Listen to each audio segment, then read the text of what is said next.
होने के लिए प्रधानमंत्री नरेंद्र मोदी आने वाले हैं, जिसको लेकर प्रशासन ने विशेष तैयारियां कर रखी है, जिसको लेकर गेट पर सरदार वल्लभ भाई पटेल की प्रतिमा भी लगाई गई है। वहीं प्रधानमंत्री नरेंद्र मोदी को सुनने के लिए प्रवासी भारतीयों में बेहद ही उत्साह दिखाई दे रहा है। इस दौरान का जायजा लिया एमपी न्यूज के editor in chief Mahendra Singh Songira ने। अमृत काल में भारत की प्रगति के विश्वसनीय भागीदार, जी हां, इस मूल मंत्र के साथ देश के प्रधानमंत्री नरेंद्र मोदी आज इसी कन्वेंशन सेंटर के इसी हॉल से जो है प्रवेश करने वाले हैं। कुछ ही पलों में प्रधानमंत्री यहां पहुंचेंगे और आप देख सकते हैं कि डिजिटल एग्जीबिशन जिसका शुभारंभ यहां पर प्रधानमंत्री नरेंद्र मोदी के द्वारा होना है, उसके लिए सुरक्षा के चाक चौबंद इंतजाम किए गए हैं। तमाम पदाधिकारी और तमाम इस कन्वेंशन सेंटर से जुड़े जो तमाम जिम्मेदार अधिकारी हैं वो यहाँ पर डटे हुए तैनात नजर आ रहे हैं। चप्पे चप्पे पर सुरक्षा के कड़े इंतजामात दिखाई दे रहे हैं। बड़ी बात यह है कि जो एंट्रेंस है यहाँ पर, जिस प्रदर्शनी को यहाँ पर लोकार्पित किया जाना है, जिसका उद्घाटन यहाँ पर प्रधानमंत्री नरेंद्र मोदी के द्वारा किया जाना है, वहाँ पर एंट्रेंस पर ही आप देख सकते हैं सरदार वल्लभ भाई पटेल की एक प्रतिकृति, एक प्रतिमा जो है यहाँ पर तैनात की गई है, लगाई गई है। और जो तमाम इंतजामात हैं, अधिकारी उसका जो है बड़ी बारीकी से अवलोकन कर रहे हैं। फिलहाल यहाँ पर अब पूरी तरह से प्रवेश जो है प्रतिबंधित कर दिया गया है और तमाम जो एनआरआई मेहमान हैं वो अब बस बेसब्री से इंतजार कर रहे हैं कि कब प्रधानमंत्री नरेंद्र मोदी उनके समक्ष पहुंचेंगे, संबोधन देंगे। और सबसे बड़ी बात यह है कि आज दूसरा दिन है प्रवासी भारतीय सम्मेलन का और इंदौर में जो रेड कारपेट बिछाया गया है, यहाँ पर मूल मंत्र निकलने वाला है। क्योंकि जिस तरह से पूरी दुनिया ने कोविड काल की चुनौती का सामना किया है, उसमें जो भारत की महती भूमिका निकल कर आई है, जिस तरह से भारत अब दुनिया में 5वीं मजबूत अर्थव्यवस्था वाला देश बन गया है, कैसे एक मूल मंत्र यहां से निकलने वाला है। और प्रधानमंत्री नरेंद्र मोदी के संबोधन पर न केवल देश बल्कि पूरी दुनिया की निगाहें टिकी हैं। पल पल की जानकारी हम आप तक लगातार पहुंचाते रहेंगे। किस तरह से प्रधानमंत्री नरेंद्र मोदी प्रवेश लेते हैं और संबोधन के बाद वो लंच पर अपने मन की बात तमाम प्रवासी भारतीयों के साथ साझा करते हैं, तमाम तस्वीरें आप तक लगातार पहुंचाते रहेंगे। लगातार बने रहिए इस कन्वेंशन सेंटर पर होने वाली हर घटनाक्रम पर पहली तस्वीरें आपको बताते रहेंगे एमपी न्यूज़ टीवी पर। Over to studio.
प्रवासी भारतीय सम्मेलन में शामिल होने के लिए प्रधानमंत्री नरेंद्र मोदी आने वाले हैं, जिसको लेकर प्रशासन ने विशेष तैयारियां कर रखी है, जिसको लेकर गेट पर सरदार वल्लभ भाई पटेल की प्रतिमा भी लगाई गई है। वहीं प्रधानमंत्री नरेंद्र मोदी को सुनने के लिए प्रवासी भारतीयों में बेहद ही उत्साह दिखाई दे रहा है। इस दौरान का जायजा लिया एमपी न्यूज के editor in chief Mahendra Singh Songira ने। अमृत काल में भारत की प्रगति के विश्वसनीय भागीदार, जी हां, इस मूल मंत्र के साथ देश के प्रधानमंत्री नरेंद्र मोदी आज इसी कन्वेंशन सेंटर के इसी हॉल से जो है प्रवेश करने वाले हैं। कुछ ही पलों में प्रधानमंत्री यहां पहुंचेंगे और आप देख सकते हैं कि डिजिटल एग्जीबिशन जिसका शुभारंभ यहां पर प्रधानमंत्री नरेंद्र मोदी के द्वारा होना है, उसके लिए सुरक्षा के चाक चौबंद इंतजाम किए गए हैं। तमाम पदाधिकारी और तमाम इस कन्वेंशन सेंटर से जुड़े जो तमाम जिम्मेदार अधिकारी हैं वो यहाँ पर डटे हुए तैनात नजर आ रहे हैं। चप्पे चप्पे पर सुरक्षा के कड़े इंतजामात दिखाई दे रहे हैं। बड़ी बात यह है कि जो एंट्रेंस है यहाँ पर, जिस प्रदर्शनी को यहाँ पर लोकार्पित किया जाना है, जिसका उद्घाटन यहाँ पर प्रधानमंत्री नरेंद्र मोदी के द्वारा किया जाना है, वहाँ पर एंट्रेंस पर ही आप देख सकते हैं सरदार वल्लभ भाई पटेल की एक प्रतिकृति, एक प्रतिमा जो है यहाँ पर तैनात की गई है, लगाई गई है। और जो तमाम इंतजामात हैं, अधिकारी उसका जो है बड़ी बारीकी से अवलोकन कर रहे हैं। फिलहाल यहाँ पर अब पूरी तरह से प्रवेश जो है प्रतिबंधित कर दिया गया है और तमाम जो एनआरआई मेहमान हैं वो अब बस बेसब्री से इंतजार कर रहे हैं कि कब प्रधानमंत्री नरेंद्र मोदी उनके समक्ष पहुंचेंगे, संबोधन देंगे। और सबसे बड़ी बात यह है कि आज दूसरा दिन है प्रवासी भारतीय सम्मेलन का और इंदौर में जो रेड कारपेट बिछाया गया है, यहाँ पर मूल मंत्र निकलने वाला है। क्योंकि जिस तरह से पूरी दुनिया ने कोविड काल की चुनौती का सामना किया है, उसमें जो भारत की महती भूमिका निकल कर आई है, जिस तरह से भारत अब दुनिया में 5वीं मजबूत अर्थव्यवस्था वाला देश बन गया है, कैसे एक मूल मंत्र यहाँ से निकलने वाला है। और प्रधानमंत्री नरेंद्र मोदी के संबोधन पर न केवल देश बल्कि पूरी दुनिया की निगाहें टिकी हैं। पल पल की जानकारी हम आप तक लगातार पहुंचाते रहेंगे। किस तरह से प्रधानमंत्री नरेंद्र मोदी प्रवेश लेते हैं और संबोधन के बाद वो लंच पर अपने मन की बात तमाम प्रवासी भारतीयों के साथ साझा करते हैं। तमाम तस्वीरें आप तक लगातार पहुंचाते रहेंगे। लगातार बने रहिए इस कन्वेंशन सेंटर पर होने वाली हर घटनाक्रम पर पहली तस्वीरें आपको बताते रहेंगे एमपी न्यूज़ टीवी पर। Over to studio.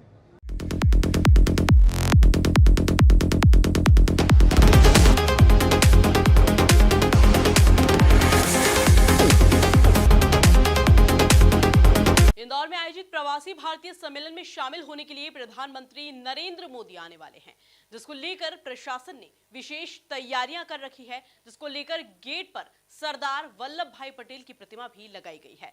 वहीं प्रधानमंत्री नरेंद्र मोदी को सुनने के लिए प्रवासी भारतीयों में बेहद ही उत्साह दिखाई दे रहा है। इस दौरान का जायजा लिया एमपी न्यूज के editor in chief Mahendra Singh Songira ने।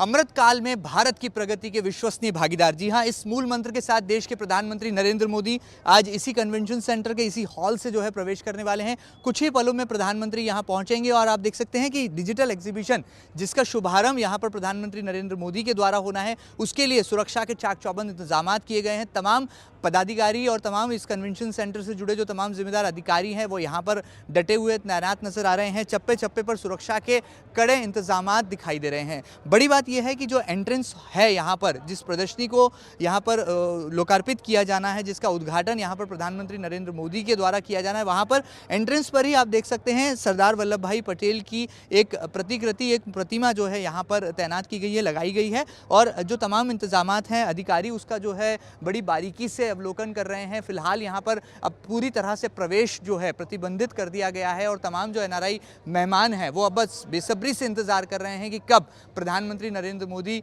उनके समक्ष पहुंचेंगे, संबोधन देंगे। और सबसे बड़ी बात यह है कि आज दूसरा दिन है प्रवासी भारतीय सम्मेलन का और इंदौर में जो रेड कारपेट बिछाया गया है, यहाँ पर मूल मंत्र निकलने वाला है। क्योंकि जिस तरह से पूरी दुनिया ने कोविड काल की चुनौती का सामना किया है, उसमें जो भारत की महती भूमिका निकल कर आई है, जिस तरह से भारत अब दुनिया में 5वीं मजबूत अर्थव्यवस्था वाला देश बन गया है, कैसे एक मूल मंत्र यहां से निकलने वाला है। और प्रधानमंत्री नरेंद्र मोदी के संबोधन पर न केवल देश बल्कि पूरी दुनिया की निगाहें टिकी हैं। पल पल की जानकारी हम आप तक लगातार पहुंचाते रहेंगे। किस तरह से प्रधानमंत्री नरेंद्र मोदी प्रवेश लेते हैं और संबोधन के बाद वो लंच पर अपने मन की बात तमाम प्रवासी भारतीयों के साथ साझा करते हैं। तमाम तस्वीरें आप तक लगातार पहुंचाते रहेंगे। लगातार बने रहिए इस कन्वेंशन सेंटर पर होने वाली हर घटनाक्रम पर पहली तस्वीरें आपको बताते रहेंगे एमपी न्यूज़ टीवी पर। Over to studio.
के लिए प्रधानमंत्री नरेंद्र मोदी आने वाले हैं, जिसको लेकर प्रशासन ने विशेष तैयारियां कर रखी है, जिसको लेकर गेट पर सरदार वल्लभ भाई पटेल की प्रतिमा भी लगाई गई है। वहीं प्रधानमंत्री नरेंद्र मोदी को सुनने के लिए प्रवासी भारतीयों में बेहद ही उत्साह दिखाई दे रहा है। इस दौरान का जायजा लिया एमपी न्यूज के editor in chief Mahendra Singh Songira ने। अमृत काल में भारत की प्रगति के विश्वसनीय भागीदार, जी हां, इस मूल मंत्र के साथ देश के प्रधानमंत्री नरेंद्र मोदी आज इसी कन्वेंशन सेंटर के इसी हॉल से जो है प्रवेश करने वाले हैं। कुछ ही पलों में प्रधानमंत्री यहां पहुंचेंगे और आप देख सकते हैं कि डिजिटल एग्जीबिशन जिसका शुभारंभ यहां पर प्रधानमंत्री नरेंद्र मोदी के द्वारा होना है, उसके लिए सुरक्षा के चाक चौबंद इंतजाम किए गए हैं। तमाम पदाधिकारी और तमाम इस कन्वेंशन सेंटर से जुड़े जो तमाम जिम्मेदार अधिकारी हैं वो यहाँ पर डटे हुए तैनात नजर आ रहे हैं। चप्पे चप्पे पर सुरक्षा के कड़े इंतजामात दिखाई दे रहे हैं। बड़ी बात यह है कि जो एंट्रेंस है यहाँ पर, जिस प्रदर्शनी को यहाँ पर लोकार्पित किया जाना है, जिसका उद्घाटन यहाँ पर प्रधानमंत्री नरेंद्र मोदी के द्वारा किया जाना है, वहाँ पर एंट्रेंस पर ही आप देख सकते हैं सरदार वल्लभ भाई पटेल की एक प्रतिकृति, एक प्रतिमा जो है यहाँ पर तैनात की गई है, लगाई गई है। और जो तमाम इंतजामात हैं, अधिकारी उसका जो है बड़ी बारीकी से अवलोकन कर रहे हैं। फिलहाल यहाँ पर अब पूरी तरह से प्रवेश जो है प्रतिबंधित कर दिया गया है और तमाम जो एनआरआई मेहमान हैं वो अब बस बेसब्री से इंतजार कर रहे हैं कि कब प्रधानमंत्री नरेंद्र मोदी उनके समक्ष पहुंचेंगे, संबोधन देंगे। और सबसे बड़ी बात यह है कि आज दूसरा दिन है प्रवासी भारतीय सम्मेलन का और इंदौर में जो रेड कारपेट बिछाया गया है, यहाँ पर मूल मंत्र निकलने वाला है। क्योंकि जिस तरह से पूरी दुनिया ने कोविड काल की चुनौती का सामना किया है, उसमें जो भारत की महती भूमिका निकल कर आई है, जिस तरह से भारत अब दुनिया में 5वीं मजबूत अर्थव्यवस्था वाला देश बन गया है, कैसे एक मूल मंत्र यहां से निकलने वाला है। और प्रधानमंत्री नरेंद्र मोदी के संबोधन पर न केवल देश बल्कि पूरी दुनिया की निगाहें टिकी हैं। पल पल की जानकारी हम आप तक लगातार पहुंचाते रहेंगे। किस तरह से प्रधानमंत्री नरेंद्र मोदी प्रवेश लेते हैं और संबोधन के बाद वो लंच पर अपने मन की बात तमाम प्रवासी भारतीयों के साथ साझा करते हैं, तमाम तस्वीरें आप तक लगातार पहुंचाते रहेंगे। लगातार बने रहिए इस कन्वेंशन सेंटर पर होने वाली हर घटनाक्रम पर पहली तस्वीरें आपको बताते रहेंगे एमपी न्यूज़ टीवी पर। Over to studio.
As soon as the Honorable Prime Minister arrives, we all will welcome him with a huge round of applause. जोरदार तालियों से हम अपनी भावनाओं की अभिव्यक्ति करेंगे।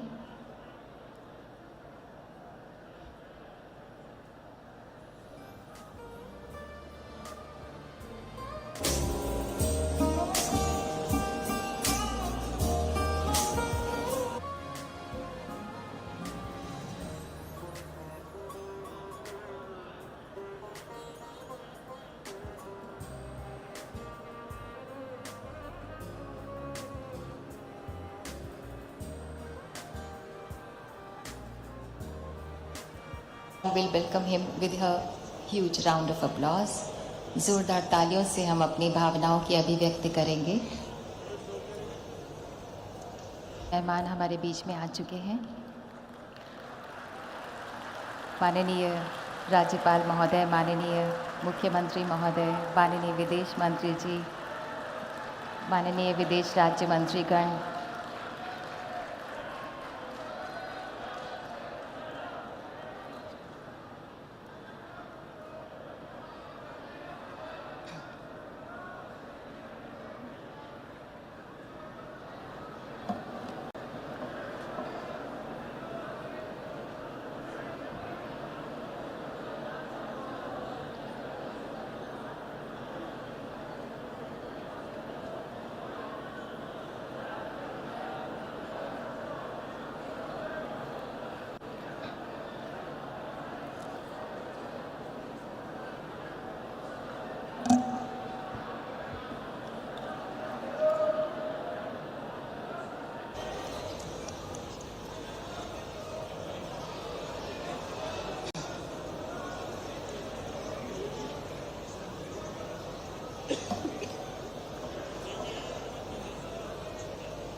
हम हृदय से स्वागत करते हैं माननीय प्रधानमंत्री श्री नरेंद्र मोदी जी का और हमारे विशिष्ट अतिथियों का।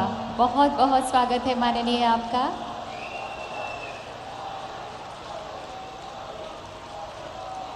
We extend a very warm and hearty welcome to Honorable Prime Minister of India, Shri Narendra Modi ji. Our Honorable Chief Guest, His Excellency Dr. Mohammad Irfan Ali, President of the Cooperative Republic of Guyana.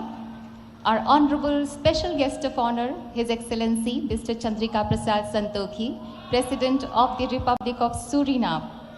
We also extend a very warm welcome to Honorable Governor of Madhya Pradesh, Shri Mangubhai Patel, Honorable Chief Minister of Madhya Pradesh, Shri Shivraj Singh Chauhan, and Honorable Minister of External Affairs, Dr. S. Jaishankar. We also welcome Honorable Ministers of State for Foreign Affairs, Honorable Shri V. Muralidharan, Honorable Srimati Meenakshi Lekhi, and Honorable Dr. Rajkumar Ranjan Singh. प्रवासी भारतीयों की भारत से दूरी भले ही सैकड़ों हजारों kilometre की होगी, पर भारत उनके दिल से दूर नहीं, जो दूर रहकर भी भारत बदलाव की सूरजमुखी यात्रा के भागीदार हैं, जो विश्व में भारत का प्रतिबिंब हैं, जिनका गर्व आत्मनिर्भर तथा आत्मविश्वासी न्यू इंडिया की विश्व में महकती सुगंध है। May I now request Honorable External Affairs Minister Dr. S. Jaishankar to kindly deliver welcome address. कृपया स्वागत संबोधन दें।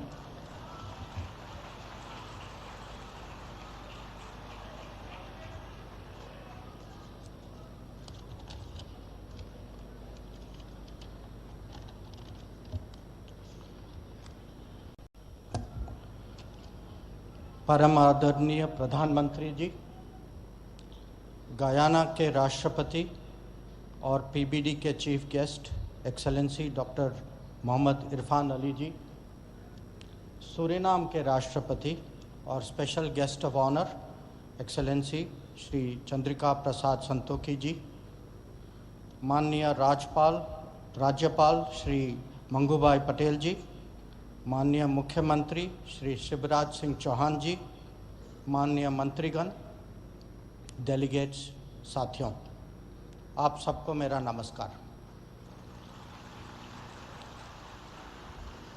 इंदौर में 17वीं प्रवासी भारतीय दिवस सम्मेलन के उद्घाटन सत्र में आप सबका स्वागत करता हूं। ये कन्वेंशन एक महत्वपूर्ण परंपरा है जो भारतीय समुदाय के साथ हमारे रिश्तों को और गहरा करता है।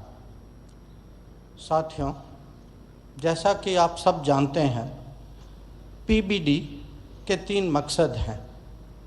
हमारी ये बॉन्डिंग को लगातार रिफ्रेश करना, दूसरा इसको नई ऊर्जा देना, और तीसरा उनमें ज़्यादा पहलुओं को लाना। मुझे पूरा विश्वास है कि प्रधानमंत्री जी के विजन और मार्गदर्शन से इन लक्ष्यों को प्राप्त करने में हमें पूरी सफलता मिलेगी।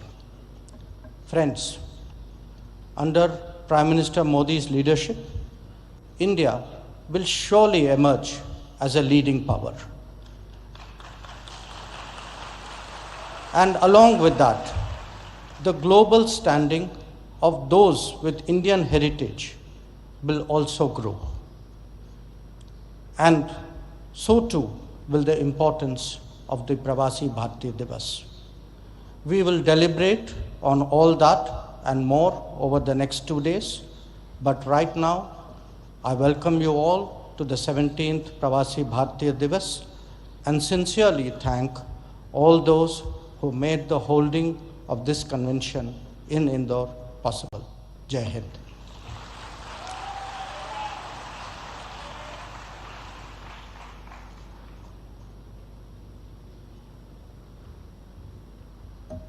Thank you honourable doctor S Jaishankar. माननीय प्रधानमंत्री जी द्वारा स्थापित भारत विकास के आदर्शों को आत्मसात कर माननीय मुख्यमंत्री मध्य प्रदेश श्री शिवराज सिंह चौहान बड़ी कर्मठता से मध्य प्रदेश में विकास के नए कीर्तिमान रच रहे हैं।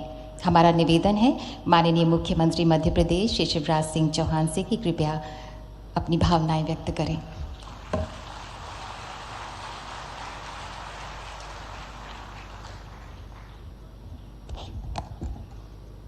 हमारे लाडले नेता, भारत के प्रधानमंत्री, आप सबके दिलों पर राज करने वाले आदरणीय श्रीमान नरेंद्र मोदी जी, प्रवासी भारतीय दिवस के मुख्य अतिथि माननीय राष्ट्रपति cooperative republic of Guyana doctor Mohamed Irfaan Ali ji, आज के कार्यक्रम के विशिष्ट अतिथि माननीय राष्ट्रपति republic of Suriname Shri Chandrika Prasad Santokhi ji, हमारे मध्य प्रदेश के राज्यपाल आदरणीय मंगू भाई पटेल जी, आदरणीय श्री जयशंकर जी, हमारे विदेश मंत्री आदरणीय बी मुरलीधरन जी, मीनाक्षी लेखी जी, मंत्रिमंडल के सदस्य आदरणीय डॉक्टर राजकुमार रंजन सिंह जी, और दुनिया भर से पधारे हुए मेरे प्रवासी भारतीय बहनों और भाइयों, एक बार फिर मध्य प्रदेश की धरती पर मैं आप सबका हृदय से स्वागत करता हूं, अभिनंदन करता हूं।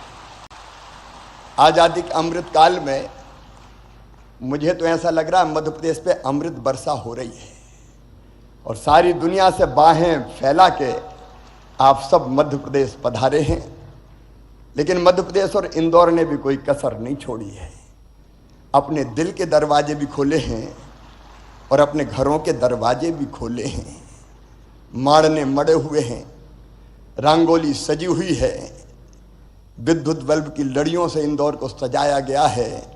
और इंदौर में झगड़ा इस बात का था कि होटल में क्यों ठहरा रहे हो, हमारे घर ले आओ ना हमारे प्रवासी भारतीय भाई और बहनों को।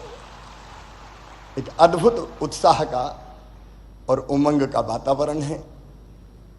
आप सबने भी इस कार्यक्रम को अविस्मरणीय बनाने के लिए कल इंदौर में ग्लोबल गार्डन बनाया है और 66 देश के प्रवासी भारतीय बहनों और भाइयों ने इंदौर के भाई और बहनों के साथ पेड़ लगाने का काम किया है।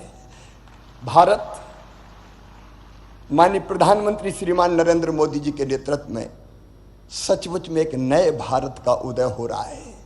एक वैभवशाली भारत, एक गौरवशाली भारत, एक संपन्न भारत, एक समृद्ध भारत, एक शक्तिशाली भारत। आज सारा देश प्रधानमंत्री जी के पीछे खड़ा है।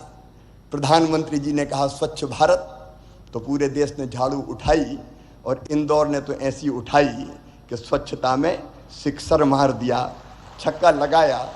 ओवरऑल मध्य प्रदेश भी नंबर 1 है स्वच्छता में। प्रधानमंत्री जी के एक एक मंत्र को मध्य प्रदेश ने अक्षरशः साकार करने की कोशिश की है। प्रधानमंत्री जी ने कहा आत्मनिर्भर भारत, तो मध्य प्रदेश ने रोड मैप बनाया आत्मनिर्भर मध्य प्रदेश का। प्रधानमंत्री जी ने कहा $5 ट्रिलियन की इकोनॉमी हमारे देश को बनाना है, तो मध्य प्रदेश ने बना लिया $550 बिलियन की इकोनॉमी बनाने का अपना रोड मैप और टारगेट। उस पर हम तेजी से काम करने का प्रयास कर रहे हैं। आप सबने भी मध्य प्रदेश में कल गहरी रुचि जताई है। आर्थिक शक्ति, ज्ञान की शक्ति और आत्मनिर्भर शक्ति हमारा भारत बने, इसके लिए आप सबके अलग अलग प्रपोजल और प्रस्ताव भी है। मैं तो आज केवल इतना कह सकता हूं, और ये मैं कह रहा हूं तो केवल मुख्यमंत्री के नाते नहीं, भारत के एक नागरिक के नाते, कि 100 साल पहले हुए थे नरेंद्र स्वामी विवेकानंद जी, जिन्होंने कहा था कि सुदीर्घ रजनी समाप्त हुई जान पड़ती है, महानिशा का अंत निकट है। जो अंधे हैं वो देख नहीं सकते, जो बहरे हैं वो सुन नहीं सकते, लेकिन मैं स्पष्ट रूप से देख रहा हूं कि भारत माता एक बार फिर से अंगड़ाई लेके जाग रही है और विश्व गुरु के पद पर अधिष्ठित हो रही है, बैठ रही है। एक नरेंद्र ने कहा था और दूसरे नरेंद्र के रूप में आज सचमुच में प्रधानमंत्री नरेंद्र भाई के नेतृत्व में ये हो रहा है। आज भारत दुनिया को शांति और प्रेम का संदेश दे रहा है। पश्चिमी देश और रूस से अगर कोई कह सकता है तो वो केवल नरेंद्र मोदी जी कि युद्ध नहीं, शांति चाहिए। जब यूक्रेन और रूस का युद्ध हुआ तो हमारे बच्चे कैसे निकले? प्रधानमंत्री जी ने 4-4 मंत्री सीमाओं पर भेजे, लेकिन हमारे छात्रों ने, विद्यार्थी बेटा बेटियों ने हाथ में तिरंगा लिया और आगे बढ़ गए, तो रूस की फौजें भी रुक गई और यूक्रेन भी ठिठक गया। भारत का तिरंगा लेके वो सुरक्षित निकल के आ गए।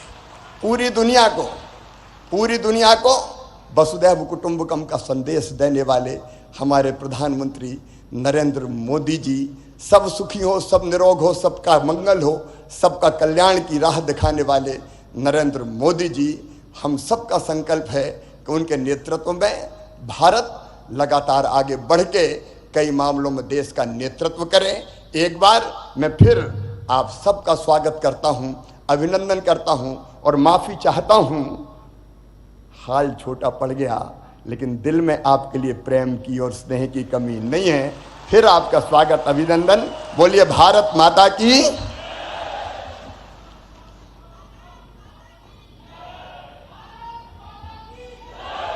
बहुत बहुत धन्यवाद माननीय मुख्यमंत्री Madhya Pradesh. Today we feel deeply honored with the gracious presence of our distinguished and esteemed guests on the dais. May I now request our guest of honor, His Excellency Mr. Chandrika Prasad Santokhi, President of the Republic of Suriname, to kindly address on the occasion.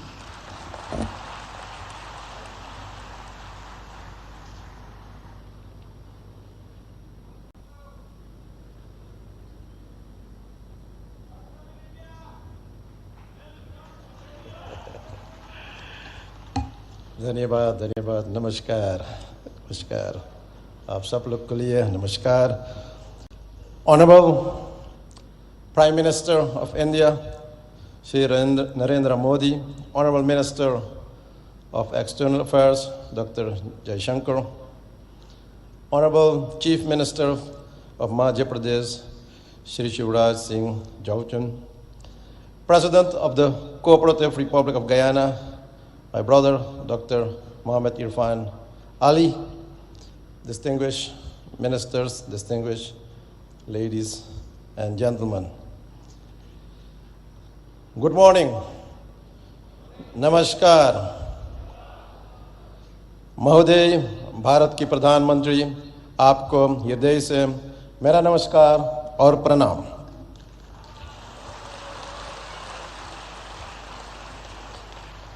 First, let me offer also my heartfelt condolences to you, Prime Minister, and I'm doing that with this text. Janani janma bhumishta swarga dapi gari yasi. एक माँ और एक मातृभूमि स्वर्ग से भी भरकर है। Today is my great privilege to set foot on the soil of mesmerizing Indore, the largest city in beautiful Madhya Pradesh, known as the cleanest city in India and evolving as one of the smart cities to speak as your special guest of honor at this August Pravasi Divas. Allow me also, on behalf of the people and the government of the Republic of Suriname, to express to the government of India and the government of Madhya Pradesh our sincerest gratitude for the warm hospitality rendered to me and my delegation. Ladies and gentlemen, this convention is a great momentum for new opportunities to explore for both our nations. In the so-called Amrit Kal of New India, which was introduced by Prime Minister Narendra Modi in 2021, which we support. With the projected 25 years of sustainability should not only be spread to all areas and places in India, but it should also get outreach to our diaspora nations and our diaspora people, and that is also one of the reasons why we are gathered here today. Prime Minister Modi, how can we support your philosophical vision of Amrit Kal and this Pravasi Divas to our diaspora nations and to all our people of Indian descent? I believe that this concept needs to be developed, promoted, and institutionalized in our nations and among our people. Therefore, today, I'm presenting you some ideas for further consideration. For example, for the Caribbean diaspora, an Indian diaspora institution can be established in the Caribbean region for training in Hindi language, training in culture, etc.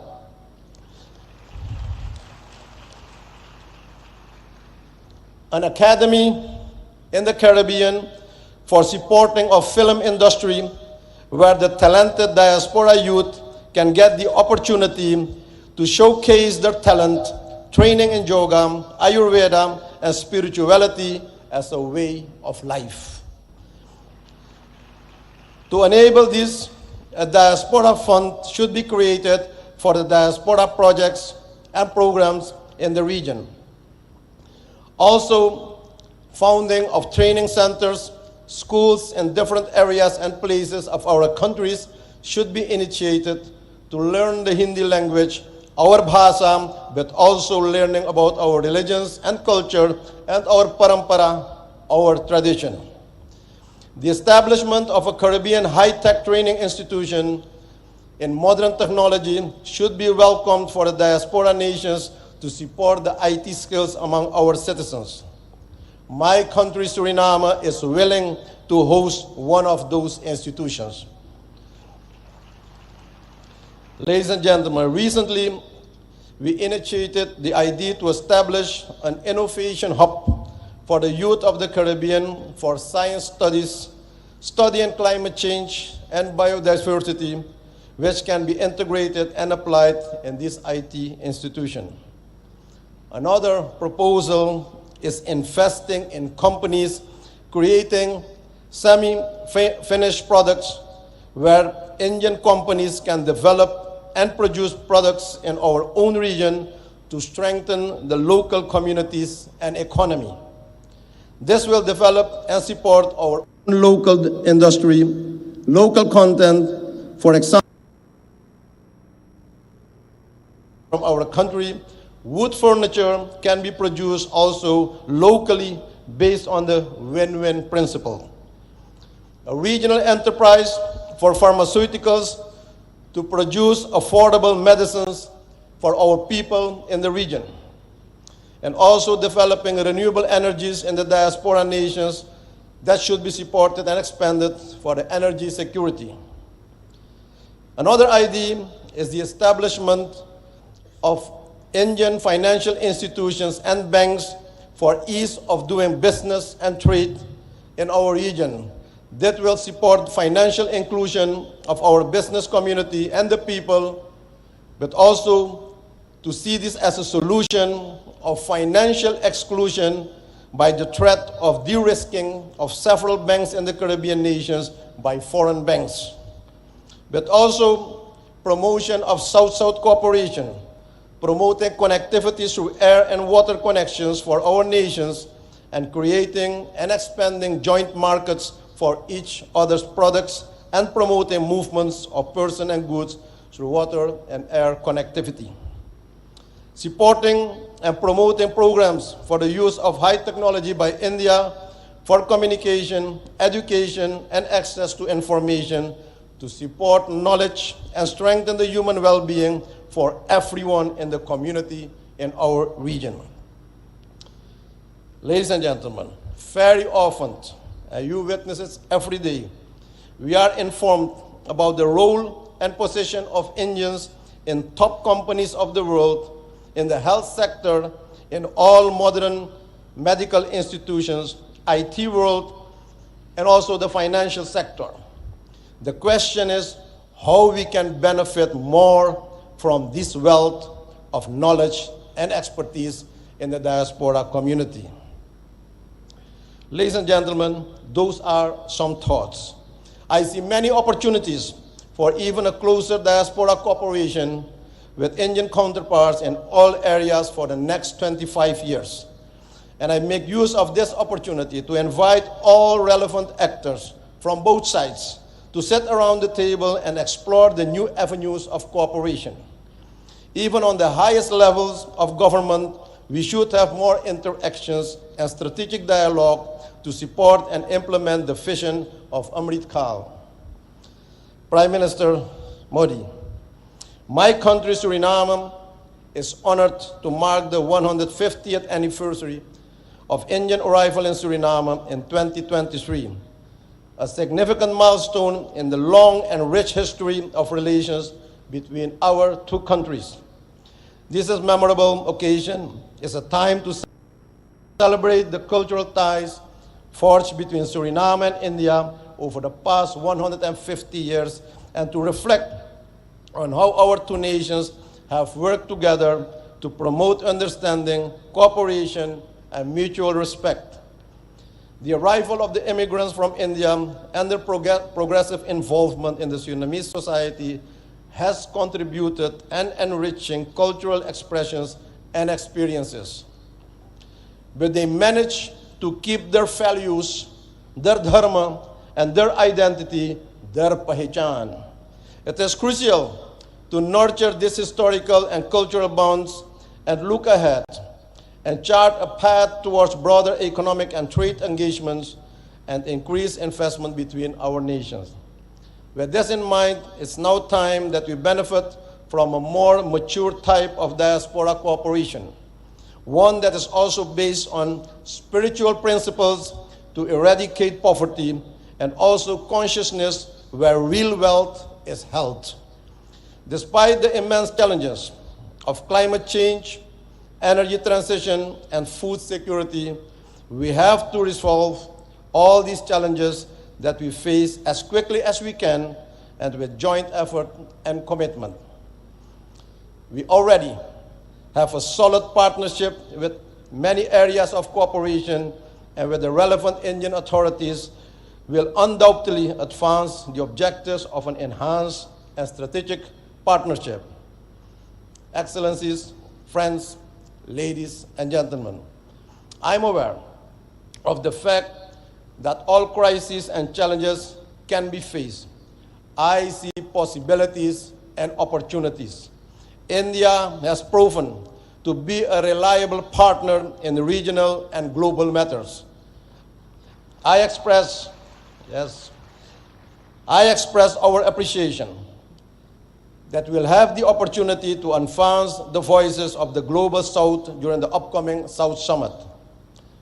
In closing, ladies and gentlemen, I'm coming back to the theme of this event, Diaspora, Reliable Partner for India's Progress in Amrit Kaal. I wish to remark that this is a very timely and opportune theme. I view Amrit Kaal as the beginning of a new era, starting now, the first month in 2023. The nectar is now available after many years of hardships faced by our ancestors. But only when we work towards our goals of sustainability with sincerity and smartness, this mission is accomplished. Prime Minister Modi, your leadership and vision for the G20 expressed by the theme, One Planet, One Family, One Future, is fully embedded in the philosophy, namely Vasudeva Kutumbakam Mahurbhavam Janeyaya Jaivyam Janam. The world is one family. Human life is divine. Thank you. Dhanyabad. May the Almighty bless you. Thank you very much.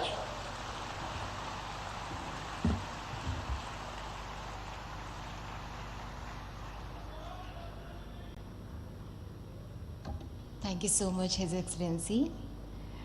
Ladies and gentlemen, we feel honored to invite our chief guest, His Excellency Dr. Mohammad Irfan Ali, President of the Cooperative Republic of Guyana. May I request you, sir, to kindly address the august gathering?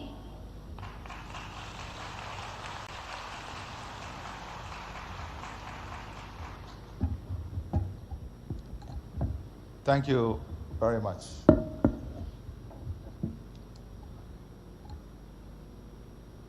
Prime Minister Sri Narendra Modi, my distinguished brother, President Santokhi, distinguished ministers, Chief Minister of Madhya Pradesh, distinguished ladies and gentlemen. I'm delighted to be here once again in the Republic of India, the birthplace of my ancestors, and a country which afforded me the opportunity, to pursue higher education. India belongs to all of us. I want to take this opportunity also to thank the Chief Minister, the government, and the people of Madhya Pradesh for your kind hospitality, your love, and the way in which you welcome us to this beautiful city. I thank the Prime Minister of India for his invitation extended to me to participate in this convention. I express my appreciation for the warm and gracious hospitality extended to me and the members of my delegation, the largest private sector delegation to ever visit India from Guyana. Today is a significant day in the history of India, for it was on the 9th of January 1915, Mohandas Karamchand Gandhi returned home to India from South Africa. It was on this day, 107 years ago, that the once physically frail-looking but morally firm and formidable man returned and intensified the struggle for India's independence. India's independence was an inspiration for freedom-seeking peoples around the world. It ignited their hopes and aspirations of freedom and a better future for them and their progeny. India has used the fruits of its independence to assist other developing countries. And on this point, Prime Minister Sri Narendra Modi, we owe you a debt of gratitude. When the world locked its borders and globalization failed, you showed the world that globalization can still succeed and there is still love when the hardest of times hit us. When the world could not find vaccine and you faced the challenge of the COVID-19 pandemic, you showed the world what real love and hope is when you shared vaccine with the rest of the world. I stand here very proud of your work, very proud of your love, and very proud of your demonstration of what real love and hope should look like.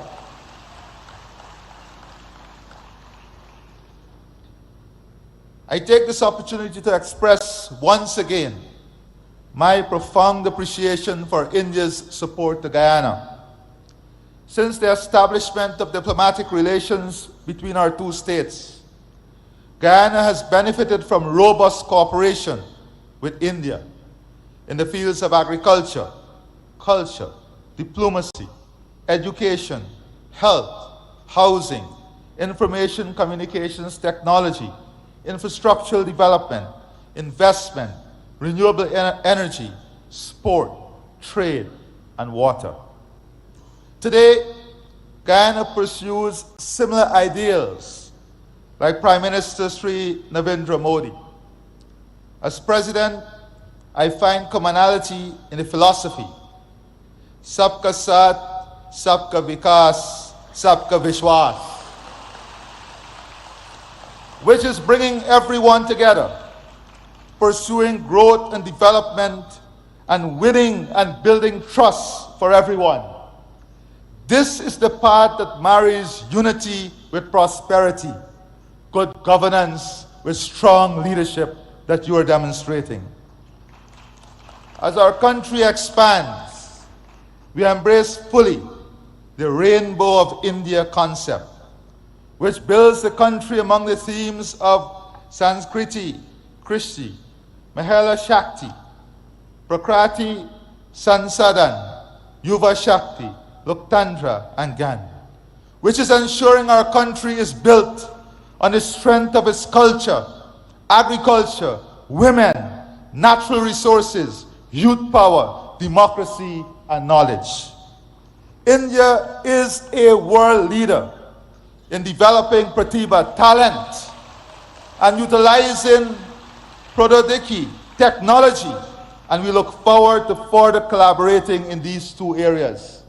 With the development of talent and the sharing of technology, India stands way ahead of all others in developing a world that is hopeful, a world in which technology is not seen as an expensive tool, but technology is seen as an accessible tool to improve all of humanity.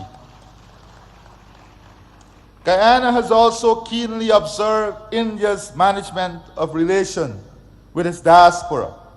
We have learned from India as we embark on a new chapter of enhancing our engagement with our own diaspora, which, like India, is scattered across the globe in almost every country. I believe that it is important that we continuously share our experiences in engaging with our respective diasporas. This convention serves such beneficial purpose. Today, I want to therefore share my perspective about diaspora relations. My country, Guyana, is a multi-ethnic society. Indians, whose ancestors first came to work in Guyana as indentured immigrants, constitute the largest ethnic group in the country. Guyana itself has a large diaspora, which is ranked as one of the largest in the world in terms of its share of the national population. One recent report suggested that almost 40% of all Guyanese live overseas. The traditional approach to diaspora relations tended to emphasize remigration, remittances, and family-based tourism. The results of this approach were mixed. Without doubt, remittances have contributed to providing economic support for thousands of Guyanese families. We also were able to attract skilled persons to return and provide the country with much-needed critical skills to rebuild the economy, to restore international creditworthiness, and to establish enterprises. But pull factors including family ties and better opportunities also led to many of them returning overseas.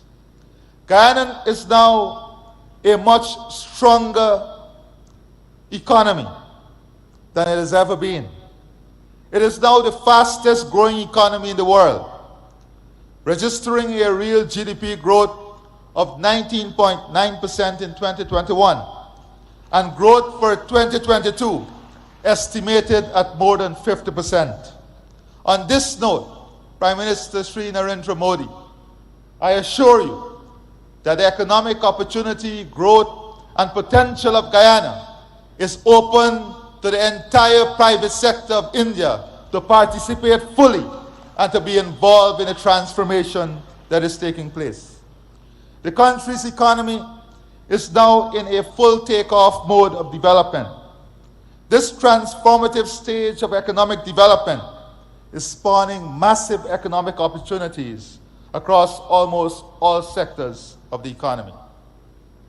Our intention is to position Guyana to be among the leaders in the world in energy security, climate security, food security, fresh water, and a full-scale human resource development that provides the best health and educational services, and India is an important strategic partner in achieving all of this. Guyana is mindful of the experience of other countries, which have experienced rapid growth, but also led to socioeconomic inequalities. As such, we have embraced a One Guyana agenda, which promotes greater unity and shared prosperity amongst all of our people. Our diaspora is integral to the One Guyana agenda. As such, Guyana is now embracing a diaspora integration model. This flows from our belief that diasporas should not be treated as entities that are peripheral to nationhood. Diasporas are an integral part of our nation. They may be resident outside of our borders, but they remain within our nation. They are part of us and not apart from us. As such, it is necessary when crafting policies that we seek to integrate our diaspora into the process of national development. Policies, therefore, should be tailored to make our diasporas integral rather than incidental to nationhood. My experience has been that members of our diaspora are no less patriotic and no less fervent in their support of country. They celebrate when the national teams do well. Their hearts swell with pride when their countrymen excel and attain high office. And they are passionate in supporting their motherland. I have little doubt that this too is India's experience. Guyana, like India, is a multicultural society with different religious and ethnic groups. The celebration by the diaspora of their religious, cultural, and national festivals and events serve to reinforce the strong connection to homeland and their sense of national identity. The forging of a strong sense of national identity within the diaspora is therefore central to the model of diaspora relations that we are pursuing. One of the ways in which the diaspora reinforces national identity is by keeping alive their cultural and national traditions. These traditions promote a sense of oneness. Relations with our diaspora cannot ignore the role of religious, ethnic, and national traditions in sustaining our multicultural and national identities. Policies which promote the continued observances of religious, cultural, and national observances within the diaspora must become part of our engagement with the diaspora. If the diaspora is to become more integral in national development, it must benefit from accurate and updated information. We now live in an information age where information is now more easily accessible. But the very platforms which may make such information more accessible and more instantaneous can become sources of disinformation. It is therefore essential to establish platforms for the provision of accurate and timely delivery of information to the members of the diaspora and to counteract misinformation. We are also keen to transform the brain drain into brain gain. The technology now exists to also tap into our highly skilled diaspora. The diaspora possesses the skills and expertise that are needed for the modernization of our economy. We hope to be able to use ICT to be able to make greater use of the wealth of skills available within the diaspora, including in providing educational and health services. The diaspora integration model also embraces a role of our diaspora as an instrument of soft power. Many members of our diaspora have done exceedingly well in their adopted homelands and have risen to positions of prominence. Collectively, the size and strength of our diaspora in some developed countries attribute great influence to them. Many of the members of our diaspora are strategically placed in positions of influence to help protect and promote our national interests overseas. We look to our diaspora to project our external interests, including to protect our democracy and to defend our territorial integrity and sovereignty, particularly from external threats. We look to our diaspora to champion international causes which are germane to our national interests, including arresting climate change. Indeed, we also look to our diaspora to wield its influence in attracting and unlocking markets for our products. Our experience dictates that diaspora policies should not be cast in stone. They must remain flexible and adaptable to changing realities. The realities in my country are changing, and we have adopted a new approach to diaspora relations, one that is consistent with our goals and aspirations. Our experience have also led us to underscore the importance of exchanging ideas about diaspora relations, and equally about creating strong diaspora networks and improving links between such networks.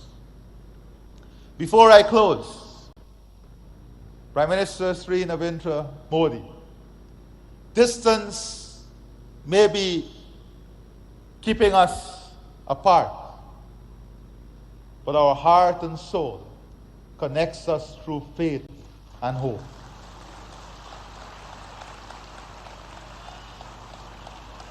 You visited Guyana even before you were Chief Minister, and you felt the love of the Guyanese diaspora.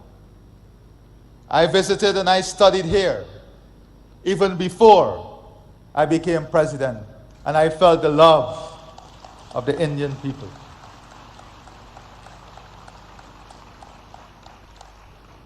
We pray and hope that before the end of this year, we will have the good fortune of your visit to Guyana, so that we can share with you our development aspirations and the hope of a country that is so connected to you and the people of India.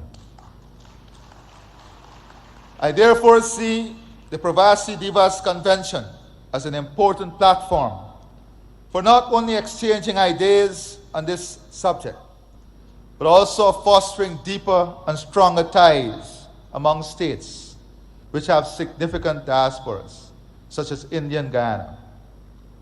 I wish every success to this convention. It has been my absolute pleasure to be here and to address you. And before I close, Prime Minister Sri Narendra Modi, on behalf of the government and people of India, of Guyana, and I'm sure of India too, we want you to know that our love and support is with you and your family during this difficult period in losing your mother.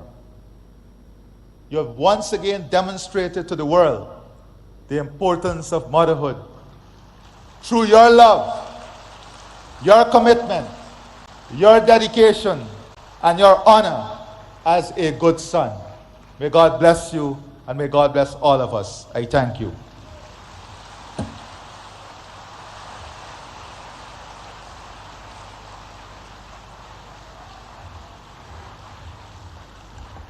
Thank you so much, His Excellency. Thank you so much.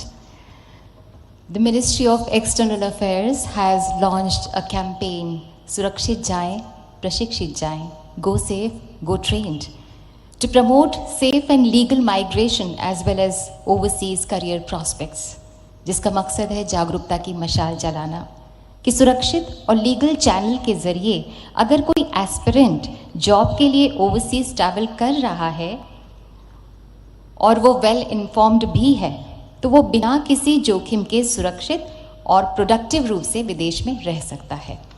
इसी बात पर बल दे रहा है department of post का एक postage stamp. May I now request Honorable Prime Minister of India and His Excellency Dr. Mohammad Irfan Ali and His Excellency Mr. Chandrika Prasad Santokhi to kindly release the commemorative postage stamp with the tagline Surakshit Jaye, Prashikshit Jaye, Go Safe, Go Trained.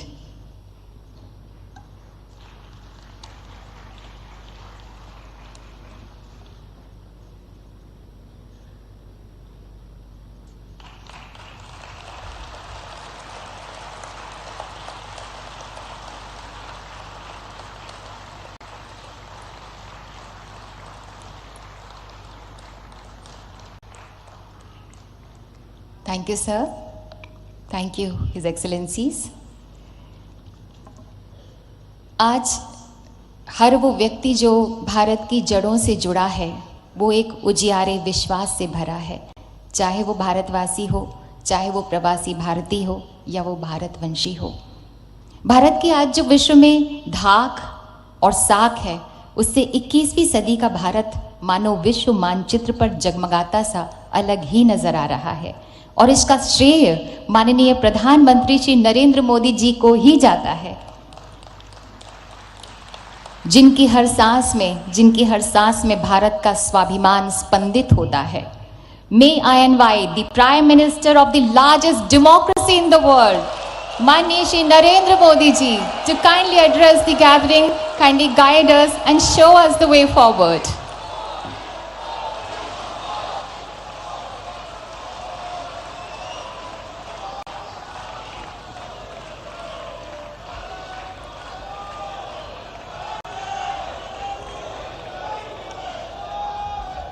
Guyana के राष्ट्रपति doctor Mohamed Irfaan Ali ji, Suriname के राष्ट्रपति Shri Chandrika Prasad Santokhi जी, मध्य प्रदेश के राज्यपाल श्री मंगूभाई पटेल, मुख्यमंत्री शिवराज सिंह चौहान, विदेश मंत्री Shri S Jaishankar जी, मंत्रिमंडल के अन्य सहयोगीगण और प्रवासी भारतीय दिवस सम्मेलन में विश्व भर से पधारे मेरे प्रिय भाइयों और बहनों, आप सभी को 2023 की मंगल कामनाएं। करीब 4 वर्षों के बाद प्रवासी भारतीय दिवस सम्मेलन एक बार फिर अपने मूल स्वरूप में अपनी पूरी भव्यता के साथ हो रहा है। अपनों से आमने सामने की मुलाकात का, आमने सामने की बात का अपना अलग ही आनंद भी होता है और उसका महत्व भी होता है। मैं आप सभी का 130 करोड़ भारतवासियों की ओर से अभिनंदन करता हूं, स्वागत करता हूं। भाइयों और बहनों, यहां उपस्थित प्रत्येक प्रवासी भारतीय अपने अपने क्षेत्रों में असाधारण उपलब्धियों के साथ अपने देश की माटी को नमन करने आया है और ये प्रवासी भारतीय सम्मेलन मध्य प्रदेश की उस धरती पर हो रहा है जिसे देश का हृदय क्षेत्र कहा जाता है।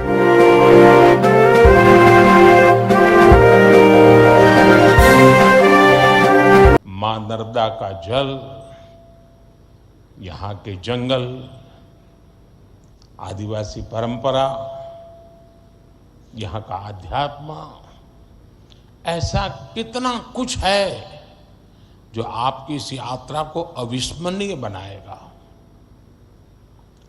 अभी हाल ही में पास ही उज्जैन में भगवान महाकाल के महालोक का भी भव्य और दिव्य विस्तार हुआ है।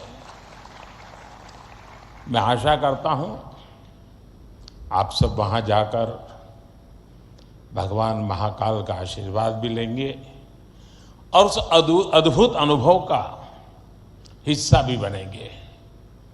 साथियों, वैसे हम सभी अभी जिस शहर में हैं वो भी अपने आप में अद्भुत है।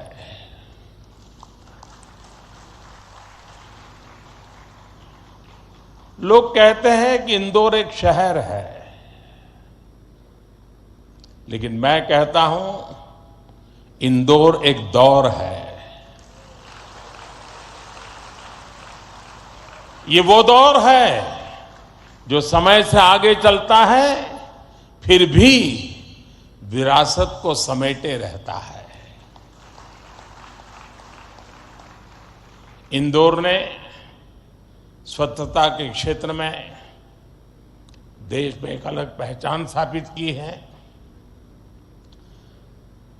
खाने पीने के लिए अपन इंदौर, अपन का इंदौर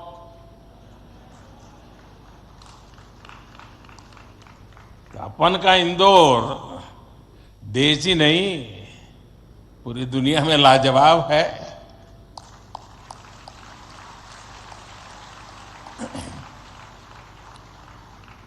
इंदौरी नमकीन का स्वाद, यहाँ के लोगों के यहाँ पर जो पोहे का पैशन है, साबूदाने की खिचड़ी, कचौरी, समोसे, शिकंजी, जिसने भी इसे देखा उसके मुंह का पानी नहीं रुका। और जिसने इन्हें चखा उसने कहीं और मुड़कर नहीं देखा।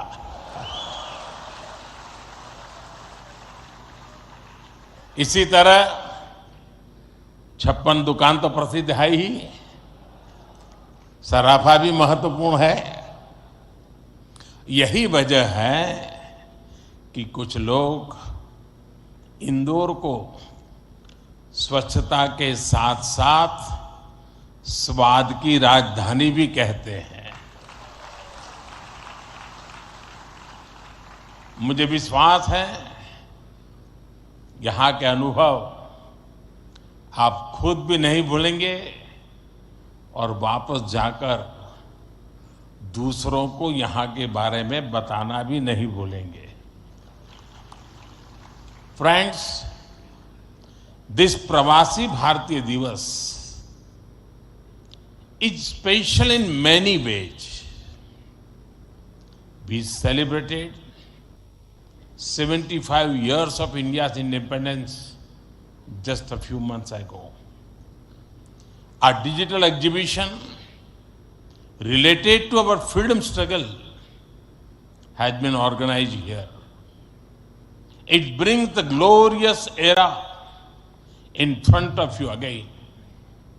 Friends, the nation has entered the Amrit Kaal of the next 25 years. Our Pravasi Bhartiya have significant place in this journey. India's unique global vision and its important role in the global order will be strengthened by you people. साथियों, हमारे यहां कहा जाता है स्वदेशो भुवन त्रयम, अर्थात हमारे लिए पूरा संसार ही हमारा स्वदेश है। मनुष्य मात्र ही हमारा बंधु बांधव है। इसी वैचारिक बुनियाद पर हमारे पूर्वजों ने भारत के सांस्कृतिक विस्तार को आकार दिया था। हम दुनिया के अलग अलग कोनों में गए, हमने सभ्यताओं के समागम की अनंत संभावनाओं को समझा। हमने सदियों पहले वैश्विक व्यापार की असाधारण परंपरा शुरू की थी। हम असीम लगने वाले समंदरों के पार गए, अलग अलग देशों, अलग अलग सभ्यताओं के बीच व्यावसायिक संबंध कैसे साझी समृद्धि के रास्ते खोल सकती है, भारत ने और भारतीयों ने करके दिखाया। आज अपने करोड़ों प्रवासी भारतीयों को जब हम ग्लोबल मैप पर देखते हैं तो कई तस्वीरें एक साथ उभरती हैं। दुनिया के इतने अलग अलग देशों में जब भारत के लोग एक कॉमन फैक्टर की तरह दिखते हैं तो वसुधैव कुटुंबकम की भावना उसके साक्षात दर्शन होते हैं। दुनिया के किसी एक देश में जब भारत के अलग अलग प्रांतों, अलग अलग क्षेत्रों के लोग मिलते हैं तो एक भारत श्रेष्ठ भारत का सुखद एहसास भी होता है। दुनिया के अलग अलग देशों में जब सबसे शांतिप्रिय, लोकतांत्रिक और अनुशासित नागरिकों की चर्चा होती है तो मदर ऑफ डेमोक्रेसी होने का भारतीय गौरव अनेक गुना बढ़ जाता है।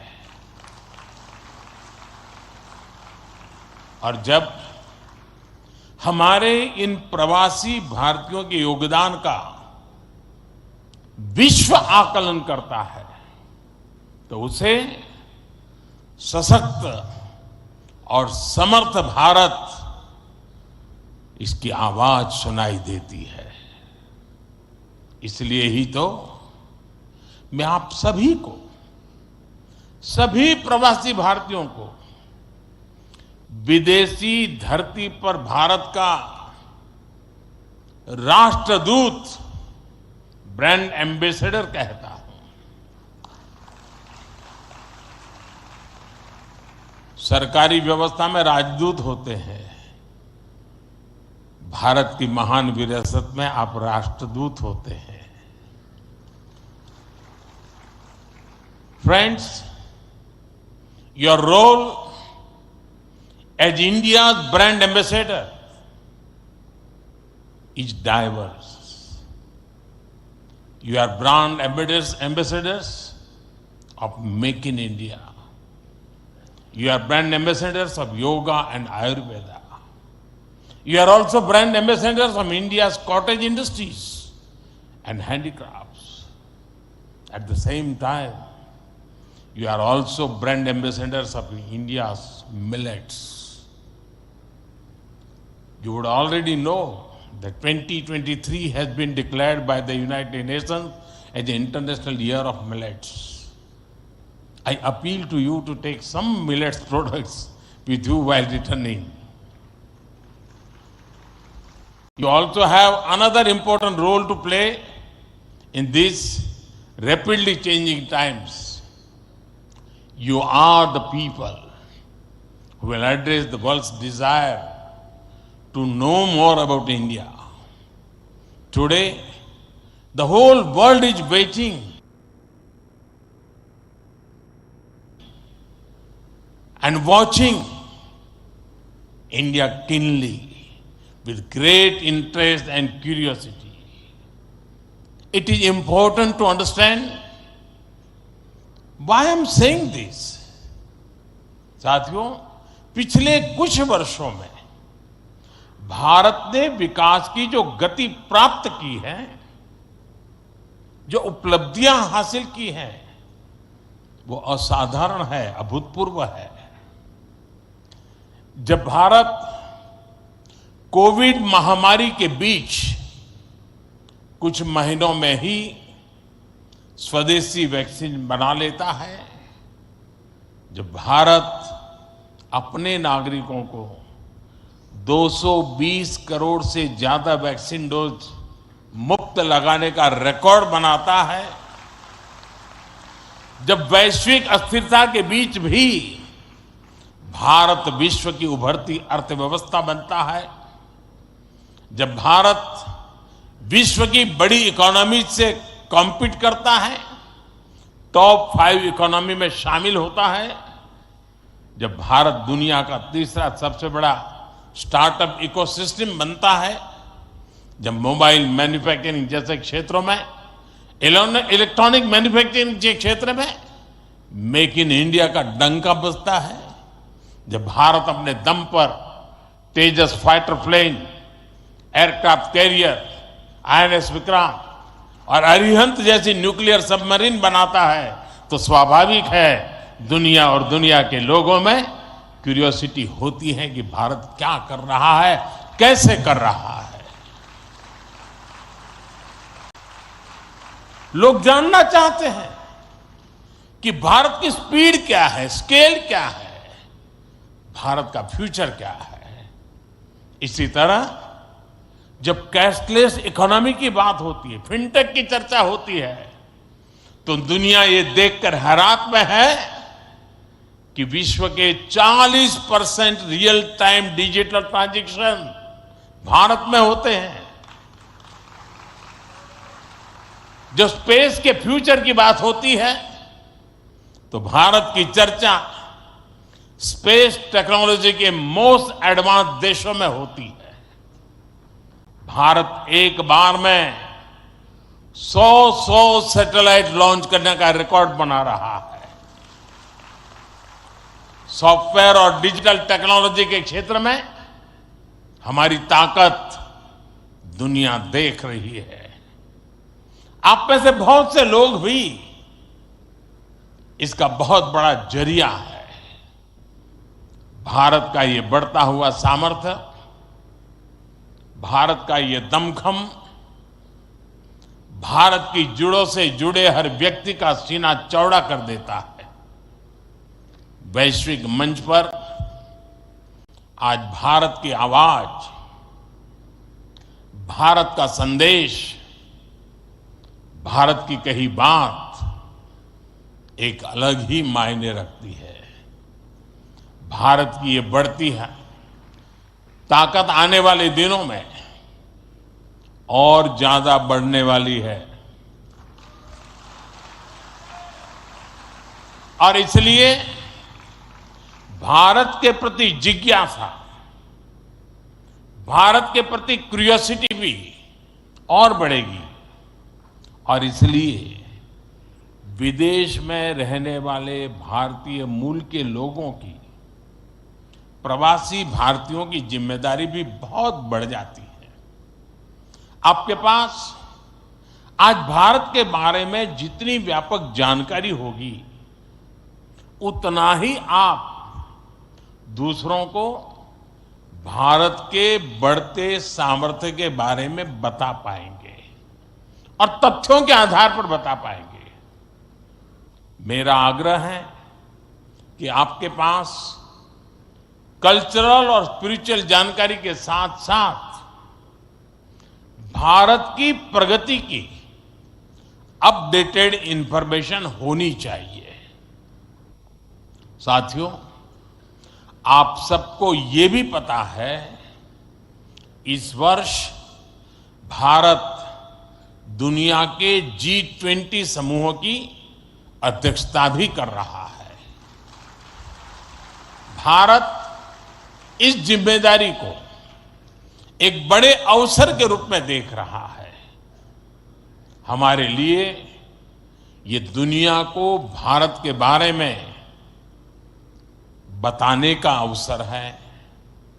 ये दुनिया के लिए भारत के अनुभवों से सीखने का, पुराने अनुभवों से सस्टेनेबल फ्यूचर की दिशा तय करने का अवसर है। हमें G20 केवल एक डिप्लोमेटिक इवेंट नहीं, बल्कि जन भागीदारी का एक ऐतिहासिक आयोजन बनाना है। इस दौरान विश्व के विभिन्न देश भारत के जन जन के मन में अतिथि देवो भव की भावना का दर्शन करेंगे। आप भी अपने देश से आ रहे प्रतिनिधियों से मिलकर उन्हें भारत के बारे में बता सकते हैं। इससे उन्हें भारत पहुंचने से पहले ही अपनत्व और स्वागत का एहसास होगा। साथियों, और मैं तो ये भी कहूंगा कि जब G20 समिट में, क्योंकि कोई 200 मीटिंग होने वाली है, G20 समूह के 200 डेलीगेशन यहां आने वाले हैं, हिंदुस्तान के अलग अलग शहरों में जाने वाले हैं। वापस जाने के बाद वहां पर रहने वाले प्रवासी भारतीय उनको बुलाएं,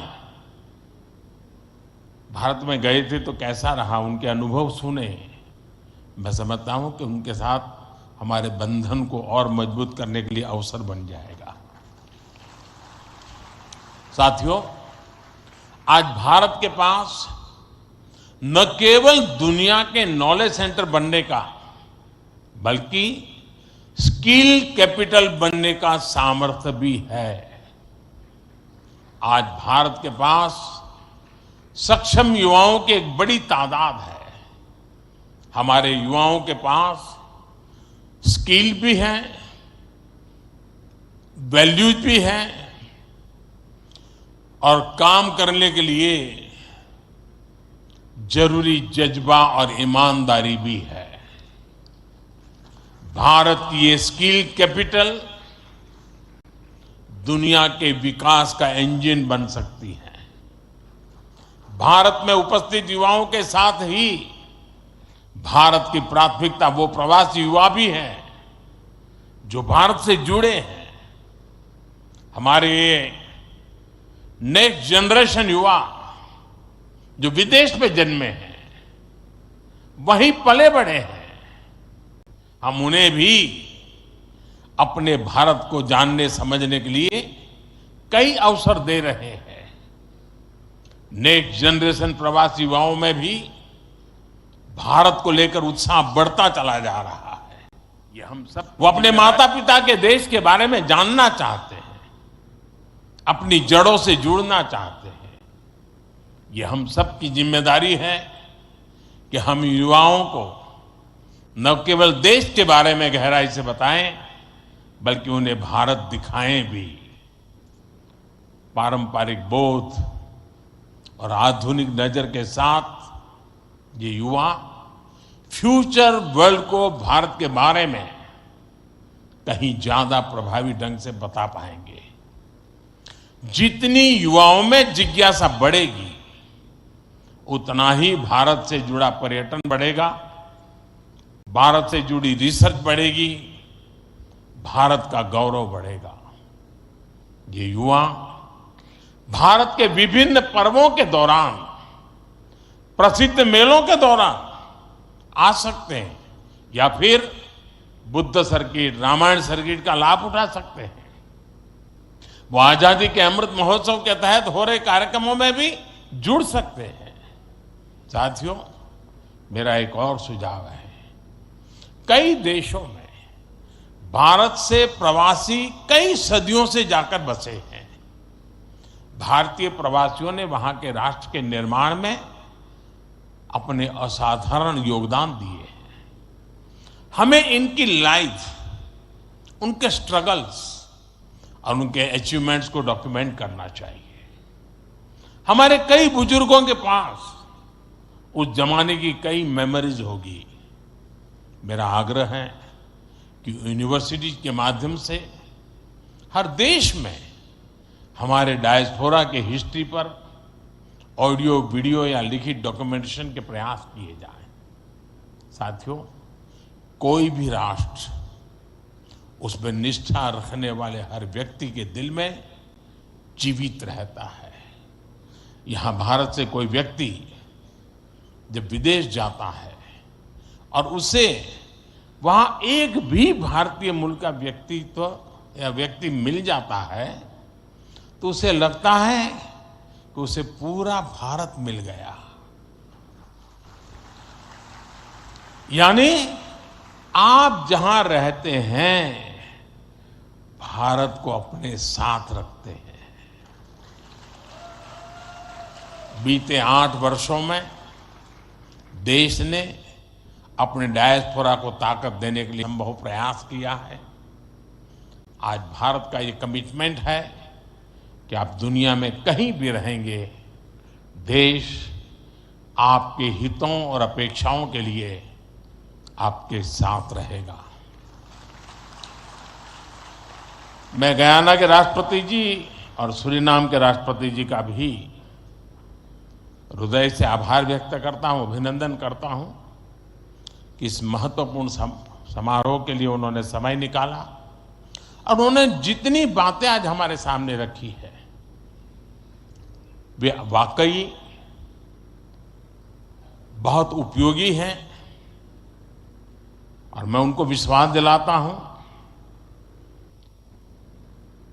कि जिन सुझावों को उन्होंने रखा है उस पर भारत जरूर खरा उतरेगा।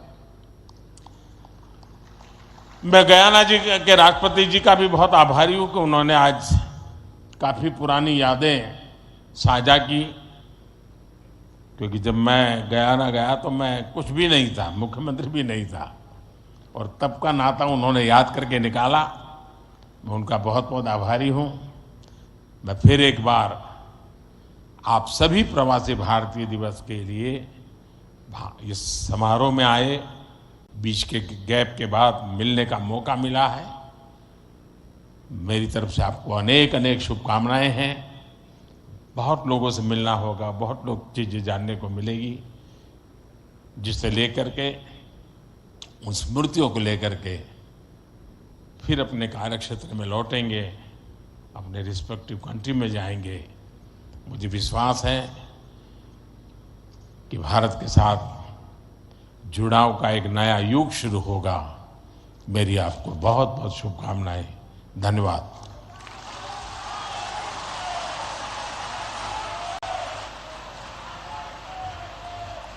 कोटि कोटि धन्यवाद माननीय प्रधानमंत्री जी, आपके अपनेपन से भरे हुए संबोधन के लिए। आपके राष्ट्रीय स्वाभिमान के स्वर सभी को एक नई ऊर्जा से भर देते हैं। बहुत बहुत धन्यवाद आपका माननीय। We are grateful and privileged with the august presence of His Excellency Dr. Mohammad Irfan Ali and His Excellency Mr. Chandrika Prasad Santokhi. Thank you, Honorable Governor, Madhya Pradesh. Thank you, Honorable Chief Minister, Madhya Pradesh. Thank you so much, Minister of External Affairs, Minister of State for External Affairs. सभी का बहुत बहुत धन्यवाद।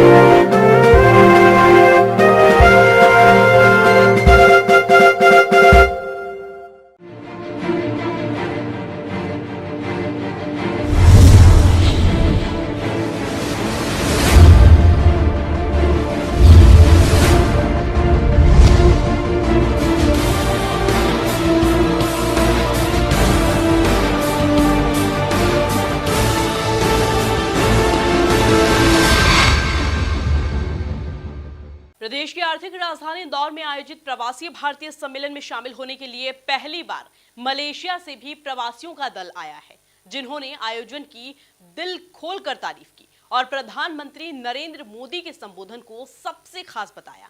इन्हीं बातों के बीच Malaysia से आए प्रवासियों के दल से खास बातचीत की एमपी न्यूज के editor in chief Mahendra Singh Songira ने। 9 जनवरी 2023 एनआरआई कॉन्फ्रेंस का दूसरा दिन, जब प्राइम मिनिस्टर नरेंद्र मोदी को सुनने के लिए मलेशिया से आए ये तमाम काउंसलर्स जो कि एनआरआई भी हैं और अपने देश के लिए अपनी एक ड्यूटी निभाने के लिए प्रवासी भारतीय सम्मेलन में पहली बार शिरकत करने आए हैं। आइए बातचीत करते हैं और मलेशिया से आए इन प्रवासी भारतीय मेहमानों के दिल में किस तरह की उमंग है, कैसा उनका अनुभव है, जानने समझने की कोशिश करते हैं। Sir, what exactly your experience about this NRI conference? You are attending first time? Yes.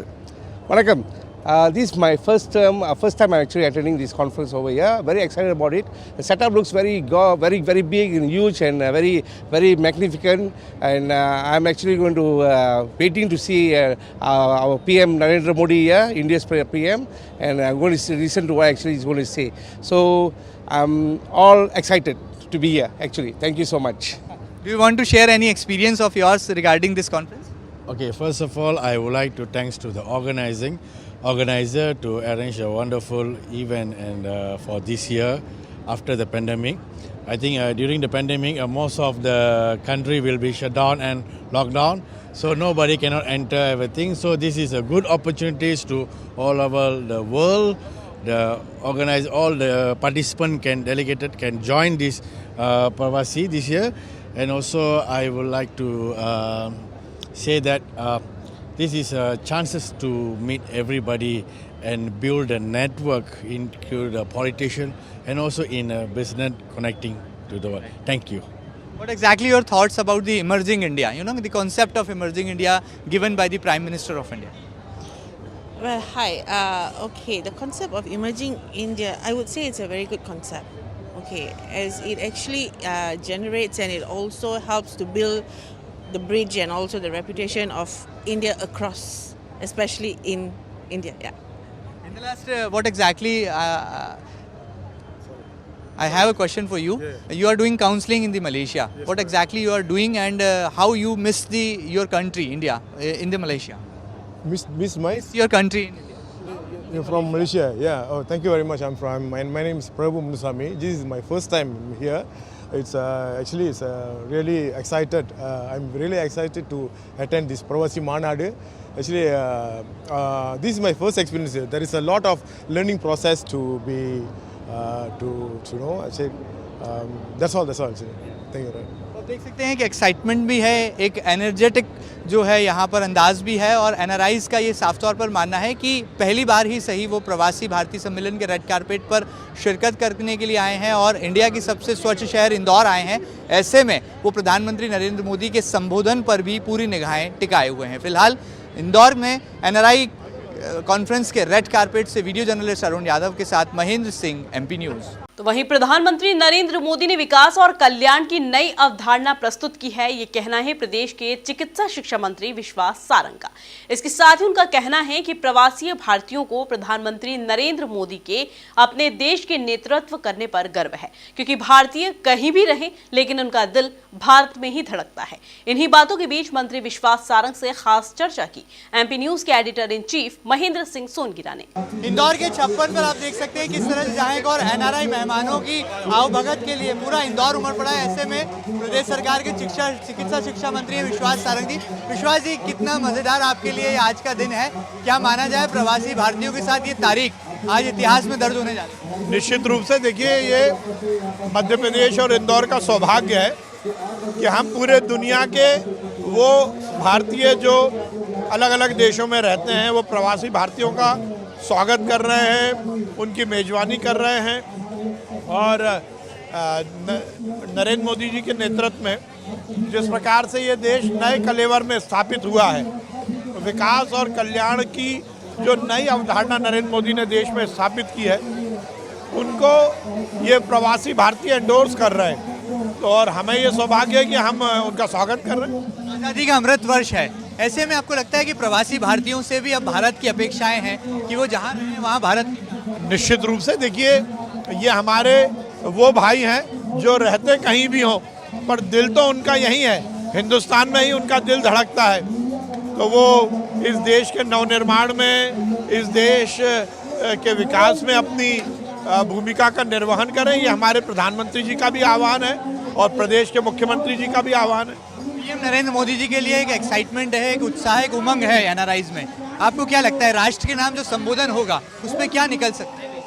देखिए, नरेंद्र मोदी, जैसा मैंने कहा कि अब नरेंद्र मोदी जी केवल हिंदुस्तान के नेता नहीं, वैश्विक नेता हैं और हर हिंदुस्तानी को इस बात का फख्र है कि हमारा नेता पूरी दुनिया को लीड कर रहा है। और यदि किसी और देश में हिंदुस्तानी रहता है तो उसके लिए तो ये और बड़ी सौभाग्य की बात है कि वो जहाँ का मूल निवासी है वहाँ का नेता वैश्विक नेता बना है। तो ये तो बड़ी प्रसन्नता की बात है। निश्चित रूप से मोदी जी का हर उद्बोधन देश को और दुनिया को नई दिशा देता है, आगे भी वही कहूँगा। यूपी में 2 अंतर्राष्ट्रीय आयोजन हैं, GIS और PBD।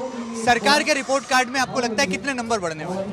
देखिए, मध्य प्रदेश की सरकार माननीय शिवराज सिंह चौहान जी के नेतृत्व में हर आयाम पर सुव्यवस्थित काम कर रही है। यदि हम विकास की बात करें, हमें बहुत अच्छे नंबर मिले हैं। हम जनता के कल्याण की योजनाओं के इम्प्लीमेंटेशन पर बात करें, हमने बहुत अच्छा काम किया है। यदि केंद्र सरकार ने बड़े भाई के रूप में हमें कुछ आदेश दिया है, हमने उसका अक्षरशः पालन किया है। फेडरल सिस्टम में केंद्र सरकार को, मैं नरेंद्र मोदी जी को बहुत बधाई दूंगा कि फेडरल सिस्टम को उन्होंने बहुत मजबूती के साथ देश में लागू किया, तो उसी मजबूती के साथ हमने उसको ग्राह्य भी किया है। तो निश्चित रूप से हमारी सरकार तो अच्छा काम कर ही रही है। 56 पर आप आए हैं, स्वाद का लुत्फ उठाया, क्या पसंद आया इंदौरी में? अरे देखिए, ये 56 और इंदौर के सराफा में खा खा के ही तो बड़े हुए हैं। रहते जरूर भोपाल में, पर खाने तो यहाँ आते ही है। पर ये और अच्छी बात है कि आज पूरी दुनिया के अलग अलग देशों के जो हमारे भारतीय हैं वो भी इसका लुत्फ उठा रहे हैं। और मैं 56 दुकान के हमारे सभी दुकान के मालिकों को और इंदौर की जनता को बहुत बधाई दूंगा कि उन्होंने इस पूरे आयोजन में जिस प्रकार से पार्टिसिपेट किया और जिस प्रकार से असली मेजबान की भूमिका का निर्वहन किया। ये 2 दिन में 3 दिन मध्य प्रदेश और इंदौर के लिए बहुत महत्वपूर्ण है। अब दुनिया के मैप पर इंदौर आ गया, ये बड़ी बात है। देख सकते हैं कि किस तरह से मंत्री जी के चेहरे पर उत्साह की लहर भी है। और ये विश्वास सारंग मध्य प्रदेश सरकार में कैबिनेट मंत्री हैं, जो कि यहाँ पर फिलहाल 56 पर एनआरआई मेहमानों की आवभगत, उनकी मेहमान नवाजी के लिए यहाँ पर मौजूद हैं और उसके साथ साथ व्यंजनों का लुत्फ भी उठा रहे हैं। फिलहाल वीडियो जर्नलिस्ट अरुण यादव के साथ महेंद्र सिंह, MP न्यूज इंदौर। इंदौर के लिए प्रवासी भारतीय सम्मेलन एक स्वर्णिम पल है, क्योंकि जिस तरह से इसका आयोजन किया जा रहा है उसका फायदा आने वाले वक्त में मिलेगा। ये कहना है इंदौर विकास प्राधिकरण के अध्यक्ष जयपाल सिंह चावड़ा का।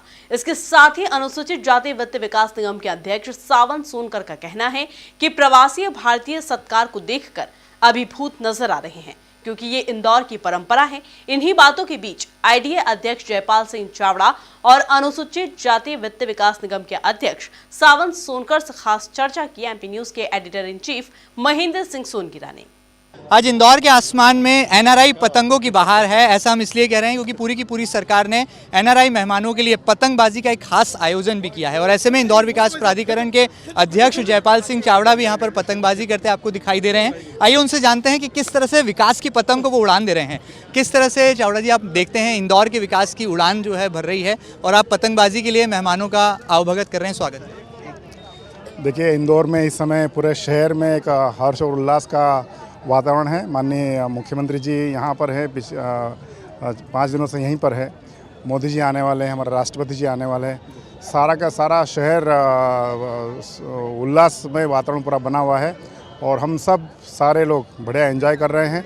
ये इंदौर के विकास का स्वर्णिम पृष्ठ है, यहाँ से इतिहास लिखा जाएगा। और जिस इंदौर को आज हम देख रहे हैं और मुख्यमंत्री जी घोषणा कर रहे हैं कि आने वाले 10 वर्षों में ये देश के और विश्व के मानचित्र पर उभरेगा। मैं सोच रहा हूँ उसके पहले ही ये सब कुछ आज के वातावरण से और जिस प्रकार से यहाँ निवेशक आ रहे हैं और जैसा उनके मनोदशा है यहाँ इंदौर को देख करके, उससे लग रहा है कि इंदौर के लिए बहुत कुछ मिलने वाला है। इंदौर तेज गति से विकास करने वाला है। पधारो हमारे घर, इस अभियान ने लोगों के दिलों को जीत लिया है और खासतौर पर एनआरआई मेहमान अभिभूत हैं और कई बार इसकी वानगी उन्होंने अभिव्यक्त भी की। आज प्रवासी सम्मेलन में भी कई एनआरआई मेहमानों ने इस बात को स्वीकारा कि घर में ठहरने का जो फॉर्मूला है ये इंदौर ही कर सकता है और कोई शहर नहीं। पधारो हमारे घर, इस थीम पर सारा का सारा इंदौर एक प्रकार से झूम रहा है और लगातार हमारे घरों में ठहरने वाले हमारे प्रवासी भारतीयों की संख्या बढ़ती जा रही है। हमारे सारे अधिकारी, सारे वरिष्ठजन, सारे पार्टी के लोग उनकी सेवा भाव में लगे हुए हैं और ये एक यादगार क्षण उनके जीवन भर के लिए उनके एक उसमें जुड़ने वाला है। अभी जहाँ जाते हैं वहाँ कोई ना कोई हर चौथा पाँचवा व्यक्ति ऐसा मिल जाता है जो किसी परिवार में ठहरा हुआ है। परिवार भी अभिभूत है और जो ठहरने वाले हैं वो भी अभिभूत हैं और जो सुनने वाले हैं वो भी अभिभूत है कि ऐसा भी हो सकता है क्या। तो ये अपने आप में इंदौर में एक नया है, नवाचार है और इंदौर की जो पहचान है कि हम जो भी करते हैं नया करते हैं, अच्छा करते हैं, अनुकरणीय करते हैं और वो सबके लिए प्रेरक बन जाता है, सबके लिए प्रेरणा बन जाता है। हमारे साथ यहाँ पर अनुसूचित जाति वित्त विकास निगम के अध्यक्ष हैं सावन सोनकर जी, वो भी मौजूद हैं। मंत्री जी, क्या मानते हैं आज जिस तरह से एनआरआई मेहमानों की आवभगत हुई है और अब प्रधानमंत्री जी के संबोधन का इंतजार है, क्या संदेश इंदौर को? बड़ा हर्ष का विषय है। पधारो हमारा घर एक ऐसा कॉन्सेप्ट जो इंदौर विकास प्राधिकरण ने दिया, जिसके माध्यम से हम कल से देख रहे हैं कि प्रवासी भारतीय जो आ रहे हैं उनके आंखों में आंसू है। उन्हें लग रहा है कि इतना स्वागत सत्कार, इतना प्रेम, इतना भाव, जिस प्रकार से वो घर पे लेके जाते हैं, उनको टीका किया जाता है, उनकी आरती उतारी जाती है, ये संस्कार इंदौर के ही हैं, ये मालवा के ही संस्कार है, जिसके माध्यम से उनको स्वागत किया जा रहा है। और ये बहुत अच्छा आयोजन है। मुझे लगता है कि आने वाले समय में याद रखा जाएगा। ग्लोबल पार्क की, जैसे आज नमो ग्लोबल पार्क की सीएम साहब ने घोषणा की, उसके अंदर देखेंगे कि हर देश का एक एक वृक्ष लगाया गया, तो वृक्षारोपण को भी लेके भी एक बड़ा संदेश दिया गया है। आज क्या कहेंगे, ये चुनावी साल है और आप पतंगबाजी कर रहे हैं, आईडिया के अध्यक्ष जी भी हैं, इस चुनावी साल में क्या कांग्रेस की सियासी पतंग को काटने के लिए बीजेपी तैयार है? 100% मुझे ऐसा लगता है कि भारतीय जनता पार्टी जो करती है वो दिख भी रहा है आपको। ऐसा 17वां प्रवासी भारतीय सम्मेलन कराने का काम भारतीय जनता पार्टी की सरकार में ही हो सकता है, अन्यथा कोई और सरकार कर भी नहीं सकती।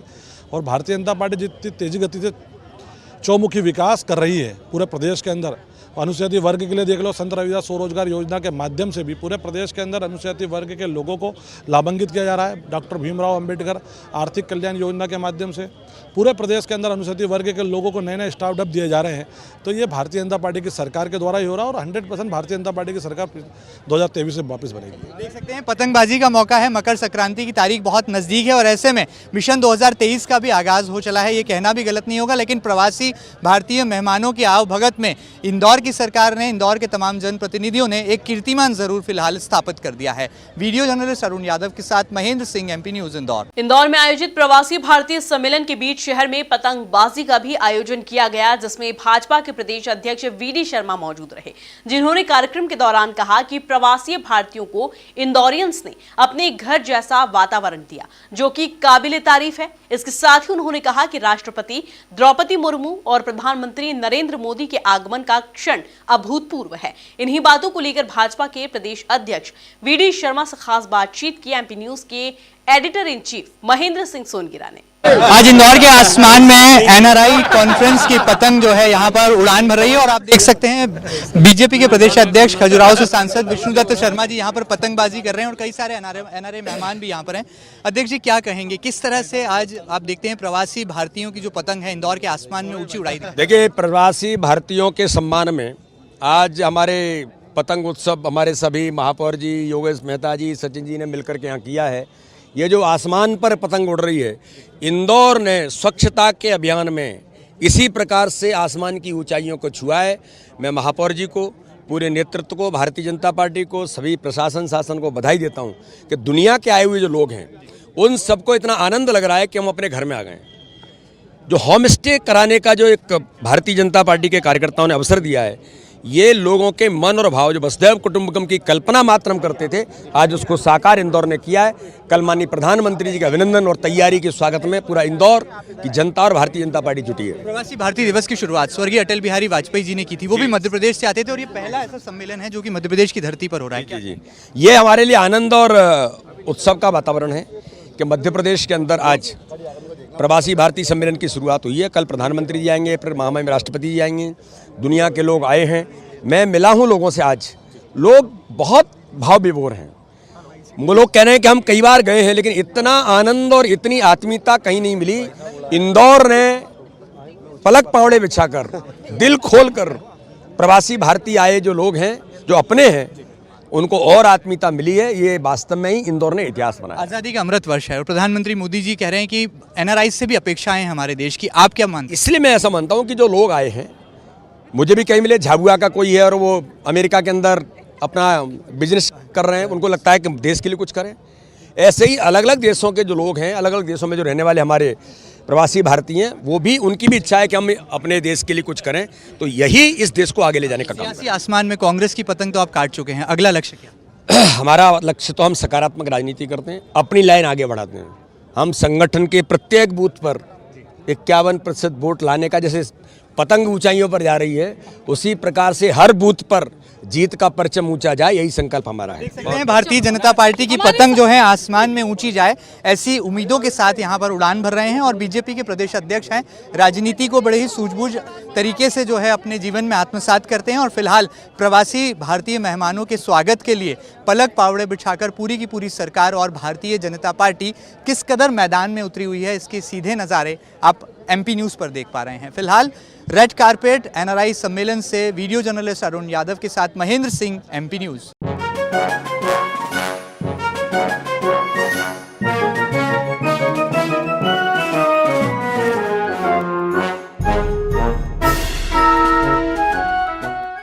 इंदौर में प्रवासी भारतीय सम्मेलन की शुरुआत हो चुकी है, जिसके शुभारंभ की बेला में केंद्रीय सूचना एवं प्रसारण मंत्री अनुराग ठाकुर ने संबोधित किया और भारत के योगदान को प्रवासियों के बीच रखा। उन्होंने अपने भाषण में इंदौर की जमकर तारीफ की। इसके साथ ही उन्होंने महाकाल लोक और ओंकारेश्वर का भी जिक्र किया है। इसी पर देखिए ये खास रिपोर्ट।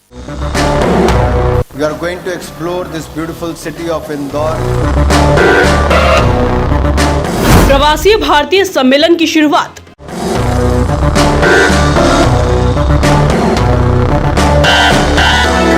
केंद्रीय मंत्री अनुराग ठाकुर ने किया संबोधित।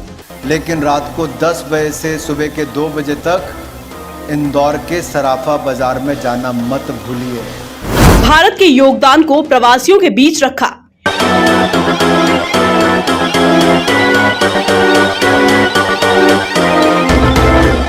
इंदौर की अनुराग ठाकुर ने की जमकर तारीफ। We are going to explore this beautiful city of Indore. केंद्रीय मंत्री अनुराग ठाकुर ने प्रवासी भारतीय सम्मेलन में अपने भाषण के दौरान कोरोना काल का जिक्र किया और बताया कि भारत ही वह देश है जिसने 100 से ज्यादा देशों को कोरोना की वैक्सीन और दवाइयां देने का काम किया। इसके साथ ही उन्होंने निर्यात और खेलों के मामले में भारत की उड़ान के बारे में प्रवासियों को बताया। यही नहीं, आपदा के समय हम दुनिया पर निर्भर नहीं, मोदी जी ने भारत को आत्मनिर्भर बनाया। तभी तो भारत ने 220 करोड़ वैक्सीनेशन करने का काम किया, जो दुनिया के देश सोच भी नहीं सकते थे, भारत के लोगों ने करके दिखाया है। और सही माने में वसुधैव कुटुंबकम की अगर मैं बात करूं तो दुनिया को एक परिवार मानकर नरेंद्र मोदी जी ने एक ही देश के लिए नहीं, 100 से ज्यादा देशों के लिए वैक्सीन देने का और दवाइयां देने का काम भी हमारे भारत ने ही किया है। तो प्रवासी भारतीयों को इस बात पर गर्व भी होना चाहिए। यही नहीं, हमारा जो निर्यात है, एक्सपोर्ट है, उसके मैजिकल नंबर्स भी $400 बिलियन से ज़्यादा हो गए हैं। और यही नहीं, भारत का अपना इंडिजीनियस एयरक्राफ्ट जो है, जो हम बात करें इंडिजीनियस एयरक्राफ्ट कैरियर, वो INS विक्रांत भी हमने आज़ादी के अमृत काल में 75वें वर्ष में भारत को दिया है। स्पेस, डिफेंस और ड्रोन सेक्टर ये नई उम्मीदें लेकर भारत में उभर रहा है और नए नए क्षेत्र इसके माध्यम से खुल रहे हैं। खेलों के क्षेत्र में भारत ने ओलंपिक से लेकर कॉमनवेल्थ गेम्स में नए आयाम स्थापित करने का काम किया है और आत्मनिर्भर भारत के साथ ही एक भारत श्रेष्ठ भारत को भी पूरा करने का काम किया। आपके बीच में ही यूथ अवॉर्डीज भी हमारे बीच में हैं, जो एक भारत श्रेष्ठ भारत को आगे बढ़ाने का काम कर रहे हैं, स्पिरिट को आगे बढ़ाने का काम कर रहे हैं। और मैं तो ये कहूँगा कि आप जब आए हैं तो इस कार्यक्रम के माध्यम से बाकी युवाओं से जरूर मिलिए और उनके साथ देश को घूमने का प्रयास अवश्य कीजिए। आप जितना भारत घूमेंगे, भारत की विशेषताओं को भी जानेंगे, भारत की समस्याओं को भी जानेंगे और कहीं ना कहीं समस्याओं का समाधान करने में भी आप एक बहुत बड़ा सहयोग कर सकते हैं। देश के सबसे स्वच्छ शहर इंदौर की प्रसिद्धि पूरी दुनिया में फैल चुकी है, जिसको केंद्रीय मंत्री अनुराग ठाकुर ने खूब सराहा और प्रवासी भारतीयों से इंदौर की एक एक जगहों को देखने की अपील की। और युवा Pravasi Bharatiya Divas, and once again I just would like to remind you, you are going to explore this beautiful city of Indore, Mahakal Lok, Omkareshwar मंदिर। आप भारत के समृद्ध और गौरवशाली इतिहास को देखिए ही, लेकिन रात को 10 बजे से सुबह के 2 बजे तक इंदौर के सराफा बाजार में जाना मत भूलिए। अगर आप सराफा बाजार में गए बिना चले गए तो आपकी ये विजिट बिल्कुल अधूरी है, और अगर आप एक बार चले गए तो समझ लीजिए अगली बार इंदौर में, जहां साथ में लगते महाकाल लोक, ओंकारेश्वर मंदिर से बहुत सारे आकर्षण आपके लिए होंगे, उनमें से सराफा बाजार भी आपको बार बार निमंत्रण करेगा। एक बार फिर आप सबका हृदय की गहराइयों से बहुत बहुत स्वागत। जय भारत, जय हिंद। बोले भारत माता की, भारत माता की। बहुत बहुत धन्यवाद। प्रवासियों को संबोधित करते हुए केंद्रीय मंत्री अनुराग ठाकुर का उत्साह देखते ही बनता था। वहीं प्रवासियों ने भी इस दौरान जमकर तालियां बजाकर उनके भाषण को सराहा। Bureau report, MP news, Indore. कड़क जोधपुरी सूट और चेहरे पर खुशी का अंदाज, कुछ ऐसा ही इंदौर के प्रवासी भारतीय सम्मेलन के दौरान मुख्यमंत्री शिवराज सिंह चौहान को देखा गया। वहीं जब उन्होंने प्रवासी भारतीयों को संबोधित करते हुए माइक संभाला तो उन्होंने प्रवासी भारतीयों को आनंदित कर दिया और जमकर तालियां बटोरी। इसी पर देखिए खास रिपोर्ट। अतिथि देवो भव की परंपरा का निर्वाह करते हुए हम एक बार फिर आपका स्वागत करते हैं, अभिनंदन। प्रवासी भारतीय सम्मेलन का आगाज भारतीय वेशभूषा में दिखे CM शिवराज। आप इंदौर की सड़कों पर देख रहे होंगे, विद्युत बल्ब की लड़ियों से इंदौर सजाया गया है। मध्य प्रदेश वासियों की तरफ से किया स्वागत। रंगोलियां बनाई गई है, केवल स्वागत द्वार नहीं बनाए। प्रवासी भारतीयों को बताई युवा की परिभाषा। इंदौर की जनता ने पलक पौड़े आपके लिए बिछाए। PM मोदी के विजन को प्रवासियों के बीच किया पेश। प्रवासी भारतीय सम्मेलन की शुरुआत के मौके पर CM शिवराज सिंह चौहान ने जैसे ही माइक संभाला तो सबसे पहले उन्होंने अपने मामा वाली छवि की बात कही और कहा कि जब वो मध्य प्रदेश वासियों के मामा हैं तो प्रवासी भारतीयों के बीच भी इसी नाम से पहचाने जाना चाहते हैं। वहीं इस दौरान उन्होंने इंदौर की मेहमान नवाजी का भी जिक्र किया। मैं मध्य प्रदेश वालों का मामा हूं तो आपका भी मामा ही हुआ। इंदौर में आपका हृदय से स्वागत, और केवल मेरी तरफ से नहीं, मध्य प्रदेश की 8.5 करोड़ जनता की ओर से आपका स्वागत है, आपका अभिनंदन है। और स्वागत केवल शब्दों में नहीं है, यह स्वागत आत्मीय है, यह स्वागत भावनाओं से है। और वो भावनाओं का प्रकटीकरण आप इंदौर की सड़कों पर देख रहे होंगे। विद्युत बल्ब की लड़ियों से इंदौर सजाया गया है, रंगोलियां बनाई गई है, केवल स्वागत द्वार नहीं बनाए। इंदौर की जनता ने पलक पौड़े आपके लिए बिछाए। या इंदौर में तो झगड़ा हो रहा था। झगड़ा इस बात का कि जब आ रहे हैं तो होटल में काय को ठहरेंगे, हम अपने घर ठहराएंगे। हर एक ललायत था हमारे घर ले चलो। सचमुच में आप सब आए। मैं हृदय की गहराइयों से, क्योंकि मध्य प्रदेश है देश का दिल, हार्टलैंड ऑफ इंडिया, और आप हैं हमारे दिल के टुकड़े। अतिथि देवो भव की परंपरा का निर्वाह करते हुए हम एक बार फिर आपका स्वागत करते हैं, अभिनंदन करते हैं। इस दौरान CM शिवराज सिंह चौहान ने प्रवासियों के बीच एक बार फिर से अपने चिर परिचित युवा की परिभाषा को पेश किया और युवा प्रवासियों को आनंदित कर दिया। लेकिन युवा प्रवासी भारतीय दिवस है मित्रों, युवा वो नहीं है जिसकी उम्र 15 साल से लेकर 30 साल की होती है। युवा वो है जिसके पैरों में गति होती है। युवा वो है जिसके सीने में आग होती है। युवा वो है जिसकी आंखों में सपने होते हैं। और युवा वो है जो उन सपनों को साकार कर कर ही चैन की सांस लेता है। स्वामी विवेकानंद ने कहा था, वो शब्द मुझे आज याद आ रहे हैं, तुम केवल 3.5 हाथ के हाड़ मांस के पुतले नहीं हो, तुम ईश्वर के अंश हो, अमृत के पुत्र हो, अनंत शक्तियों के भंडार हो और अमर आनंद के भागी हो। दुनिया में कोई काम ऐसा नहीं कि जो तुम ना कर सको। और भारत के युवाओं ने दुनिया में सच में वो करके दिखाया है। कामयाबी हाथ की लकीरों से नहीं मिलती, कामयाबी माथे के पसीने से मिलती है। और वो सफलता के झंडे भारत के युवाओं ने गाड़े। दुनिया में जहां जहां गए एक अलग पहचान बनाई। और सचमुच में दुनिया के लगभग सभी देशों में अलग अलग क्षेत्रों में आज भारत का डंका अगर बजाया है तो आपने बजाया, इसलिए मैं आपका स्वागत करता हूं, आपका अभिनंदन करता हूं। एक व्यक्ति अगर सोचे, एक व्यक्ति अगर ठान ले तो दुनिया बदल सकता है। मुख्यमंत्री शिवराज सिंह चौहान ने अपने भाषण में प्रधानमंत्री नरेंद्र मोदी की भी जमकर तारीफ की और बताया कि किस तरह से उनके आह्वान पर देश एक साथ खड़ा हो जाता है। हमारे प्रधानमंत्री श्रीमान नरेंद्र मोदी जी पर मुझे 2014 याद आता है।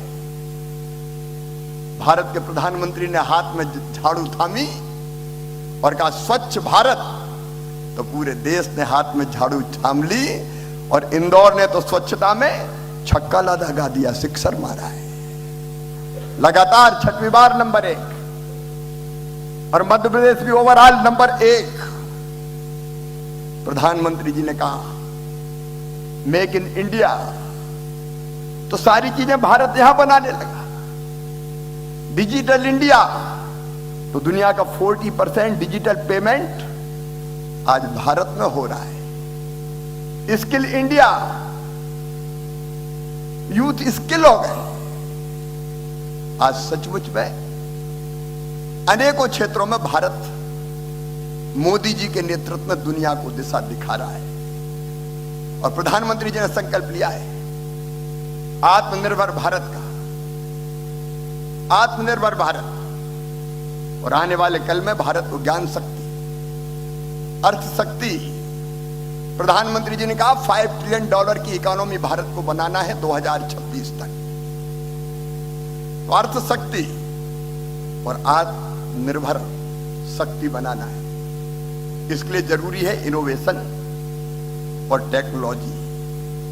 प्रवासी भारतीय सम्मेलन के प्रारंभिक सत्र को युवा प्रवासी भारतीयों को समर्पित किया गया था, जिसमें शामिल युवा प्रवासियों ने सीएम शिवराज के भाषण पर दिल खोलकर तालियां बजाई।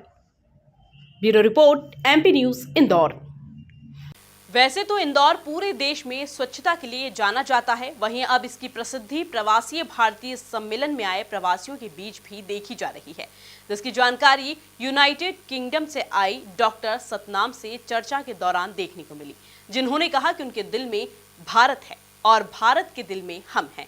इन्हीं बातों को लेकर डॉक्टर सतनाम से खास चर्चा की एमपी न्यूज के editor in chief Mahendra Singh Songira ने। हमारे साथ यूनाइटेड किंगडम में डॉक्टर सतनाम हैं, जो कि इंडिया आई हैं और इंदौर आकर के प्रवासी भारतीय सम्मेलन में जो है किस तरह का उनका एक्सपीरियंस रहा है और कितना वो एक्साइटेड हैं। How you excited about the PBD held in Indore? I am absolutely thrilled. I first of all want to congratulate. This city is so clean. This is the first time ever I've been here, and the moment I arrived I noticed it. The sun was sparkling clear and the roads were like glittering almost. So this is something that we need to cherish and implement in every state in India, I would say, because it is really, really well kept, and I really want the other Indian states to be motivated and the CMs and the citizens to actually learn from that, because when you clean, the hygiene, especially now COVID times, is so important. So congratulations for that. And obviously, how much can you talk about your own Prime Minister? He's held our head high in the universe. We as Indians, I was born as an Indian child, okay? At that time, I traveled internationally. I lived in more than 60, 70 countries. I worked with most of the governments around the world, all the royal families. And I would always yearn for that respect as an Indian. And only when Mr. Modi came into power and his hard efforts that he put in throughout, now we walk with our heads high in the sky and we say, you know what, we are Indians. So this is one thing that we have to just, embrace in our heart and say, Well done, Mr. Modi. We are so proud of you. You know what? God gives this kind of leader to every nation. This is really amazing. We were actually invited by the CM, Mr. Shivraj Singh Chauhan, with our investor consortiums. So we are IMIFIP, we are green technologies, we invest in smart cities, and we are green city developers. So we are doing a lot of work in India. My father is a humanitarian. My father is, where is he? Where is he gone? Okay, Dr. Prakash Lal Devchakar. He served this country 45 years. And he's the guy who actually thought about global imbalance, climate imbalance 45 years ago. And he started organic farming and naturopathy and Gaumutra treatment that time. So this is his vision. We've been serving with him all these years. And now I'm so happy that the world is joining us. And the more we can do, the better. So whatever opportunity, I just request anyone everywhere here in India, whatever you think we can do, just call out for us and we'll be there. Because now the aim of the family, Devchakar family, is just to serve our land, our motherland. जो ऋण है हमारी मातृभूमि का, वो हम अब उतारेंगे. Do you want to communicate any constructive message to the Indians also? One very important, something, you know, we blame people, right? We blame the responsible authorities, we blame the governments, and I believe that this is the time to look at your rights, but before that, look at your duties. Okay, so we look after our rights. At the same time, we have to be responsible enough individually to see what my duty is. And once every individual takes that initiative, I think the whole country will seem up in that kind of realm. So I don't think we should just rely on the politicians or the officials. I think it's a collaborative effort and everyone should come out of the house, step out and see what is the best possible way to support your own country and support your humankind. In the last, what exactly you expect from the Prime Minister of India, Mr. Narendra Modi? What exactly you expect from the government also? Look, he's done marvelous jobs. You can't name them and commend them, but seeing what he's already done, we just pray that God gives him more strength to do more and more, because the more he stays and the more focused he is, the betterment is for the Indians. So all we can say, God hail.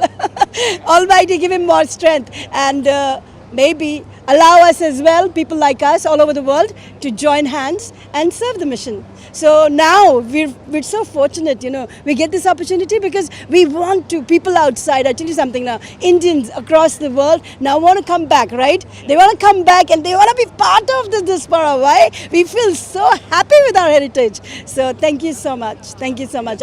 We love our India. हम भारत को बहुत प्यार करते हैं. हमारे दिल में भारत है और भारत के दिल में हम हैं. हमारे दिल में भारत है और भारत के दिल में हम हैं, ऐसा कुछ खास कहना है इन खास मेहमान का। और एक बड़ी बात ये भी है कि किस तरह से वो अपना कंट्रीब्यूशन भी याद करते हैं और हमारे देश के प्रति जो कर्तव्य है, जो ऋण चुकाने की बात आपने की है, और जिस फैमिली को आप जो है बिलोंग करती हैं, देवचाकर फैमिली, जो कि पूरी तरह से नेशन में नेचुरोपैथी की दिशा की बात करें, स्मार्ट सिटीज़ के कॉन्सेप्ट की बात करें, उसमें अपना कंट्रीब्यूशन दे रहे हैं और एक अच्छा और अनुपम संदेश जो है वो यहाँ पर इस रेड कारपेट से पीबीडी के जरिए देना चाहती हैं और देश के प्रधानमंत्री नरेंद्र मोदी जी से। जी बिल्कुल, मेरे पिता है, ये इन्हीं की वजह से मैं आज इस वजूद पे हूँ। तो ये देवचाकर भी नाम उनको पहाड़ों में मिला था, तो देवचाकर का मतलब ही देव के चाकर है, मीन सर्वेंट ऑफ लॉर्ड। ये देवचाकर का मीनिंग, हाँ, देवताओं की भूमि है हिमाचल, और वहाँ पे मेरे पिता को, क्योंकि इन्होंने निस्वार्थ 50 साल उधर सेवा की है, बहुत है, कुल्लू शॉल के फाउंडर है, केंचुआ खाद शुरू किया, तो बहुत कुछ करने के बाद ये जो नाम है हमें धरोहर में मिला है, देवचाकर। देख सकते हैं कि किस तरह से एक उत्साह है, एक उमंग है, और देवचाकर फैमिली आज यूनाइटेड किंगडम में भारत की शान और भारत के राष्ट्रीय ध्वज को भी लहरा रहे हैं। फिलहाल पीबीडी के इस रेड कारपेट से वीडियो जर्नलिस्ट अरुण यादव के साथ महेंद्र सिंह, एमपी न्यूज। विदेशों में भी भारतीय परंपराओं का कैसा जलवा दिखाई देता है, इसकी झलक प्रवासी भारतीय सम्मेलन में आई सिंगापुर की मूल निवासी और फिलहाल ऑस्ट्रेलिया में रह रही सीता देवी और भावना शिवानंद से बातचीत में पता चला, जिन्होंने बताया कि इंडियन कल्चर अपने आप में आकर्षित करने वाला होता है। वहीं इसके साथ ही उन्होंने बताया कि विदेशों में प्रधानमंत्री नरेंद्र मोदी को लेकर एक अलग ही उत्साह देखा जाता है। इन्हीं मुद्दों को लेकर सीता देवी और भावना शिवानंद से खास चर्चा की एमपी न्यूज के editor in chief Mahendra Singh Songira ने। एनआरआई मेहमानों की फहरिस्त में दो ऐसे खास मेहमान भी यहाँ पर एमपी न्यूज़ पर हमारे साथ हैं। आप हैं सीता देवी, जो कि बेसिकली चाइना से हैं लेकिन राइट नाउ सिंगापुर में हैं, और आप हमारे साथ भावना शिवानंद जी हैं, जो कि ऑस्ट्रेलिया में हैं लेकिन आप भी सिंगापुर से हैं। कैसा एक्सपीरियंस रहा? What exactly your experience about the India's cleanest city Indore? Actually मैंने सुना था इंदौर के बारे में, बहुत क्लीन सिटी है, लेकिन और मुझे यहाँ देखने के लिए आना चाहती थी, लेकिन वो वो अपॉर्चुनिटी नहीं मिला था। और मुझे उज्जैन भी देखना था, तो वो भी नहीं हुआ था। लेकिन जब I got invitation from this government, I am very happy. But when I came here I saw the cleanness, because what I thought उससे भी ज़्यादा क्लीननेस है, और लोग भी बहुत अच्छे हैं। और मुझे सुना है यहाँ का स्ट्रीट फूड भी बहुत अच्छा है, वो भी मुझे खाना है। और उससे पहले यहाँ जैसे हम लोग बहुत साल से बाहर रह रहे हैं, लेकिन मोदी गवर्नमेंट आने के बाद वो डेवलपमेंट हमने बहुत देखा है। पहले हमें इतना पता नहीं था। जब मैं तो थोड़ा बाहर घूमने के लिए जाती रहती हूँ, तब वहाँ की लोकल लोगों ने मुझे पूछ रहे थे आप भारत से हो या मोदी गवर्नमेंट, मतलब मोदी कंट्री से। तब हमें पता चला ओके मोदी बहुत कुछ कर रहा है। फिर हमने उसके बारे में रिसर्च करना शुरू किया। तब से हमें मोदी को बहुत पसंद करते, क्योंकि उसकी काम देख के। हाँ, हमारे साथ एक और मेहमान है। वैसे वो सीता देवी के नाम से अब खुद को एक आइडेंटिटी रखती हैं, लेकिन उनका ओरिजिनल नेम जो मैं यहाँ पढ़ पा रहा हूँ, ची चौ पी, राइट? या तो what exactly your experience about the India and this NRI conference held in Indore? Okay, what actually is that the difference of this conference is that it gives us an opportunity from outside of India to come and view the actual India, and also to share our view from how we look at India. And because we come from the third party eyes, we are not from here and we are so immune of what you have, what you do not have. But we do not feel it here, but we feel it from the other side, and we saw the development very, very clearly. So this is my first time in Indore. I've been in Bharat for 7 times. The first thing that amazed me is that when I came from the airport, and then I go to the hotel and I see, no rubbish. No rubbish, no ticket, no packaging food and everything.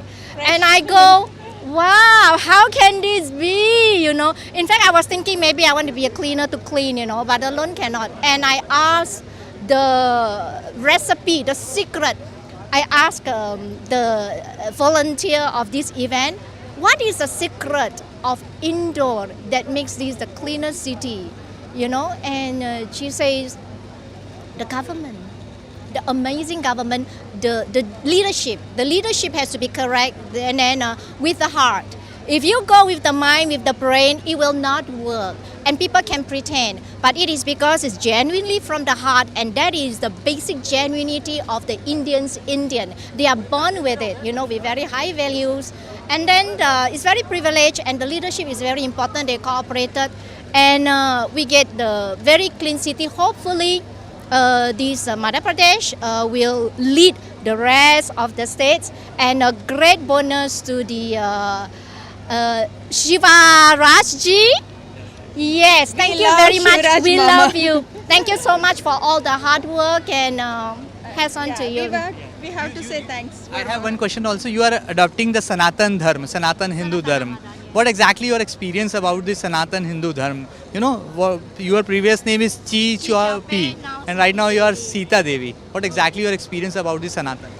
Okay, this Sanatana Dharma is very close to my heart. I will never go back to anything else, because Sanatana Dharma is from Vedic culture, Vedic literature, Vedic philosophy. It is the original. It's not from India. It's from Bharat. Bharat, you know, way back.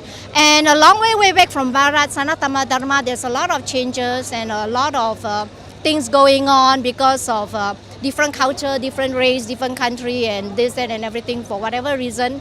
And it has kind of diluted, but it has not deviated. But it can come back again. So what happened is that I really admire Prime Minister Modi ji. It is because he wants to bring back Sanatana Dharma and also Vedic culture. It's not a religion. Dharma is a religion. You have so many religions fight each other. Sanatharma will never fight each other. All differences, religion will come together under the whole world. That's where the world peace will come, and this is where India is going to be Bharat again, where they are going to lead the whole world to have world peace. Are you excited to hear the Prime Minister of India, Narendra Modi? Are you excited? Very much. Because of him only we came here actually. I think maybe tomorrow he's coming here, so we are very excited to see him. But last time I saw in Singapore when he came. Now also we are whenever we see the energy, everything we can get it from him. Yeah. देख सकते हैं सीता देवी भी हैं और भावना शिवानंद जी भी हैं जो कि सिंगापुर से हैं। अभी आप ऑस्ट्रेलिया में हैं और अब भारत की शान को बढ़ा रहे हैं और प्रधानमंत्री नरेंद्र मोदी का जादू किस कदर जो है बोलता है, इसकी बानगी को भी जो है उन्होंने हमारे साथ साझा किया। उम्मीद की जा सकती है कि प्रवासी भारतीय सम्मेलन के इस रेड कारपेट में पासपोर्ट के रंग ज़रूर यहाँ पर लोगों के अलग अलग हो सकते हैं, लेकिन जो दिल में तिरंगे के रंग हैं वो वही 3 हैं और शायद उसी की अभिव्यक्ति आपके खिलखिलाते चेहरों से जो है यहाँ पर देखी जा सकती है। फिलहाल वीडियो जर्नलिस्ट अरुण यादव के साथ महेंद्र सिंह, MP न्यूज़ इंदौर। भारत का जलवा खाड़ी देशों में भी देखने को मिलता है, जहां पर भारतीय मूल के बाशिंदे अपने हुनर का लोहा मनवा रहे हैं। ऐसे ही एक हैं बिहार के रहने वाले और अब UAE में रहकर देश का नाम ऊंचा करने वाले आजम बदर खान, जिन्होंने बताया कि वे UAE में घुटने के प्रत्यारोपण के काम में लगे हैं। इसके साथ ही उनका कहना है कि वे भारत में भी इस क्षेत्र में मदद करने को तैयार हैं। इन्हीं मुद्दों को लेकर आजम बदर खान से खास चर्चा की MP न्यूज़ के संपादक महेंद्र सिंह सोनगिरा ने।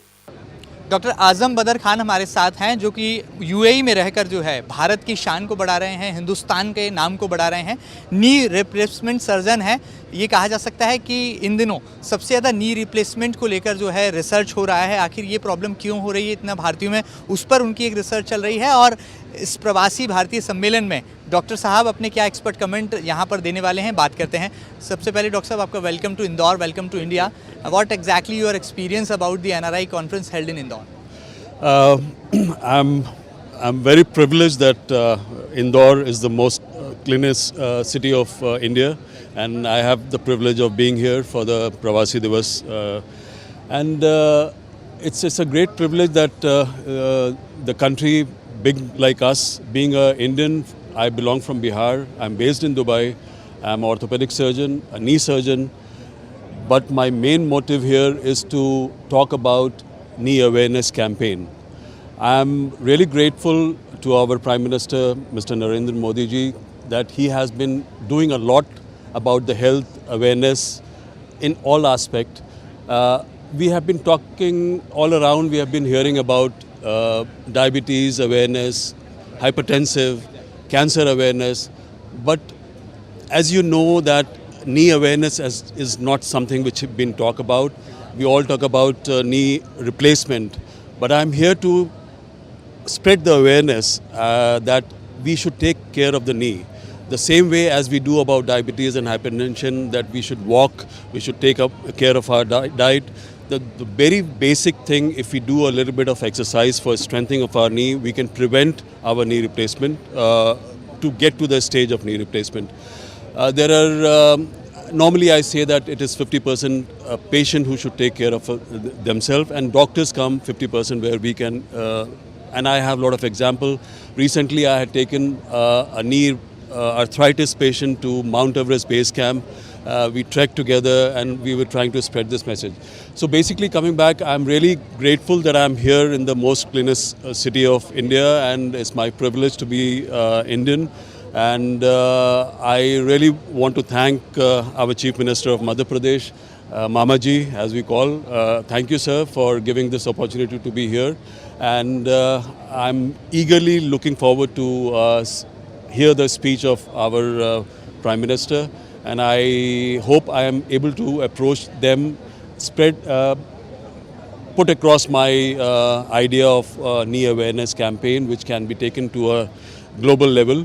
It'll be my privilege. Thank you, sir. Thank you very much. UAE में रहकर जो है नी रिप्लेसमेंट की फील्ड में जो एक अवेयरनेस कैंपेन वो चला रहे हैं और ऐसी उम्मीदें करते हैं कि भारत में भी जो है इसकी शुरुआत होगी। और जैसा कि हमें डॉक्टर अज़म बदर खान बता रहे थे कि किस तरह से नी रिप्लेसमेंट की जो एक प्रॉब्लम है उसको दूर करना होगा, क्या कॉम्प्लिकेशंस आते हैं इस सर्जरी में, वो हमारे साथ वो शेयर करना चाहते हैं। और साथ ही साथ एक कैंपेन जो है इंडिया में रन होना चाहिए, ऐसी उम्मीदें प्रवासी भारतीय मेहमान होने के नाते वो इंडिया से रखते हैं, प्राइम मिनिस्टर से रखते हैं। फिलहाल वीडियो जर्नलिस्ट अरुण यादव के साथ महेंद्र सिंह, MP न्यूज़ इंदौर। इंदौर में प्रवासी भारतीय सम्मेलन का आगाज हो चुका है, जिसमें शामिल होने के लिए देश भर के प्रवासी भारतीय पहुंचे हैं। इनमें शामिल हैं Mauritius Tamil cultural trust RD Shankara Perum chairman, जिन्होंने कहा कि वे मॉरिशस में भी भारतीय संस्कृति को फैलाने का काम कर रहे हैं। इसके साथ ही उन्होंने प्रधानमंत्री नरेंद्र मोदी से एक मुलाकात की इच्छा भी जाहिर की। इन्हीं बातों को लेकर प्रवासी भारतीय RD शंकरा पैरूम से खास चर्चा की MP न्यूज़ के editor in chief Mahendra Singh Songira ने। भारत के सबसे स्वच्छ शहर इंदौर में प्रवासी भारतीय सम्मेलन का आगाज़ हो चुका है और ऐसे में वो तमाम प्रवासी भारतीय जिन्होंने इस सम्मेलन में हिस्सा लिया है वो हमारे साथ हैं। ऐसे ही एक खास मेहमान है डॉक्टर RD शंकरा पैरूमन, जो कि चेयरमैन है Mauritius Tamil cultural centre trust के, और उनको जो है मॉरिशस गवर्नमेंट ने OS के ये एक स्टैंड्स दिया है और किस तरह से उनका एक्सपीरियंस है, आइए बातचीत करते हैं। Hello doctor, very good afternoon. What exactly your experience about the NRI conference held in Indore, and what exactly your experience about the Indore city also? Yeah, I'm very happy to be here today.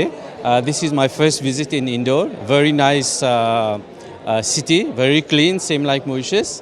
And this is my first experience as far as PBD is concerned. And I'm very happy to connect to the root. Our forefathers came from India, so we want to keep that connection. You're basically from Tamil Nadu, right? So Mauritius में what exactly you are doing, and exactly you are what exactly you are doing in the field of cultural, and Mauritius government appointed you as a chairman as a Mauritius Tamil Cultural Center Trust. What exactly you are doing in Mauritius? Yeah, we are propagating the culture.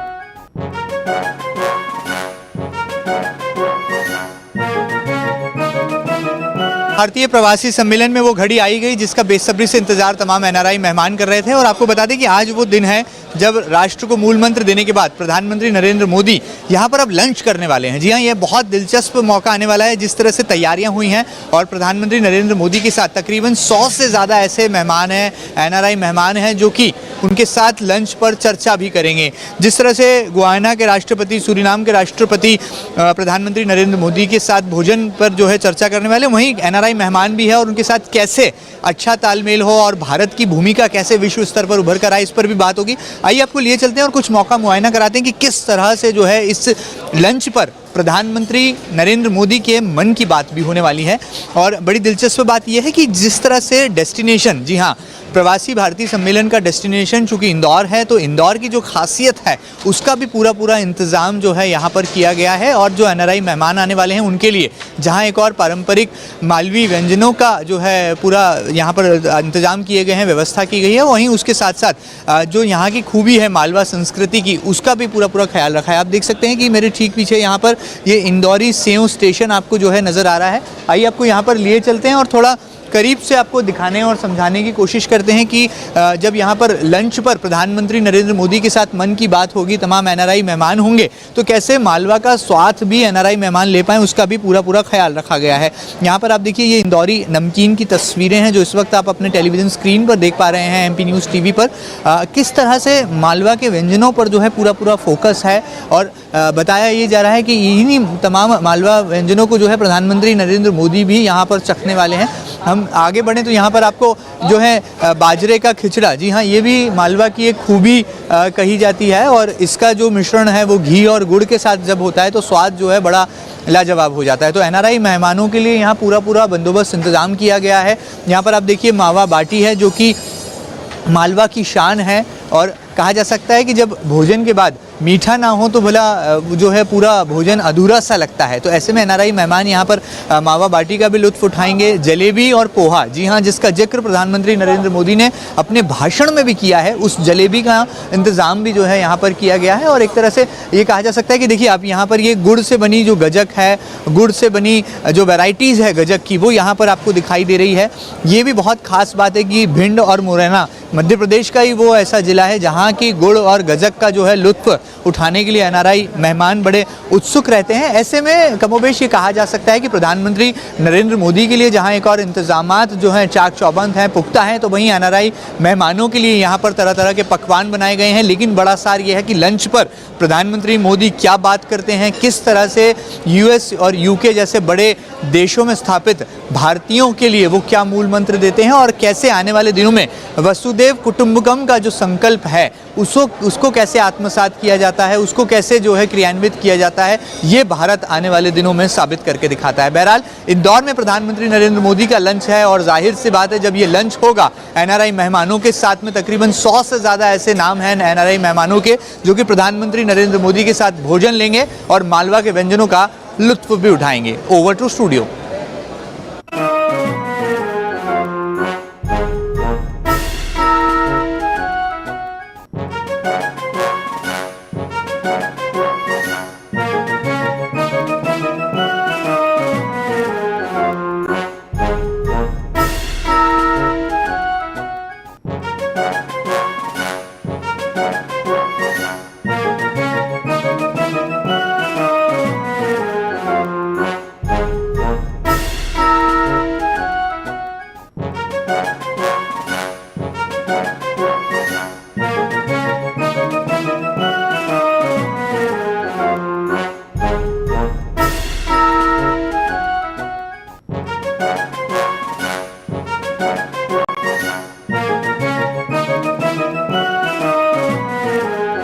प्रदेश की आर्थिक राजधानी इंदौर में आयोजित प्रवासी भारतीय सम्मेलन में शामिल होने के लिए पहली बार मलेशिया से भी प्रवासियों का दल आया है, जिन्होंने आयोजन की दिल खोलकर तारीफ की और प्रधानमंत्री नरेंद्र मोदी के संबोधन को सबसे खास बताया। इन्हीं बातों के बीच मलेशिया से आए प्रवासियों के दल से खास बातचीत की एमपी न्यूज के editor in chief Mahendra Singh Songira ने। 9 जनवरी 2023 एनआरआई कॉन्फ्रेंस का दूसरा दिन, जब प्राइम मिनिस्टर नरेंद्र मोदी को सुनने के लिए मलेशिया से आए ये तमाम काउंसलर्स जो कि एनआरआई भी हैं और अपने देश के लिए अपनी एक ड्यूटी निभाने के लिए प्रवासी भारतीय सम्मेलन में पहली बार शिरकत करने आए हैं। आइए बातचीत करते हैं और मलेशिया से आए इन प्रवासी भारतीय मेहमानों के दिल में किस तरह की उमंग है, कैसा उनका अनुभव है, जानने समझने की कोशिश करते हैं। Sir, what exactly your experience about this NRI conference? You are attending first time? Yes. Welcome. This is my first time I'm actually attending this conference over here. Very excited about it. The setup looks very big and huge and very magnificent. And I'm actually going to waiting to see our PM Narendra Modi here, India's PM, and I'm going to listen to what actually he's going to say. So I'm all excited to be here. Actually, thank you so much. Do you want to share any experience of yours regarding this conference?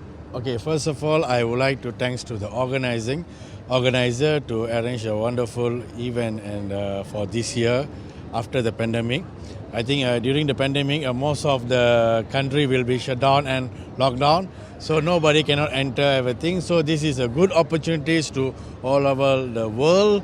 All the participants can join this Pravasi this year, and also I would like to say that this is chances to meet everybody and build a network into the politician and also in business connecting to the world. Thank you. What exactly your thoughts about the emerging India? You know, the concept of emerging India given by the Prime Minister of India. Well, hi. Okay, the concept of emerging India, I would say it's a very good concept. Okay, as it actually generates and it also helps to build the bridge and also the reputation of India across, especially in India. Yeah. In the last, what exactly? I have a question for you. You are doing counseling in the Malaysia. Yes, what exactly you are doing and how you miss your country, India, in the Malaysia? Miss my? Your country. You're from Malaysia, yeah. Oh, thank you very much. My name is Prabhu Mundusamy. This is my first time here. It's actually really excited. I'm really excited to attend this Pravasi Manadu.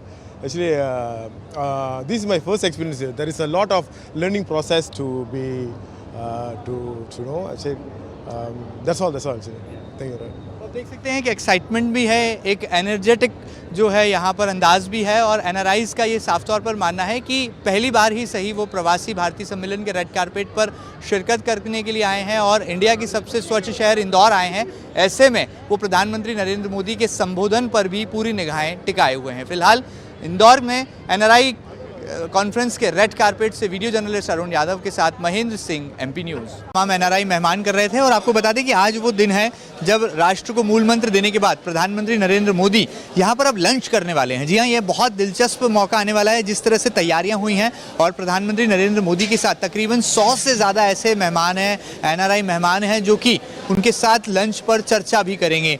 जिस तरह से Guyana के राष्ट्रपति, Suriname के राष्ट्रपति प्रधानमंत्री नरेंद्र मोदी के साथ भोजन पर जो है चर्चा करने वाले, वहीं एनआरआई मेहमान भी है और उनके साथ कैसे अच्छा तालमेल हो और भारत की भूमिका कैसे विश्व स्तर पर उभर कर आए, इस पर भी बात होगी। आइए आपको लिए चलते हैं और कुछ मौका मुआयना कराते हैं कि किस तरह से जो है इस लंच पर प्रधानमंत्री नरेंद्र मोदी के मन की बात भी होने वाली है।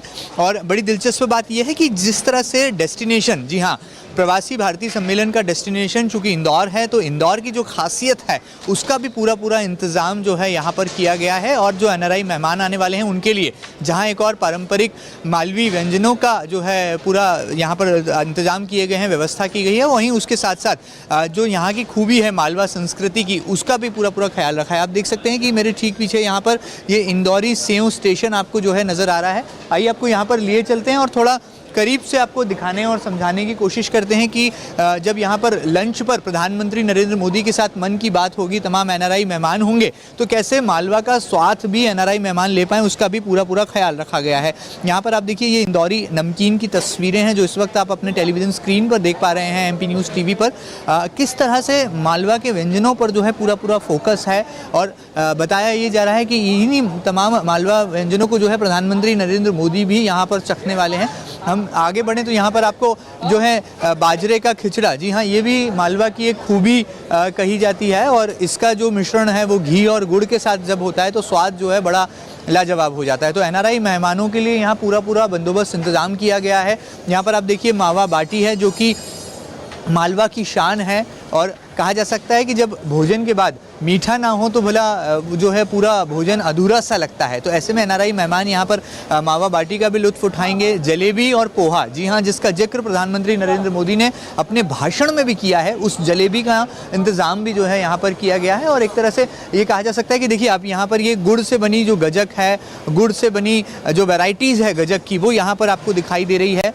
ये भी बहुत ख़ास बात है कि भिंड और मुरैना मध्य प्रदेश का ही वो ऐसा ज़िला है जहाँ की गुड़ और गजक का जो है लुत्फ़ उठाने के लिए एनआरआई मेहमान बड़े उत्सुक रहते हैं। ऐसे में कमोबेश ये कहा जा सकता है कि प्रधानमंत्री नरेंद्र मोदी के लिए जहां एक और इंतजामात जो हैं चाक चौबंद हैं, पुख्ता हैं, तो वहीं एनआरआई मेहमानों के लिए यहां पर तरह के पकवान बनाए गए हैं। लेकिन बड़ा सार ये है कि लंच पर प्रधानमंत्री मोदी क्या बात करते हैं, किस तरह से यूएस और यूके जैसे बड़े देशों में स्थापित भारतीयों के लिए वो क्या मूल मंत्र देते हैं और कैसे आने वाले दिनों में वसुदेव कुटुंबकम का जो संकल्प है उसको कैसे आत्मसात किया जाता है, उसको कैसे जो है क्रियान्वित किया जाता है, ये भारत आने वाले दिनों में साबित करके दिखाता है। बहरहाल इंदौर में प्रधानमंत्री नरेंद्र मोदी का लंच है और जाहिर सी बात है जब ये लंच होगा एनआरआई मेहमानों के साथ में तकरीबन 100 से ज़्यादा ऐसे नाम हैं एनआरआई मेहमानों के जो कि प्रधानमंत्री नरेंद्र मोदी के साथ भोजन लेंगे और मालवा के व्यंजनों का लुत्फ भी उठाएंगे। Over to studio.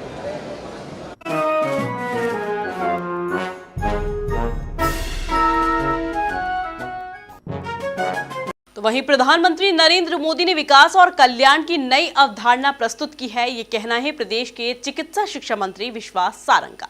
इसके साथ ही उनका कहना है कि प्रवासी भारतीयों को प्रधानमंत्री नरेंद्र मोदी के अपने देश के नेतृत्व करने पर गर्व है, क्योंकि भारतीय कहीं भी रहे लेकिन उनका दिल भारत में ही धड़कता है। इन्हीं बातों के बीच मंत्री विश्वास सारंग से खास चर्चा की एमपी न्यूज के editor in chief Mahendra Singh Songira ने। इंदौर के 56 पर आप देख सकते हैं किस तरह से जहां एक और एनआरआई मेहमानों की आवभगत के लिए पूरा इंदौर उमड़ पड़ा है। ऐसे में प्रदेश सरकार के चिकित्सा शिक्षा मंत्री विश्वास सारंग जी, विश्वास जी, कितना मजेदार आपके लिए आज का दिन है, क्या माना जाए प्रवासी भारतीयों के साथ ये तारीख आज इतिहास में दर्ज होने जा रही है? निश्चित रूप से देखिए ये मध्य प्रदेश और इंदौर का सौभाग्य है कि हम पूरे दुनिया के वो भारतीय जो अलग अलग देशों में रहते हैं, वो प्रवासी भारतीयों का स्वागत कर रहे हैं, उनकी मेज़बानी कर रहे हैं और नरेंद्र मोदी जी के नेतृत्व में जिस प्रकार से ये देश नए कलेवर में स्थापित हुआ है, विकास और कल्याण की जो नई अवधारणा नरेंद्र मोदी ने देश में स्थापित की है, उनको ये प्रवासी भारतीय एंडोर्स कर रहे हैं। तो और हमें ये सौभाग्य है कि हम उनका स्वागत कर रहे हैं। आज़ादी का अमृत वर्ष है, ऐसे में आपको लगता है कि प्रवासी भारतीयों से भी अब भारत की अपेक्षाएं हैं कि वो जहाँ रहें वहाँ भारत? निश्चित रूप से देखिए, ये हमारे वो भाई हैं जो रहते कहीं भी हों, पर दिल तो उनका यहीं है, हिंदुस्तान में ही उनका दिल धड़कता है। तो वो इस देश के नवनिर्माण में, इस देश के विकास में अपनी भूमिका का निर्वहन करें, ये हमारे प्रधानमंत्री जी का भी आह्वान है और प्रदेश के मुख्यमंत्री जी का भी आह्वान है। पीएम नरेंद्र मोदी जी के लिए एक एक्साइटमेंट है, एक उत्साह, एक उमंग है एनआरआईज में। आपको क्या लगता है राष्ट्र के नाम जो संबोधन होगा उसमें क्या निकल सकता है? देखिए, नरेंद्र मोदी, जैसा मैंने कहा कि अब नरेंद्र मोदी जी केवल हिंदुस्तान के नेता नहीं, वैश्विक नेता हैं और हर हिंदुस्तानी को इस बात का फक्र है कि हमारा नेता पूरी दुनिया को लीड कर रहा है। और यदि किसी और देश में हिंदुस्तानी रहता है तो उसके लिए तो ये और बड़ी सौभाग्य की बात है कि वो जहाँ का मूल निवासी है वहाँ का नेता वैश्विक नेता बना है। तो ये तो बड़ी प्रसन्नता की बात है। निश्चित रूप से मोदी जी का हर उद्बोधन देश को और दुनिया को नई दिशा देता है, आगे भी वही कहूँगा। यूपी में 2 अंतर्राष्ट्रीय आयोजन हैं, GIS और PBD। सरकार के रिपोर्ट कार्ड में आपको लगता है कितने नंबर बढ़ने वाले? देखिए, मध्य प्रदेश की सरकार माननीय शिवराज सिंह चौहान जी के नेतृत्व में हर आयाम पर सुव्यवस्थित काम कर रही है। यदि हम विकास की बात करें, हमें बहुत अच्छे नंबर मिले हैं। हम जनता के कल्याण की योजनाओं के इम्प्लीमेंटेशन पर बात करें, हमने बहुत अच्छा काम किया है। यदि केंद्र सरकार ने बड़े भाई के रूप में हमें कुछ आदेश दिया है, हमने उसका अक्षरशः पालन किया है। फेडरल सिस्टम में केंद्र सरकार को, मैं नरेंद्र मोदी जी को बहुत बधाई दूंगा कि फेडरल सिस्टम को उन्होंने बहुत मजबूती के साथ देश में लागू किया, तो उसी मजबूती के साथ हमने उसको ग्राह्य भी किया है।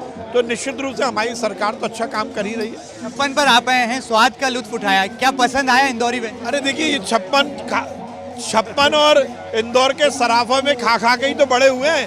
रहते जरूर भोपाल में, पर खाने तो यहाँ आते ही है।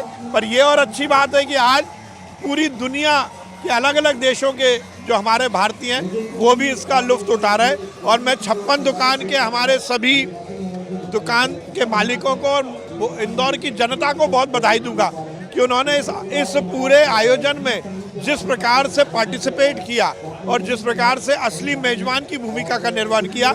ये 2 दिन में 3 दिन मध्य प्रदेश और इंदौर के लिए बहुत महत्वपूर्ण है। अब दुनिया के मैप पर इंदौर आ गया, ये बड़ी बात है। देख सकते हैं कि किस तरह से मंत्री जी के चेहरे पर उत्साह की लहर भी है और ये विश्वास सारंग मध्य प्रदेश सरकार में कैबिनेट मंत्री हैं जो कि यहाँ पर फिलहाल 56 पर एनआरआई मेहमानों की आवभगत, उनकी मेहमान नवाजी के लिए यहाँ पर मौजूद हैं और उसके साथ साथ व्यंजनों का लुत्फ भी उठा रहे हैं। फिलहाल वीडियो जर्नलिस्ट अरुण यादव के साथ महेंद्र सिंह, MP न्यूज इंदौर। इंदौर के लिए प्रवासी भारतीय सम्मेलन एक स्वर्णिम पल है क्योंकि जिस तरह से इसका आयोजन किया जा रहा है उसका फायदा आने वाले वक्त में मिलेगा, ये कहना है इंदौर विकास प्राधिकरण के अध्यक्ष जयपाल सिंह चावड़ा का। इसके साथ ही अनुसूचित जाति वित्त विकास निगम के अध्यक्ष सावन सोनकर का कहना है कि प्रवासी भारतीय सत्कार को देखकर अभिभूत नजर आ रहे हैं क्योंकि ये इंदौर की परंपरा है। इन्हीं बातों के बीच IDA अध्यक्ष जयपाल सिंह चावड़ा और अनुसूचित जाति वित्त विकास निगम के अध्यक्ष सावन सोनकर से खास चर्चा की MP न्यूज के editor in chief Mahendra Singh Songira ने। आज इंदौर के आसमान में NRI पतंगों की बहार है, ऐसा हम इसलिए कह रहे हैं क्योंकि पूरी की पूरी सरकार ने NRI मेहमानों के लिए पतंगबाजी का एक खास आयोजन भी किया है और ऐसे में इंदौर विकास प्राधिकरण के अध्यक्ष जयपाल सिंह चावड़ा भी यहाँ पर पतंगबाजी करते आपको दिखाई दे रहे हैं। आइए उनसे जानते हैं कि किस तरह से विकास की पतंग को वो उड़ान दे रहे हैं। किस तरह से चावड़ा जी आप देखते हैं इंदौर के विकास की उड़ान जो है भर रही है और आप पतंगबाजी के लिए मेहमानों का आवभगत कर रहे हैं, स्वागत। देखिए, इंदौर में इस समय पूरे शहर में एक हर्ष और उल्लास का वातावरण है। माननीय मुख्यमंत्री जी यहाँ पर है, 5 दिनों से यहीं पर है। मोदी जी आने वाले हैं, हमारे राष्ट्रपति जी आने वाले हैं। सारा का सारा शहर उल्लासमय वातावरण पूरा बना हुआ है और हम सब सारे लोग बढ़िया एंजॉय कर रहे हैं।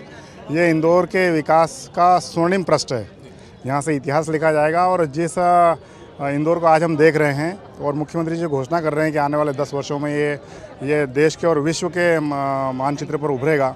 मैं सोच रहा हूँ उसके पहले ही ये सब कुछ आज के वातावरण से और जिस प्रकार से यहाँ निवेशक आ रहे हैं और जैसा उनके मनोदशा है यहाँ इंदौर को देख करके, उससे लग रहा है कि इंदौर के लिए बहुत कुछ मिलने वाला है। इंदौर तेज गति से विकास करने वाला है। पधारो हमारे घर इस अभियान ने लोगों के दिलों को जीत लिया है और खासतौर पर एनआरआई मेहमान अभिभूत हैं और कई बार इसकी वानगी उन्होंने अभिव्यक्त भी की। आज प्रवासी सम्मेलन में भी कई एनआरआई मेहमानों ने इस बात को स्वीकारा कि घर में ठहरने का जो फॉर्मूला है ये इंदौर ही कर सकता है और कोई शहर नहीं।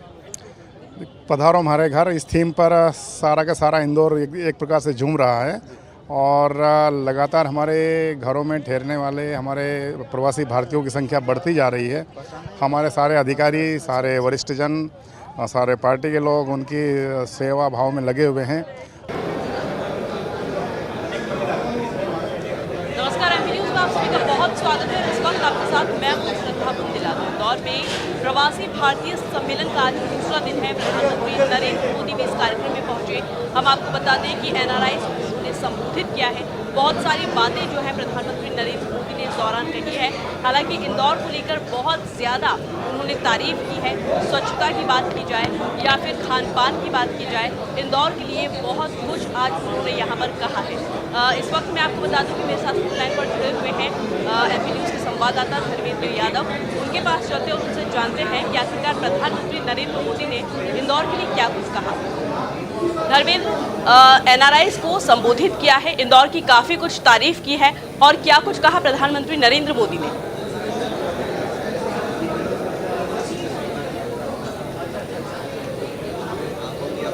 हाँ।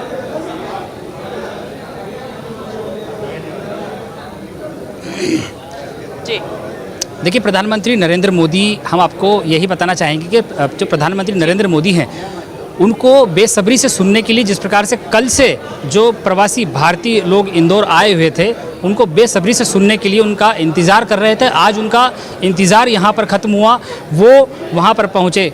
उन्होंने जिस प्रकार से संबोधित किया और जो लोग वहाँ पर बैठे हुए थे, पूरे हॉल में एक सन्नाटा सा था। जिस वक्त प्रधानमंत्री नरेंद्र मोदी संबोधित कर रहे थे, पूरे हॉल में बिल्कुल पूरा सन्नाटा हो चुका था, क्योंकि जो प्रधानमंत्री नरेंद्र मोदी है, जिस धारा प्रवाह में वो बोलना शुरू करते हैं, व्यक्ति उनको सुनते ही जाता है। और उसी को लेकर यहाँ पर जितने भी प्रवासी भारतीय यहाँ इंदौर आए थे, जो युवा प्रवासी भारतीय हैं, उनके अलावा जो अन्य प्रवासी भारतीय हैं जो इंदौर यहाँ पर उनको देखने के लिए, उनसे मुखातिब होने के लिए यहाँ पर आए थे, और उन्होंने पूरा यहाँ पर उनका एक जो भी संबोधन था वो बिल्कुल ध्यान से सुना। और उस संबोधन की यहाँ पर जितनी प्रशंसा की जाए वो भी कम है, क्योंकि जब उनका संबोधन शुरू हुआ था सन्नाटा सा था, लेकिन जब अलग अलग बातें वो यहाँ पर कहते रहते तो पूरे हॉल में तालियों की गड़गड़ाहट से उनका स्वागत भी हुआ, उनकी बातों को सुना भी गया।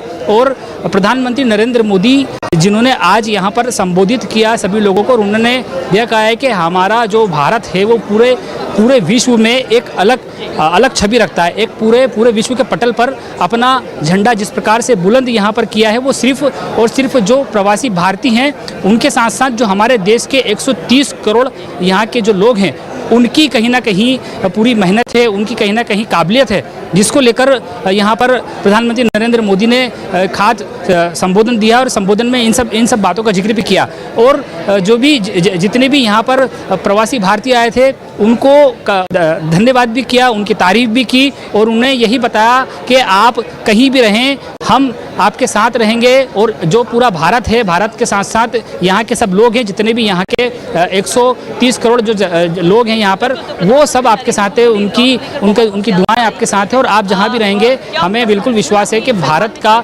झंडा आप हर जगह बुलंद करेंगे। कार्यक्रम में शामिल होंगे।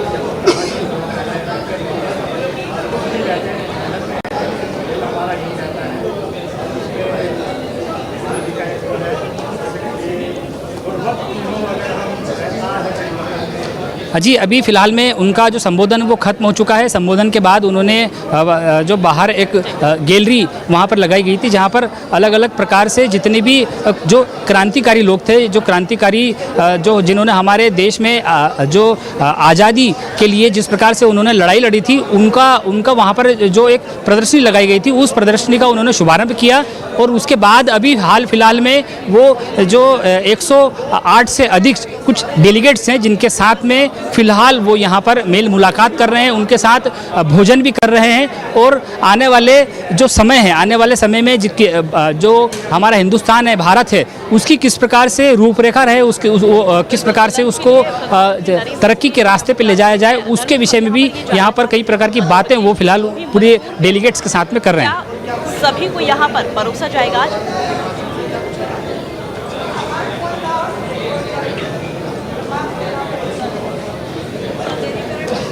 जी।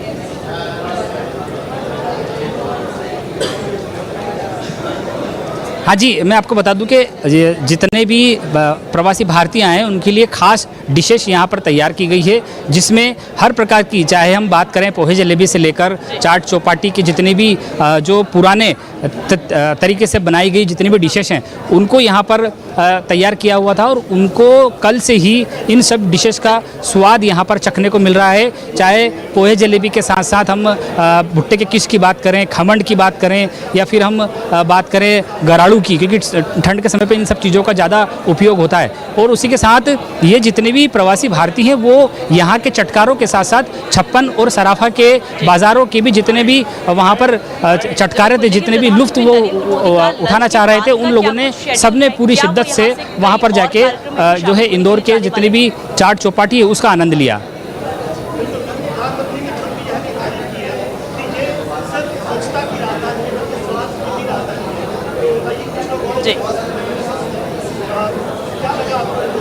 हाँ जी, देखिए जो प्रधानमंत्री नरेंद्र मोदी हैं उनका जो शेड्यूल था इंदौर में सिर्फ ब्रिलियंट कन्वेंशन सेंटर के अंदर जितने भी कार्यक्रम होना है वहीं तक उनका शेड्यूल था, जो अभी फ़िलहाल में भोजन तक पहुंच चुका है। अभी फ़िलहाल में वो लंच यहाँ पर कर रहे हैं और उसी के साथ में फिर उसके बाद वो यहाँ से दिल्ली रवाना हो जाएंगे। दिल्ली रवाना होने के बाद फिर हो सकता है उनके कई अन्य कार्यक्रम हो, लेकिन अभी हाल फिलहाल में वो यहाँ पर डेलीगेट्स के साथ में मिलकर भोजन कर रहे हैं, साथ में उनसे वार्तालाप कर रहे हैं और यहाँ के बाद फिर वो दिल्ली रवाना हो जाएंगे यहाँ से एयरपोर्ट पहुँचने के बाद।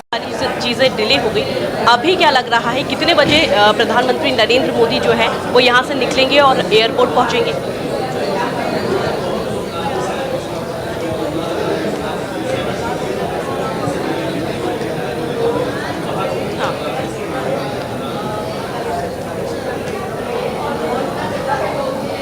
जी, अभी मैं आपको बता दूं सुबह का जो शेड्यूल था उसमें हालांकि प्रधानमंत्री नरेंद्र मोदी ज़रूर लेट हुए थे, क्योंकि कुछ मौसम की खराबी के कारण इस प्रकार की यहाँ पर परेशानी आई थी। और उसके बाद अभी फ़िलहाल में जो स्थिति हम यहाँ पर बताने जा रहे हैं उसमें यही है कि अभी उनका जो शेड्यूल है वो बिल्कुल यहाँ से समय पर तकरीबन 3 और 4 के आसपास 3:30 तक वो यहाँ से एयरपोर्ट के लिए निकल सकते हैं। एयरपोर्ट से निकलने के बाद वो दोबारा दिल्ली भी जाएंगे और दिल्ली के बाद फिर उनका अन्य जो कार्यक्रम है वो रहेगा। यहाँ से चले जाएंगे। इस सम्मेलन को लेकर उन्होंने और क्या कुछ कहा?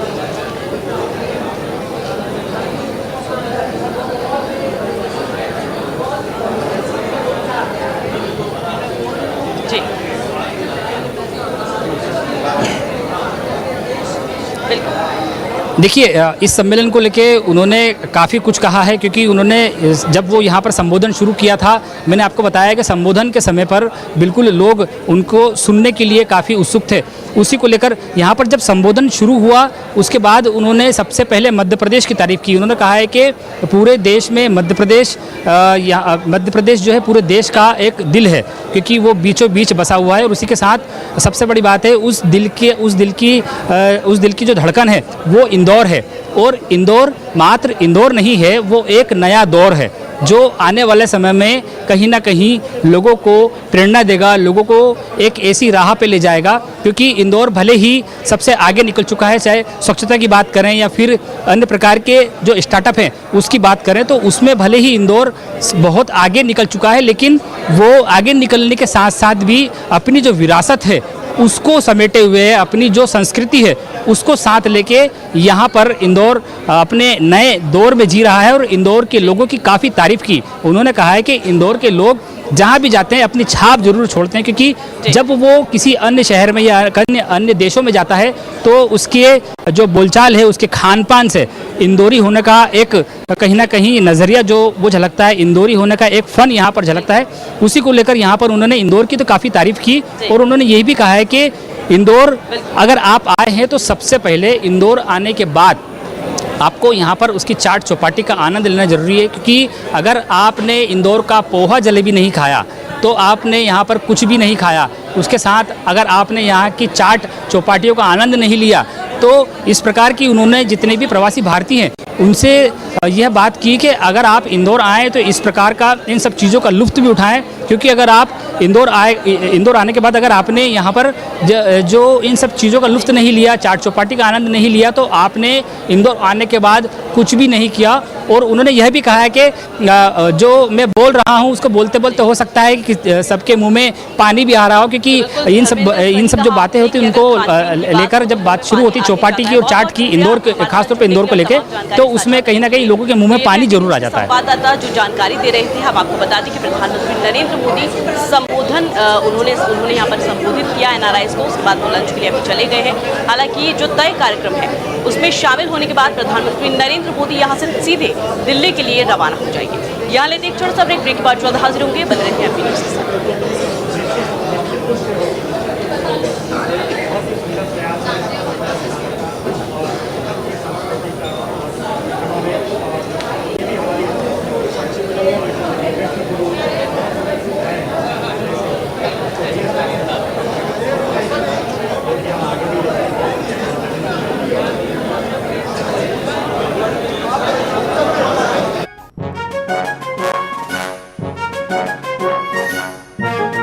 प्रदेश की आर्थिक राजधानी इंदौर में आयोजित प्रवासी भारतीय सम्मेलन में शामिल होने के लिए पहली बार मलेशिया से भी प्रवासियों का दल आया है, जिन्होंने आयोजन की दिल खोलकर तारीफ की और प्रधानमंत्री नरेंद्र मोदी के संबोधन को सबसे खास बताया।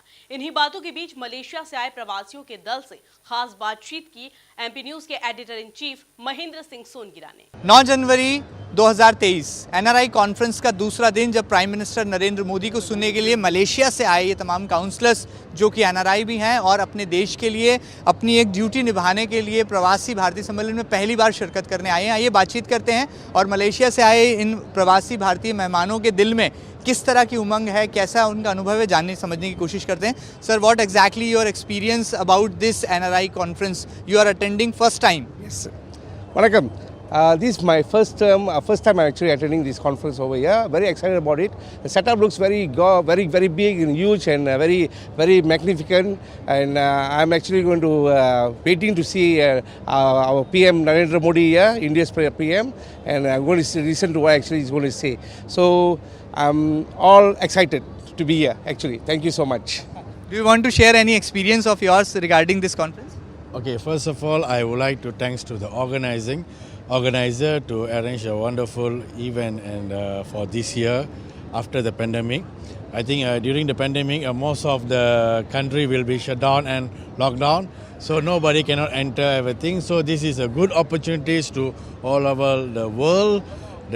All the participants can join this Pravasi this year, and also I would like to say that this is chances to meet everybody and build a network into the politician and also in business connecting to the world. Thank you.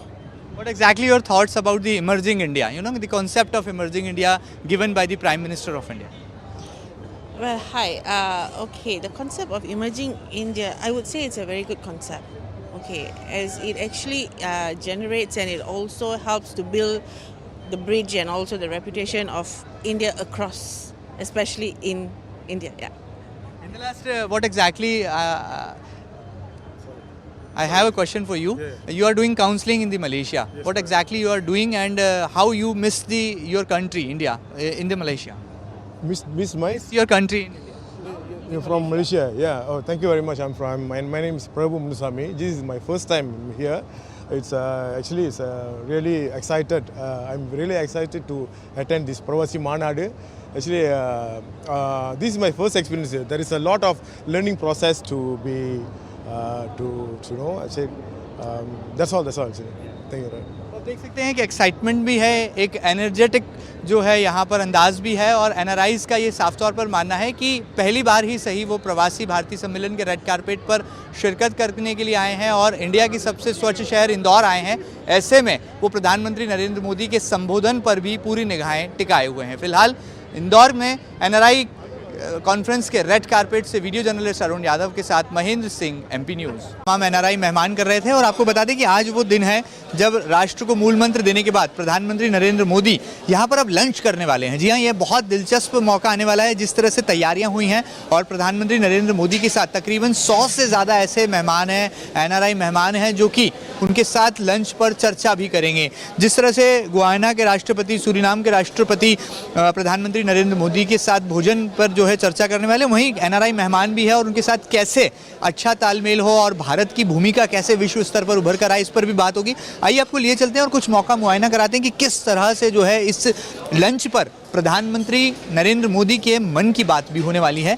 और बड़ी दिलचस्प बात यह है कि जिस तरह से डेस्टिनेशन, जी हाँ, प्रवासी भारतीय सम्मेलन का डेस्टिनेशन चूँकि इंदौर है, तो इंदौर की जो खासियत है उसका भी पूरा इंतज़ाम जो है यहाँ पर किया गया है। और जो एनआरआई मेहमान आने वाले हैं उनके लिए जहाँ एक और पारंपरिक मालवी व्यंजनों का जो है पूरा यहाँ पर इंतज़ाम किए गए हैं, व्यवस्था की गई है, वहीं उसके साथ साथ जो यहाँ की खूबी है मालवा संस्कृति की, उसका भी पूरा ख्याल रखा है। आप देख सकते हैं कि मेरे ठीक पीछे यहाँ पर ये इंदौरी सेव स्टेशन आपको जो है नज़र आ रहा है। आइए आपको यहाँ पर लिए चलते हैं और थोड़ा करीब से आपको दिखाने और समझाने की कोशिश करते हैं कि जब यहाँ पर लंच पर प्रधानमंत्री नरेंद्र मोदी के साथ मन की बात होगी, तमाम एनआरआई मेहमान होंगे, तो कैसे मालवा का स्वाद भी एनआरआई मेहमान ले पाएँ, उसका भी पूरा ख्याल रखा गया है। यहाँ पर आप देखिए ये इंदौरी नमकीन की तस्वीरें हैं जो इस वक्त आप अपने टेलीविज़न स्क्रीन पर देख पा रहे हैं, एमपी न्यूज़ टीवी पर। किस तरह से मालवा के व्यंजनों पर जो है पूरा फोकस है और बताया ये जा रहा है कि इन्हीं तमाम मालवा व्यंजनों को जो है प्रधानमंत्री नरेंद्र मोदी भी यहाँ पर चखने वाले हैं। हम आगे बढ़ें तो यहाँ पर आपको जो है बाजरे का खिचड़ा, जी हाँ, ये भी मालवा की एक खूबी कही जाती है और इसका जो मिश्रण है वो घी और गुड़ के साथ जब होता है तो स्वाद जो है बड़ा लाजवाब हो जाता है। तो एनआरआई मेहमानों के लिए यहाँ पूरा बंदोबस्त इंतज़ाम किया गया है। यहाँ पर आप देखिए मावा बाटी है जो कि मालवा की शान है और कहा जा सकता है कि जब भोजन के बाद मीठा ना हो तो भला जो है पूरा भोजन अधूरा सा लगता है। तो ऐसे में एनआरआई मेहमान यहाँ पर मावा बाटी का भी लुत्फ़ उठाएंगे। जलेबी और पोहा, जी हाँ, जिसका जिक्र प्रधानमंत्री नरेंद्र मोदी ने अपने भाषण में भी किया है, उस जलेबी का इंतज़ाम भी जो है यहाँ पर किया गया है। और एक तरह से ये कहा जा सकता है कि देखिए आप यहाँ पर ये गुड़ से बनी जो गजक है, गुड़ से बनी जो वैरायटीज़ है गजक की, वो यहाँ पर आपको दिखाई दे रही है। ये भी बहुत ख़ास बात है कि भिंड और मुरैना मध्य प्रदेश का ही वो ऐसा ज़िला है जहाँ की गुड़ और गजक का जो है लुत्फ़ उठाने के लिए एनआरआई मेहमान बड़े उत्सुक रहते हैं। ऐसे में कमोबेश ये कहा जा सकता है कि प्रधानमंत्री नरेंद्र मोदी के लिए जहां एक और इंतजामात जो हैं चाक चौबंद हैं, पुख्ता हैं, तो वहीं एनआरआई मेहमानों के लिए यहां पर तरह के पकवान बनाए गए हैं। लेकिन बड़ा सार ये है कि लंच पर प्रधानमंत्री मोदी क्या बात करते हैं, किस तरह से यूएस और यूके जैसे बड़े देशों में स्थापित भारतीयों के लिए वो क्या मूल मंत्र देते हैं और कैसे आने वाले दिनों में वसुदेव कुटुंबकम का जो संकल्प है उसको कैसे आत्मसात किया जाता है, उसको कैसे जो है क्रियान्वित किया जाता है, ये भारत आने वाले दिनों में साबित करके दिखाता है। बहरहाल इंदौर में प्रधानमंत्री नरेंद्र मोदी का लंच है और जाहिर सी बात है जब ये लंच होगा एनआरआई मेहमानों के साथ में तकरीबन 100 से ज़्यादा ऐसे नाम हैं एनआरआई मेहमानों के जो कि प्रधानमंत्री नरेंद्र मोदी के साथ भोजन लेंगे और मालवा के व्यंजनों का लुत्फ भी उठाएंगे। Over to studio.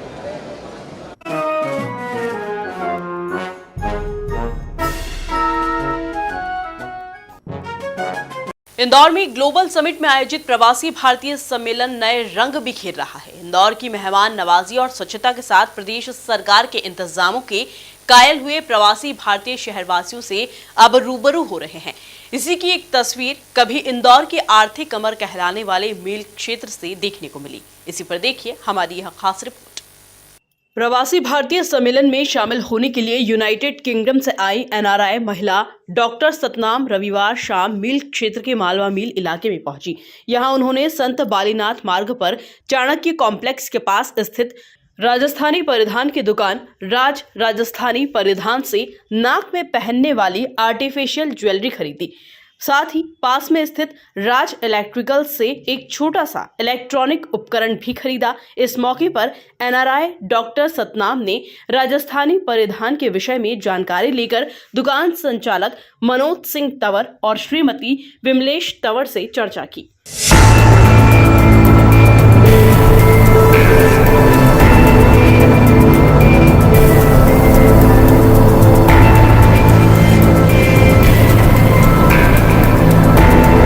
इस मौके पर डॉक्टर सतनाम ने स्ट्रीट फूड का भी आनंद लिया और यहां के खान पान की जमकर सराहना की।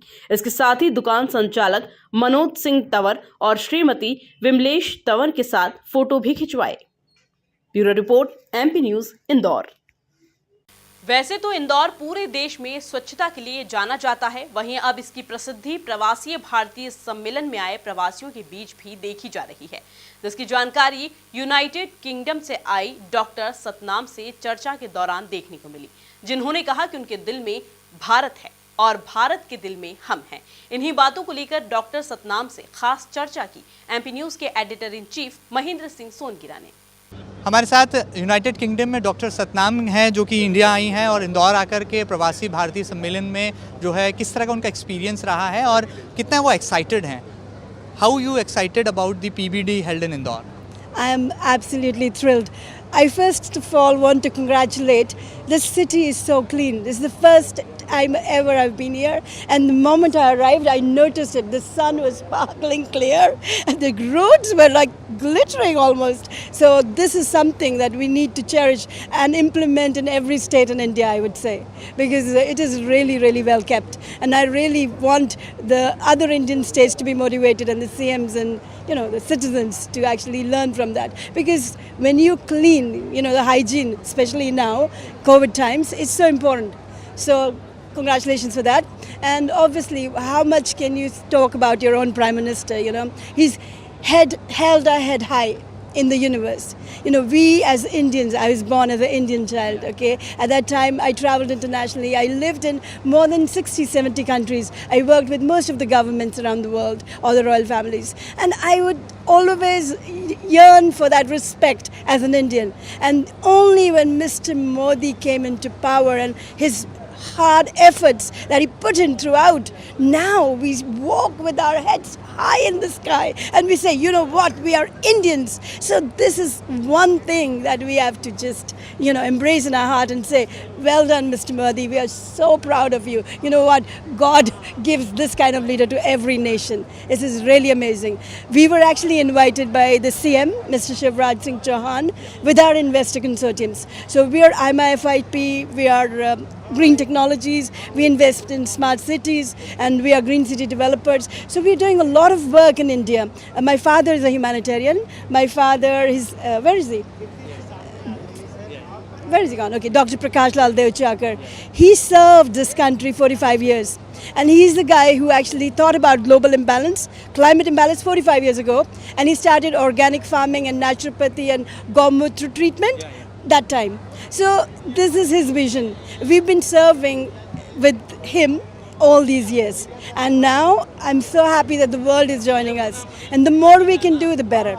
So whatever opportunity, I just request anyone everywhere here in India, whatever you think we can do, just call out for us and we'll be there. Because now the aim of the family, the Devchakar family, is just to serve our land, our motherland. जो ऋण है हमारी मातृभूमि का, वो हम अब उतारेंगे. Do you want to communicate any constructive message to the Indians also? One very important, something, we blame people, right? We blame the responsible authorities, we blame the governments, and I believe that this is the time to look at your rights, but before that, look at your duties. Okay, so we look after our rights. At the same time, we have to be responsible enough individually to see what my duty is. And once every individual takes that initiative, I think the whole country will seem up in that kind of realm. So I don't think we should just rely on the politicians or the officials. I think it's a collaborative effort, and everyone should come out of the house, step out and see what is the best possible way to support your own country and support your humankind. In the last, what exactly you expect from the Prime Minister of India, Mr. Narendra Modi? What exactly you expect from the government also? Look, he's done marvelous jobs. You can't name them and commend them, but seeing what he's already done, we just pray that God gives him more strength to do more and more, because the more he stays and the more focused he is, the betterment is for the Indians. So all we can say, God hail. Almighty, give him more strength, and maybe allow us as well, people like us all over the world, to join hands and serve the mission. So now we're so fortunate, we get this opportunity because we want to. People outside, I tell you something now, Indians across the world now want to come back, right? They want to come back and they want to be part of the diaspora. Why? We feel so happy with our heritage. So thank you so much. Thank you so much. We love our India. हम भारत को बहुत प्यार करते हैं. हमारे दिल में भारत है और भारत के दिल में हम हैं. हमारे दिल में भारत है और भारत के दिल में हम हैं, ऐसा कुछ खास कहना है इन खास मेहमान का। और एक बड़ी बात ये भी है कि किस तरह से वो अपना कंट्रीब्यूशन भी याद करते हैं और हमारे देश के प्रति जो कर्तव्य है, जो ऋण चुकाने की बात आपने की है, और जिस फैमिली को आप जो है बिलोंग करती हैं, ड्यू चाकर फैमिली, जो कि पूरी तरह से नेशन में नेचुरोपैथी की दिशा की बात करें, स्मार्ट सिटीज़ के कॉन्सेप्ट की बात करें, उसमें अपना कंट्रीब्यूशन दे रहे हैं और एक अच्छा और अनुपम संदेश जो है वो यहाँ पर इस रेड कारपेट से पीबीडी के जरिए देना चाहती हैं और देश के प्रधानमंत्री नरेंद्र मोदी जी से। जी बिल्कुल, मेरे पिता है, ये इन्हीं की वजह से मैं आज इस वजूद पे हूँ। तो ये देव चाकर भी नाम उनको पहाड़ों में मिला था, तो देव चाकर का मतलब ही देव के चाकर है, मीन सर्वेंट ऑफ लॉर्ड। ये देव चाकर का मीनिंग, हाँ, देवताओं की भूमि है हिमाचल, और वहाँ पे मेरे पिता को, क्योंकि इन्होंने निस्वार्थ 50 साल उधर सेवा की है, बहुत है, कुल्लू शॉल के फाउंडर है, केंचुआ खाद शुरू किया, तो बहुत कुछ करने के बाद ये जो नाम है हमें धरोहर में मिला है, देव चाकर। देख सकते हैं कि किस तरह से एक उत्साह है, एक उमंग है, और देव चाकर फैमिली आज यूनाइटेड किंगडम में भारत की शान और भारत के राष्ट्रीय ध्वज को भी लहरा रहे हैं। फिलहाल पीबीडी के इस रेड कारपेट से वीडियो जर्नलिस्ट अरुण यादव के साथ महेंद्र सिंह, MP न्यूज़। विदेशों में भी भारतीय परंपराओं का कैसा जलवा दिखाई देता है, इसकी झलक प्रवासी भारतीय सम्मेलन में आई सिंगापुर की मूल निवासी और फिलहाल ऑस्ट्रेलिया में रह रही सीता देवी और भावना शिवानंद से बातचीत में पता चला, जिन्होंने बताया कि इंडियन कल्चर अपने आप में आकर्षित करने वाला होता है। वहीं इसके साथ ही उन्होंने बताया कि विदेशों में प्रधानमंत्री नरेंद्र मोदी को लेकर एक अलग ही उत्साह देखा जाता है। इन्हीं मुद्दों को लेकर सीता देवी और भावना शिवानंद से खास चर्चा की MP न्यूज़ के editor in chief Mahendra Singh Songira ने। NRI मेहमानों की फहरिस्त में दो ऐसे खास मेहमान भी यहाँ पर MP न्यूज़ पर हमारे साथ हैं। आप हैं सीता देवी, जो कि बेसिकली चाइना से हैं लेकिन राइट नाउ सिंगापुर में हैं, और आप हमारे साथ भावना शिवानंद जी हैं, जो कि ऑस्ट्रेलिया में हैं लेकिन आप भी सिंगापुर से हैं। कैसा एक्सपीरियंस रहा? What exactly your experience about the India's cleanest city Indore? Actually मैंने सुना था इंदौर के बारे में, बहुत क्लीन सिटी है, लेकिन और मुझे यहाँ देखने के लिए आना चाहती थी, लेकिन वो अपॉर्चुनिटी नहीं मिला था, और मुझे उज्जैन भी देखना था तो वो भी नहीं हुआ था। लेकिन जब I got invitation from this government, I am very happy, but when I came here I saw the cleanness, because what I thought उससे भी ज़्यादा क्लीननेस है, और लोग भी बहुत अच्छे हैं, और मुझे सुना है यहाँ का स्ट्रीट फूड भी बहुत अच्छा है, वो भी मुझे खाना है।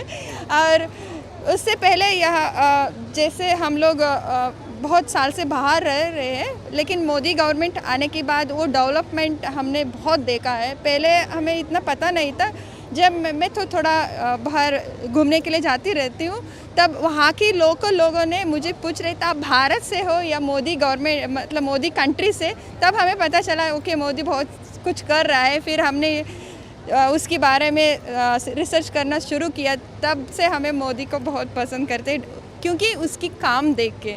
हाँ, हमारे साथ एक और मेहमान है, वैसे वो सीता देवी के नाम से अब खुद को एक आइडेंटिटी रखती हैं, लेकिन उनका ओरिजिनल नेम जो मैं यहाँ पढ़ पा रहा हूँ, ची चौ पी, राइट? या, तो what exactly your experience about the India and this NRI conference held in Indore? Okay, what actually is that the difference of this conference is that it gives us an opportunity from outside of India to come and view the actual India, and also to share our view from how we look at India. And because we come from the third party eyes, we are not from here and we are so immune of what you have, what you do not have. But we do not feel it here, but we feel it from the other side, and we saw the development very, very clearly. So this is my first time in Indore. I've been in Bharat for 7 times, the first thing that amazed me is that when I came from the airport and then I go to the hotel and I see, no rubbish. No rubbish, no ticket, no packaging food and everything. And I go, wow, how can this be, you know? In fact, I was thinking maybe I want to be a cleaner to clean, you know, but alone cannot. And I asked the recipe, the secret.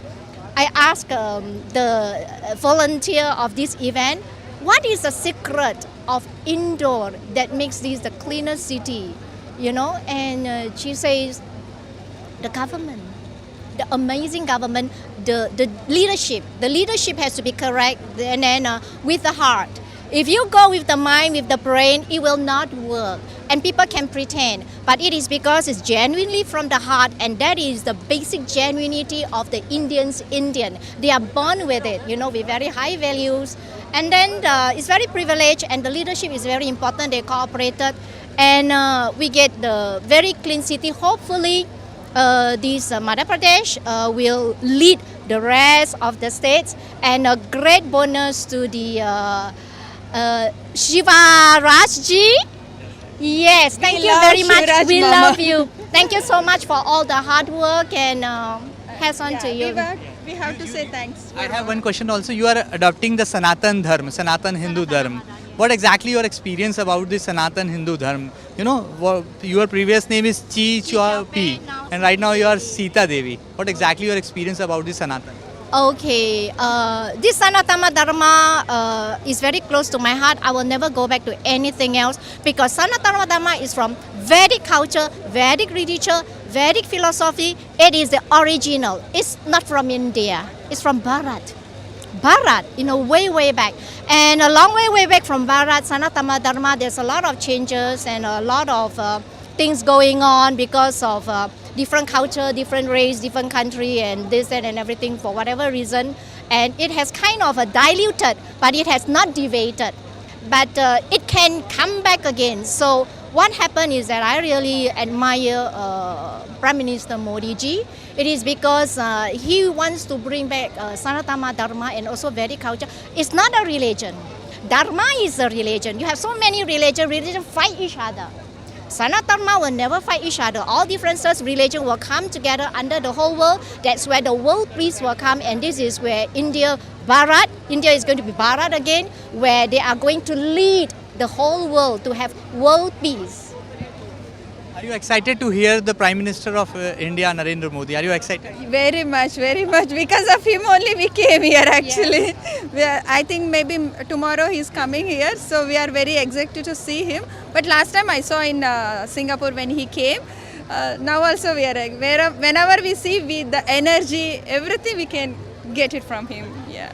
देख सकते हैं सीता देवी भी हैं और भावना शिवानंद जी भी हैं जो कि सिंगापुर से हैं। अभी आप ऑस्ट्रेलिया में हैं और अब भारत की शान को बढ़ा रहे हैं और प्रधानमंत्री नरेंद्र मोदी का जादू किस कदर जो है बोलता है, इसकी बानगी को भी जो है उन्होंने हमारे साथ साझा किया। उम्मीद की जा सकती है कि प्रवासी भारतीय सम्मेलन के इस रेड कारपेट में पासपोर्ट के रंग ज़रूर यहाँ पर लोगों के अलग अलग हो सकते हैं, लेकिन जो दिल में तिरंगे के रंग हैं वो वही तीन हैं और शायद उसी की अभिव्यक्ति आपके खिलखिलाते चेहरों से जो है यहाँ पर देखी जा सकती है। फिलहाल वीडियो जर्नलिस्ट अरुण यादव के साथ महेंद्र सिंह, MP न्यूज़ इंदौर।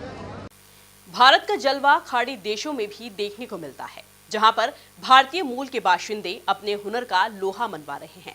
ऐसे ही एक हैं बिहार के रहने वाले और अब UAE में रहकर देश का नाम ऊंचा करने वाले आजम बदर खान, जिन्होंने बताया कि वे UAE में घुटने के प्रत्यारोपण के काम में लगे हैं। इसके साथ ही उनका कहना है कि वे भारत में भी इस क्षेत्र में मदद करने को तैयार हैं। इन्हीं मुद्दों को लेकर आजम बदर खान से खास चर्चा की MP न्यूज़ के संपादक महेंद्र सिंह सोनगिरा ने। डॉक्टर आजम बदर खान हमारे साथ हैं जो कि UAE में रहकर जो है भारत की शान को बढ़ा रहे हैं, हिंदुस्तान के नाम को बढ़ा रहे हैं। नी रिप्लेसमेंट सर्जन है। ये कहा जा सकता है कि इन दिनों सबसे ज़्यादा नी रिप्लेसमेंट को लेकर जो है रिसर्च हो रहा है। आखिर ये प्रॉब्लम क्यों हो रही है इतना भारतीयों में, उस पर उनकी एक रिसर्च चल रही है। और इस प्रवासी भारतीय सम्मेलन में डॉक्टर साहब अपने क्या एक्सपर्ट कमेंट यहाँ पर देने वाले हैं, बात करते हैं। सबसे पहले डॉक्टर साहब आपका welcome to Indore, welcome to India. What exactly your experience about the NRI conference held in Indore? I'm very privileged that Indore is the most cleanest city of India, and I have the privilege of being here for the Pravasi Divas. And it's a great privilege that the country big like us, being an Indian, I belong from Bihar, I'm based in Dubai, I'm an orthopedic surgeon, a knee surgeon, but my main motive here is to talk about knee awareness campaign. I'm really grateful to our Prime Minister, Mr. Narendra Modi ji, that he has been doing a lot about the health awareness in all aspects. We have been talking all around, we have been hearing about diabetes awareness, hypertensive, cancer awareness, but as you know that knee awareness is not something which has been talked about. We all talk about knee replacement, but I'm here to spread the awareness that we should take care of the knee. The same way as we do about diabetes and hypertension, that we should walk, we should take up care of our diet. The very basic thing, if we do a little bit of exercise for strengthening of our knee, we can prevent our knee replacement to get to the stage of knee replacement. There are, normally I say that it is 50% patient who should take care of themselves, and doctors come 50% where we can, and I have a lot of example. Recently I had taken a knee arthritis patient to Mount Everest base camp. We trekked together and we were trying to spread this message. So basically coming back, I'm really grateful that I'm here in the most cleanest city of India, and it's my privilege to be Indian. And I really want to thank our Chief Minister of Madhya Pradesh, Mamaji as we call. Thank you sir for giving this opportunity to be here. And I'm eagerly looking forward to hear the speech of our Prime Minister. And I hope I am able to approach them, put across my idea of knee awareness campaign, which can be taken to a global level. It'll be my privilege. Thank you, sir. Thank you very much. UAE में रहकर जो है knee replacement की field में जो है एक awareness campaign वो चला रहे हैं और ऐसी उम्मीदें करते हैं कि भारत में भी जो है इसकी शुरुआत होगी। और जैसा कि हमें डॉक्टर अज़म बदर खान बता रहे थे कि किस तरह से नी रिप्लेसमेंट की जो एक प्रॉब्लम है उसको दूर करना होगा, क्या कॉम्प्लिकेशंस आते हैं इस सर्जरी में, वो हमारे साथ वो शेयर करना चाहते हैं। और साथ ही साथ एक कैंपेन जो है इंडिया में रन होना चाहिए, ऐसी उम्मीदें प्रवासी भारतीय मेहमान होने के नाते वो इंडिया से रखते हैं, प्राइम मिनिस्टर से रखते हैं। फिलहाल वीडियो जर्नलिस्ट अरुण यादव के साथ महेंद्र सिंह, MP न्यूज़ इंदौर। इंदौर में प्रवासी भारतीय सम्मेलन का आगाज हो चुका है, जिसमें शामिल होने के लिए देश भर के प्रवासी भारतीय पहुंचे हैं। इनमें शामिल हैं Mauritius Tamil cultural trust RD Shankara Perum chairman, जिन्होंने कहा कि वे मॉरिशस में भी भारतीय संस्कृति को फैलाने का काम कर रहे हैं। इसके साथ ही उन्होंने प्रधानमंत्री नरेंद्र मोदी से एक मुलाकात की इच्छा भी जाहिर की। इन्हीं बातों को लेकर प्रवासी भारतीय RD शंकरा पैरूम से खास चर्चा की MP न्यूज़ के editor in chief Mahendra Singh Songira ने। भारत के सबसे स्वच्छ शहर इंदौर में प्रवासी भारतीय सम्मेलन का आगाज हो चुका है और ऐसे में वो तमाम प्रवासी भारतीय जिन्होंने इस सम्मेलन में हिस्सा लिया है वो हमारे साथ हैं। ऐसे ही एक खास मेहमान है डॉक्टर RD शंकरा पैरूमन, जो कि चेयरमैन है Mauritius Tamil cultural centre trust के, और उनको जो है मॉरिशस गवर्नमेंट ने OS के ये एक स्टैंड दिया है और किस तरह से उनका एक्सपीरियंस है, आइए बातचीत करते हैं। Hello doctor, very good afternoon. What exactly your experience about the NRI conference held in Indore, and what exactly your experience about the Indore city also? Yeah, I'm very happy to be here today. This is my first visit in Indore. Very nice city, very clean, same like Mauritius. And this is my first experience as far as PBD is concerned. And I'm very happy to connect to the root. Our forefathers came from India, so we want to keep that connection. You're basically from Tamil Nadu, right?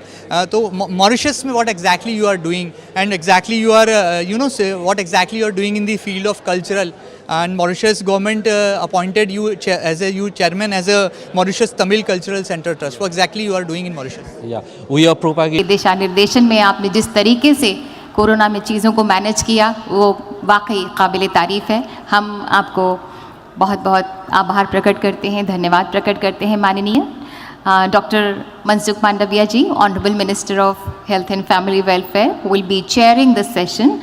And we were expecting, Honorable Minister of State for External Affairs, Dr. Rajkumar Ranjan Singh ji, he will be co-chairing the session. Mananiya Dr. Mansukh Mandaviya ji, Mananiya Dr. राजकुमार रंजन सिंह जी, आपकी उपस्थिति से इस कार्यक्रम में जोश भर गया है। और let me introduce the theme to you. The theme for this session will be role of Indian diaspora in promoting Indian healthcare ecosystem in Amrit Kal Vision at 2047. So as I told you, the eminent speakers from different parts of the world, they are with us, and the session will be moderated by Shri Mohammad Noor Rahman Sheikh, Joint Secretary, Economic Diplomacy, Minister of External Affairs. So let's begin the session, and I hand over the floor to the moderator to carry forward the session. Thank you so much.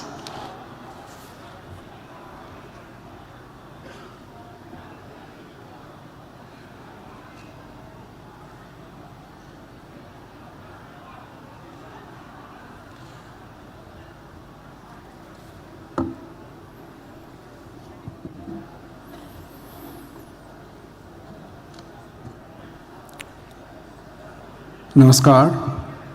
Honorable Union Minister of Health and Family Welfare, Chemicals and Fertilizer, Dr. Mansukh Mandaviya ji, the chair of this session. Honorable Union Minister of State for External Affairs and Education, Dr. Rajkumar Ranjan Singh ji, the co-chair of this session. Minister of Foreign Affairs of the Republic of Panama, Her Excellency Madam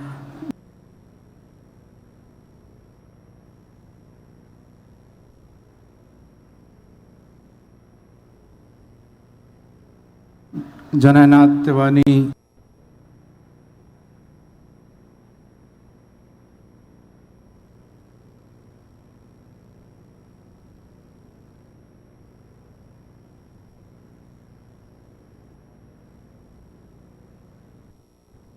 also include mental and social well-being of people around the world.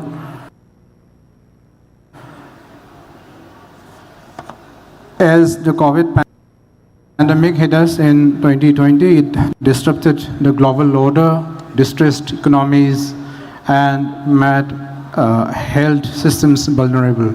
It taught us all a lesson of solidarity and taking the world as a family. An efficient healthcare ecosystem can contribute significantly in a country's economy, development, and industrialization. India's healthcare sector is extremely diversified and is full of opportunities in every segment, including medical providers, medical value travel, medical technology, devices, etc.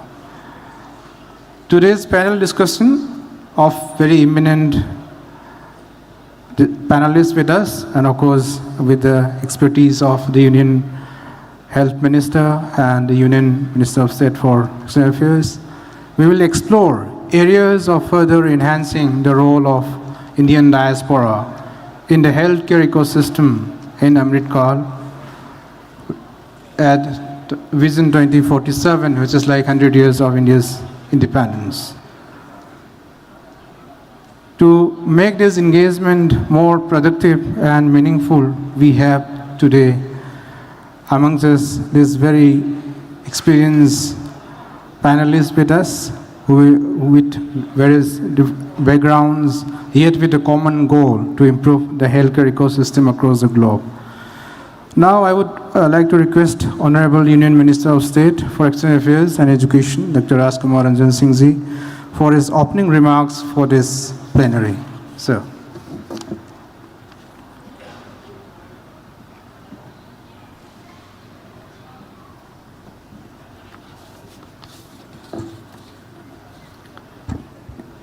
Namaskar.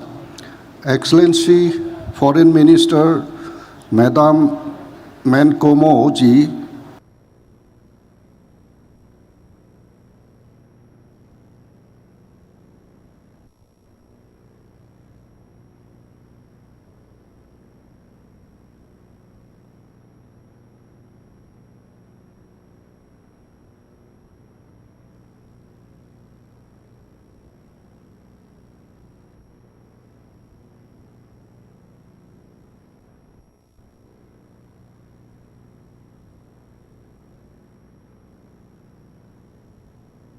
engagement, we look forward to practical insight. A robust health care ecosystem is a national policy. It is both a challenge and an opportunity. I say this as this healthcare ecosystem has to serve over 1/5 of humanity. This ecosystem has to be quality and it has to be economy, accessible and equitable. We today extend public health insurance coverage of ₹500,000 to approximately 11 million lower income families for secondary and tertiary health care. We today deliver affordable quality medicine through our approximately 9,000 exclusive Jan Ashudhi medical stores. We have launched a digital mission to connect various hospitals and enable a host of services like digital consultation, digitizations of record, to enable easy access to doctors and for ready reference for health history. These are very unique and appreciable initiative taken by our colleague in the Health Minister under the guidance of Honorable Prime Minister. We need to understand the scale, the pace at which this sector is changing. To fully appreciate India's healthcare ecosystem today, friend, over the last 3 odd years, COVID threw up challenges in practically all aspects of modern human life. We saw disruption in varying degrees in almost all possible sectors of any modern economy, production and supply chain, education, healthcare and other services. Even securing basic medical supplies, be it medicine and protective equipment or others, had become a challenge, a major challenge. Yet, first time in our memorable history, we developed an indigenous vaccine relatively fast. We took care of our own vaccination needs. We also shared through our vaccine Maitri. This is our core belief of Vasudhaiva Kutumbakam. We supplied 235 million doses of COVID vaccine to 98 countries and 2 UN entities. In the Indian Ocean region itself, we share with 15 countries security and growth for all in the regions remains a key guiding principle for us. We are happy to share. We are happy to grow together. We will continue working towards common security of mankind. Use of technology in healthcare is another exciting area. Here, I need to mention e-Sanjeevani.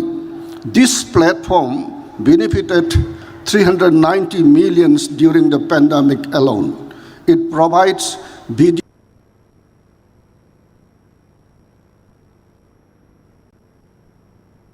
consultations,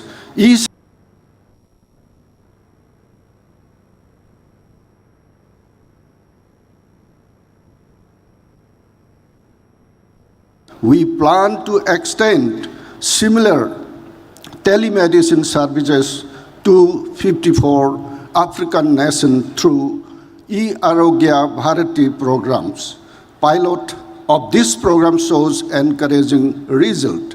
Friends, we are known for our manufacturing capacity in this sector. Our pharmaceutical industry serves almost every corner of the world. It is estimated that we supply 50% of Africans' requirement for generic, closely 40% of generic demand in the USA, and 25% of all medicine in the UK.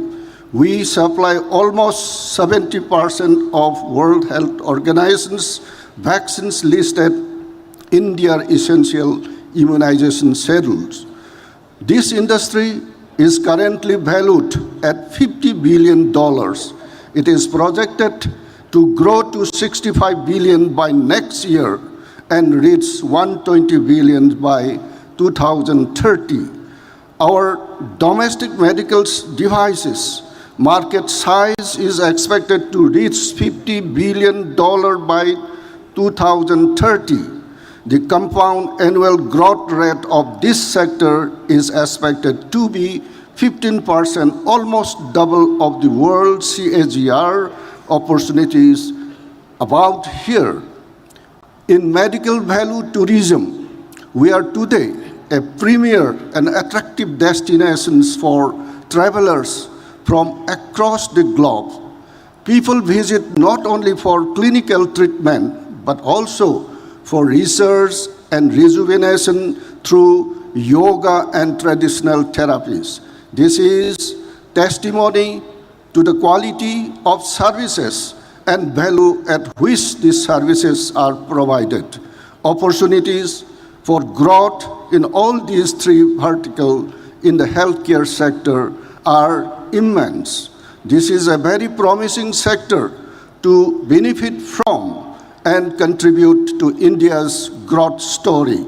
Opportunities only multiply manifolds if we add those afforded by over 3,000 health tech startups. Friends, let me end here. Indian diaspora the world over is largely known and acknowledged for their excellence in IT sector.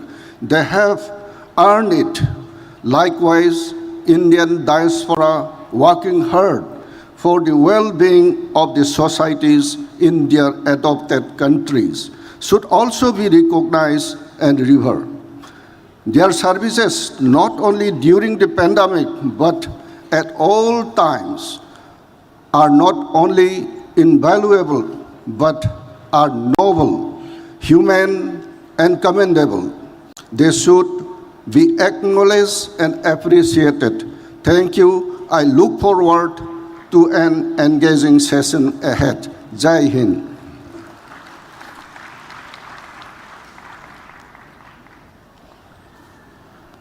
Thank you, sir, for those nice opening remarks. It's now my honor to invite the Honorable Union Minister of Health and Family Welfare, Chemicals and Fertilizers, Dr. Mansukh Mandaviya ji, to deliver his keynote address for this plenary. Sir.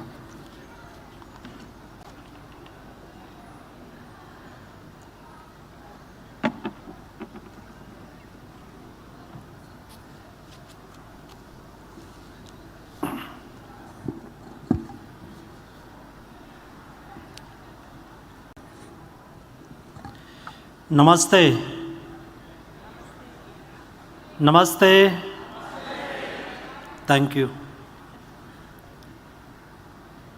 Distinguished delegates, ladies and gentlemen, it is a great pleasure to address the 17th Pravasi Bhartiya Divas convention. I would like to extend a warm welcome to His Excellency Ms. Janina Mekoma, Foreign Minister of Panama, and the Indian diaspora gracing the occasion. I would also like to thank Dr. Rajkumar Ranjan Singh ji, Minister of State for External Affairs and Education, for sharing his valuable thoughts. At the outset, let me wish you all very happy and prosperous New Year. India has simultaneously entered into Amrit Kal, the crucial 25 years before we celebrate 100 years of our independence, 2047. Over the last 3 years, we have seen the economic and social devastation caused by the COVID pandemic, where all countries in the world have been affected by loss of life. since the outbreak of COVID-19 in India, we follow a wall of government and wall of society approach to deal with the pandemic. Under the overall guidance of Honorable Prime Minister Narendra Modi ji, we have taken several measures for controlling the spread of the virus, addressing availability of healthcare while restoring normalcy in access to livelihood. India achieved an unimaginable pace of COVID vaccination, and we have already administered more than 2.2 billion doses of COVID vaccinations across the country. To create resilient healthcare ecosystem, India has taken a historic approach and holistic approach to build the robust health infrastructure based on the four main pillars of Ayushman Bharat, which means Long Live India. Embracing the philosophy Antyodaya, leaving no one behind, 150,000 Ayushman Bharat Health and Wellness Center are transforming the delivery of comprehensive primary healthcare service in India. To ensure quality healthcare service delivery to every rural household, tribal area and remotest corner of the country. National teleconsultation platform e-Sanjeevani was launched, wherein more than 85 million teleconsultations have been done so far. India launched its government-funded health insurance scheme, Ayushman Bharat Pradhan Mantri Jan Arogya Yojana. As of day, approx 500 billion rupees has been spent on life-saving procedure and 42.5 million hospitals administered have been authorized. Ayushman Bharat Digital Mission aims to bridge the gap amongst different stakeholders of the healthcare ecosystem through digital pathway. Citizens can create their Aadhaar numbers to which their digital health record can be linked. This will enable creation of electronic health records for individuals across various healthcare providers and improve clinical decision-making system. Pradhan Mantri Ayushman Bharat Health Infrastructure Mission, the largest pan-India scheme for strengthening healthcare infrastructure. PM Abhim aims to build disease surveillance system, laboratory network at district, regional and national levels, strengthening health units at the point of entry, building of infectious disease blocks across all districts, and augmenting research capacity with emphasis on One Health approach. Government has consistently worked to ensure adequate infrastructure for medical college. MBBS seats have been increased by 87% from 51,348 in 2014 to 96,077 in 2022. Similarly, postgraduate seats have also been doubled with 31,000 seats in 2014 to 63,000 seats in 2022. Over the past few years, our medical value travel has gained immense popularity and we are now recognized as one of fastest growing medical tourism destination in Asia and the world. This has only been possible as India is the destination which provides integrative healthcare options with combination of modern medicine and traditional medicine like Ayurveda, yoga and naturopathy, etc.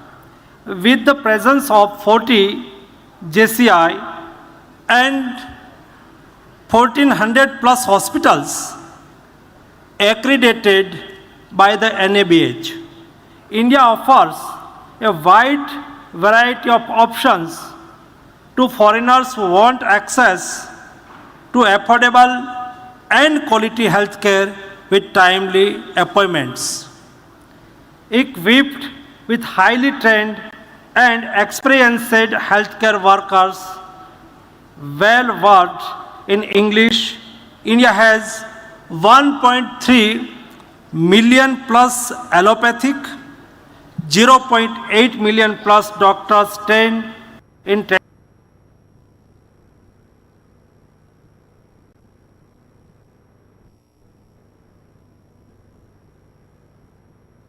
procedures are being performed in world-class hospital by acclaimed super specialty at much lower cost.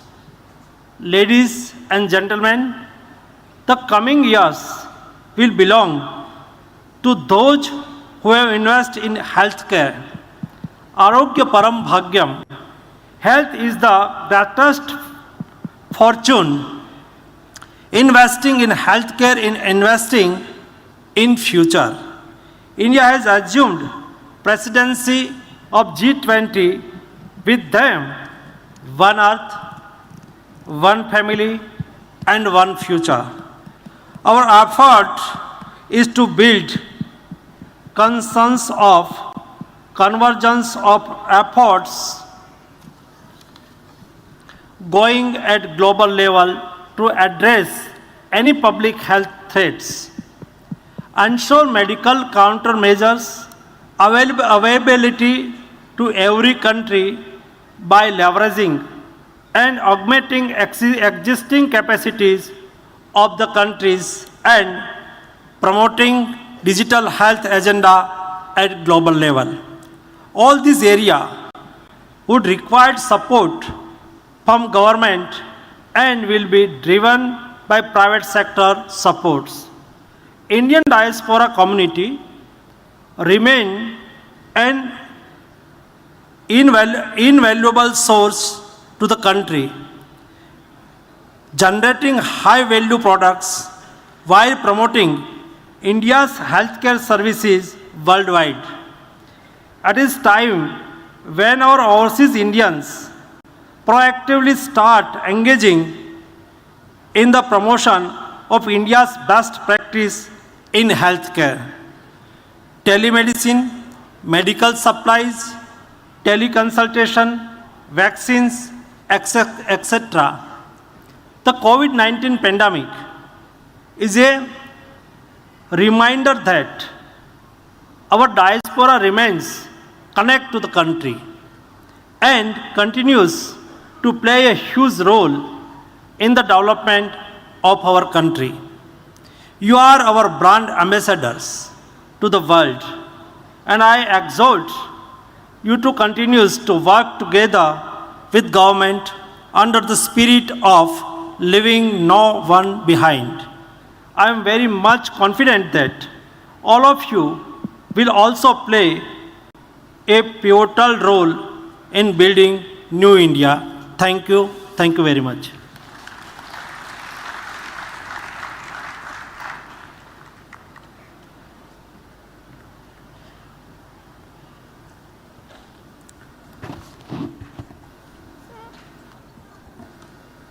Thank you, sir, for your very valuable keynote address. Let me now introduce the first panelist of today's session, Minister of Foreign Affairs of the Republic of Panama, Her Excellency Ms. Janena Tewani Mancumo. Before I give the floor to her, let me just say something about her as well. She has been Foreign Minister of Republic of Panama since October last year.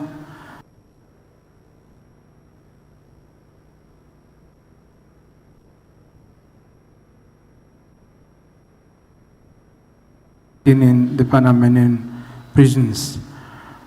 Prior to her working in the government, she served as an international policy analyst on varied subjects, including terrorism financing, geopolitics, water diplomacy, etc., at Strategic Foresight Group in India. She is of Indian origin, and we are very happy to have you, ma'am, with us for this panel discussion. We would, in fact, Excellency, Latin American countries, a leading question for you. Excellency, Latin American countries have a considerable number of Indian diaspora, including on prominent government positions like yourself. What role do you think such diaspora should play in promoting and branding Indian healthcare system abroad, and particularly keeping in mind the far distance between us and your country? Madam.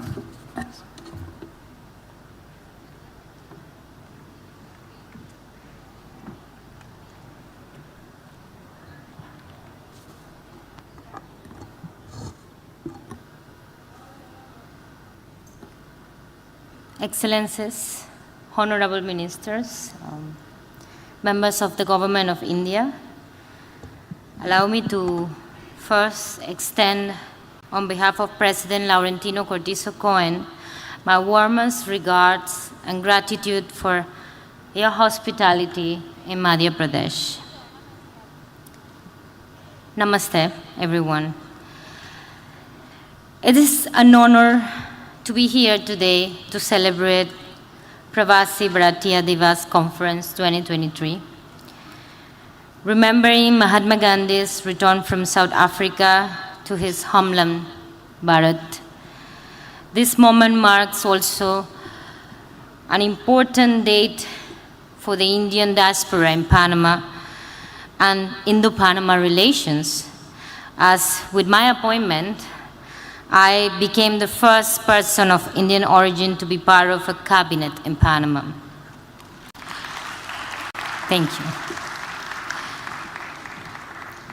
Therefore, as a Minister of Foreign Affairs of Panama of Indian origin, I made a commitment to make India my first visit outside the Americas.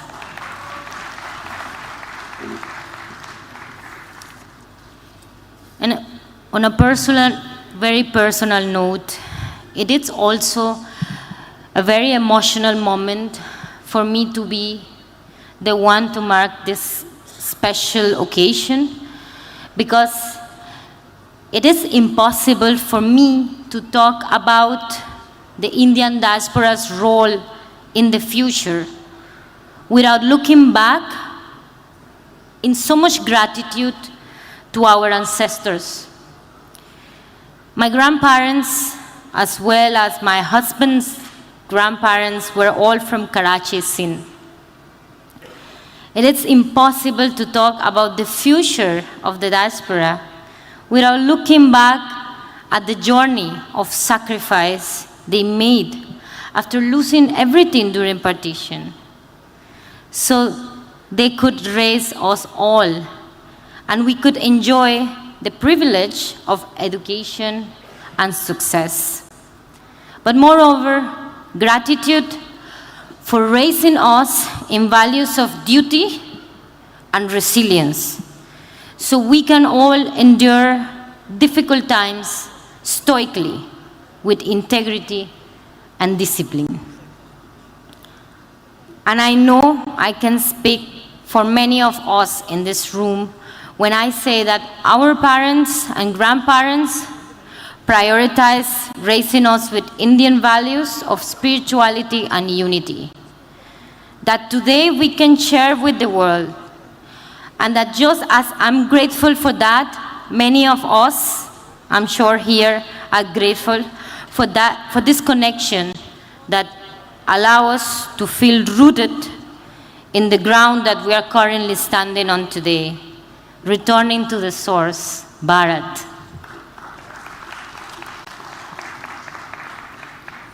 And today, as India prepares for the next 25 years of Amrit Kal until 2047 to celebrate its 100 years of independence, the world looks to this republic as a beacon of hope, growth, and development.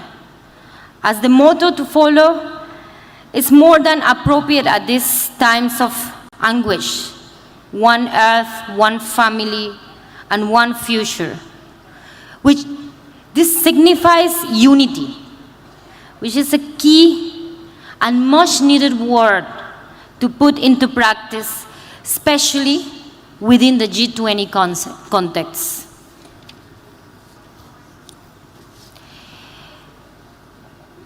It is a word that has lost its meaning during these unprecedented and polarizing times.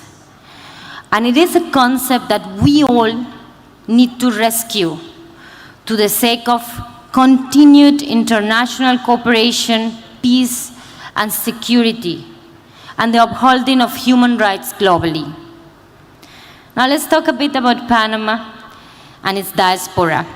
Panama is a small country in Central America with just over 4 million people, but however small it might be, it is a country that shares a particular bond with India. The construction of the Panama Canal and railway would not have been possible without the hands of the first migration that came to Panama from India.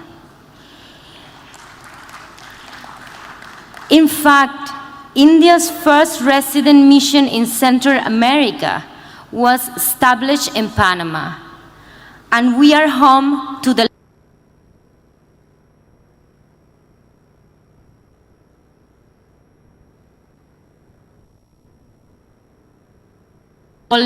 in driving economic growth in the country, along with valuable contributions in other aspects of society, including serving in many high-level posts in government.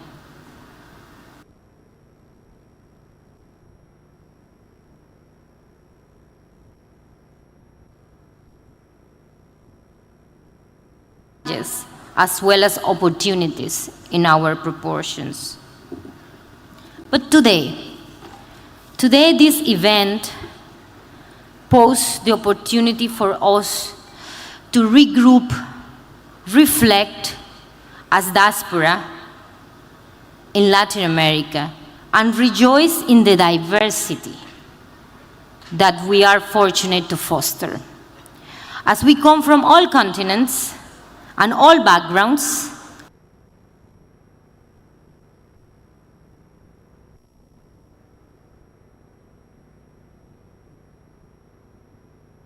recognize the unique role it has to play in the world during these trying times.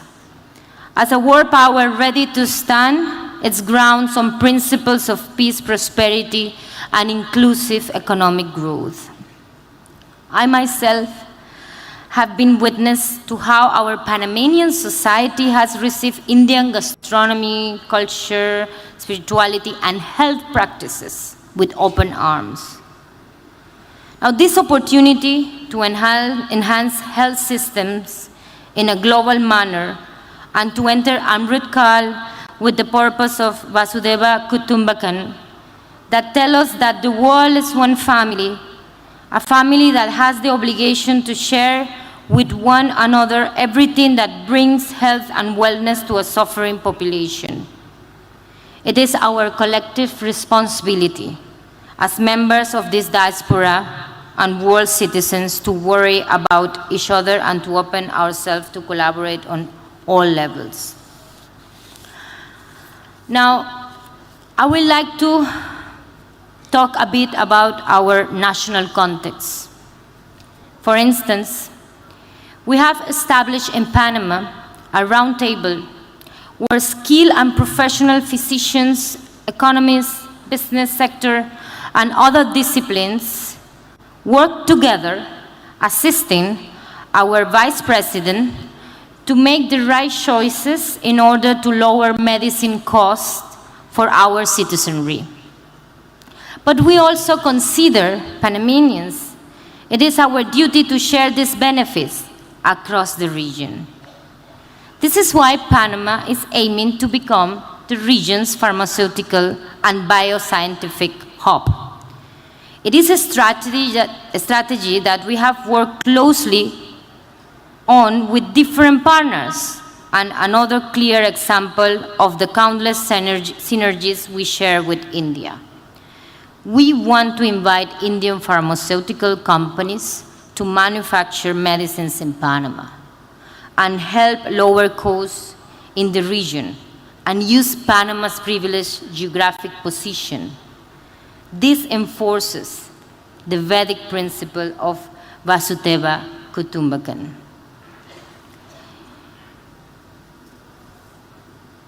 Brothers and sisters, there is knowledge everywhere. We just need to harness it effectively and follow up on commitments we make in forums that are as important as this forum is. I believe that harnessing the diaspora experience in each of our individual contexts might bring key opportunities to further international cooperation and strategic plans that help us all win and develop in exchanging good practices and technical knowledge. In this sense, I'm sure that we share common values, we share common partners, we share principles, and will further strengthen our fraternal bond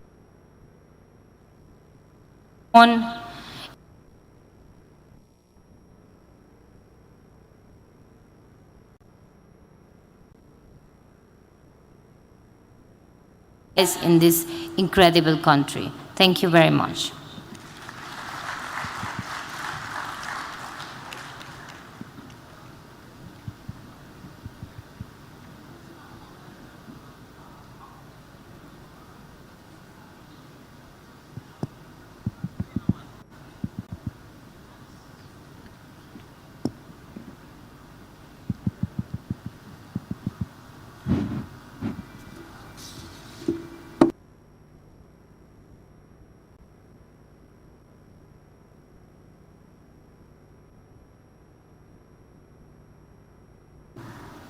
The way how Indian diaspora has been connected with your country since many years.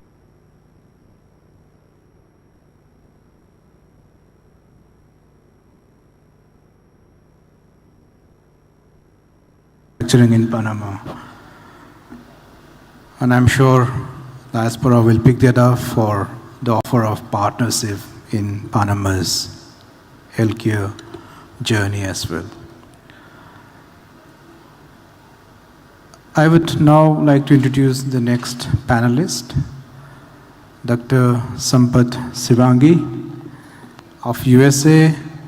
Dr. Sampath is an Indian-born American physician. Dr. Saab, just see if the mic is working from there. You can just see if then I can come on. Does it work? It's working? Okay. Then I think we can do from there. Then. Yeah, better. So, Dr. Sivangi is the president of Indian American Forum for Political Education. He has been serving the board for the Department of Mental Health in Mississippi for several years. He is the past president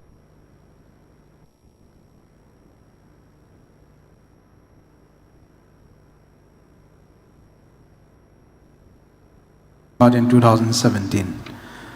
He has advocated for green card reforms in the US for physicians, engineers, teachers, nurses, and medical professionals. He was born in the town of Athani in Karnataka He did his MBBS from Kasturba Medical College in Manipal and later attended Karnataka Medical College in Hubli for his MD and DCO postgraduate degrees in medicine. Dr. Sampatji, the question that I would raise with you is, the West has traveled a long way in terms of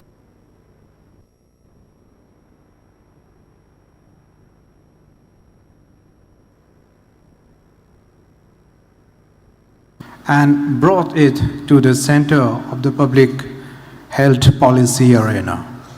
Can you share some best practices going by your many years in this field? And of course, I would like to request you and other panelists to restrict your interventions to 5 minutes in the interest of time, because we're anyways delayed. Thank you, Doctor. Welcome.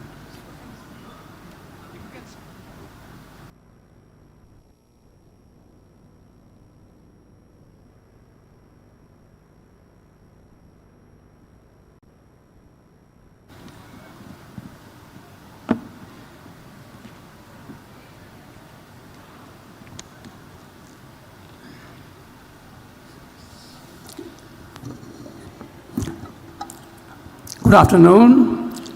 It's a great honor to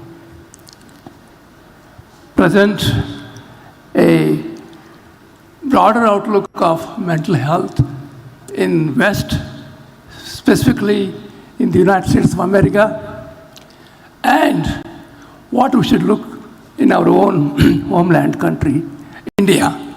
Even though I'm a US citizen,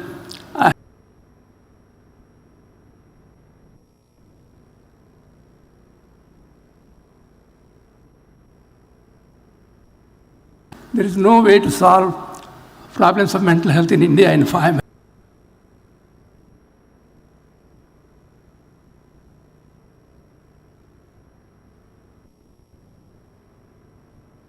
How is it different, the mental health system in America and mental health system in India? Where do we stand?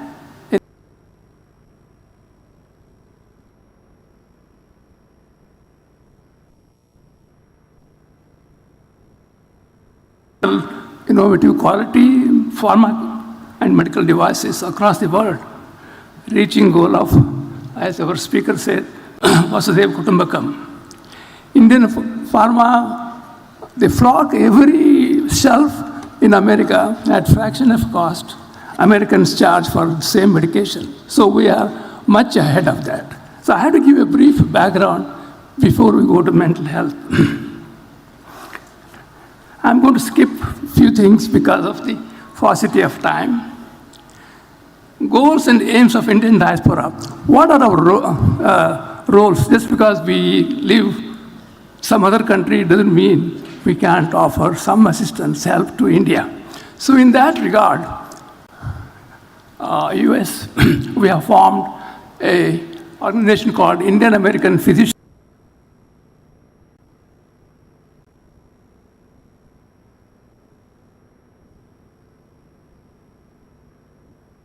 American by Indian doctor in America. So we have a big role we play in the healthcare system.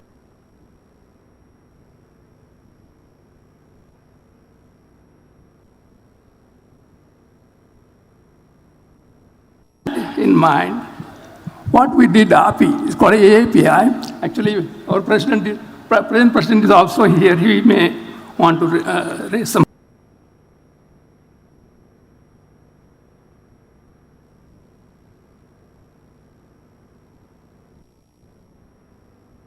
To help COVID calamity in India. In spite of, we had so many things back in the US. Of course, we didn't forget the US. We did contribute some in the US, but more to India. So we provided 23 oxygen concentrators.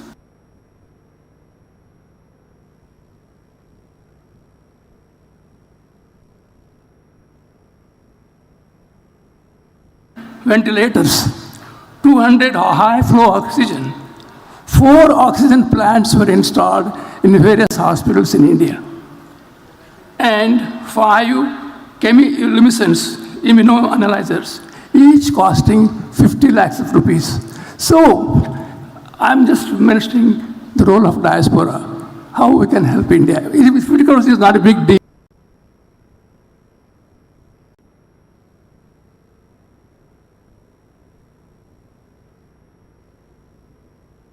Mental health. Nearly 1 in 5 Americans has some type of mental illness. Spending on mental health in treatment and the session.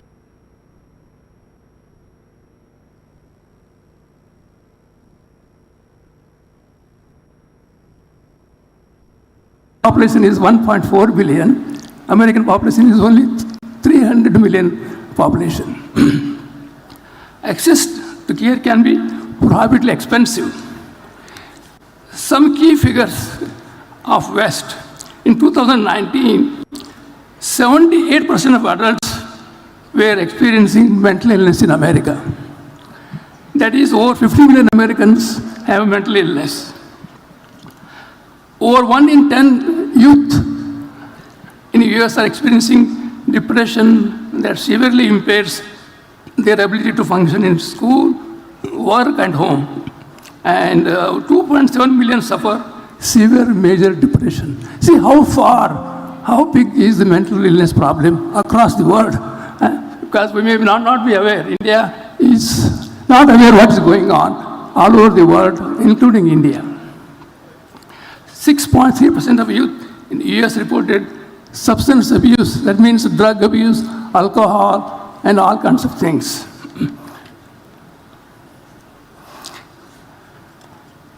So I'm not going to go through every part of it because we'll have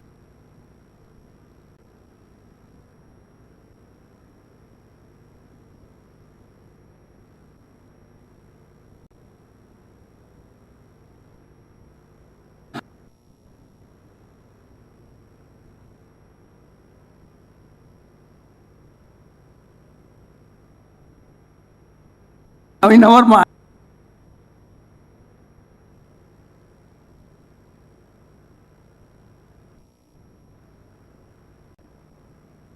National Institute of Mental Health. It is federally funded.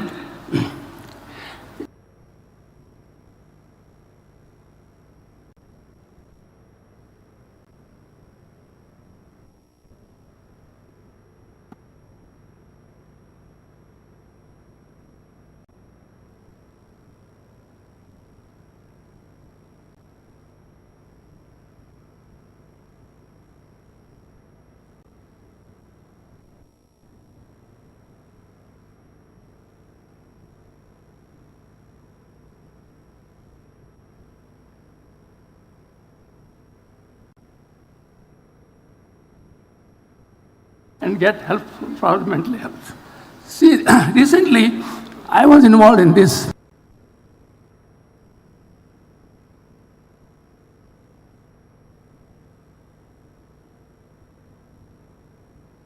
If somebody has thoughts of suicide, they can call this number.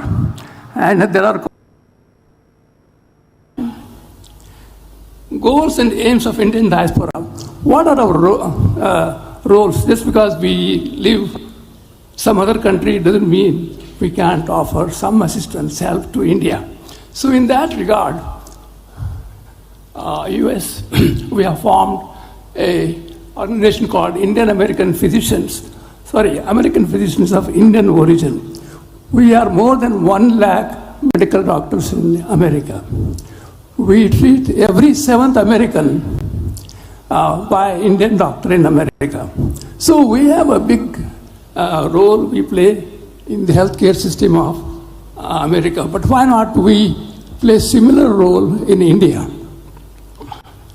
So with that in mind, what we did, API, it's called AAPI. Actually, our present president is also here. He may want to raise some questions.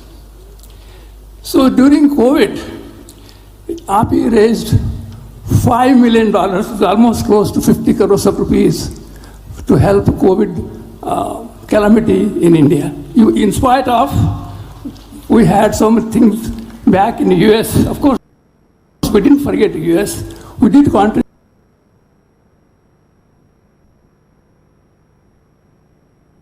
contribute some in the US, but more to India. So we provided 23 oxygen concentrators. I'm just giving you an outlook how diaspora can help, in the healthcare system of India.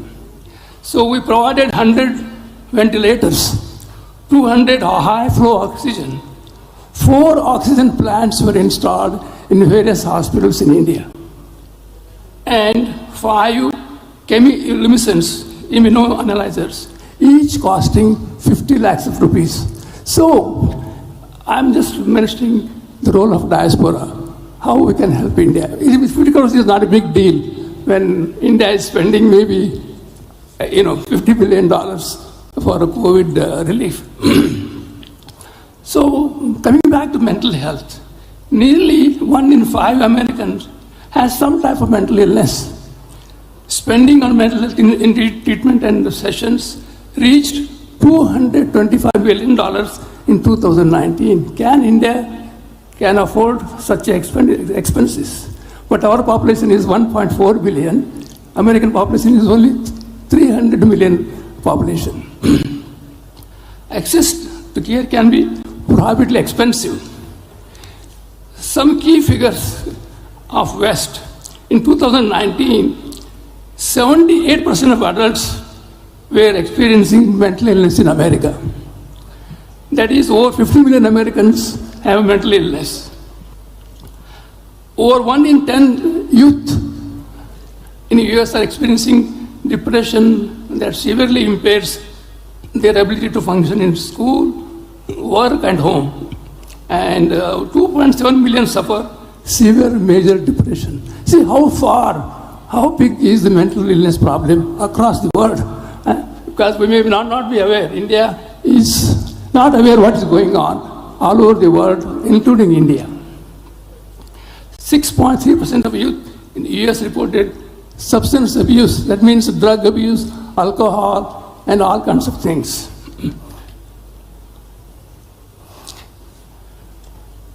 So I'm not going to go through every part of it because we love. So what organizations US has, India does not have, but we must try to. I'm not saying America is the best, but I think in our mind, in our vision, America is still the best medical care provider in the world. So why not we see what they do? They have National Institute of Mental Health. It is federally funded. You can get immediate assistance. They have a unique system called 911. So you dial from your cell phone, and I'm told India has about 500 million cell phones. And so they can just call 911. Somebody will answer your problems. And if you need, they provide you ambulance, and they take you to a mental health crisis center or hospital if needed. Such a thing, I suggest for Honorable Minister to consider this. It's great, it doesn't cost much. People have cell phones, they can call and get help for mental health. See, recently I was involved in this. We started a 988 number, similar to 911. This is for suicide and crisis lifeline. So if somebody has thoughts of suicide, they can call this number. And there are qualified psychiatrists, psychologists, nurse practitioners, and mental health care workers. They immediately talk to them and cool them down. This has raised 30% of admission into the medical hospitals. So I think 988 is biggest. I strongly advise our Honorable Minister to consider such a thing, which doesn't cost much, but gives enormous results. These are my help. And also I was telling that since I am one of the top Indian American appointees in the National Mental Health Center, I can bring all these things to India at no cost. And I am willing to work voluntarily, no fees, nothing.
about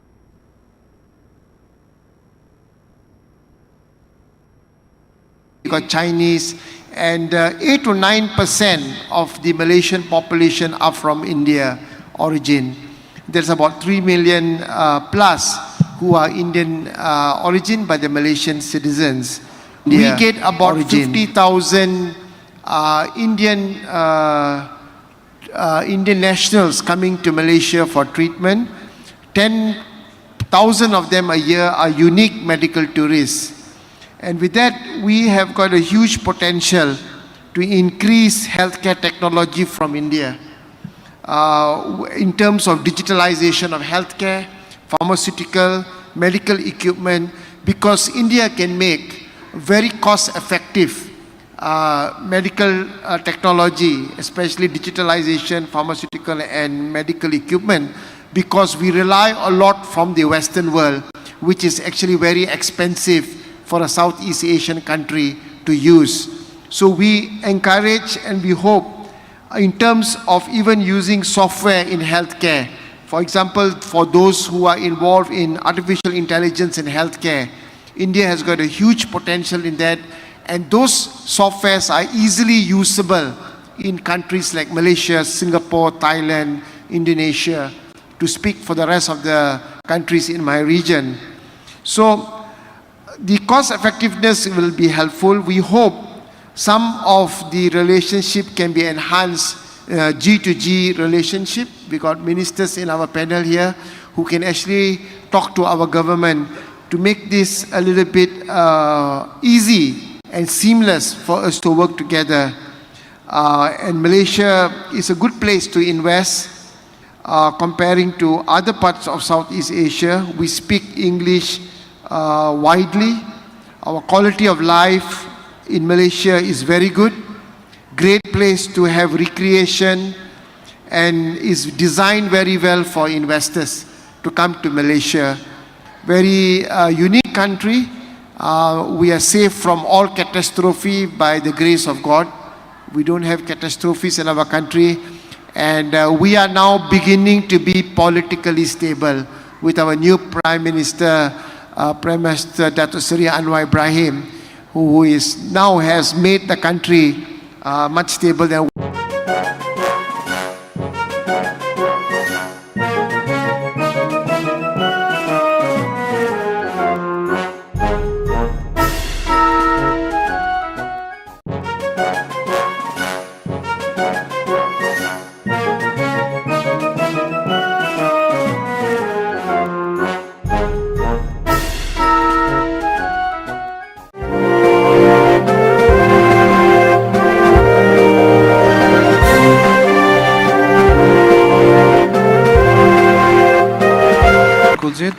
For making this process of medical and pharma exports to Malaysia and that region very easy, look very easy.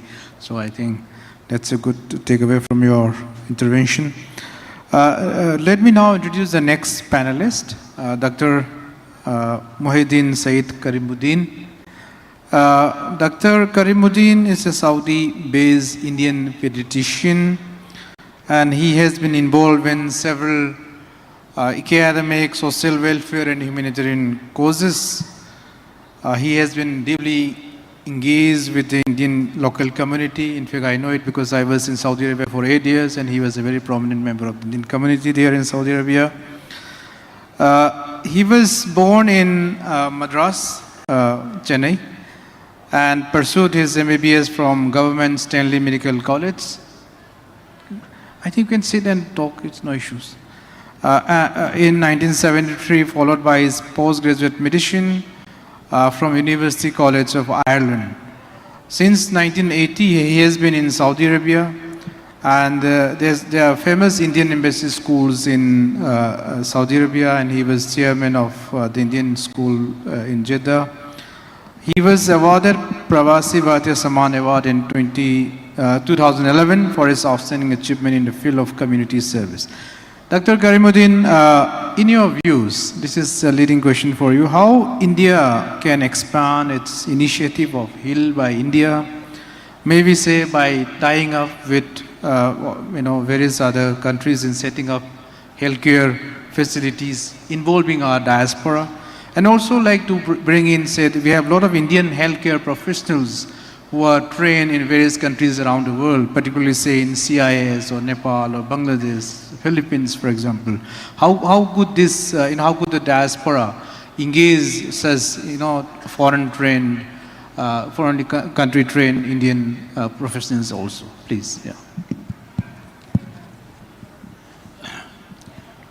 Honorable Minister of Health and Family Welfare, Chairman of this session, Co-Chairman, Honorable Minister of External Affairs, respected moderator, my dear co-panelist, ladies and gentlemen, a warm greeting in a cold indoor from Saudi Arabia.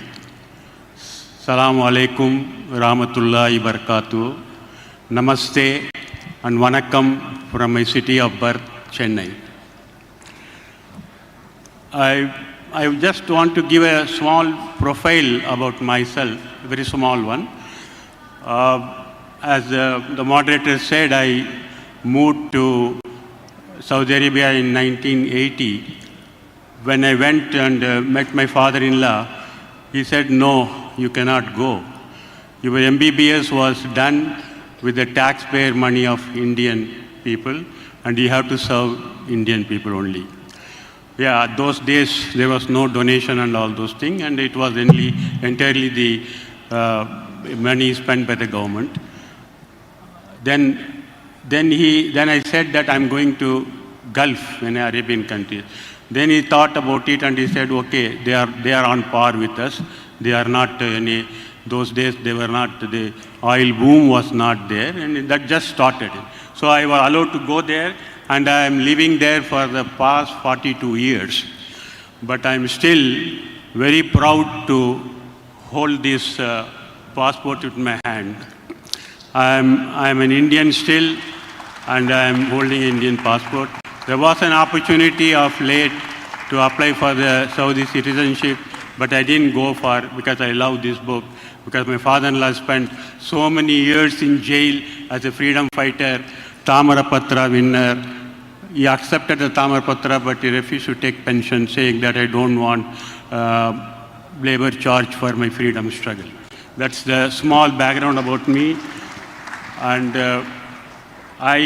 when I landed in Saudi Arabia, Indian population, Indian expatriate population was very less. It grew up, and I'm very proud to say we are talking about 33 million diaspora of Pravasi Bhartiya throughout the world, and we are the second largest in the world of Indian expatriates living in the world. First is UAE, and the second is Saudi Arabia. 2 million Indians are there with the Indian passport. So I thought of, then when I went there, my son was young, and we thought searching for the school, then the school was not there. So we started a school of 27 children, and with all our efforts, now we have a strength of 12,000 children. I take pride in that also, because the largest Indian school which follows the CBSE syllabus is there in Saudi Arabia, in Dammam, with 16,000 children. So now totally we have about 27,000 Indian children studying CBSE syllabus there. Why I'm talking about education when I'm coming to the healthcare? It's because of that. I was instrumental in organizing the school health program during my early stages there, and that put me into the managing committee of the school. I became the chairman, I became the higher board member, and all those things. That's apart from that. Now coming to the topic of today, Heal by India is indeed a fantastic initiative. In line with this, we formed a forum called Indo-Saudi Forum. Here we engaged in Saudi doctors and Indian doctors to work together to promote health activities between our two countries. And there are a lot of objectives and aims, but few of them are about establishing hospitals by the Indian excellent hospitals in Saudi Arabia, and also in the two-way traffic. We wanted big hospitals there in Saudi Arabia to come to India to establish their institution also. Apart from this, we wanted to engage the Saudi doctors with the Indian doctors in the research field, in the universities, and all these institutions. This is the constitution we made, and we are working on that very closely and very obviously. I want to briefly say why I was so attracted with this was way back in 1993, the chairman of Apollo Hospital visited Jeddah, and I organized a meet with some of the doctors there to promote this Apollo Hospital. And of course, after that he came, and it's in history. It's a history that Dr. Pratap Reddy set up this Apollo Hospital with a hometown in Chennai. After a grand success of setting up this largest group of private hospitals, he made a small attempt, but he did not pursue that further to come to Saudi Arabia. Now I am requesting, she is there, Pratap Reddy's daughter, she is there, so I am requesting her, is the time for the corporate hospitals like Apollo to expand in the KSA. When the healthcare landscape is undergoing positive and tremendous changes, all in alignment with the Saudi Vision 2030. The Saudi Vision 2030 is a very interesting thing. It's by the Crown Prince, who is a practical ruler now. The king is not well, and he is ruling the country, and he is gone abroad. What we are attempting in another 25 years, we are going to celebrate our century of independence. By that time, I assure you, Saudi Arabia will be another America, not less than that. Is opening up like anything, every field. And just so I'm coming up about this is only about the hospital projects, which we can set up all these things. Now we have Indian living there with the Indian passport, of course. There are 4 big groups, namely Abir Medical Group, Aster VPS Healthcare, and Shifa Zaria. These groups, they have set up a very big chain of hospitals, and not only in Saudi Arabia and the whole of Gulf. And these people have also set up their projects back home in India, mostly in Kerala. There is a very big hospital in Riyadh, in the capital city of Saudi Arabia, which is called Dr. Sulaiman Habib Hospital. They have signed a memorandum of understanding to set up a big hospital in Hyderabad. So the two-way traffic has started now, and it will grow. Apart from that, we are concentrating in the Indo-Saudi Medical Forum to promote the alternate medicine of India, like yoga. Yoga has taken a very big step. There is a lady, not a man, who established Saudi Yoga Foundation. Just imagine a country which doesn't allow so much movement of the woman. A woman took up the initiative, and she developed. She came to India, got trained in yoga, and set up the Yoga Foundation there, for which the government of India awarded her Padma Shri.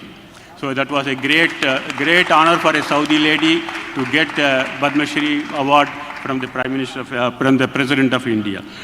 Now we have also done other alternate medicines promotion. One of about Ayurveda and all those promotions. Now in the audience, I could see the Vice President of the Indo-Saudi Medical Forum of Riyadh chapter, Dr. Anwar Khurshid. He is instrumental in regularly organizing seminars on Ayurvedic and homeopathy and all other Unani also. He has done that. And now this can take a good lead in Saudi Arabia, because I know the Saudis, they believe in their own traditional medicine. It's called Arab medicine, Arab medicines and Arab health, which was practiced by the Prophet of Islam. And then they are very much interested in that. And the way they took the yoga into their stride and they encouraged the lady to set up a foundation, we can see regular classes in yoga classes in Jeddah. And I'm very sure they will welcome these alternate medicines from India.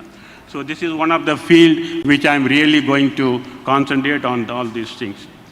So there is a few proposal has come to Embassy of India, which is called the Taif Development Project, where 44% of the project size is allocated to pharmaceutical, hospitals, medical resorts. Here I invite the big Indian pharmaceutical hospitals and Indian alternate medicines like Ayurvedic, homeopathy, Unani to come forward to set up their facilities. There is one company called Saudi Amarex, which is dealing with joint venture between Saudi companies and reputed Indian companies in the field of pharmaceutical. This company is giving 75% loan to any Indian company, not only Indian company, any Indian NRIs from any country who want to set up pharmaceutical companies. It's a huge country. Saudi Arabia is a huge country, and the manpower you can take, you can bring your own manpower. The Vision 2030, they are developing an economic city where 10 years there is no Saudization rule. That means you need not employ Saudis. You can bring your own staff, and 75% loan this company will offer you. And this pharmaceutical market in Saudi Arabia is up to the tune of US $10 billion. So we can take advantage of that. And this is basically they are looking into biological drugs and substances. So this is my short speech, Chair, but there is one request can I make, if the time permits, to the Honorable Health Minister.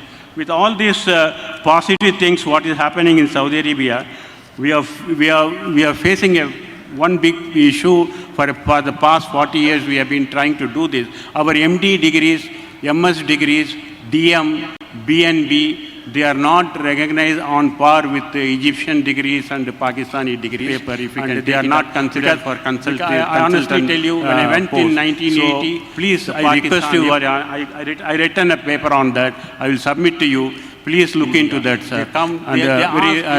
Another 4 days, the Minister of External Affairs, State Minister is visiting Riyadh. I am going to meet him also. I will present the same paper if we can take it up. Because I honestly tell you, when I went in 1980, the Pakistan, everywhere in Saudi Arabia it was Pakistan, Pakistan, Pakistan. Now it is all India. They come, they ask, even they ask, is there a doctor of Hindi?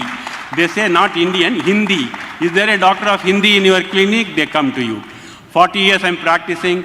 They don't go to any other pediatrician. They come to me. I had one lady the other day with a young baby, 2 months baby. I'm examining, and she said, "Do you recognize me, sir?" I said, "No, I cannot recognize you. I was there on your examination table at this age." So it's a proud moment for Indian there in Saudi Arabia. Please take advantage of this. Thank you very much. Thank you, Dr. Karimuddin. It was very, I think, enriching for everyone here to know your Saudi experience and the efforts that are going on to enhance it further. Next, I would like to introduce our next panelist, Dr. Sangeeta Reddy. She is a very popular person. I'm sure most of us know her. She is Joint Managing Director of Apollo Hospitals. And she is co-chair G20 Empower India and also past president of FICCI. FICCI is the Federation of Indian Chambers of Commerce and Industry. As one of the founding team members of Apollo Hospitals, she has promoted multiple significant initiatives and is passionately committed to transforming healthcare system through technological advancement and is accelerating positive transformation in enabling universal access of healthcare. A graduate in science from the Women's Christian College in Chennai. Dr. Sangeeta Reddy has pursued post-graduation courses in hospital administration from Rutgers University, Harvard University, and National University of Singapore. As a policy influencer and reformist, actively engaged with governments and industry bodies on aspects of public health and policy development. Dr. Sangeeta Reddy, we would like to hear your views on how to promote further the initiatives undertaken by government as well on medical value travel to India from countries around the world. Dr. Sangeeta. Good evening and namaste, honorable ministers, dignitaries on the dais and in the audience. It's a great pleasure to be with all of you. I must confess that I feel a deep association because our group, the Apollo Hospitals group, was started by a doctor from the United States, an Indian doctor who had practiced in Mass General and came back home to India because his father told him it would be wonderful if you could serve our country. And furthermore, our hospital, he didn't have a lot of money. He collected money in multiples of $5,000 from many, many NRIs like all of you to build that capital. So Apollo is truly an NRI hospital. Thank you all very much for your support. And over the years, many of you have come back. You have lectured many, many doctors. It was said that Apollo was among the early ones to create reversal of brain drain because many doctors from abroad came back to India to work in India, and many of them now are doing visiting. I just want to also very quickly and at the upfront acknowledge the tremendous role of the Indian doctors from API, from GAPIO, from BAPIO, throughout the many years, but especially during the pandemic. We connected with all of you every 15 days. You gave us the latest protocols. You continued to work with us. You raised money. I think almost $3.9 billion was given to the government to use for various schemes. So it's been a tremendous meeting of hearts. I congratulate you for your love of the motherland. I'm especially happy to be sitting here today because we have our Honorable Minister who's done some tremendous things in transforming healthcare. All of us in healthcare are impatient for the single dream of universal access to quality healthcare. Let me tell you that our Prime Minister and our Health Minister are equally impatient for the same dream. And so many steps have happened. I've been asked by the moderator to specifically mention what we can do on medical value travel. When Dr. Reddy came back 40 years ago and started Apollo, in these 40 years, we've created over 12,000 beds, 500 clinics, 5,000 pharmacies, 3 schools of medicine, 16 nursing schools, the country's first Masters in Hospital Administration, and one of the largest online medical education. But trust me, this is nothing compared to the need of the country and the power of what we can do together. There are 3 broad dreams which I think the Honorable Prime Minister and the Health Minister has given us. Number 1 is medical value travel, which is Heal in India. So towards this, I believe that the NRI doctors abroad play a major role in highlighting the capability of Indian care, the cost effectiveness of care, and our Indian missions to spread this message. So this is my first request. The 2 other very important things, after Heal in India, there is Heal by India. The global healthcare workforce shortage is over 17 million. As was appropriately mentioned, the harmonization of degrees, the enhanced training, the new medical colleges, as the Health Minister announced, a move towards enhancing our nursing. All this will not only help the global scenario of healthcare by bringing in healthcare workers, but also create employment for Indian youth. So I seek your support, cooperation, collaboration.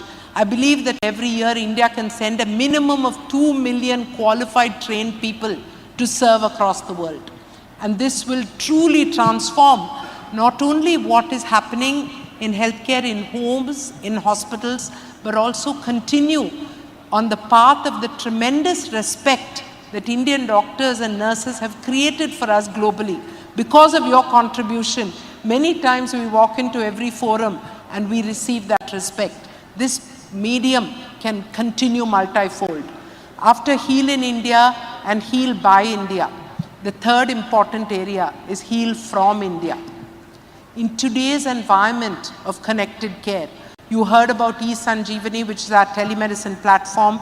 You know about India's tele-density, India's network, India's tech stack, India's health tech stack. The day is not far when you will see ICU patients in any part of the world being monitored by nurses and doctors in India. You will see a care continuum of non-communicable disease and condition management happening from India. This KPO, or knowledge process outsourcing, will be one more significant step towards taking India into the global healthcare scenario. So these are three important initiatives. I will conclude, because of lack of time, with one final thought process. And that is that the medicine and the knowledge that we know today is transforming at a tremendous pace. Whether it's artificial intelligence, which is changing the way people access care or deliver care, or it's alternate medicine, which is creating a new holistic environment. It is the entire aspect of robotic surgery, of stem cell therapy, of genomics. All these combined together are going to create new treatment modalities. The biggest opportunity in front of all of us together is to combine the knowledge we have, the databases we have, the science which is emerging, to create the new validated integrated health. For many years, doctors in India sought what was happening in the West. We worked to accelerate or telescope those developments and bring it to India cost effectively. In the next 2 decades, may we please see that together we create this new form of medicine and we give it to the world. That is our dream and our passion.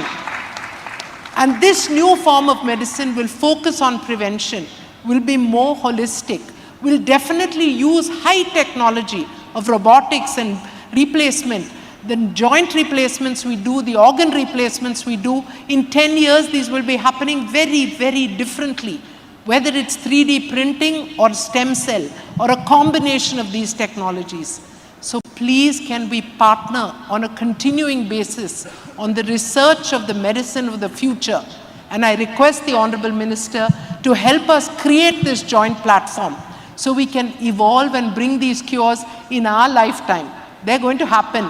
Let it not happen in our children and grandchildren's time, but in our lifetime, so that we hold that pride that we did this for India.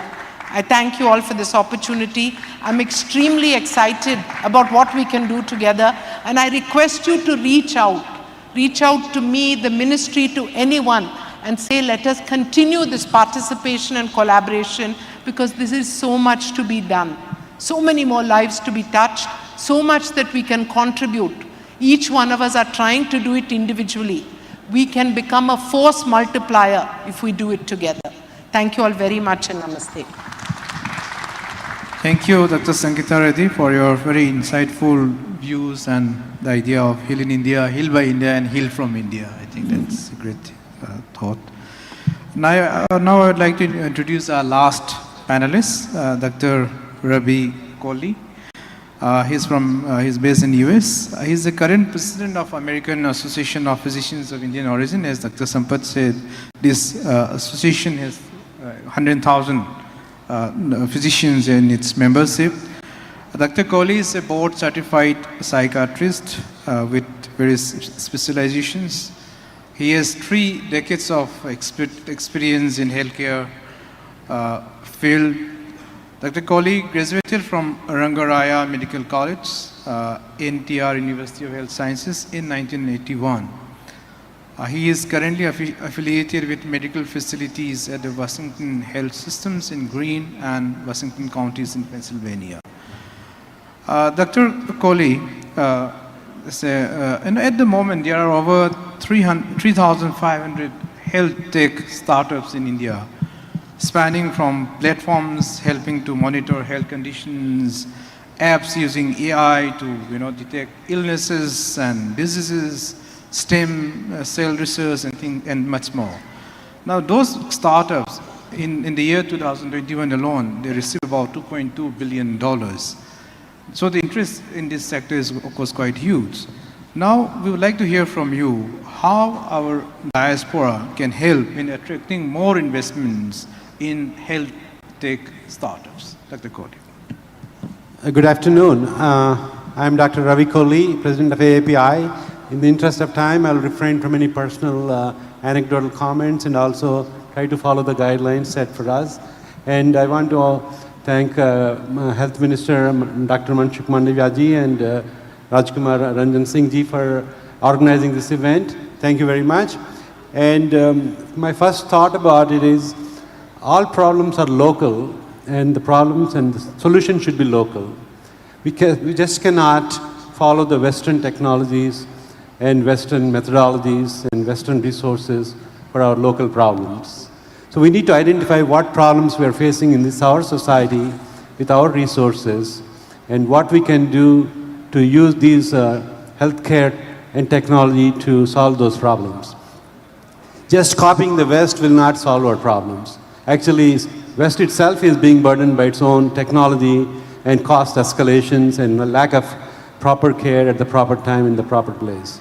So we should have our own vision to follow rather than just copying the modes that are not actually working. As you all know, the cost effectiveness of Western care is not there.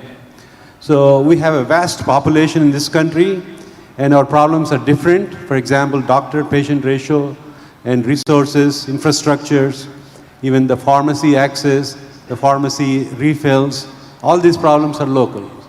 So our focus should be on those problems and our solution should be based on those problems. So if we educate our startup systems to focus on these problems rather than cater to the Western problems, that will be a good step, and that actually might increase the investment from the West because we're not competing with them. We're trying to solve our own problems at our own backyard. That's one thing I'm thinking of. Second thing, as you mentioned, healthcare and information technology are the two greatest forces in India. And if these two forces combine, and it can solve a lot of problems. And we have the capability, we have the brain power and the manpower in these two fields to do it. So we need a vision, we need guidance, we need regulatory system that facilitate this kind of forward thinking and problem solving attitude. So like you mentioned, this sector is booming. In spite of general economic status has been stagnant or regressing, this sector is growing. And it has grown by leaps and bounds even within the past year. And it is continuing to accelerate the growth of our economy going forward as well. So this is a very important area of our economy. All our leaders and policymakers and legislators have to pay extra attention to kind of solve the problems and make care more accessible, the quality more accessible, more equitable, and also if we're going to cater to the Western systems, we have to be careful about their privacy laws, their confidentiality laws, and those things. I think the best application of our healthcare technology would be patient education, the last mile problem that we have regarding delivery of medication at the right time. For example, many people die in this country of snake bite, and we can solve that by having some system in place that can help snake bite victims to be saved. And those are the kind of solutions we have to look for rather than just following some failed strategies from the West. So that's one thing. I think we have some amazing people both in charge of healthcare as well as technology in this country. I think if they all are brought together under some visionary leadership, I feel we have won the battle halfway. So the future of the healthcare in India appears to be promising due to these committed investors and driven founders. And like you said, digitization has been going on very fast and rapidly. And we have the advantage of leapfrogging the legacy technologies. We don't have to kind of dismantle existing technologies, but just create our own new technologies. Just like cell phone adaptation has been extremely kind of promising in this country. Most, even a taxi driver or even a vendor on the street uses cell phones. And that kind of adaptation is much more kind of useful in this context. So we don't have to dismantle anything. We can just build from the scratch using these technologies to solve a lot of local problems. So I think if we focus on those terms, the venture capitalist and the forward-thinking Western investors will also come into our system, rather than trying to compete with them or imitate them or just go after their market. That's my take. In view of the time, I just limited my comment to your question only. Thank you. Thank you, Dr. Ravi. It was very useful, like the thought of local solutions for local problems. I think is a good takeaway from your remarks. In the interest of time, I think we will have to do away with the Q&A session because we have the next session also coming up immediately after this. Now I would like to request Union Honorable Minister for Health and Family Welfare, Chemicals and Fertilizers, Dr. Mansukh Mandaviya ji, for his closing remarks of this session. Sir.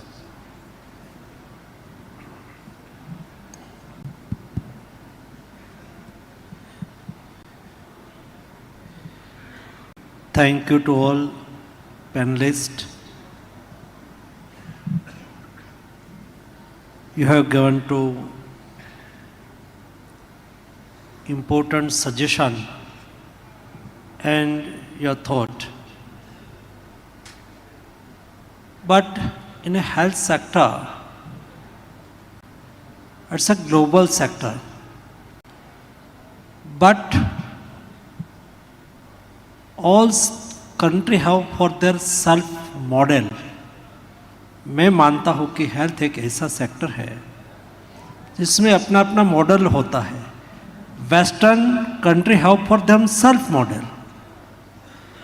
India have for their self model.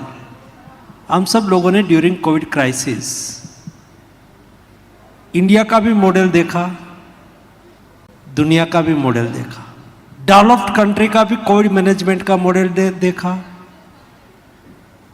India का भी Covid management का model देखा. और मैं last world economic forum में participant करने के लिए गया था. एट दैट टाइम मेरी मीटिंग में सबसे पहले लोग इंडिया को कॉन्ग्रेचुलेट इसलिए कहते थे कि you have done to best covid management and best vaccination drive. ये हमारा मॉडल है. Integrative medicine, it's Indian model. Modern medicine, traditional medicine. During covid crisis हम सब लोगों ने देखा हमारी ट्रेडिशनल मेडिसिन की क्या ताकत है. इंडिया को मदद किया. जब ग्लोबली दुनिया सफर कर रही थी और this time food security crisis में India is a big country, huge diversity, 1.3 billion population. But हम दुनिया के ऊपर भार रूप नहीं बने. हमने हम हमारी रिक्वायरमेंट भी पूरा कर लेते हैं. इंडिया का ये भी एक मॉडल है कि जब रिक्वायरमेंट होती है तो हमारी स्ट्रेंथ, हमारी क्षमता हम दिखाते हैं. यही इंडिया था, इंडिया है जो सालों तक वैक्सीन का रिसर्च दुनिया में होता था. रिसर्च होने के बाद दुनिया वैक्सीन लगाती थी और बाद में इंडिया तक वैक्सीन पहुंचता था. India have a brain power and man power. आप भी इंडिया की एक ताकत हो. आपके ब्रेन पावर के आधार पर आप दुनिया में जाके अपना बिजनेस कर रहे हैं या तो इंडिया के एम्बेसडर के रूप में काम कर रहे हैं. मैं ऐसा ही मानता हूं. दोस्तों, इंडिया की ताकत है जब समय आते हैं और उसकी रिक्वायरमेंट होती है तो इंडिया अपने क्षमता के आधार पर अपनी आवश्यकताओं को पूरा भी कर सकता है. जब कोविड क्राइसिस स्टार्ट हुई तब जब दुनिया के साथ मेरी बातचीत होती थी तो दुनिया ये आकलन करती थी कि इंडिया में कितने केस होंगे, इंडिया में कितने डेथ होंगे. उसके आधार पर दुनिया का फिगर तय होगा। यही इंडिया ने वैक्सीन का रिसर्च भी किया, वैक्सीन का मैन्युफैक्चरिंग भी किया। 5-10 साल के बाद कोई वैक्सीन इंडिया में आता था, न्यू वैक्सीन, जब 20 दिसंबर 2020 का फर्स्ट डोज दुनिया में कोविड वैक्सीन का एडमिनिस्टर हुआ था। उसके बाद केवल 1 महीने के बाद 19 जनवरी 2021 में Indian research, Indian manufacturing vaccine India में लगना चालू हुआ और आज 2.2 बिलियन डोज इंडिया ने एडमिनिस्टर करके दुनिया ने थर्ड सर्ज देखा, थर्ड वेव देखा। इंडिया ने थर्ड वेव नहीं देखा, केवल थर्ड ओमिक्रॉन का सर्ज देखा। We manage covid very well. ये इंडिया का मॉडल है दोस्तों। इंडिया में जब हम दुनिया में है तब मेरी अपेक्षा है दोस्तों आपसे, आप इंडिया में जो कुछ बेस्ट है, योग इंडिया ने दुनिया को दिया है, लेकिन योग योगा होके आया और बाद में हम लोग योगा करने लगे, अलग बात है। वैसे कई हमारी सॉफ्ट ताकत है आज, हिल इंडिया और heal in India and heal by India की बात संगीता जी यहां कर रही थी। दोस्तों, ड्यूरिंग कोविड क्राइसिस हमारा मॉडल दुनिया में जो भी बेस्ट है हमें सीखना चाहिए। दुनिया में जो भी बेस्ट है उसको समझना चाहिए। It's one thing, but we must be applied to our own model, because we are return to front of our home, that हम हमारे घर के द्वार पे लिखते हैं लाभ शुभ। हमारी सिविलाइजेशन, हमारा कल्चर केवल लाभ की बात करने वाला कल्चर नहीं है। हमारा कल्चर, हमारा एथोज, हमें लाभ के साथ, लाभ मीन्स मेरा कल्याण हो, मेरा स्वयं का अच्छा हो, मेरी रिक्वायरमेंट पूरी हो, मेरी लाइफ अच्छी हो। इंडियन एथोज का यह मॉडल नहीं है। हम हमारे घर के द्वार लिखते हैं लाभ, उसके साथ शुभ भी लिखते हैं। मेरा भला हो, मेरा बेस्ट होना चाहिए, it's good, it's okay, but दुनिया का भी, सामने वाला का भी कल्याण होना चाहिए। ये इंडियन मॉडल है दोस्तों। और उसका 2 बेस्ट एग्जाम्पल हमने दुनिया के सामने प्रस्थापित किया है। आप दुनिया के सामने बात भी कर सकते हो। जब ड्यूरिंग कोविड क्राइसिस दुनिया में लॉकडाउन चल रहा था, इंडिया में भी लॉकडाउन चल रहा था। दुनिया में लॉकडाउन के खिलाफ एजिटेशन चल रहा था, लोग रोड पे निकले थे, लॉकडाउन हटाइए। इंडिया जैसे बिग कंट्री, यहां हर दिन का कमाई के खाने वाले लोग भी हैं, महीने की कमाई करके महीने की सैलरी पर अपना जीवन गुजार करने वाले लोग भी हैं, और यहाँ एक अपर क्लास और अपर मिडिल क्लास भी है, और ह्यूज डाइवर्सिटी है in population, in society. But आप लोगों ने दुनिया में देखा होगा, इंडिया में एजिटेशन नहीं हुआ। गवर्नमेंट के behalf honourable prime minister have taken two number of initiative, and कई टाइप के इनिशिएटिव प्रधानमंत्री जी ने लिया,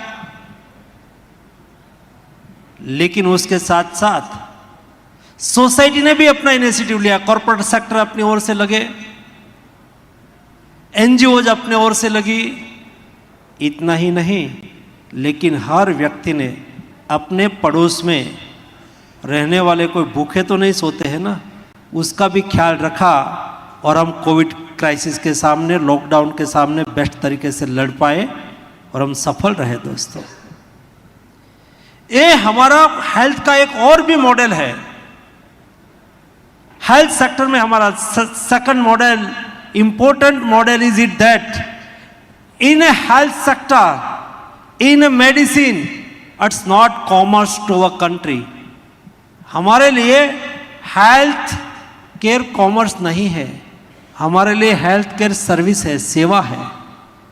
ये इंडिया का मॉडल है, हेल्थ को हम सेवा के रूप में देखते हैं। और उसका नतीजा ये है कि आज आप देखिए, कोई भी डिस्ट्रिक्ट में चले जाए, कई हॉस्पिटल चलती होगी, चैरिटी हॉस्पिटल, कई डॉक्टर सर्विस देते होंगे, उसका मानधन अपना गुजारा चल जाए। MS MD super specialist doctor केवल 200-300 रुपीस की फीस लेके सर्विस देते होंगे। उन्होंने माना है कि हेल्थ हमारे लिए कॉमर्स नहीं है, हेल्थ हमारे लिए सर्विस है, सेवा है। कोई टाउन ऐसा नहीं होगा वहां कोई न कोई चैरिटी से चलने वाली हॉस्पिटल, छोटी हॉस्पिटल, बड़ी हॉस्पिटल ना हो। और इसलिए मेरे सामने एक थोड़े दिन पहले एक बहुत बड़ी कंपनी के CEO मिलने आए थे। वो मुझे बात कर रहे थे कि एक्स कंट्री का GDP के 5% हेल्थ के पीछे खर्च होता है, वाई कंट्री का 4% होता है, जेड कंट्री का इतना % होता है। और लास्ट में उन्होंने कहा कि इंडिया का हेल्थ सेक्टर में GDP का के सापेक्ष में बजट 2% है, उसको बढ़ाना चाहिए। तो मैंने कहा कि we are taking two number of type of initiative in grow of health sector budget. मैंने उसको सारा इंडिया में जो एफर्ट हो रहा है वो बताया, और कैसे हम होलिस्टिक हेल्थ केयर पर आगे बढ़ रहे हैं, कैसे हम अफोर्डेबल और एक्सेसिबल हेल्थ केयर के लिए हमारी गवर्नमेंट आगे बढ़ रही। ये सारा विषय को रखने के बाद मैंने एक सिंपल क्वेश्चंस पूछा था उसको। मैंने कहा कि जिस कंट्री की आपने बात कही, एक कंट्री में एक टीथ का ऑपरेशन करके टीथ निकालना है। कोई एजेड व्यक्ति हुआ, 70-80 ईयर्स हो गए और उसका स्वाभाविक तौर पर टीथ थोड़ा नबला हो जाता है, उसको निकालना है, तो एक टीथ निकालना कितना खर्च आएगा? तो उन्होंने कहा कि पहले अपॉइंटमेंट लेनी होती है, बाद में अपॉइंटमेंट के बाद अपॉइंटमेंट होती है, मिनिमम $2000 का खर्च होता है। तो मैंने उसको आहिस्ता से कहा कि हमारे यहाँ 500 रुपीज़ में बहुत अच्छी तरह से हमारे डॉक्टर साहब उसका टीथ का ऑपरेशन कर देते हैं, निकाल देते हैं। अभी आप मल्टीप्लाई करो 500 rupees two multiply in dollar and $2000 to multiply in GDP, वो हो जाएगा 21%। ये हमारा मॉडल है भाई। हेल्थ सेक्टर में भारत सरकार की ओर से जब द ऑनरेबल प्राइम मिनिस्टर ने हेल्थ सेक्टर को होलिस्टिक रूप में लेने से की शुरुआत की और हेल्थ को डेवलपमेंट के साथ जोड़ दिया। कोई देश को समृद्ध होना है तो शुरुआत होनी चाहिए कि उसके देश के नागरिक स्वस्थ हो। स्वस्थ नागरिक स्वस्थ समाज का निर्माण करता है और हेल्दी सोसाइटी वेल्दी कंट्री बना सकती है। कंट्री को समृद्ध होना है तो देश के का स्वास्थ्य अच्छा होना चाहिए। आप लोगों ने ड्यूरिंग ओबामा गवर्नमेंट के दरमियान ओबामा जी ने एक हेल्थ केयर स्कीम लॉन्च की थी और 10 करोड़ लोगों को हेल्थ सिक्योरिटी दी थी। सारी दुनिया में ओबामा केयर करके ये स्कीम पॉपुलर हुई थी। दोस्तों, आपकी कंट्री ने 10 करोड़ फैमिलीज यानी कि 50 करोड़ पुअर पीपल्स के लिए आयुष्मान भारत योजना का इम्प्लीमेंटेशन किया। All poor family have 5 lakhs health insurance, all type of disease, all type of operation. और आज देश में 9,000 एबव एफोर्डेबल और क्वालिटी मेडिसिन के लिए ऑनरेबल प्राइम मिनिस्टर जी ने देश में आयुष जन औषधि केंद्र का निर्माण किया है। जो एकदम अफोर्डेबल और क्वालिटी रेट में आप generally you go to any pharmacy and buy the branded medicine. In a cancer medicine, you go to branded at 5,000 rupees, but you go to Jan Aushadhi Kendra, you buy only 1,000 rupees. 5,000 rupees to 1,000 rupees.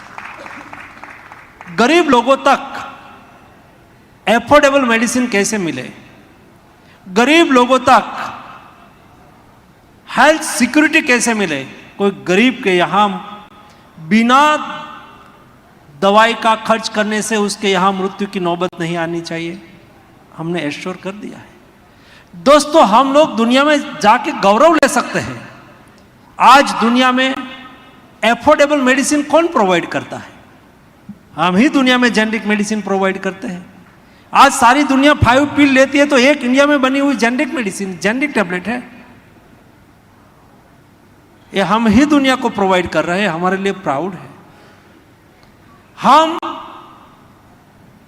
Crisis की स्थिति में, मुझे पता है इस समय में मैं एक काम के साथ लगा हुआ था, दुनिया के पास मेडिसिन नहीं थी, लॉकडाउन था। कई कंट्री ने मुझे कहा, प्राइम मिनिस्टर साहब को कॉल किया कि हमारे यहाँ 15 डेज से एक्स मेडिसिन नहीं है, हाइड्रोक्सीक्लोरोक्विन नहीं है, एजिथ्रोमाइसिन नहीं है। एक कंट्री के हेल्थ मिनिस्टर का मुझे कॉल आया था, मुझे कहा था कि हम आपको वेंटिलेटर भेजेंगे, प्लीज़ आप हमें एजिथ्रोमाइसिन और हाइड्रोक्सीक्लोरोक्विन दीजिए। तब मैंने कहा था कि हमें वेंटिलेटर की आवश्यकता है, आपके पास है तो अवश्य भेजिए, लेकिन इन्हें हेल्थ सेक्टर हमारे लिए सेवा है, आप प्लान भेजिए, हम आपको मेडिसिन अवश्य भेजेंगे, उसके लिए कोई शर्त नहीं है, हम दुनिया के साथ खड़े हैं। और 150 कंट्री में इंडिया ने मेडिसिन सप्लाई की। और उसमें मैं 2 चीज़ ऐड करना चाहता हूँ। दुनिया को मेडिसिन सप्लाई की, लेकिन उस वक्त क्राइसिस थी, उसका फायदा इंडिया ने नहीं उठाया। कोई कंट्री से कंप्लेन नहीं आई कि क्राइसिस की स्थिति में इंडिया ने प्राइस हाइक कर दिया, जी नहीं।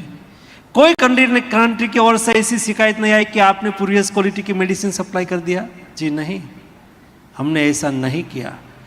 क्वालिटी मेडिसिन सप्लाई की और वही प्राइस में जो पहले के प्राइस में बिकती थी।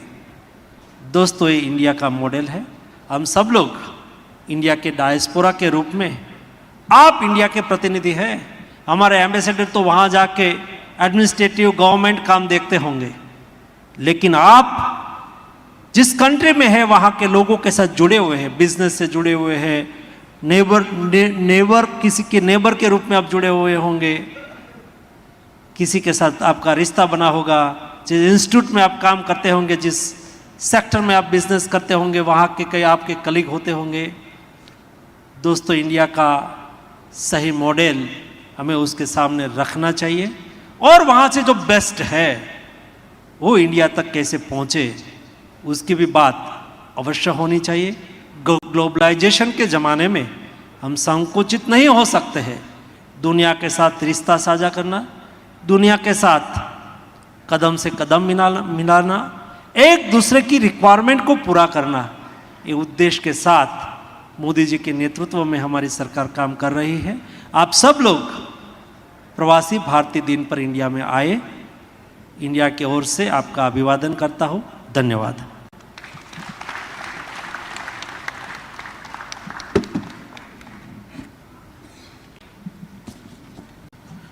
Thank you so much, sir. I think that comes towards the conclusion of it. In fact, I'd like to assure that the interventions, recommendations, and remarks made during this session have been carefully noted, sir, and will be shared with your relevant ministry, in this case, your ministry particularly, sir. I would like to thank all the panelists, especially Foreign Minister of Panama, Her Excellency Ms. Janaina Tiwana Menkoma, Madam, for your participation in this panel. Also all the other panelists, Dr. Sangeeta Reddy, she had to catch a flight, so she just left a while ago.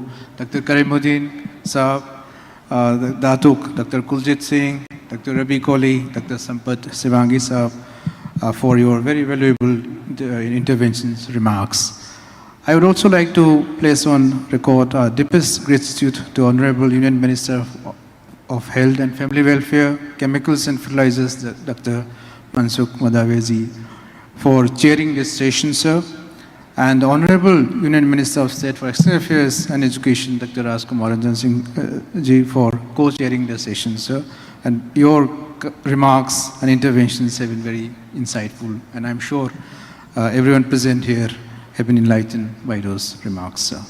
That comes to the conclusion of this plenary session. Thank you all, and Jai Hind. Thank you, sir.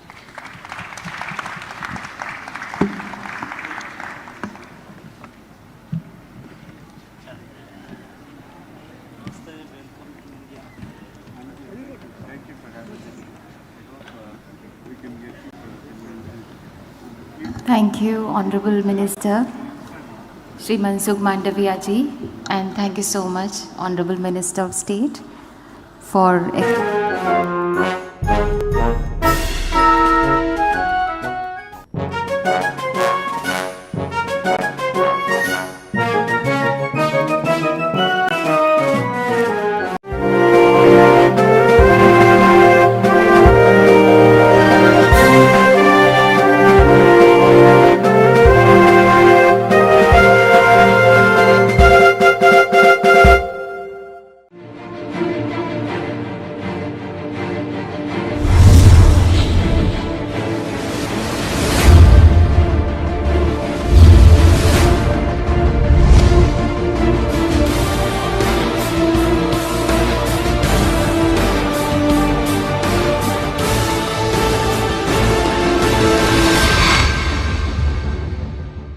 प्रदेश की आर्थिक राजधानी इंदौर में आयोजित प्रवासी भारतीय सम्मेलन में शामिल होने के लिए पहली बार मलेशिया से भी प्रवासियों का दल आया है, जिन्होंने आयोजन की दिल खोलकर तारीफ की और प्रधानमंत्री नरेंद्र मोदी के संबोधन को सबसे खास बताया।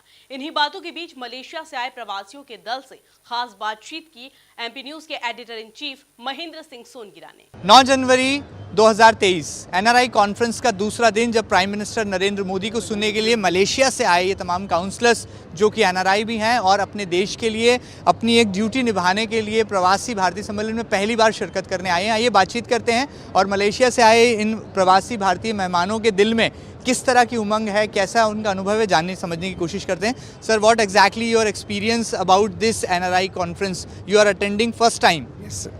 Welcome. This is my first time I'm actually attending this conference over here. Very excited about it.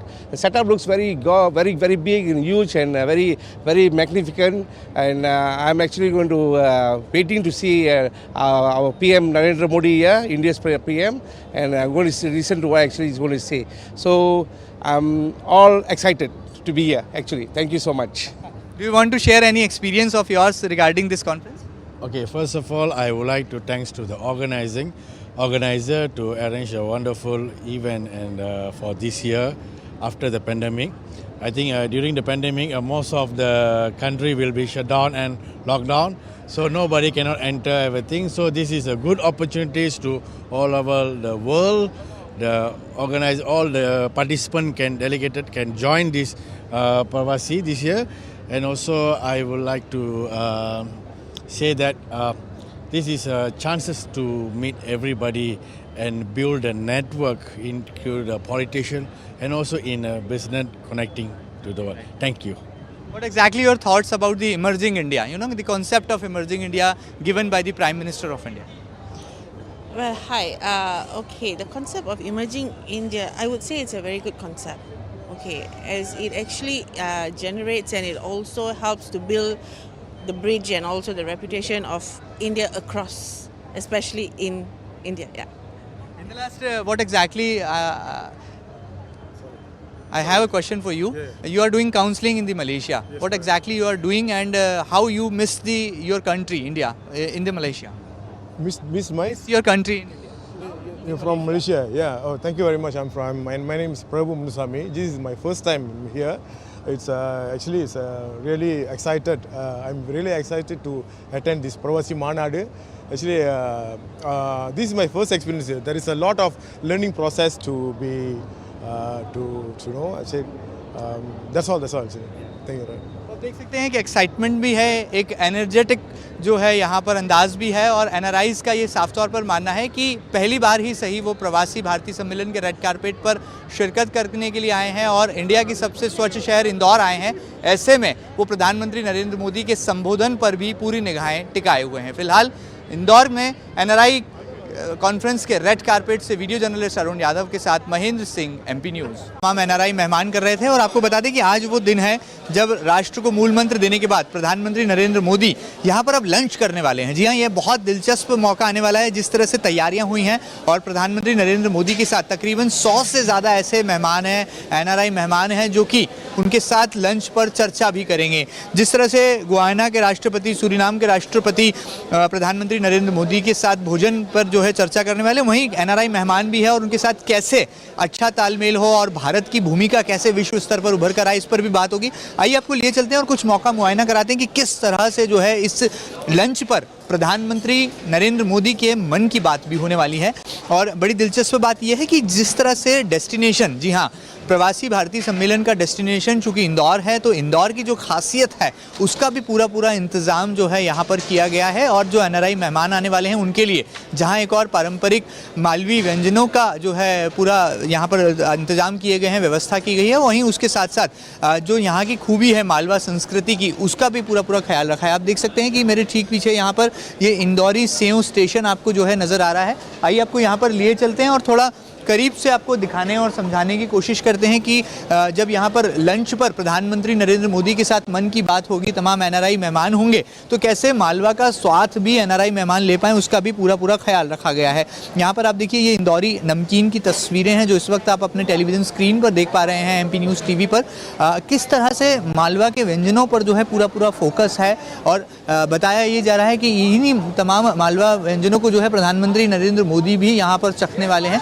हम आगे बढ़ें तो यहाँ पर आपको जो है बाजरे का खिचड़ा, जी हाँ, ये भी मालवा की एक खूबी कही जाती है और इसका जो मिश्रण है वो घी और गुड़ के साथ जब होता है तो स्वाद जो है बड़ा लाजवाब हो जाता है। तो एनआरआई मेहमानों के लिए यहाँ पूरा बंदोबस्त इंतज़ाम किया गया है।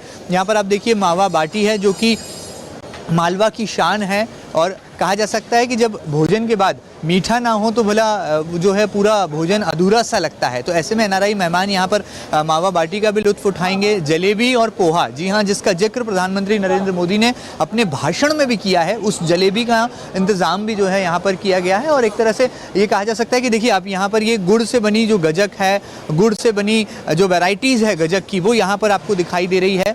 ये भी बहुत ख़ास बात है कि भिंड और मुरैना मध्य प्रदेश का ही वो ऐसा ज़िला है जहाँ की गुड़ और गजक का जो है लुत्फ़ उठाने के लिए एनआरआई मेहमान बड़े उत्सुक रहते हैं। ऐसे में कमोबेश ये कहा जा सकता है कि प्रधानमंत्री नरेंद्र मोदी के लिए जहां एक और इंतजामात जो हैं चाक चौबंद हैं, पुख्ता हैं, तो वहीं एनआरआई मेहमानों के लिए यहां पर तरह के पकवान बनाए गए हैं। लेकिन बड़ा सार ये है कि लंच पर प्रधानमंत्री मोदी क्या बात करते हैं, किस तरह से यूएस और यूके जैसे बड़े देशों में स्थापित भारतीयों के लिए वो क्या मूल मंत्र देते हैं और कैसे आने वाले दिनों में वसुदेव कुटुंबकम का जो संकल्प है उसको कैसे आत्मसात किया जाता है, उसको कैसे जो है क्रियान्वित किया जाता है, ये भारत आने वाले दिनों में साबित करके दिखाता है। बहरहाल इंदौर में प्रधानमंत्री नरेंद्र मोदी का लंच है और जाहिर सी बात है जब ये लंच होगा एनआरआई मेहमानों के साथ में तकरीबन 100 से ज़्यादा ऐसे नाम हैं एनआरआई मेहमानों के जो कि प्रधानमंत्री नरेंद्र मोदी के साथ भोजन लेंगे और मालवा के व्यंजनों का लुत्फ भी उठाएंगे। Over to studio.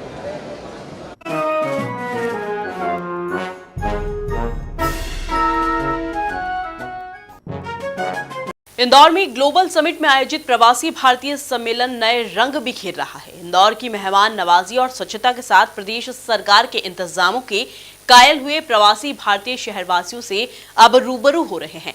इसी की एक तस्वीर कभी इंदौर के आर्थिक कमर कहलाने वाले मेल क्षेत्र से देखने को मिली। इसी पर देखिए हमारी यह खास रिपोर्ट। प्रवासी भारतीय सम्मेलन में शामिल होने के लिए यूनाइटेड किंगडम से आई एनआरआई महिला डॉक्टर सतनाम रविवार शाम मिल क्षेत्र के मालवा मिल इलाके में पहुंची।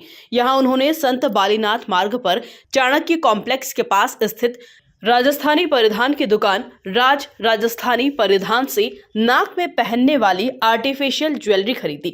साथ ही पास में स्थित राज इलेक्ट्रिकल से एक छोटा सा इलेक्ट्रॉनिक उपकरण भी खरीदा। इस मौके पर एनआरआई डॉक्टर सतनाम ने राजस्थानी परिधान के विषय में जानकारी लेकर दुकान संचालक मनोज सिंह तंवर और श्रीमती विमलेश तंवर से चर्चा की।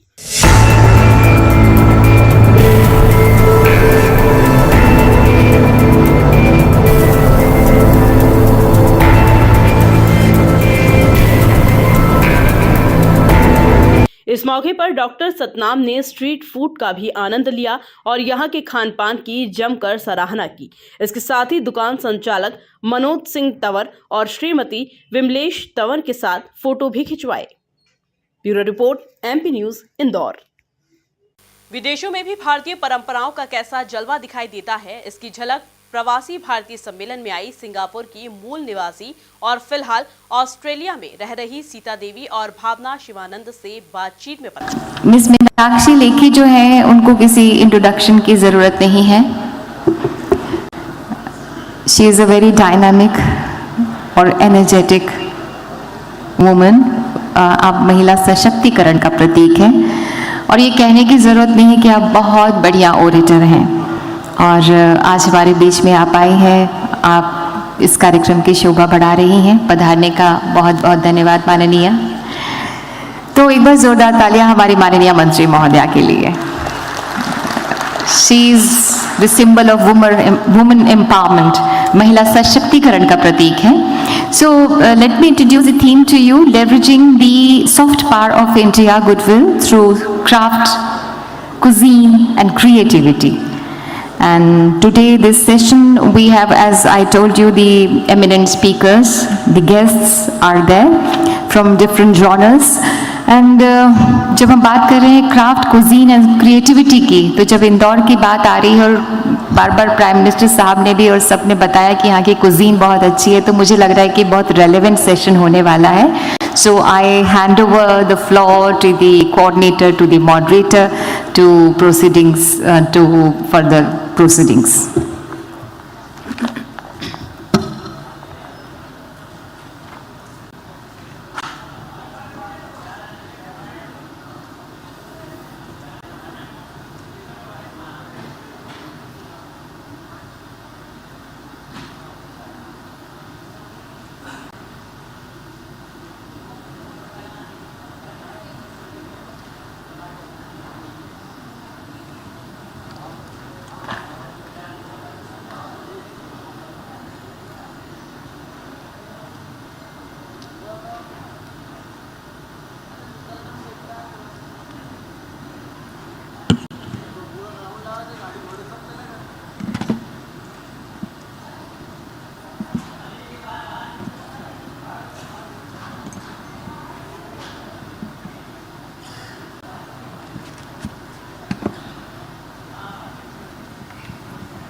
Namaskar.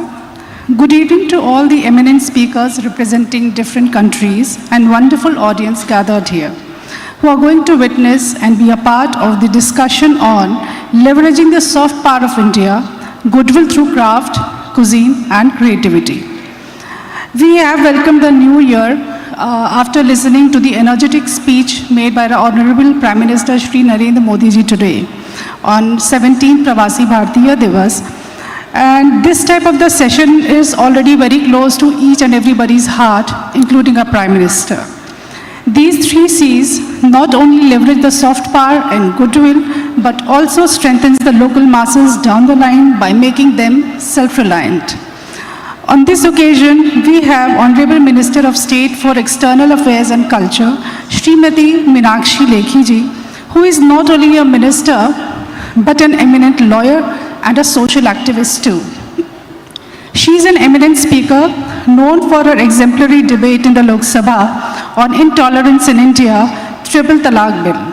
She was awarded with the Best Debut Woman Parliamentarian Award by Lokmat in 2017. During her long political journey, she also made a point to keep standing for the social issues. She has been a part of the drafting committee for bills like Women's Reservation Bill and Prevention, Prohibition and Redressal Bill. Ms. Lekhi represented the media in court to get the ban on media coverage of case proceeding revoked. She has been a member of the National Commission for Women's Special Committee, chairperson of the Special Task Force on Women Empowerment as well. We warmly welcome Honorable MOS Mrs. Meenakshi Lekhi ji and would like to request her to enlighten the audience with a kind words. Please.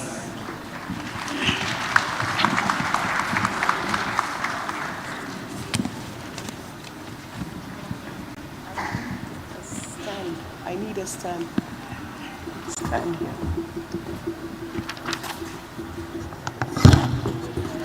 Thank you very much for such a wonderful introduction. I hope I deserve all that you've spoken about. Honorable Minister, Mr. Avinash ji from Mauritius, Mr. Advait Gannayak, Mr. S.C. Suman, Ms. Meera Ravi, Ms. Hamisha, Ms. Sherji Nag, Excellencies, ladies and gentlemen. So the subject of today's panel discussion is leveraging the soft power of India, goodwill through craft, cuisine and creativity. Now whenever I think of India, what is the first image which comes into the mind? Bharat, that is India. And Bharat, that is India, is how the Constitution introduces us as a polity, as a constitutionality, as democracy. But whenever you think of Bharat, what's the first ancient image that comes to the mind? So to my mind, the image of so-called dancing girl comes to the mind. And that is representative of Indus Valley civilization. That is representative of a culture and civilization which is soft, gentle, yet very confident, self-assured, and technically sound.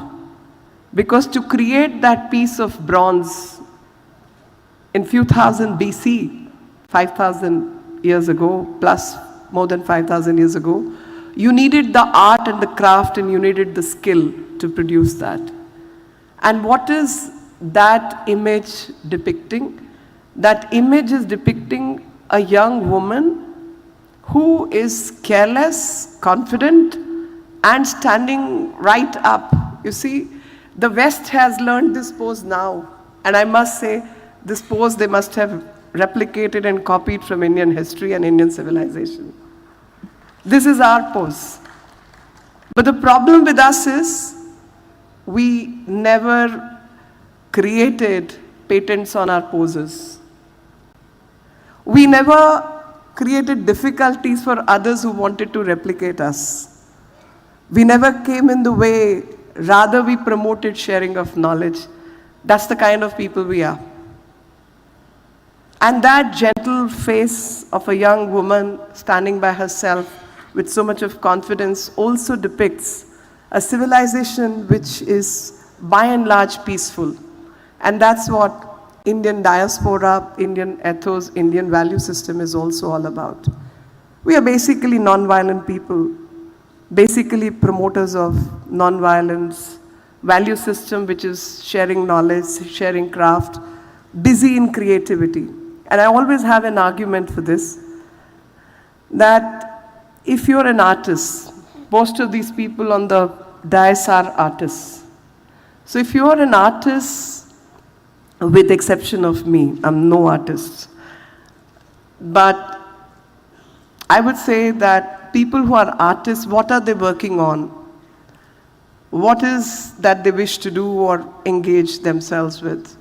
So their thought process is constantly engaged with themselves and making their own craft better.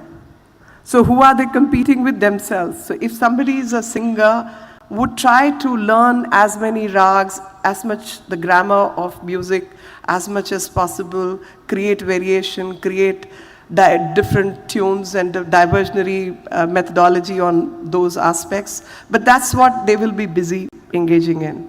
Advait ji is a sculptor, so he'll be busy sculpting a stone and trying to get as much facial expression as possible, trying to make it like a digital picture as we have got used to.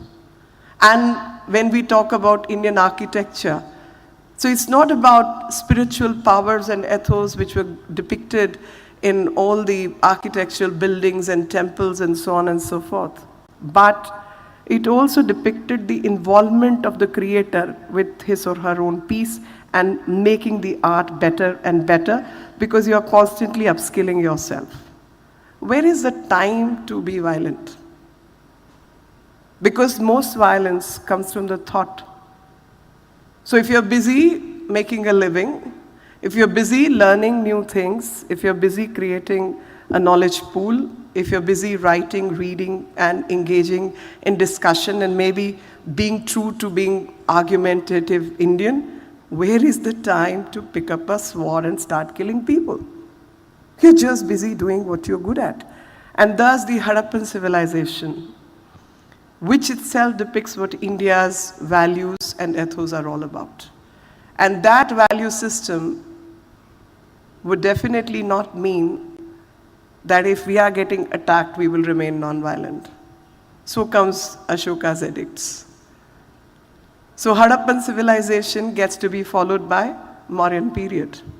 And that Mauryan period at that time, 254 BC or 300 BC, around that period, starts scripting what the laws are going to be.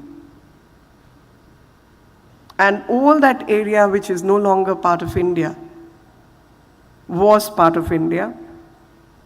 And those were the Indian value systems, ethos. Now coming back to goodwill aspect, when so many qualities, transformational qualities that Indians possess as civilization, as value system, ingrained in them, is what they carry as part of goodwill. So wherever we go in the world, we carry our craft, our art, our sensitivity, our sensibility, and creativity along with it. And we have the capacity to be connected to our roots and yet keep changing with the changing times. So we are adept at using technology. So while the theme may remain Indus Valley civilization, but we are capable of creating beautiful sculptures out of it. We are capable of making films out of it. We are capable of displaying what art and craft in India is all about. And that's what each and every Indian or each and every person of Indian origin carries with himself or herself across the globe. And cuisine, I must say, 2023 has been declared the year of the millet, but I'll take you back to Harappan civilization, where hordes of millets have been found. So we are basically millet eaters.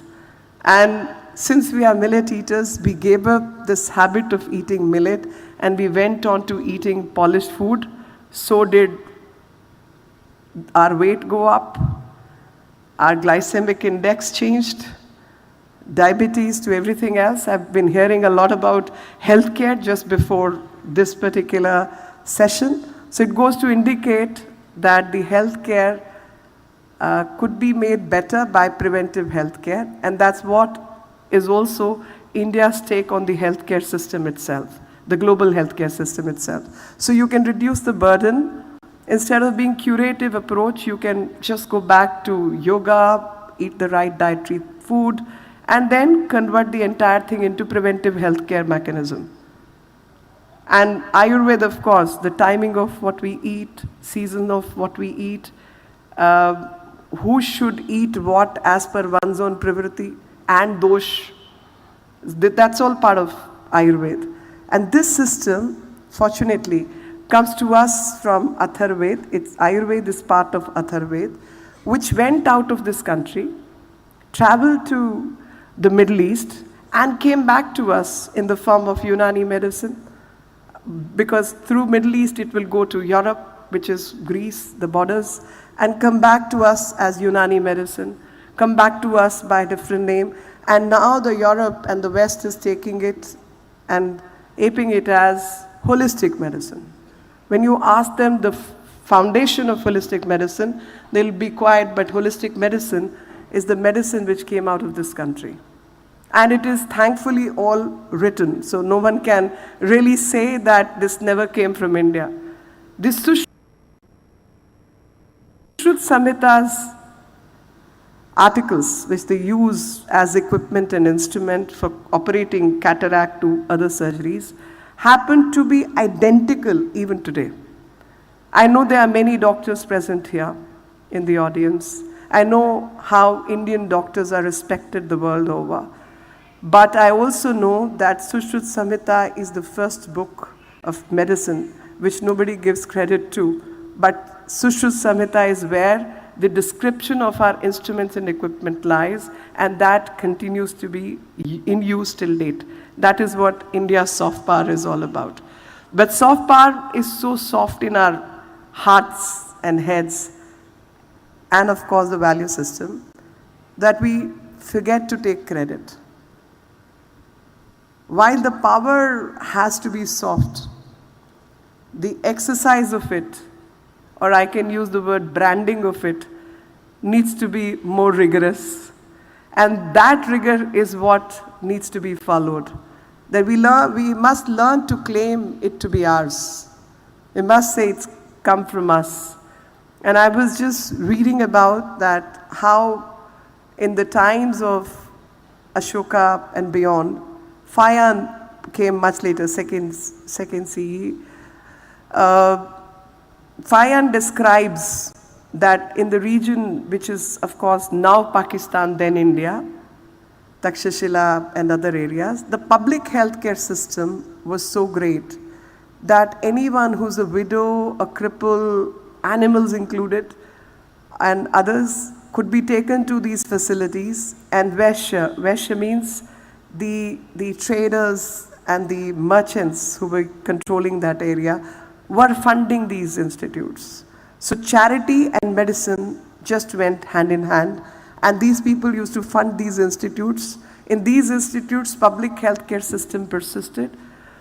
Any person who's unwell or ailing could stay as long as that person doesn't get better. The food and the care, the post-care, was given free of cost. And similarly, there were animal hospitals existing in this country in 2nd century CE, is where the description in writing is found. Now my point is, our neighbors will stake claims to all the learning they may have made out of this country. So Fayan to Yunsang to several others came for learning to this country. Kumar Jiva translated the works of Buddhism from Sanskrit to other languages. We are not staking claim, but I think when we talk about soft power, the soft power has to remain soft. It cannot be hard power. Because the moment it becomes hard power, it no longer remains the power. But the power has to be somewhere claimed. And I personally feel those claims we have to be more robust about. I was listening to a podcast, and that podcast said that the blue color was invented by one of our neighbors. And I was like, what? My gods were blue, or are blue. And so many of my friends and family, people from diaspora, died because they were growing indigo for the other powers. And they were transported as indentured labor because they lost their bread and butter in this country. This is the history of this country, and others just come and usurp, say, blue color was not there. I say, blue color is found from Indus Valley to all the Bhimbedka paintings and everywhere. We've been using blue, and we've been using red. Hematite is what we've been using red for. But this is This is where the soft power needs to be spoken about in a hard way. And that's what we all need to do, because when it comes to cuisine, when it comes to craft, today I'm very happy that wherever, I mean, not really way back, I would say 20 years ago, it was a problem to get proper desi food in some parts of the world. But today, from Tokyo to Toronto, you get kali dal to naan to everything else, and dosa included. My mouth is watering already. And from all these places, we can just, from Firozabad to Finland, you get to eat whatever you like to eat.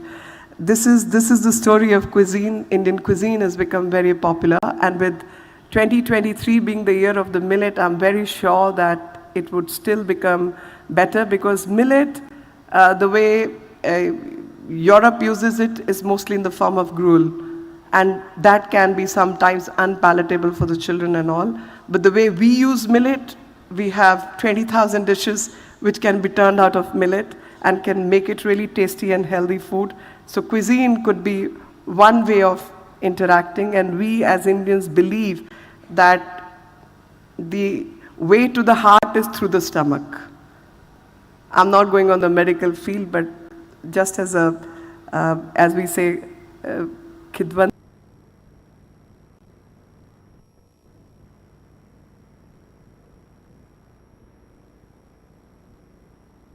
that ज़बान से जो बात निकाली जाती है, being the part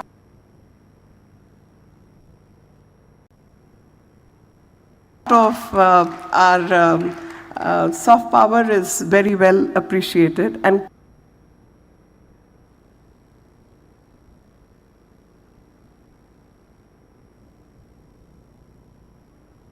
craft, I must add. So all the art and artifact which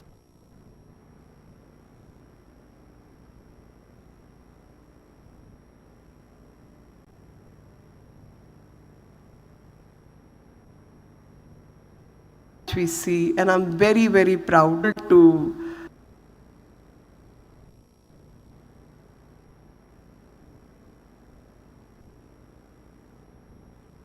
साल पहले भी वैसी ही माला जैसी मैंने पहनी हुई है आज, वो टंगी हुई मिल जाती है.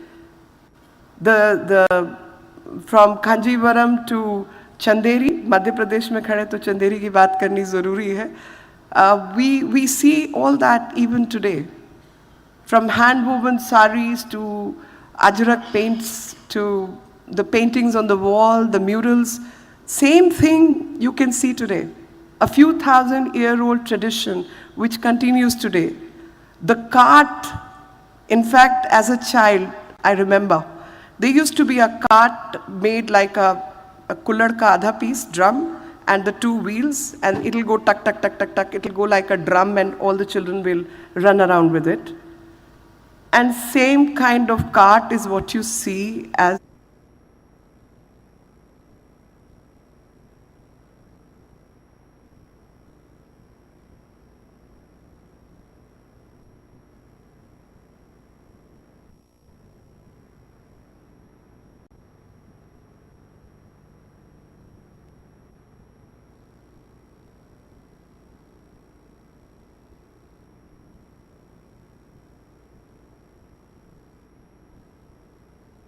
not just a duty towards the country or the craftsman, but a moral duty, an ethical duty to buy those things.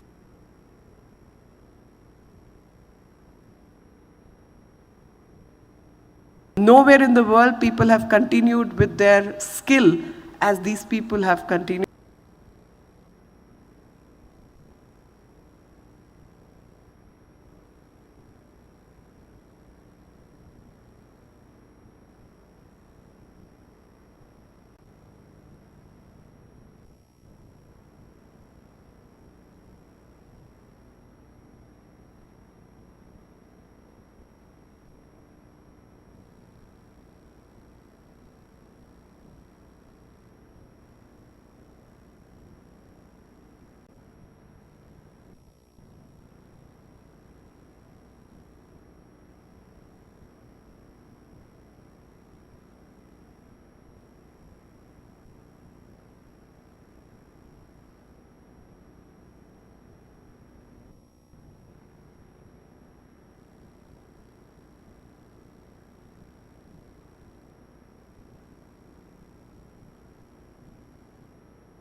Excellency,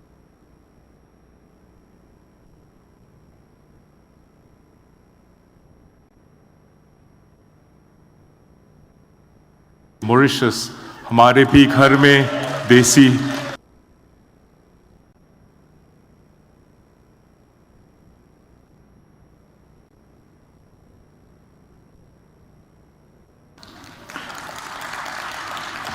जो प्यार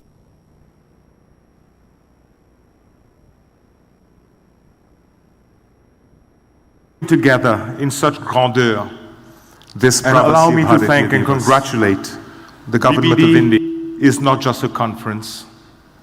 PPD सिर्फ एक सम्मेलन ही नहीं, PPD एक बुलावा है, बुलावा उन करोड़ों भारतीय प्रवासी. PPD सिर्फ एक सम्मेलन ही नहीं,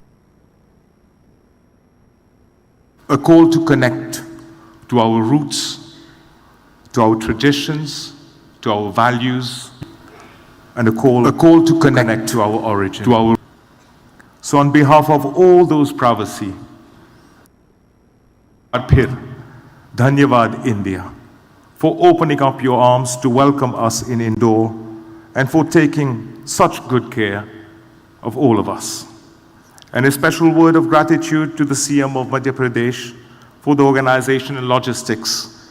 Indore is definitely treating us very well. It is indeed a privilege to participate in this plenary session today from this very platform which has seen some hours back Shri Narendra Modi ji, who inspired us strongly to further our cultural relationships. And Modi ji himself exemplifies the soft power of India. And the importance he gives to culture clearly illustrates itself in all the effort being garnered by the government of India.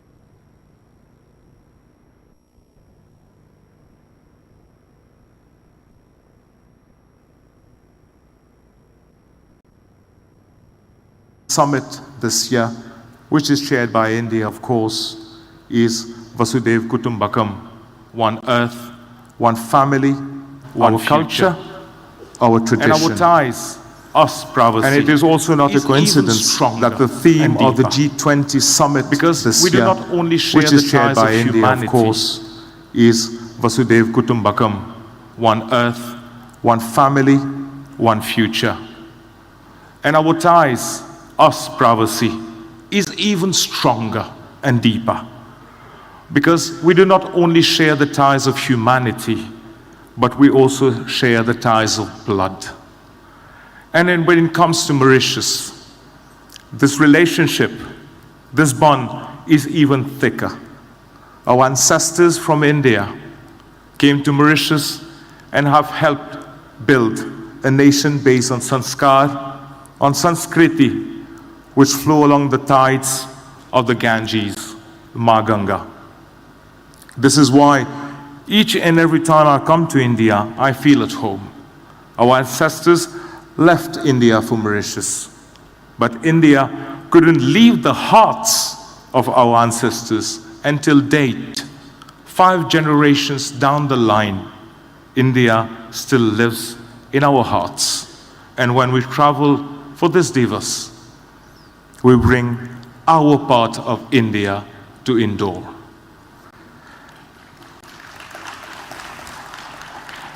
Mauritius has a large Indian diaspora, and the story began, as my friends know, when some 200 years back, from 1849 to 1923, the British brought some 500,000 indentured laborers from different states of India, such as Bihar, Kolkata, Maharashtra, Tamil Nadu, Pondicherry, to work in the sugarcane fields after the abolition of slavery. The place that disembarked in Mauritius, called Port Louis, the Pravasi Ghat, is now a World Heritage Site and is recognized to be the start of the great experience where the British started experiencing a new labor system, the indenture. Coming to Mauritius as Girmitya Mazdoor, our Purvaj brought along all their traditions, their beliefs, religions, and culture which they have transmitted from one generation to the next. And in Mauritius, we have strongly preserved and promoted this ancestral culture inherited from our forefathers. We have been so conscious and so ardent in our commitment to preserve and to transmit our traditions, our culture, that we are proud today that some of these traditions, inherited from India centuries back, which are actually not longer practiced in India, are still very much alive and practiced in Mauritius. And one of the most vivid example is the Bhojpuri Geet Gawai. A flamboyant tradition involving prayers and rituals practiced on certain occasions, taking the form of dance and song, which was a cultural demonstration inherited from our forefathers from Bihar. The Geet Gawai in Mauritius has not only been preserved, practiced as at now, but we have stepped up in our commitment, and Mauritius went further to have the Geet Gawai inscribed and listed as a UNESCO Intangible Cultural Heritage of Humanity in 2016. And friends, this is but one example. Festivities, prayers are celebrated with equal fervor and devotion. और अगर हम भाषा की बात करें तो Mauritius is one of the very rare countries where several languages, including English, French, Hindi, Urdu, Tamil, Telugu, Marathi, Bhojpuri, Creole, Chinese, Arabic, and Sanskrit are written and spoken. Many of these are even taught at school. But it doesn't stop there.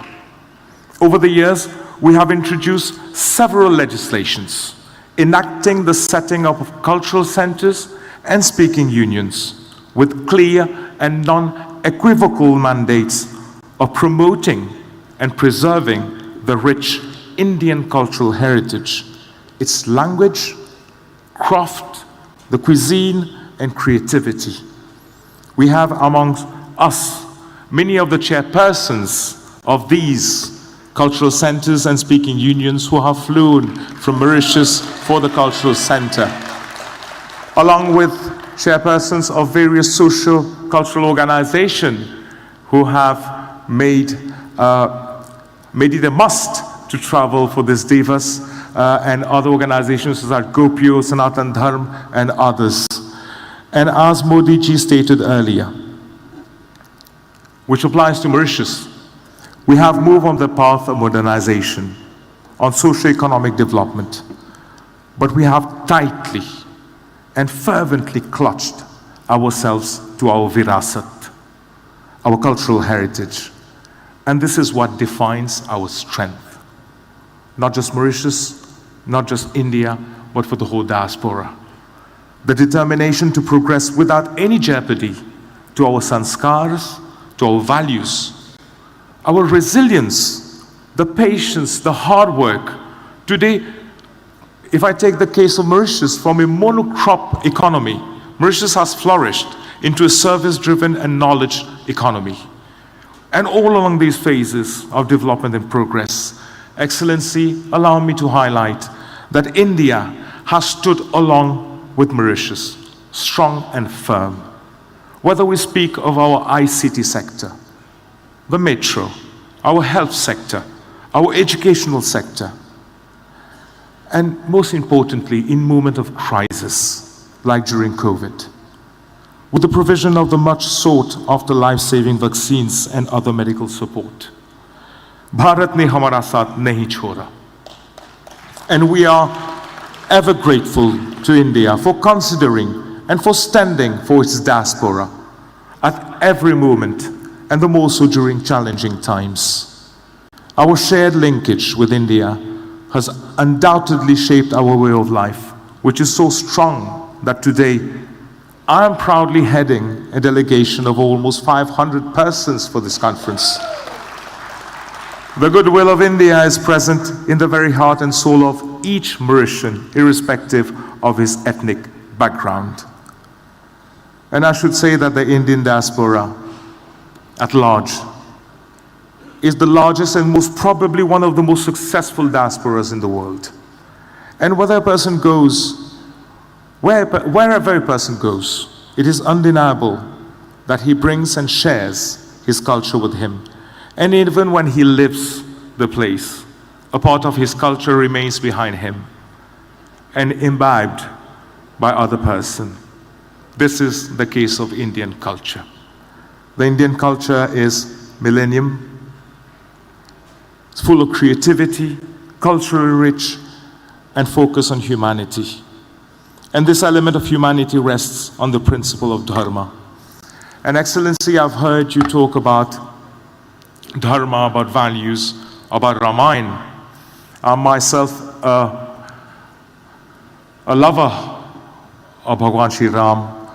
And when we're talking about dharma, when we're talking about Ramayana, we're referring during this plenary session to creativity. There's a movie very recently released by the name of Ram Setu. And when we talk about Ramayana, we talk about the Setu between India and Lanka, now known as Sri Lanka. One of the marvels, one of the biggest craftsmanship ever witnessed by humanity, that Setu that was built between India and Sri Lanka. But मेरा मानना है कि जो रिश्ता Mauritius और India के बीच में है, जरूर एक सेतु होगा.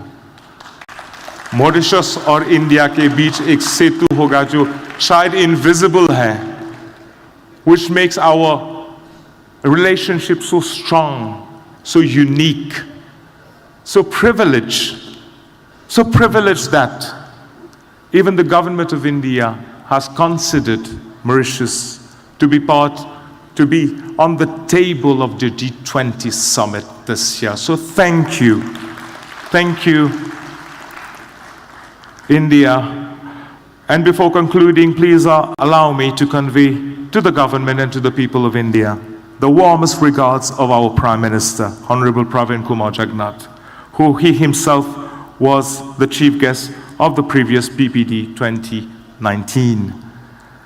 And now bringing Mauritius to the table of the G20 is another sign of respect and consideration that India gives to Mauritius. And this bears testimony to the fact that India treats its diaspora as its own and as equals. Today, the relationship between our two prime ministers goes beyond the bound of diplomacy. It is friendly, it is brotherly. Therefore, brothers and sisters, please accept the love and friendship of our Prime Minister, Honorable Pravin Kumar Jagannath, and the love and friendship of the people of Mauritius. I thank you all for your attention. Jai Mauritius, Jai Hind.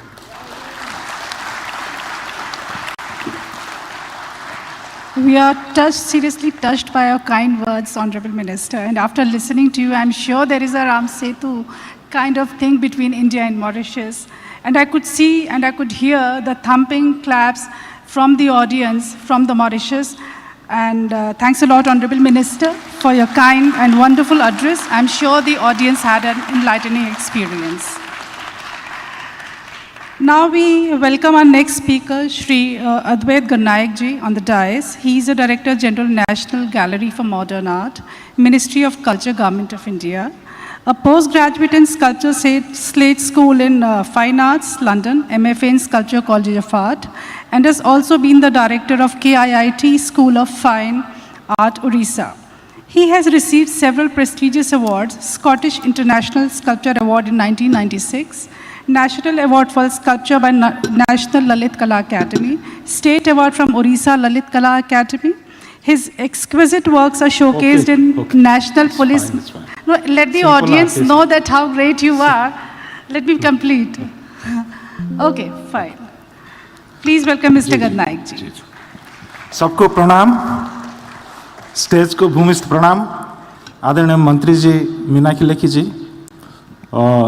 शुरुआत से जैसे शुरू किए कि सारी सब चीज़ को लेके हम चलना है, और हमारा अभी मॉरिशस से भी बात हो रहा था किस तरीके की हम कंट्री का साथ भी रिलेशन। चल, मैं उड़ीसा से हूँ। जो श्रीलंका का बात हो रहा था, मेरा नाम जैसे गणनायक है, वहाँ श्रीलंका जाएंगे बंदर नायक, सेना नायक, सारी टाइटल भी ऐसा है। हम लोग जाके वहाँ सारे स्कल्पचर बनाए थे। तो पूरा ईस्ट एशिया में काफ़ी उड़ीसा का जो आर्टिस्ट है, कारीगर, जो क्राफ्ट जिसको बोलते हैं, ये लोग हर जगह में जाके काम किए थे।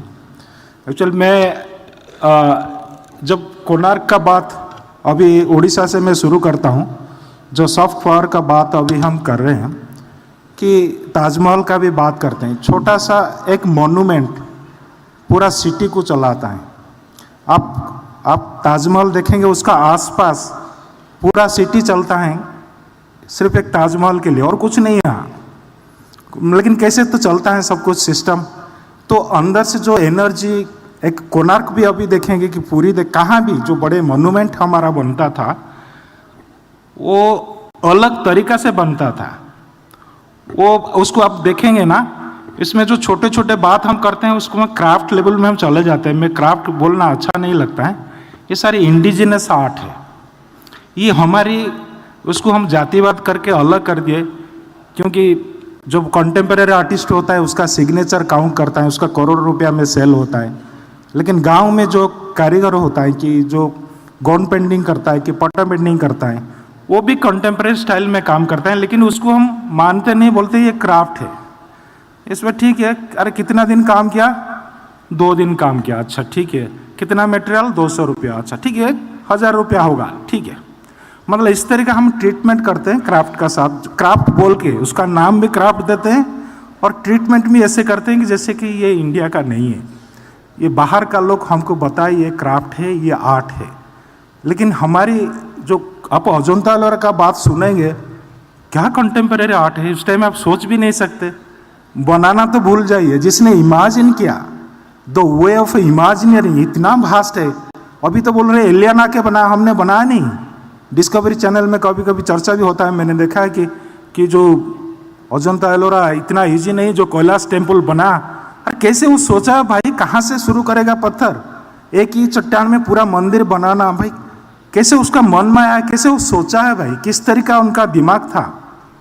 वो जो कोणार्क का भी बात मैं कर रहा हूँ, वहाँ पर आप देखिए साइंस मर्ज हो रहे हैं, लिटरेचर मर्ज हो रहे हैं, वहाँ टाइम आपको पता चलेगा। कोणार्क व्हील जब देखेंगे ना, वहाँ आपको टाइम भी पता चल रहा था। वहाँ एक मैग्नेट फील्ड क्रिएट किए थे।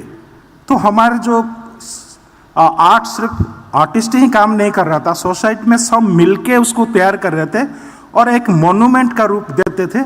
लेकिन अभी मोन्यूमेंट दुर्भाग्यवश सारे कुछ खराब हो रहे हैं, कि उसको मेंटेन करना भी बहुत मुश्किल है।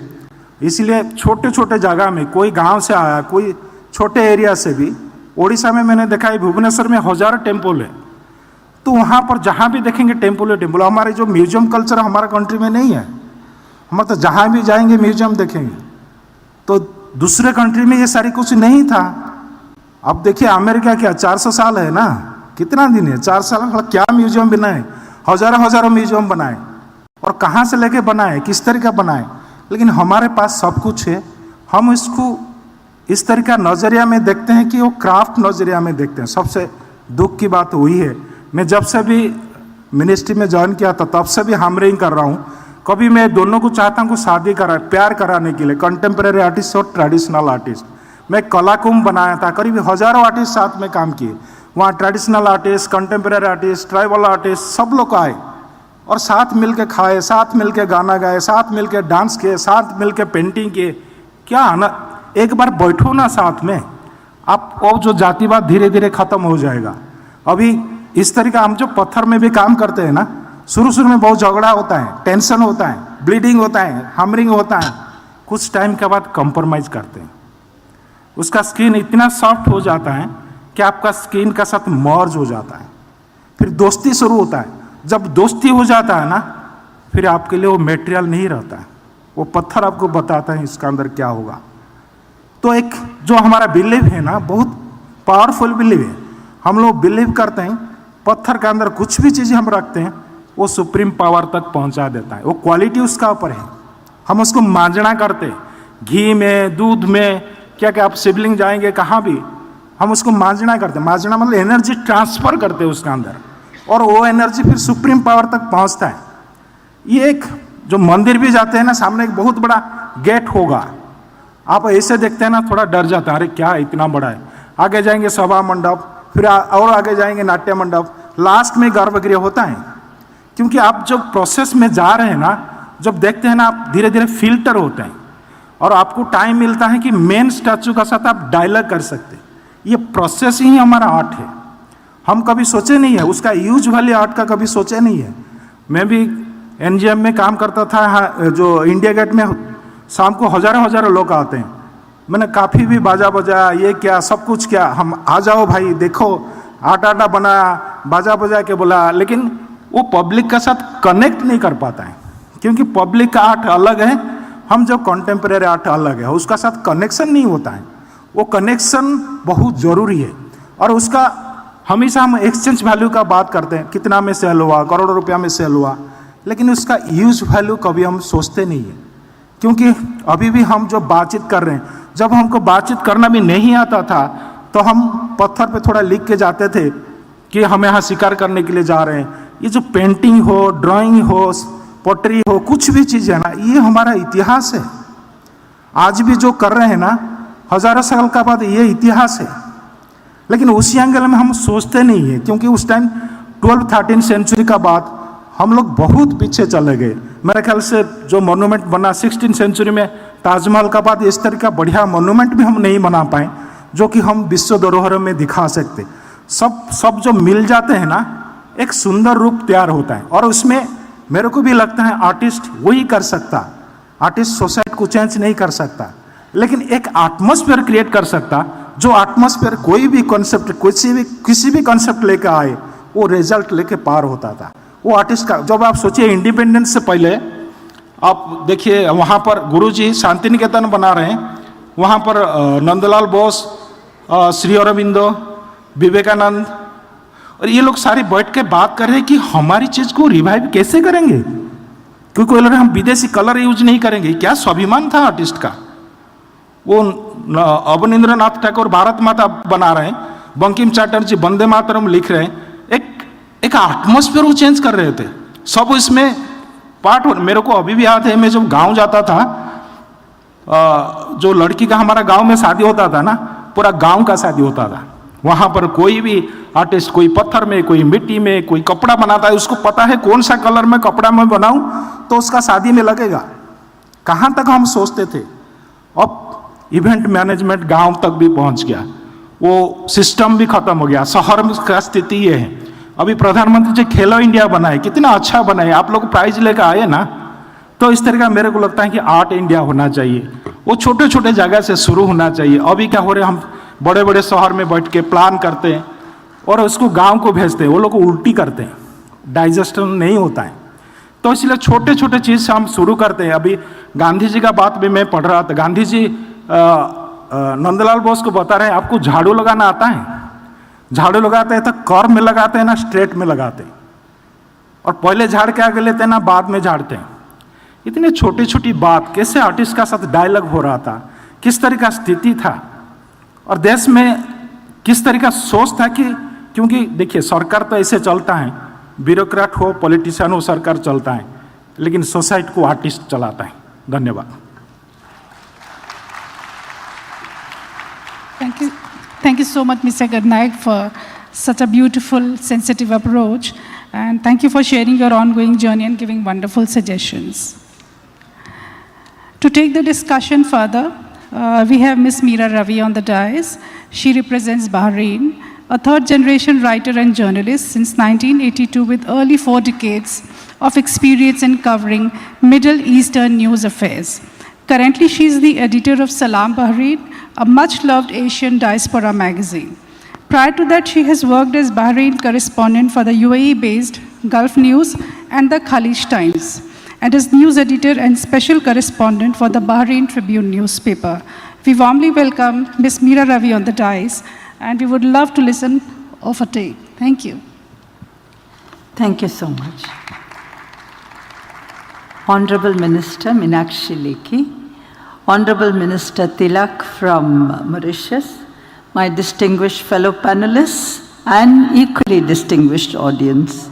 It gives me great pleasure to represent the Bahrain diaspora here and talk to you about how we in Bahrain are looking at leveraging the soft power of India on the global stage, and also what more can be done going forward, because I think it is very important to focus on the future as well.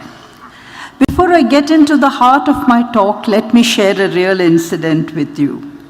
A Bahraini friend had gone to France on a cultural exchange program. And one day she was asked to share a typical Bahraini meal with her French landlady. Now, my friend was a kitchen novice and didn't know anything about cooking, so she asked her mother for the simplest Bahraini recipe and prepared it. It wasn't the much booze, the fish and rice dish that Bahrain is so famous for, but the one dish that every Bahraini household eats every day, dal and chapati. Now, it is this kind of exchange of culinary heritage that brings us so much closer between the Bahrainis and the Indians. We share so much. We share the biryani. The Bahrainis have several types of dal that they eat at different times of the day. They even have their own version of the garam masala, a mix of spices very similar to ours, which they call baharat. Of course, the Bahrainis also have their own Arabian, Persian, and regional culinary heritage, and they're very proud of it.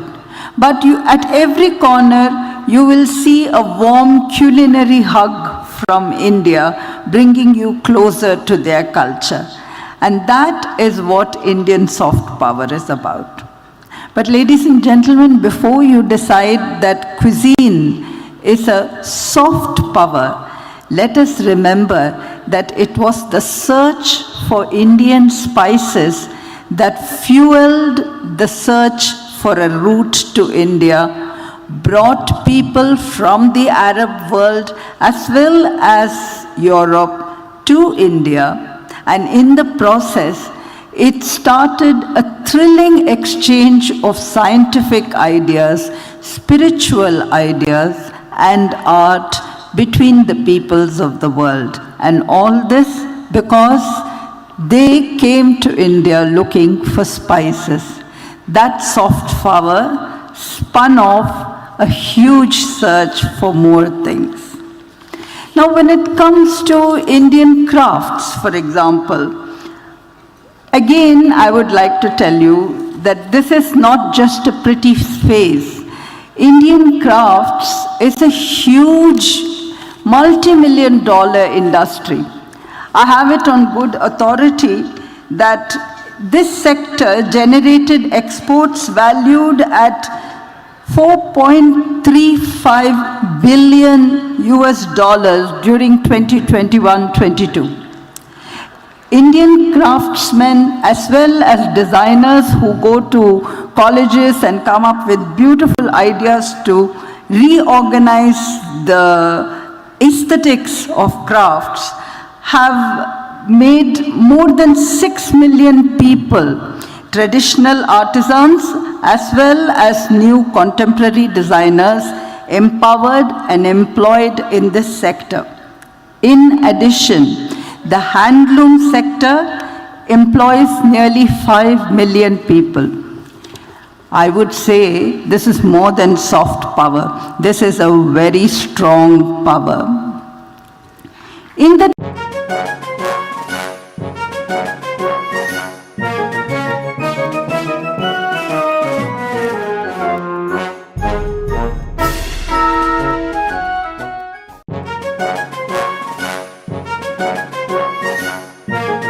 and carefully curated collections and spread knowledge of Indian crafts throughout the world.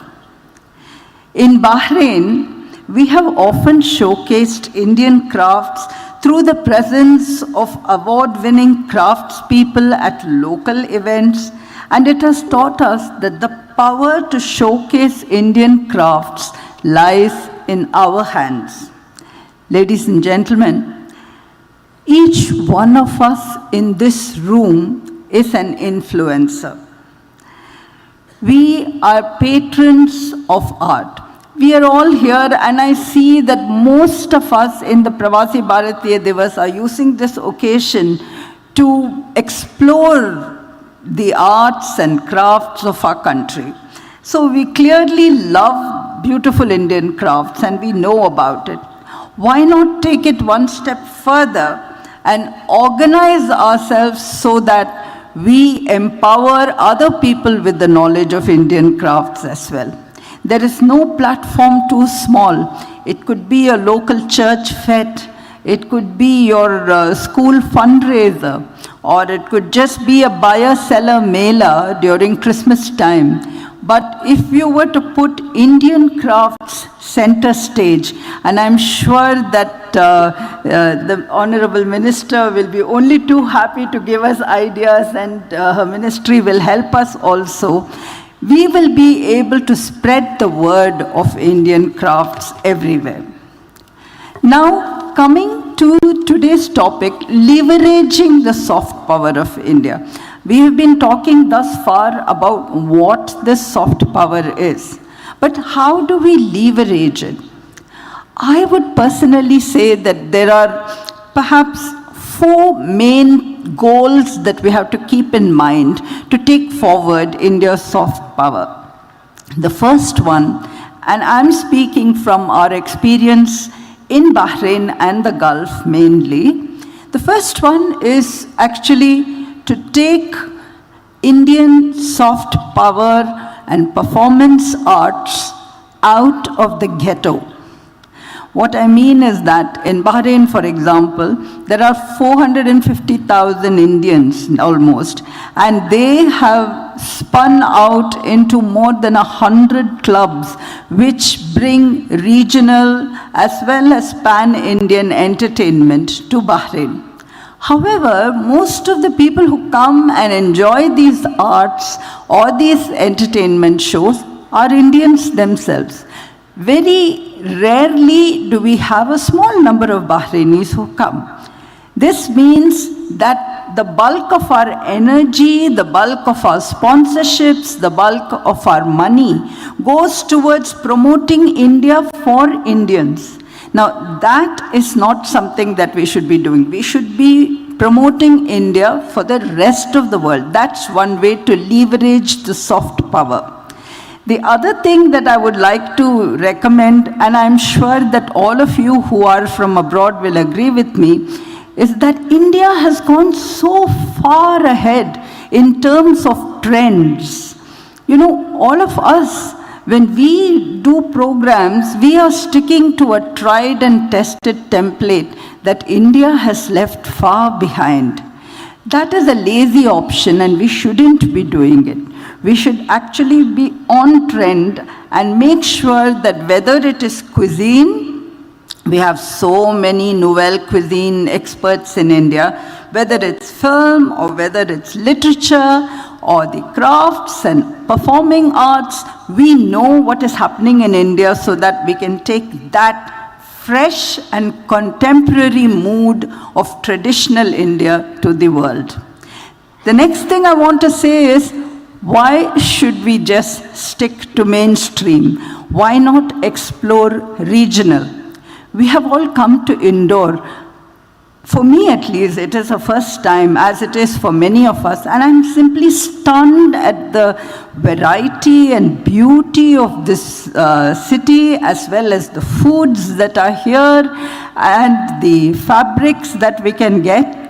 So we should be exploring regional arts and crafts and taking that to the world. Everybody knew at one point that Bollywood was the hit of the world. That is giving way, unfortunately, now to the Korean Hallyu wave. Why is that happening? Because we are not giving variety. Why should we have just a Tyagaraja Aradhana? Why not a Christmas carol in various Indian languages? Why not regional Indian cinema being promoted more? We should be able to do all that, and I'm sure our Honorable Minister will be listening to us and helping us to take this forward as well. She has come, Minister, if you remember, and I would like to remind you, she has come to Bahrain for a book festival, and there we did promote regional literature, and she most graciously presided over it. So I know that that potential is there in the ministry to do that. Finally, ladies and gentlemen, if you were here this morning and you had heard the President of Guyana, he was very forthcoming in saying that his country would like to support the propagation of Indian culture. That is something that we should be doing. We are in a position where we have the ICCR and its beautiful list of artists whom we can tap for performances and for teaching workshops and for many other things as resources. Why not meet them halfway and go into partnership and bring them to our host countries and share it with the people of the host country as Indian soft power? It is not important to have a university degree every time you have something that you want to share about India.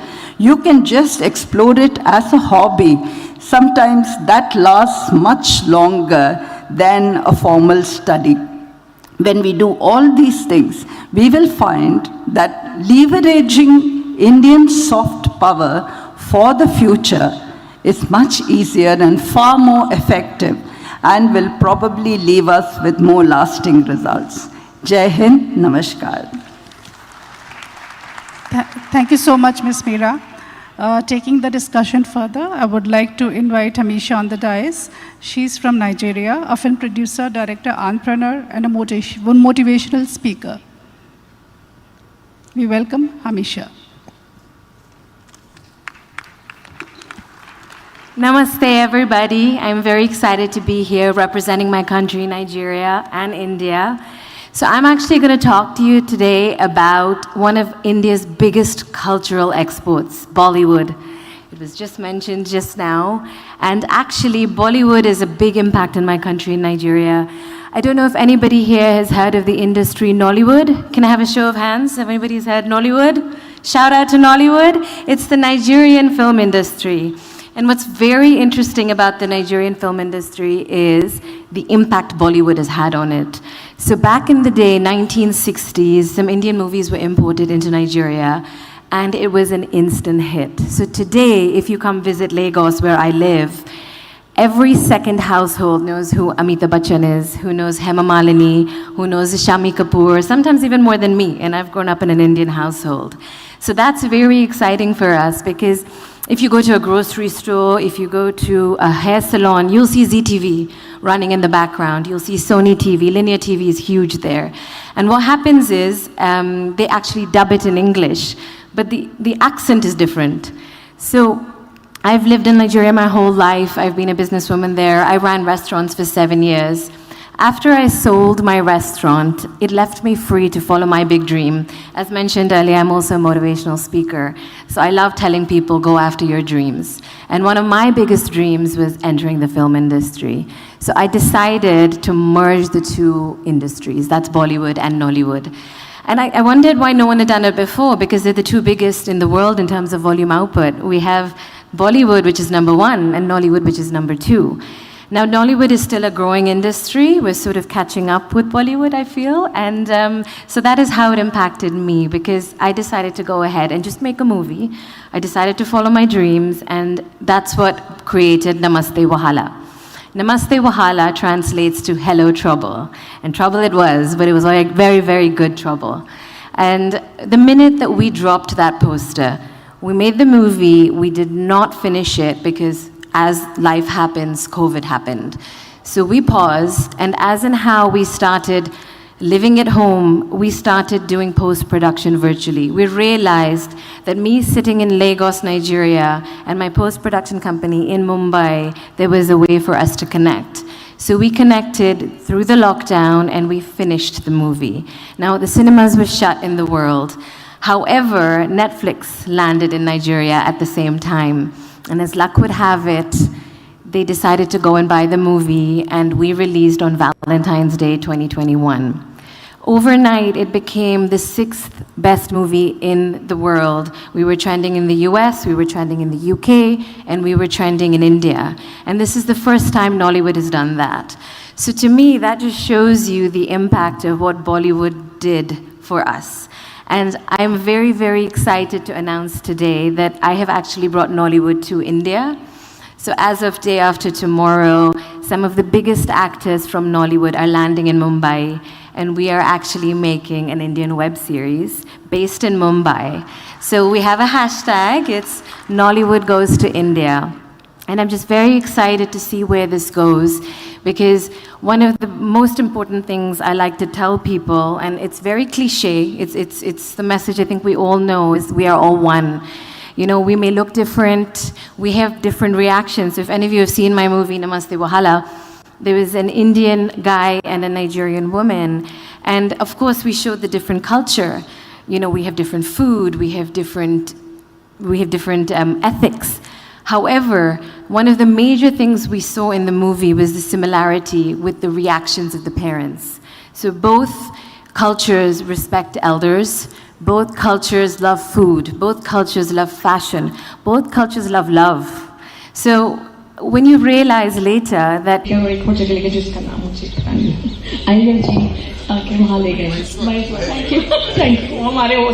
अब वो हमारे भाई हो गए मैंने उनको कहा आप कभी भी कैलिफोर्निया आइए हम पीबीडी करेंगे वहाँ और हमारा घर आपके लिए खुला है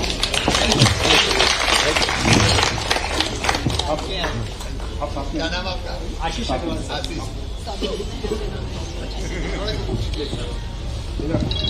चीज दे दोस्त चले जाएंगे मेरा नाम रमेश पाटीदार है मैं बहरीन से आया हूँ और मेरे होस्ट अर्पित जी हैं एक्चुअली अर्पित जी का मेरे पास में पिछले 5-6 दिन से कंटिन्यू फोन आ रहे थे कि आप मेरे गेस्ट हैं और आपको यहाँ पधारना है मेरा यहाँ पर आना एक दिन लेट हो रहा था यहाँ पर तो ये इतनी रिक्वेस्ट कर रहे थे कि आप कैसे भी करके आप आ जाओ हमारा इंदौर देखो आप हमारा इंदौर हमारा मध्य प्रदेश देखो आपका वेलकम कर रहे हैं इतना सुंदर सजा रखा है हम इसके पीछे पूरे इंदौर वासियों की इतनी मेहनत है और हमारे सीएम साहब इतने डायनेमिक सीएम सर हैं उनका इतना विजन है कि ऐसा इंदौर बनाया है आप ये कह रहे थे मेरे को और जब यहाँ पर आए तो पल पल की जानकारी आपको कैसा लगा आपको यहाँ पर इंदौर कहाँ गए आपको यहाँ लेके जाता हूँ अभी भी यहाँ बैठे हुए हैं पास में पूरे प्लानिंग कर रहे हैं आपको यहाँ भी लेके जाऊंगा आपको यहाँ भी लेके जाऊंगा तो आपने साहब ये जो एक नया एक्सपीरियंस किया एक्सपेरिमेंट किया ये और ये एक्सपेरिमेंट ये दो दिलों के बीच में आज से मैं बता रहा हूँ he is my brother more than a brother और ये जब बहरीन में आएंगे तो इन्होंने ये जैसा स्वागत किया है उससे डबल हम स्वागत करने की कोशिश करेंगे वहां पे और ये दो देशों के बीच में एक संबंध बनाने का काम किया है और ये आपकी सोच को मैं हम सब सलाम करते हैं नमस्कार करते हैं आपकी सोच को और मैं आप सबको कहना चाहता हूँ आपके लिए सब कहते हैं कि हमारे मामा हैं प्रिय मामा हैं मैं कहता हूँ आप एमपी के मामा नहीं हैं पूरे भारत के मामा हैं पूरे भारत के मामा हैं आप हम सब की पूरे जितने भी प्रवासी भाई यहाँ पर हैं हम सब के दिलों में आप बसे हुए हैं पहले से ही बसे हुए थे आप विकास पुरुष के नाम से मध्य प्रदेश के विकास पुरुष के नाम सब जानते थे लेकिन आज आपको हमने साक्षात यहाँ पर देखा है हम आपको नमन करते हैं वंदन करते हैं और आपकी जो सोच है उसको सलाम करते हैं धन्यवाद मैं हमारा अर्पित जी भी देता हूँ वो कहेंगे एक मिनट माननीय मुख्यमंत्री महोदय और यहाँ पे सारे होस्ट उन सबको वंदन है इतने अच्छे तरीके से आपने हमें होस्ट किया हम नाइजीरिया से आए पूरे परिवार के साथ इंदौर देखने महाराष्ट्र मध्य प्रदेश देखने महाकाल देखने और ऐसा अनुभव हो रहा है कि ऐसा पहले कभी नहीं हुआ भारत आके तो हम भारत साल में एक बार जरूर आते हैं और इंदौर का नाम यहाँ से पूरे विश्व में इस तरीके से जाएगा जैसा कि कोई और भी बहुत बड़ा कॉस्मोपॉलिटन सिटी का जाता है। हम बहुत प्रभावित हैं आपकी विचारधारा के और आप सब होस्ट के। अर्पित जी और सबका धन्यवाद। एक बात बताना चाहूंगा सर मैं कि पहले किसी जमाने में यहाँ पर इंदौर पहले मैं कई सालों पहले आया था यहाँ पर, तब मैं रहने वाला यहाँ पर डूंगरपुर का हूँ जो बॉर्डर पे पड़ता है। तो वहां पर कहते थे कि नहीं वहां पर रास्ते खराब हैं, वहां पे सड़कें तो क्या वहां पे खड्डे खड्डे, किसी जमाने में आपके आने से पहले।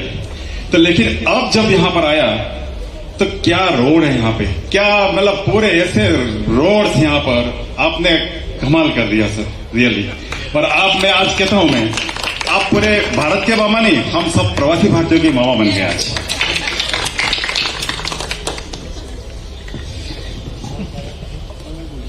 नमस्कार, मैं सुमन कपूर, मैं न्यूजीलैंड से आई हूँ।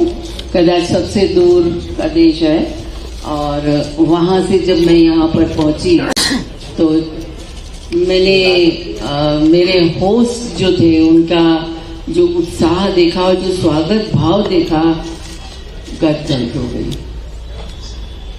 मैंने मेरी जितनी दोस्त थी यूएस और बाहर की सबको कहा कि भाई आप लोग घरों में ठहरो।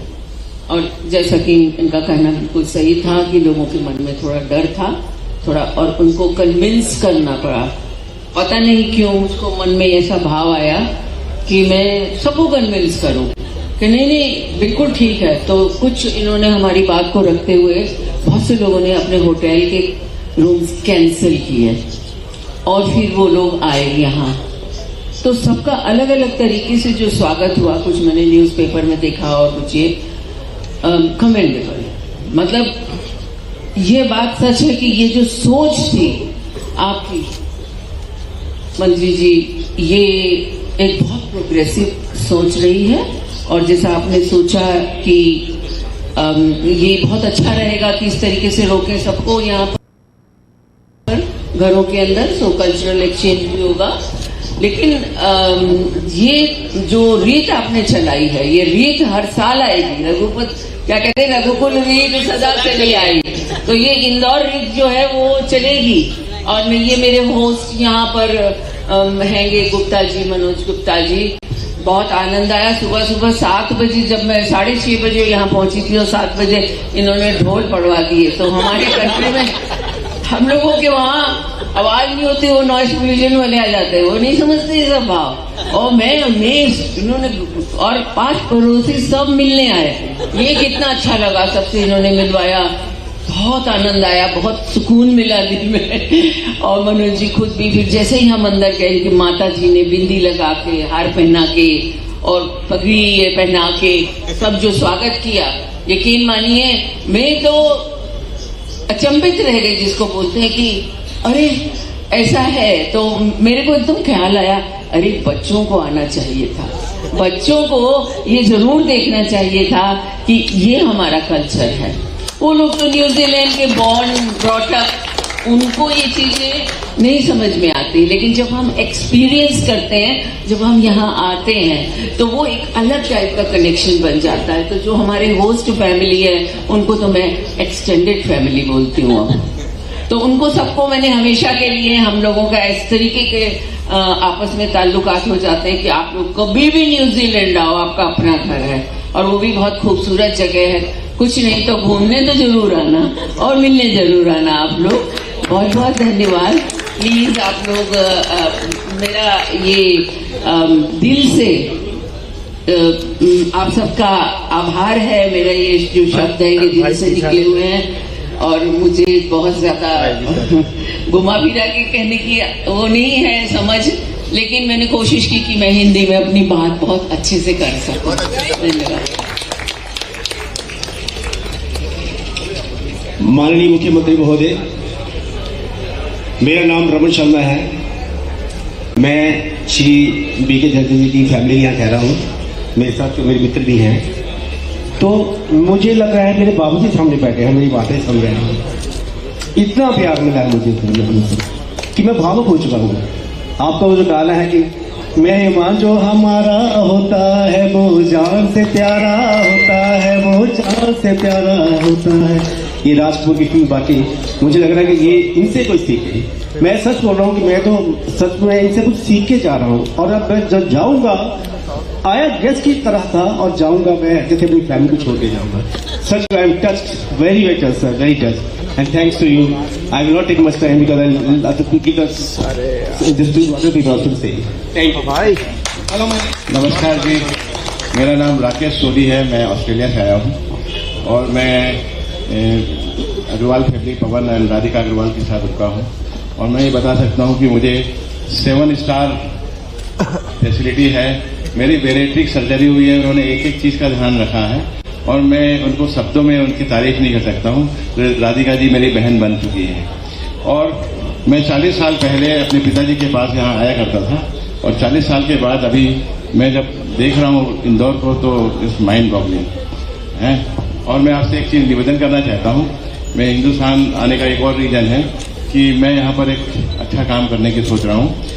आई वॉन्ट टू गिव बैक और जबलपुर में मेरे पास 5.5 एकड़ ज़मीन है जिसको मैंने कमिट किया है एक फिलैंथ्रोपी उसके लिए, तो उसमें एक स्कूल और हॉस्पिटल बनाने के लिए बात चल रही है मेरी। और कल मैं एक स्कूल विजिट करने वाला हूँ जिसके मॉडल में वो बनाया जाएगा और बहुत अच्छा ट्रस्ट है।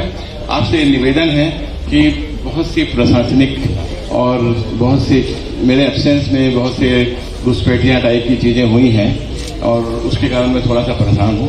तो आने वाले समय में मुझे विश्वास है कि मैं किसी से कांटेक्ट करके वो चीज़ें क्लियर कर सकूँ। ब्लैक एंड व्हाइट में सब कुछ सही है।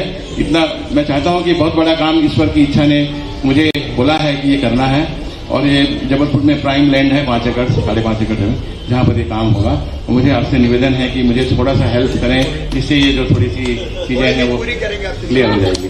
Thank you so much. Thank you so much. माननीय मुख्यमंत्री जी एंड मैडम सभी अतिथि जो यहाँ पे बता रहे हैं, ये एक बहुत ही अच्छा अनुभव रहा हमारे लिए। जब अजय पांडे ऑस्ट्रेलिया से आया हूँ, जब ऑप्शन आया कि पधारो हमारे घर की देश और मालवा कल्चर, तो मुझसे रहा नहीं गया। मैंने बोला कि ना, बिल्कुल एक्सपीरियंस करना चाहिए। मैंने ऑप्शन टिक किया और मुझे नहीं मालूम था कि ये मेरा वो डिसीजन कितना निकला। और जब ये माननीय हमारे शिवनारायण शर्मा जी के घर पे रहने का अवसर मिला और ये सिर्फ एक परिवार, मतलब 2 दिन में हम लोग इतने ज्यादा जुड़ गए हैं और उन्हीं की वजह से एक हमारे दूसरे जो वहाँ पे मेहमान आए हैं जो यूक्रेन से, विपुल जी, इनके परिवार से मिले। तो ये सिर्फ एक कल्चर नहीं, हमने काफी लोगों को जोड़ा है और शर्मा जी ने सिर्फ अपने घर के द्वार नहीं, दिल के द्वार भी खोले।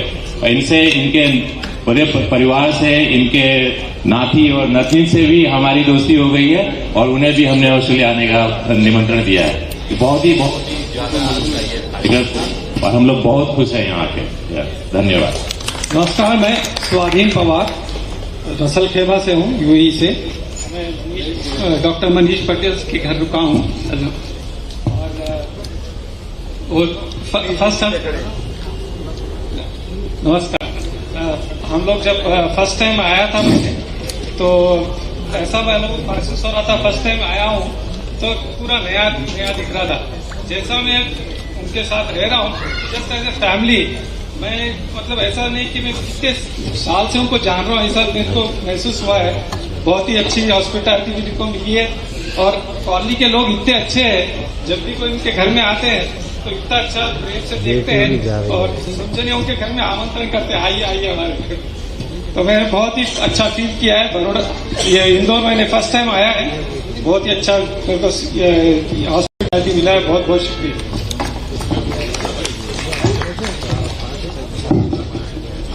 Namaste. To speak to, I am from South Africa.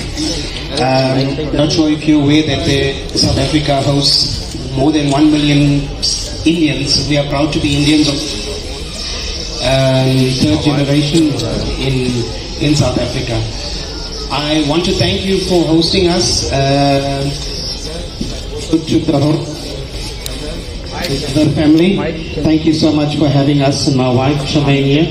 We are also proud to be, as I said, of Indian origin, and we look forward to working with you, sir. I've sent some proposal to Mr. Manish Singh and hope that we can also give back to India, because we have progressed well. We went to India as our forefathers came to cut sugarcane and work on plantations there, but now we are obviously well educated and progressive in South Africa, and we want to give back. So we look forward to having that meeting with you, sir. Thank you.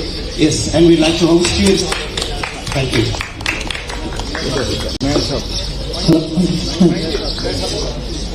आगे आगे आगे आ जाइए sir, हाँ थोड़ा आगे आ जाइए। Sorry I thought I से few things as well. ज़्यादा टाइम नहीं लूँगा आपका। चीफ मिनिस्टर साहब, आपके बारे में सुना बहुत था, जो लोग नहीं जानते, मेरा नाम सुनील चोपड़ा है and I studied law in Delhi university and I move to UK 43 years ago. The first Indian origin councillor in London Borough of Southwark. I am the first Indian origin mayor in Southwark. And I am the first Indian origin mayor who got elected second time. The only thing in difference is that we don't have many Indian in Southwark. So it's a great achievement for me as a Indian national. So मैं कोशिश करता हूँ कि नाम देश सम्मान करवाऊँ और पहली दफ़ा देश पे और बड़ा अच्छा लगा देख के, स्पेशली जो यहाँ की सफाई है, जो यहाँ की सड़कें हैं, बहुत लगी। आई एम रियली और आगे आगे बोलिए सामने। तो सबसे अच्छा मुझे ये लगा कि यहाँ की जो आपकी रोड्स हैं they are very neat and clean, और कुछ कुछ एरिया तो ऐसे लग रहे थे कि मुझे लंदन थोड़ा सा याद आ रहा था, कहना नहीं चाहिए कि थोड़ा गंदा लग रहा था।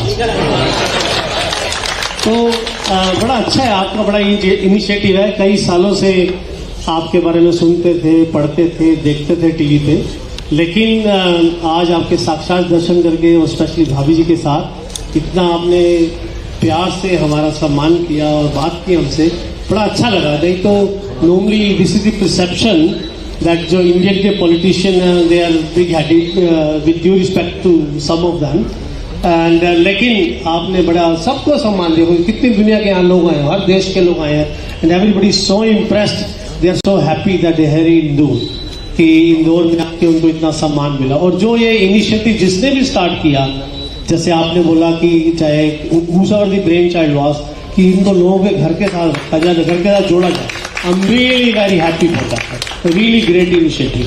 तो इससे क्या होता है, एक तो जो लोग बाहर से आते हैं they feel they are connected with Indian people, with India. So this is a very good thing. And number 2, लोगों जो रह रहे हैं उनको भी अच्छा लगता है कि देख कि how people live abroad, उनका mindset क्या है, वो कैसे रहते, कैसे जीते हैं। और मैं I would like to say big thank you हमारे धीरज जी जो है लूला जी, कि मैं उनका गेस्ट हूँ and he's looking after me so well.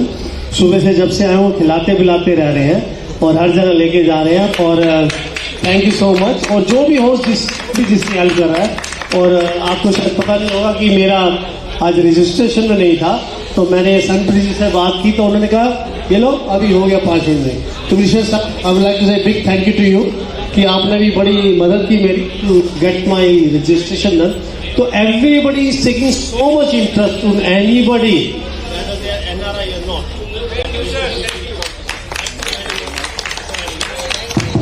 Thank you, sir. Hopefully, he might see you. I just like to say, thank you for inviting us. Thank you for hosting this, and hopefully we see a lot of investment into Indore, because that will bring a lot of business, a lot of opportunities, meetings together. संत जी आपका बहुत बहुत जो सफाई का initiative लिया है, तो hopefully carry on that. Thank you ma'am, thank you sir, thank you so much everyone, thank you.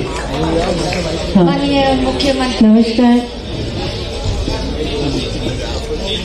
नमस्कार, मेरा नाम माया विश्वकर्मा है और मैं कैलिफोर्निया सैन फ्रांसिस्को से हूँ, और मैं यहीं पर मेरा गांव है नरसिंहपुर ज़िले में, और मैं PD अग्रवाल जी के यहाँ की हूँ, और उन्होंने बहुत खातिरदारी, सभी बहुत अच्छे हैं, और आपका ये इनिशिएटिव मुझे बहुत अच्छा लगा। अहिरवार सर ने एक बहुत वेल प्लानिंग के साथ में इसको किया है, और सबकी इंडिविजुअल मदद कर रहे हैं, मयंक जी हैं वो देख रहे हैं। मैं आपको बता दूं कि प्रवासी भारतीय, मैं तो मध्य प्रदेश से ही हूँ।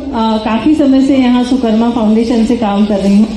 इंस्पायर्ड वुमेन के नाम से जानते हैं। तो मैं चाहती हूँ कि जितने भी प्रवासी यहाँ पर हैं वो किसी भी प्रकार से यदि हमारे मध्य प्रदेश में आके कुछ काम करना चाहें तो और भी अच्छा रहेगा। तो ये संपर्क भी बना रहेगा और जो आपने यहाँ परिवार बनाए हैं, जो आपको एक परिवार की तरह यहाँ मिले हैं, उनके साथ भी आप लोग मिलके यहाँ बहुत अच्छे काम कर सकते हैं। और मुझे लगता है कि मामा जी इसमें पूरा योगदान रहेगा उनका।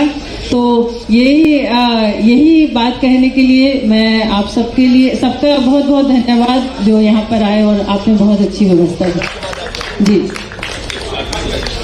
माननीय मुख्यमंत्री जी, आप लोग को बहुत धन्यवाद करती हूँ।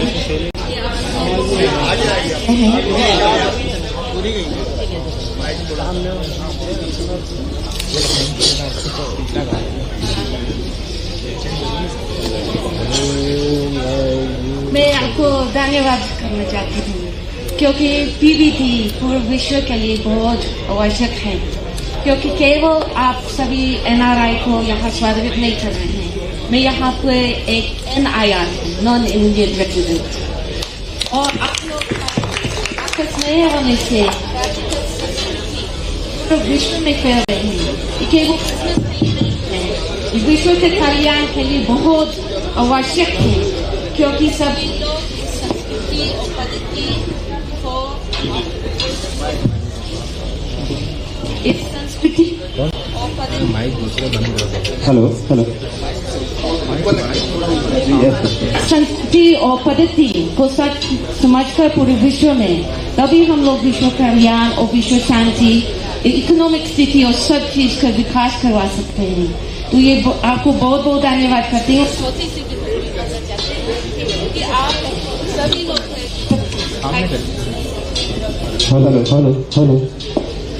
वैक्सीन ऑटो वाली प्रभाव हुआ कि अभी ऑटो से आई थी, वो मुझसे पैसे भी नहीं लेना चाहते थे। वो बोल रही थी कि अब चिट्ठी आए हैं, हम लोग पैसे नहीं ले सकते आपसे, लेकिन हम कहते हैं कि हम लोग चिट्ठी है, हम चिट्ठी है, क्योंकि आप जान रहे कि किस तारीख को हम लोग आ रहे हैं। फिर भी हम लोग स्वागत किया।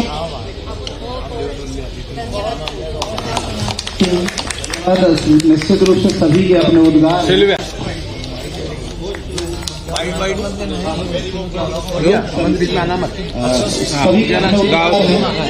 निश्चित रूप से सभी लोग कृपया बैठ जाएं।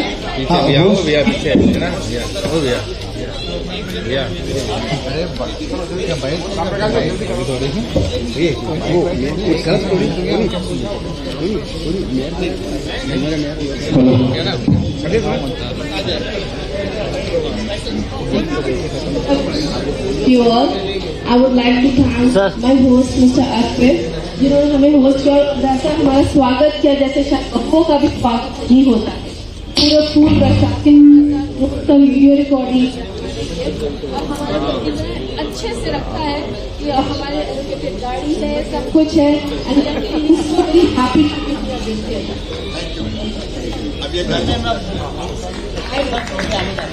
I want to thank Ashish Agarwal. They're like, you know, it's like my brother. Actually, my brother could look after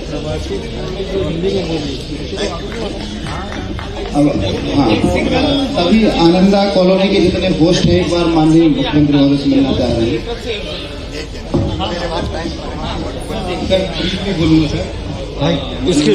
भैया पीछे अग्रवाल जी, क्या नाम राजू मोहन हमारा अरे वाला दे दो, वाला मनोज भी वाला दे दो, मनोज भी वाला दे दो, ये आपका दे दो। आवाज आ रही भाई। मैं गढ़वानी जी सभी ने अच्छा जीवन में रखा हम लोगों के साथ, और हम लोग ये बीच में आ जाएंगे गेस्ट को अच्छी तरह से रिसीव करना भाई। कैमरा देख लिया ना, देख लिया कैमरा आ रहा है, क्या देख लिया। the government बहुत बहुत धन्यवाद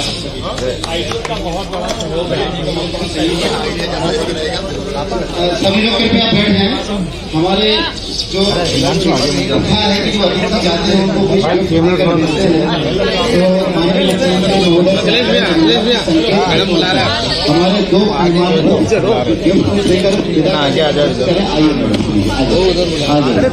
हमारे दो सभी हमारे होस्ट हैं वो अपने अपने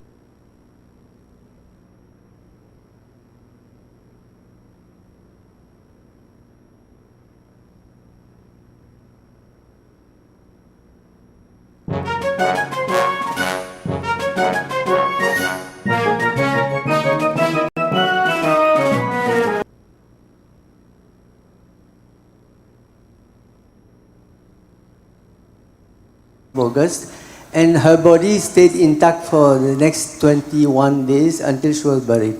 And I have witnessed myself when she used to do Siddh meditation, and people who are initiated by her, they used to spontaneously dance. People who don't know anything about classical dance, they used to go into trance and dance classical, beautiful classical dances, Bharatanatyam and all these type of things.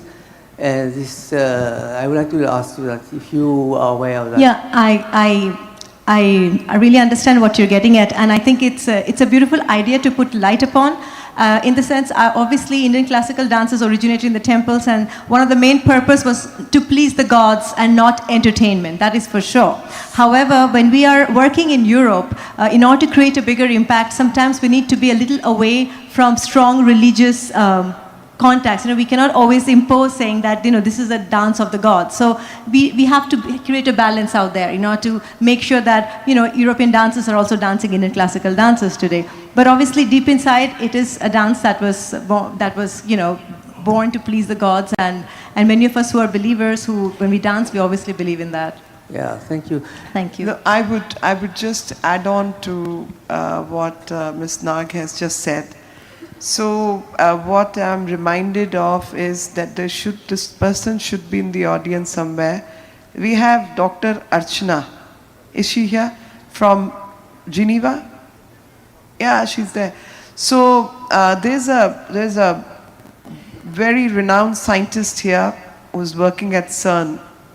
And in CERN, they have placed the statue of Lord Shiva, a bronze of Lord Shiva. Yeah, and underneath there's a plaque which is by Dr.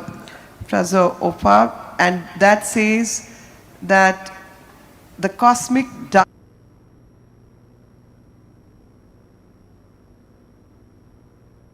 प्रदेश पे और खासकर इंदौर पे वो अद्भुत अनुभव है और इंदौर वासियों की जो भावनाएं थी, मध्य प्रदेश ने जिस भाव से कार्यक्रम किया था, उस भाव का सही अर्थों में प्रकटीकरण उन्होंने किया है। और इसका लाभ ये होगा कि आज पूरे इंदौर को और मध्य प्रदेश को पूरी दुनिया में और भी ढंग से जाना गया है। ये किया हमने अतिथि देवो भव की परंपरा के अनुरूप और अनुकूल कार्यक्रम।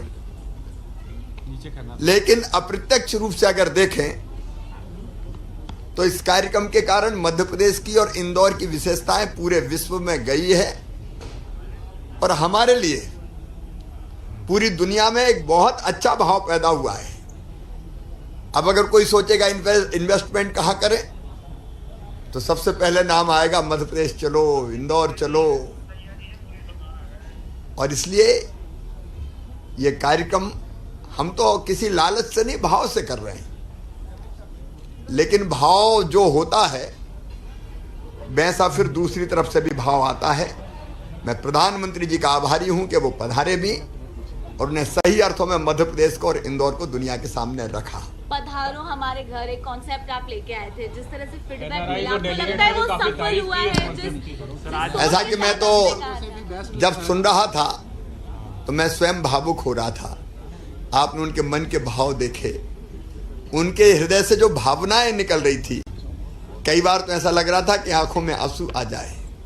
जिस भाव से इंदौर के हमारे साथियों ने होस्ट होने का दायित्व निभाया, मेजबान होने का दायित्व निभाया, उनने अपने हृदय का संपूर्ण प्यार उड़ेल दिया। और देखो कैसा अद्भुत ये शहर कि एक बहन एनआरआई कह रही थी कि हम जब आ रहे थे तो ऑटो वाला कह रहा था हमारे मेहमान हो, हम पैसा नहीं लेंगे। अब यही तो है दिल के द्वार खोलना। अद्भुत है सचमुच में ये भाव। मैं जिन्होंने होम स्टे स्वीकार किया, घर पे रहना, उनको भी प्रणाम करता हूं। पहले तो वो कह रहे थे डर लग रहा था, पता नहीं क्या होए, कोई धोखा नहीं हो जाए, रात को 3 बजे आ रहे हैं। लेकिन जब भाव विभोर करने वाला स्वागत हुआ तो सचमुच में ये 2 परिवार तो जुड़े ही हैं, 2 देशों को भी जोड़ दिया इस कार्यक्रम ने। पधारो हमारे घर, इसने 2 देशों को भी जोड़ दिया। और मैं हमारे पूरे इंदौर वासियों को, सारे जो होस्ट है उनको, सारे गेस्ट हैं उनको, इंदौर विकास प्राधिकरण को, चावड़ा जी और पूरी टीम को, प्रशासन को, ओवरऑल पूरे इंदौर को हृदय से धन्यवाद देते हैं। मोदी जी ने बड़ी तारीफ की है आज इंदौर की यही तारीफ के लायक, उनको धन्यवाद।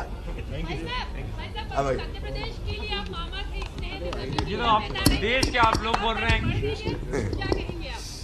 अब ये तो प्यार है, क्योंकि जैसे भाव अपने दिल में होते हैं वही भाव जो हम प्रकट करते हैं काम के माध्यम से, वो दूसरी तरफ से भी प्रकट हो रहे हैं। और अब अभी तो मैं पहले मध्य प्रदेश में मामा कहते थे, फिर दूसरे प्रदेश में भी चिल्लाने लगे हैं मामा, और अब तो बाकी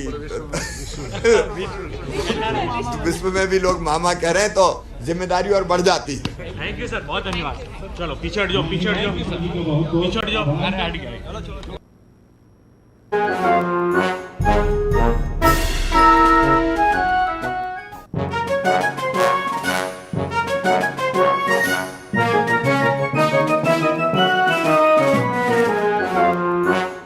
% GDP every year for next 10 years, this problem will be sorted.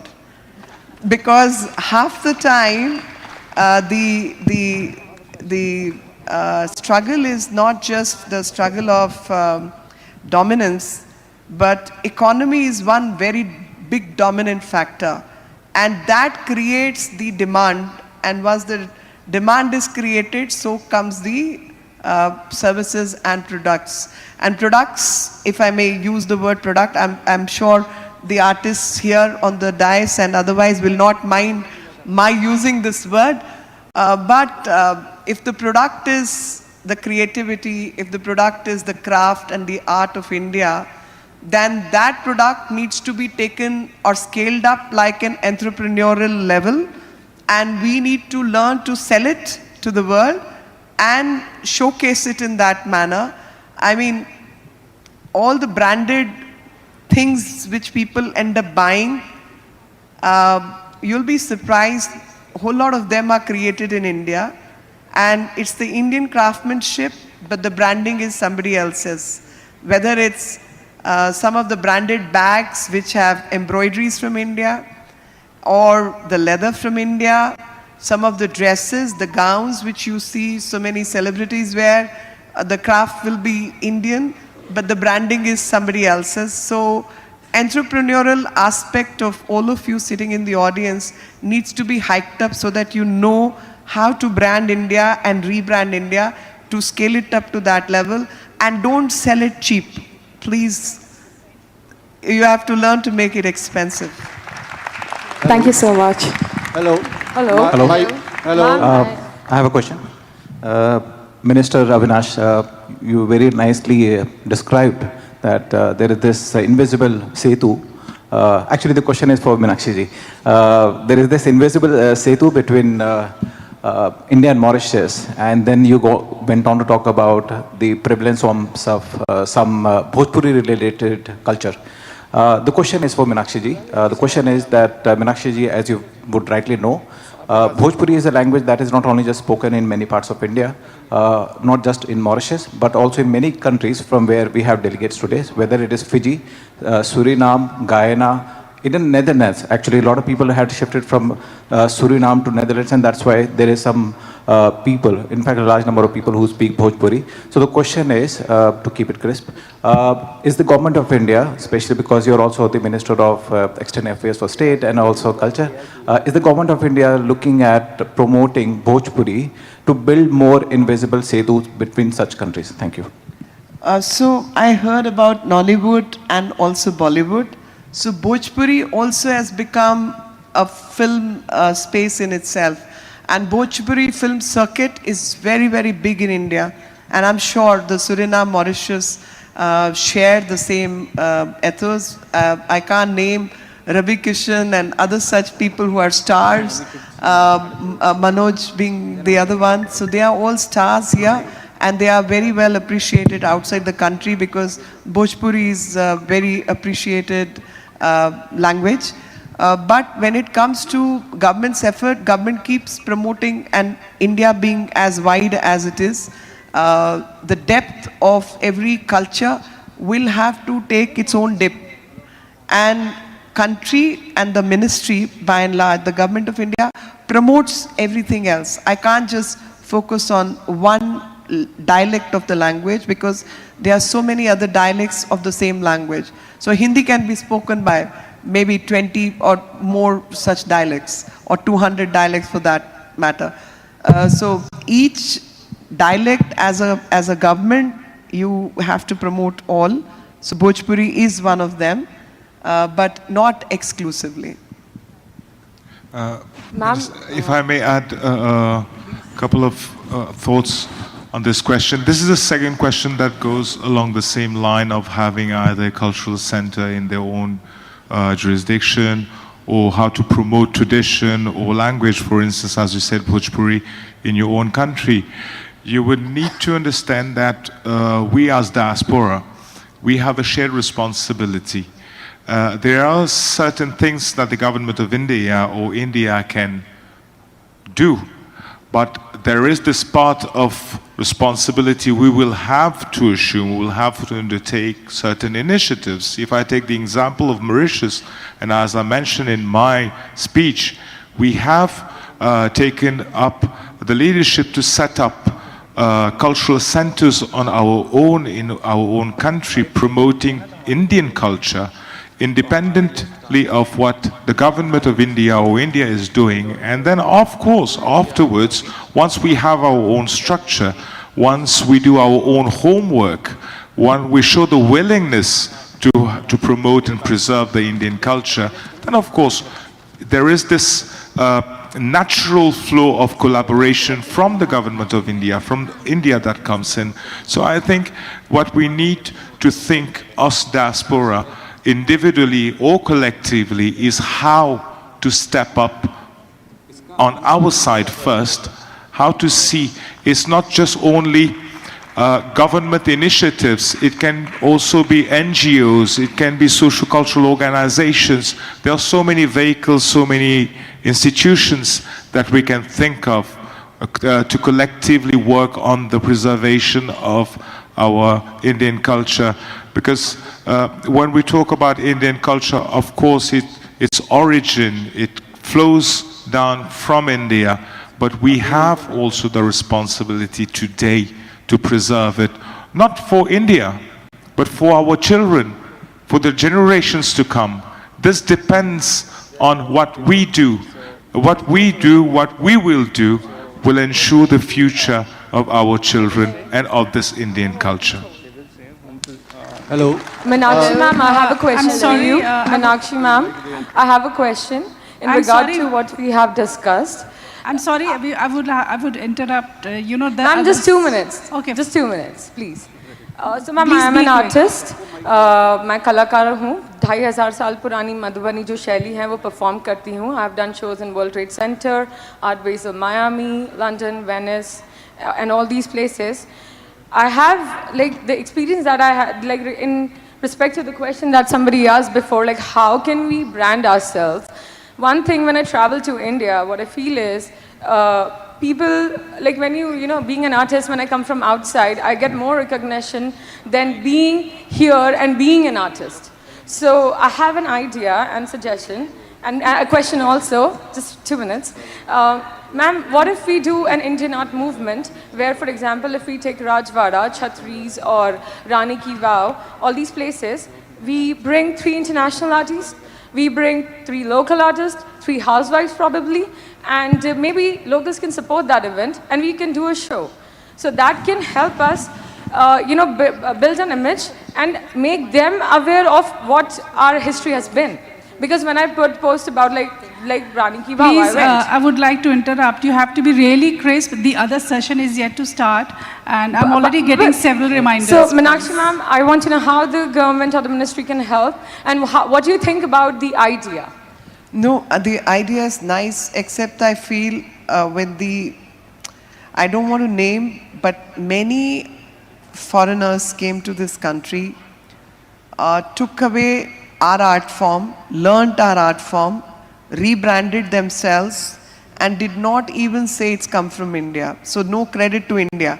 Now, I would rather say that most of you who are artists and who are trained in our chalets, our art forms, should carry it outside, make a name, but keep branding India. That this comes from India, I'm an Indian, my inspiration comes from India, and learn the technique of marketing, learn the technique of holding yourself on an international stage, learn how to get into those markets, because that's where we are missing the game. And I think if people like you and others I use the word cultural entrepreneurs is a class which we need to create so that Indian art forms and craft gets rebranded and gets an international market. Now they are selling our products but not under our name. So we need to do that. I feel that we need much more. I'll come down and talk to you because okay, thank you, my question to the lady of please, Nigeria. we would like to put a hold Hello? on it. Please, we would like to close. I'm sorry. We are already falling short of time. It was a fantastic session, and I never knew that Ms. Lake is a historian as well. I think I'll have to sit together and, we need to understand more. The suggestions given by each of you are really quite relevant and surely be taken forward for necessary action. I'm thankful to Honorable MOS Srimati Meenakshi Lekhi ji, ICCR, wonderful, vibrant speakers, of course, from different diaspora, and the fully charged audience who made the session perfectly interactive. Thank you all once again. And then there is a small announcement that Honorable Minister from Mauritius, I'm very pleased to inform you all that he wants to give the paintings. So I would like to request the organizers to bring the paintings on the stage, please.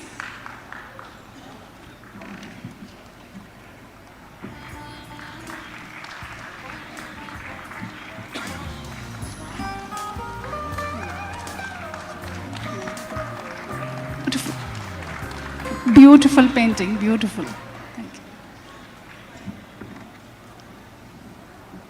This is so beautiful. Very nice, very nice. The culture. Yeah.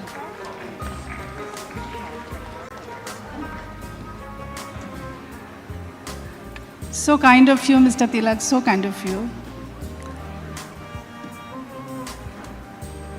So now you are building the Setu right over here. I'm building the Setu. And you have hundreds of delegates to support you. Of course, yes, I can see the claps out here.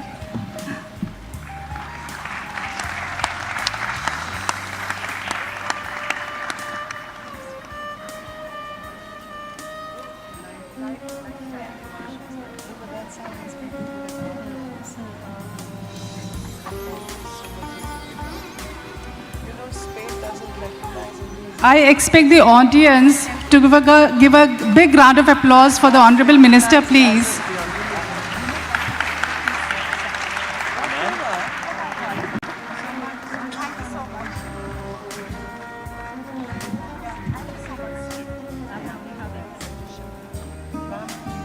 This we close. Thank you so much. Thank you, everyone. We can have a group photo, please.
Respected Shri Amitabh Khan, G20 Sherpa. Respected Shri Harshvardhan Shringla, Chief Coordinator, G20 Secretariat.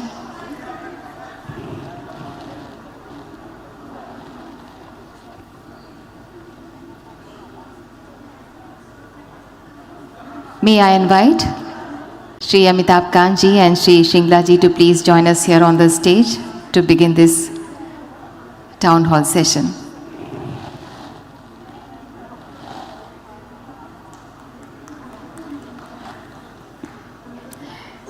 जोरदार तालियों से स्वागत. Respected Shri Amitabh Khan ji, G20 Sherpa, we extend a very warm and hearty welcome to you.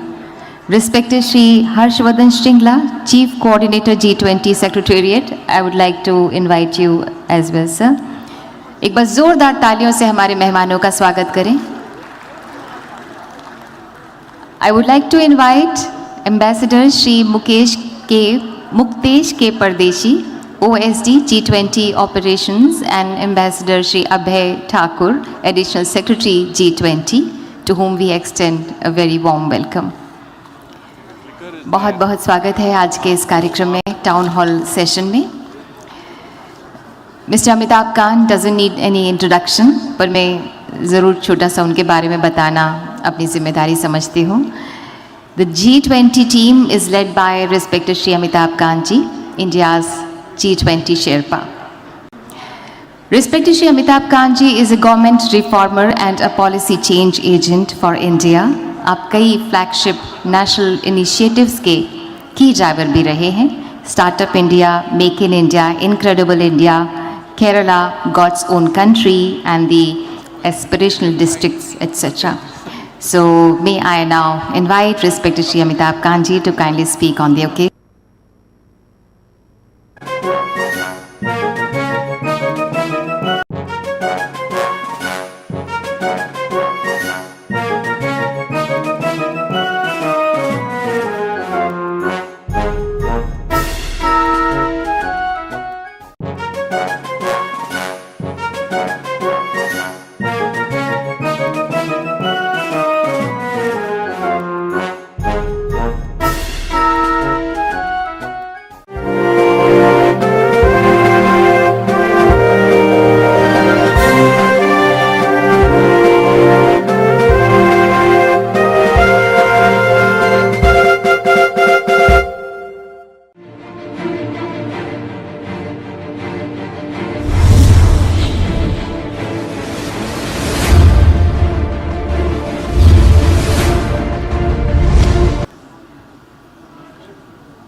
Whoever is managing the screen, can we have the presentation, please?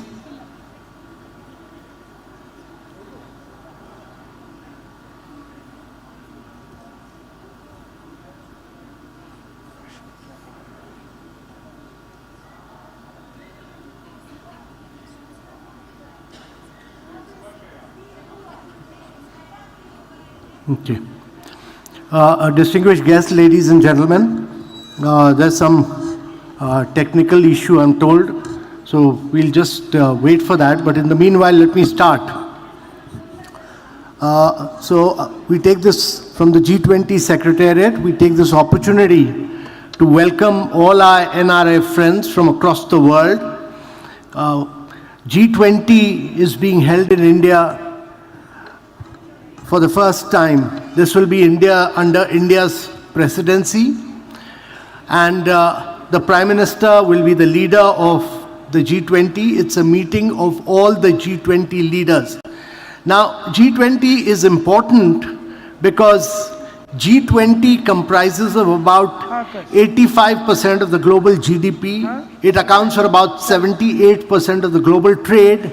It accounts for about 90% of the patents, and it also accounts for almost 2/3 of the global population.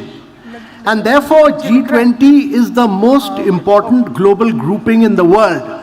It is important because the United Nations is too large a body of 186 nations. It's very difficult to arrive at a consensus.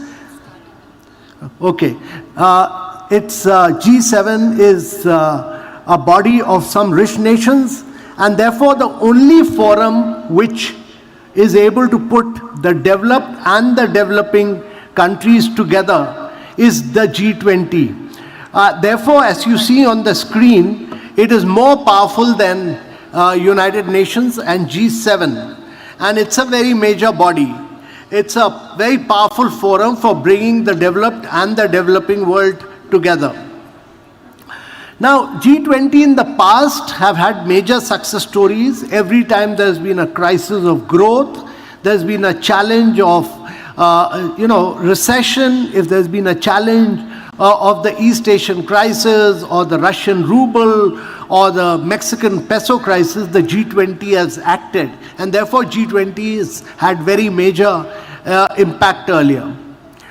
Now, this time when we hold the G20 in India, it will be the largest ever gathering, because in addition to the G20 countries, there are the 9 special invitees, there are several international organizations, and in fact, there will be 43 leaders of the world who will be in Delhi when we hold the G20 meet, hold the G 9th and 10th. So this will be the most powerful gathering of the world on September 9th and 10th in New Delhi, comprising of 29 countries and about 14 international organizations which are listed here. Now, when India assumes the G20 presidency, we would have seen several challenges. We would see the challenge of climate. We would have seen the challenge of very slow sustainable development goals. Instead of progressing, we have regressed. 2030 is the time by which sustainable development goals were to be achieved. We are midway through. 200 million people have gone below the poverty line. 100 million people have lost their jobs. There's a challenge of the COVID crisis, the post-COVID era. There's a challenge of almost 75 countries facing debt crisis. There's a geopolitical crisis in Europe. And then there is a crisis of food, fertilizer. There's a crisis of all these are big crises, and therefore that is a challenge before India. And this is a challenge before the world. But every crisis, there is an opportunity, and this is a huge opportunity for the world. and the global leaders to bring prosperity. Now, how we do the G20 is dependent on three things. One is the political narrative, as you will see. The second is about how we build up the issue, that is, how do we build the content around G20, and the third is the administrative and the logistic issues, which my colleagues, very distinguished colleagues here, Mr. Shingla and Mr. Muktesh Pardeshi are dealing here, and Mr. Abhay Thakur, who's seated here, is dealing on the content side. So all these are very critical to the success of a G20.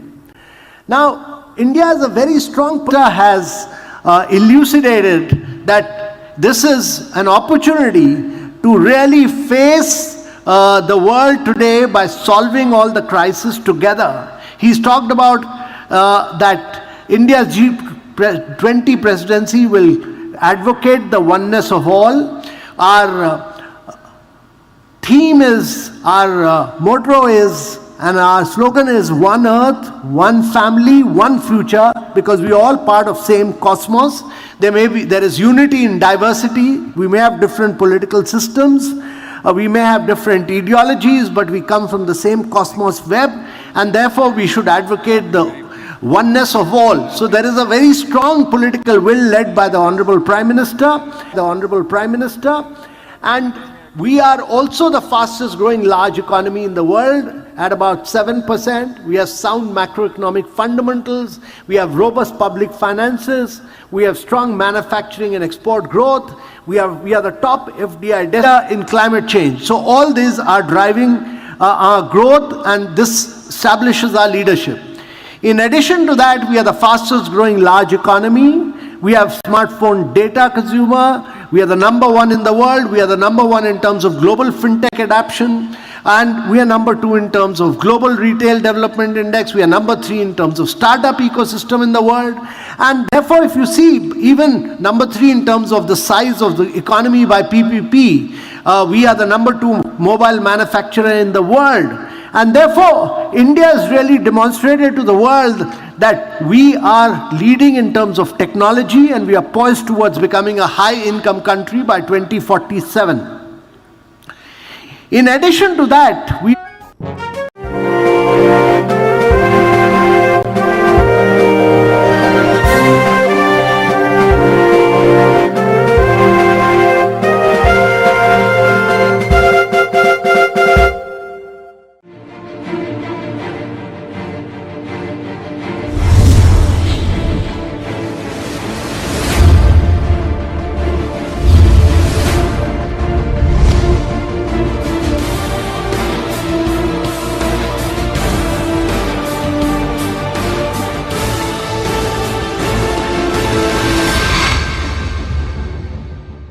प्रदेश की आर्थिक राजधानी इंदौर में आयोजित प्रवासी भारतीय सम्मेलन में शामिल होने के लिए पहली बार मलेशिया से भी प्रवासियों का दल आया है, जिन्होंने आयोजन की दिल खोलकर तारीफ की और प्रधानमंत्री नरेंद्र मोदी के संबोधन को सबसे खास बताया। इन्हीं बातों के बीच मलेशिया से आए प्रवासियों के दल से खास बातचीत की एमपी न्यूज के editor in chief Mahendra Singh Songira ने। 9 जनवरी 2023 एनआरआई कॉन्फ्रेंस का दूसरा दिन, जब प्राइम मिनिस्टर नरेंद्र मोदी को सुनने के लिए मलेशिया से आए ये तमाम काउंसलर्स जो कि एनआरआई भी हैं और अपने देश के लिए अपनी एक ड्यूटी निभाने के लिए प्रवासी भारतीय सम्मेलन में पहली बार शिरकत करने आए हैं। आइए बातचीत करते हैं और मलेशिया से आए इन प्रवासी भारतीय मेहमानों के दिल में किस तरह की उमंग है, कैसा उनका अनुभव है, जानने समझने की कोशिश करते हैं। Sir, what exactly your experience about this NRI conference? You are attending first time? Yes. Welcome.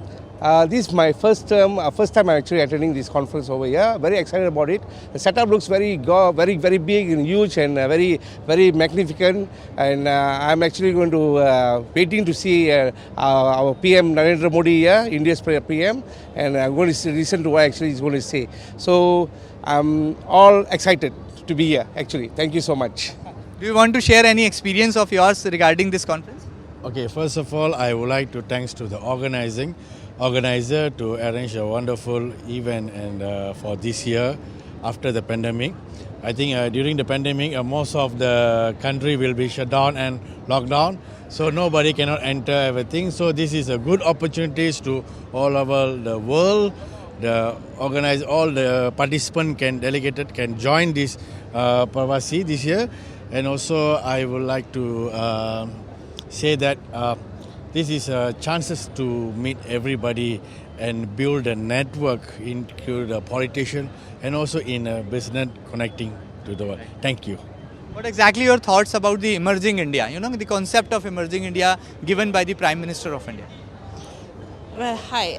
Okay, the concept of emerging India, I would say it's a very good concept. Okay, as it actually generates and it also helps to build the bridge and also the reputation of India across, especially in India. Yeah. In the last, what exactly? I have a question for you. You are doing counseling in the Malaysia. Yes, what exactly you are doing and how you miss your country, India, in the Malaysia? Miss my? Your country in India. You're from Malaysia, yeah. Oh, thank you very much. My name is Prabhu Munusami. This is my first time here. It's actually it's really excited. I'm really excited to attend this Pravasi Manadu. Actually, this is my first experience here. There is a lot of learning process to be to know. Actually, that's all. Actually, thank you. आप देख सकते हैं कि excitement भी है, एक energetic जो है यहाँ पर अंदाज भी है और एनआरआईज़ का ये साफ तौर पर मानना है कि पहली बार ही सही वो प्रवासी भारतीय सम्मेलन के रेड कारपेट पर शिरकत करने के लिए आए हैं और इंडिया की सबसे स्वच्छ शहर इंदौर आए हैं।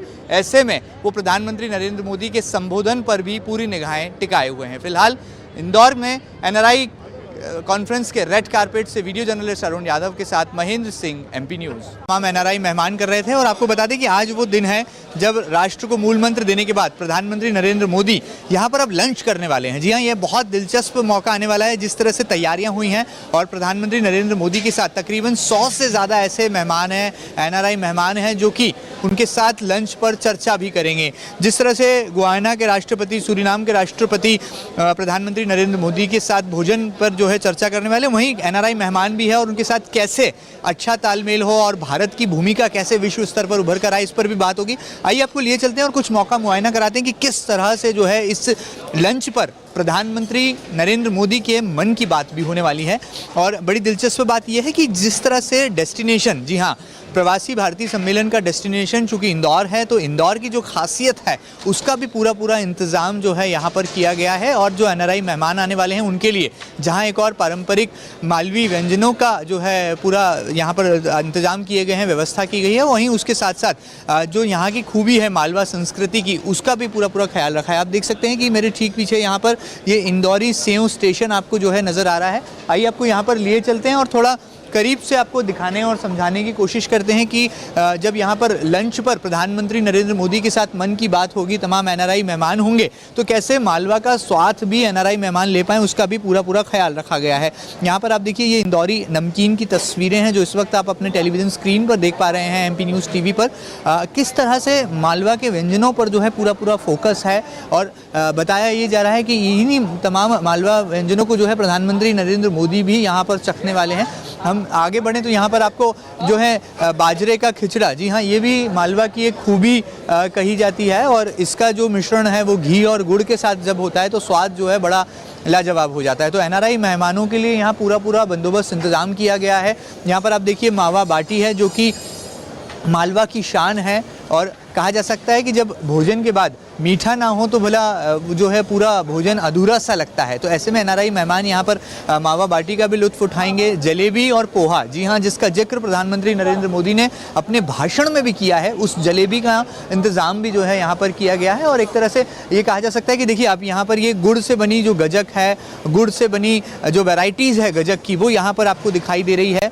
ये भी बहुत ख़ास बात है कि भिंड और मुरैना मध्य प्रदेश का ही वो ऐसा ज़िला है जहाँ की गुड़ और गजक का जो है लुत्फ़ उठाने के लिए एनआरआई मेहमान बड़े उत्सुक रहते हैं। ऐसे में कमोबेश ये कहा जा सकता है कि प्रधानमंत्री नरेंद्र मोदी के लिए जहां एक और इंतजामात जो हैं चाक चौबंद हैं, पुख्ता हैं, तो वहीं एनआरआई मेहमानों के लिए यहां पर तरह के पकवान बनाए गए हैं। लेकिन बड़ा सार ये है कि लंच पर प्रधानमंत्री मोदी क्या बात करते हैं, किस तरह से यूएस और यूके जैसे बड़े देशों में स्थापित भारतीयों के लिए वो क्या मूल मंत्र देते हैं और कैसे आने वाले दिनों में वसुधैव वसुदेव कुटुंबकम का जो संकल्प है उसको कैसे आत्मसात किया जाता है, उसको कैसे जो है क्रियान्वित किया जाता है, ये भारत आने वाले दिनों में साबित करके दिखाता है। बहरहाल इंदौर में प्रधानमंत्री नरेंद्र मोदी का लंच है और जाहिर सी बात है जब ये लंच होगा एनआरआई मेहमानों के साथ में, तकरीबन 100 से ज़्यादा ऐसे नाम हैं एनआरआई मेहमानों के जो कि प्रधानमंत्री नरेंद्र मोदी के साथ भोजन लेंगे और मालवा के व्यंजनों का लुत्फ भी उठाएंगे। Over to studio.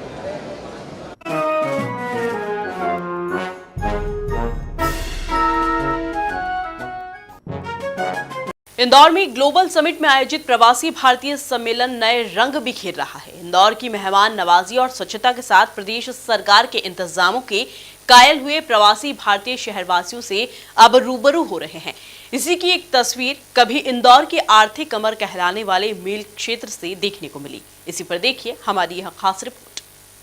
प्रवासी भारतीय सम्मेलन में शामिल होने के लिए यूनाइटेड किंगडम से आई एनआरआई महिला डॉक्टर सतनाम रविवार शाम मील क्षेत्र के मालवा मील इलाके में पहुंची।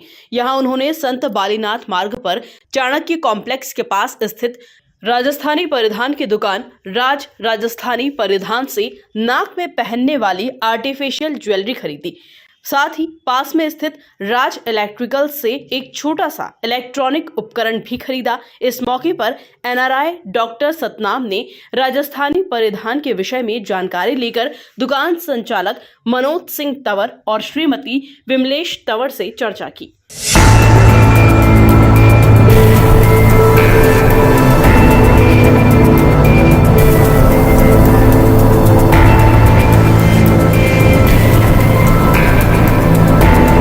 इस मौके पर डॉक्टर सतनाम ने स्ट्रीट फूड का भी आनंद लिया और यहां के खान पान की जमकर सराहना की। इसके साथ ही दुकान संचालक मनोज सिंह तंवर और श्रीमती विमलेश तंवर के साथ फोटो भी खिंचवाए। Bureau report, MP news, Indore. प्रदेश की आर्थिक राजधानी इंदौर में प्रवासी भारतीय सम्मेलन आयोजित किया जा रहा है, जिसमें प्रधानमंत्री नरेंद्र मोदी भी शामिल हुए। इस दौरान प्रधानमंत्री नरेंद्र मोदी ने प्रवासी भारतीयों को संबोधित करते हुए इंदौर की जमकर तारीफ की। इसके साथ ही उन्होंने कहा कि लोग कहते हैं कि इंदौर एक शहर है, मैं कहता हूं कि इंदौर एक दौर है। इसी पर देखिए यह खास रिपोर्ट।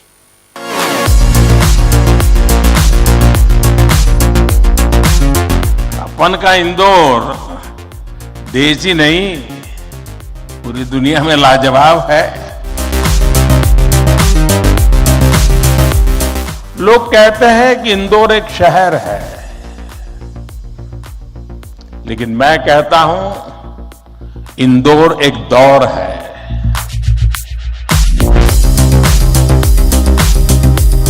इंदौरी नमकीन का स्वाद, यहाँ के लोगों के यहाँ पर जो पोहे का पैशन है,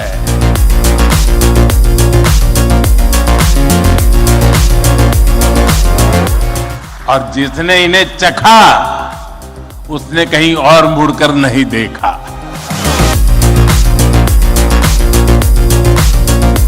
स्वाद की राजधानी भी कहते हैं।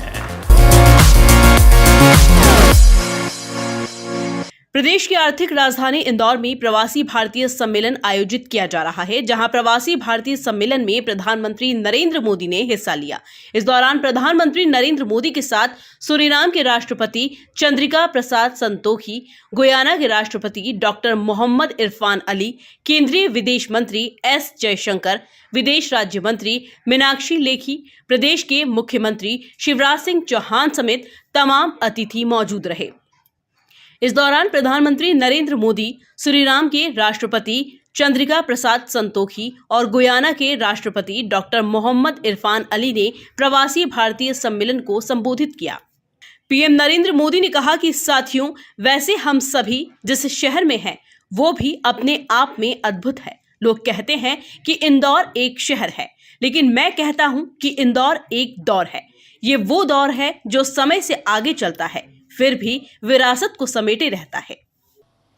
साथियों, वैसे हम सभी अभी जिस शहर में हैं वो भी अपने आप में अद्भुत है।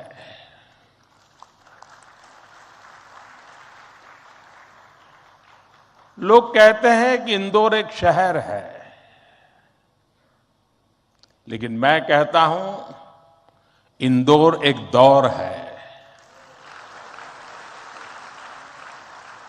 ये वो दौर है जो समय से आगे चलता है फिर भी विरासत को समेटे रहता है।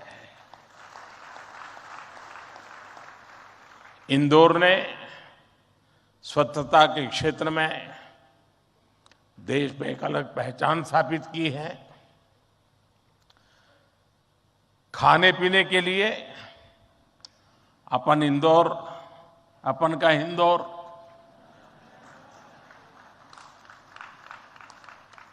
अपन का इंदौर देश ही नहीं पूरी दुनिया में लाजवाब है।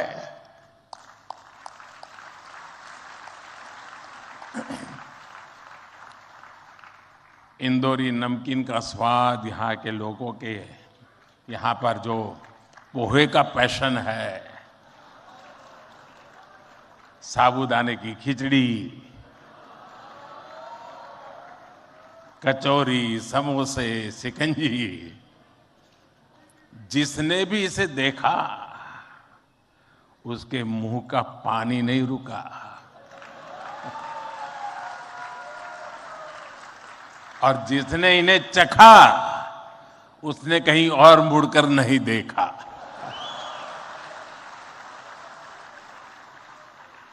इसी तरह 56 दुकान तो प्रसिद्ध है ही, सराफा भी महत्वपूर्ण है।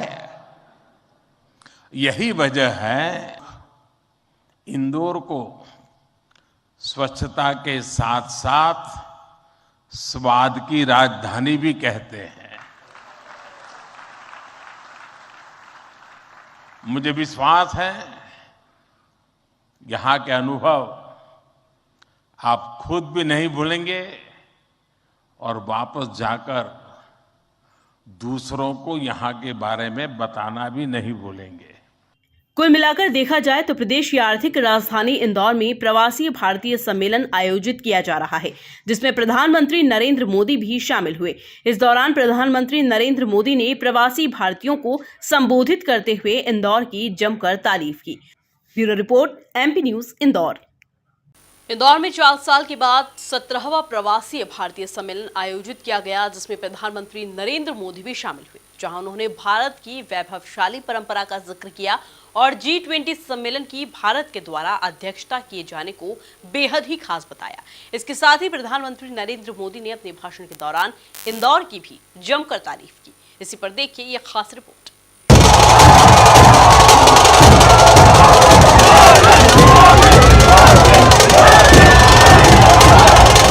प्रवासी भारतीयों का भव्य स्वागत।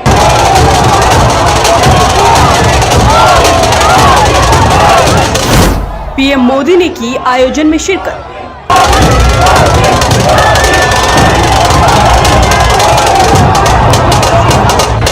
पूरे विश्व को प्रधानमंत्री नरेंद्र मोदी ने बताया परिवार।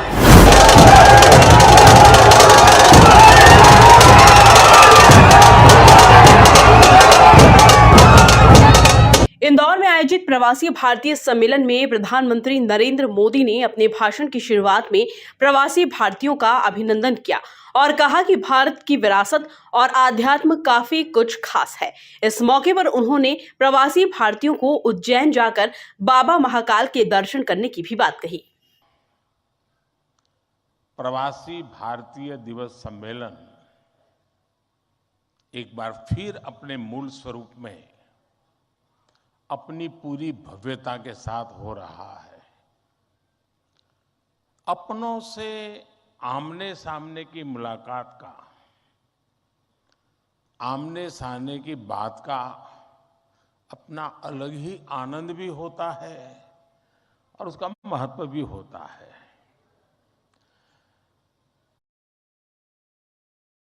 मैं आप सभी का 130 करोड़ भारतवासियों की ओर से अभिनंदन करता हूं, स्वागत करता हूं। भाइयों और बहनों, यहां उपस्थित प्रत्येक प्रवासी भारतीय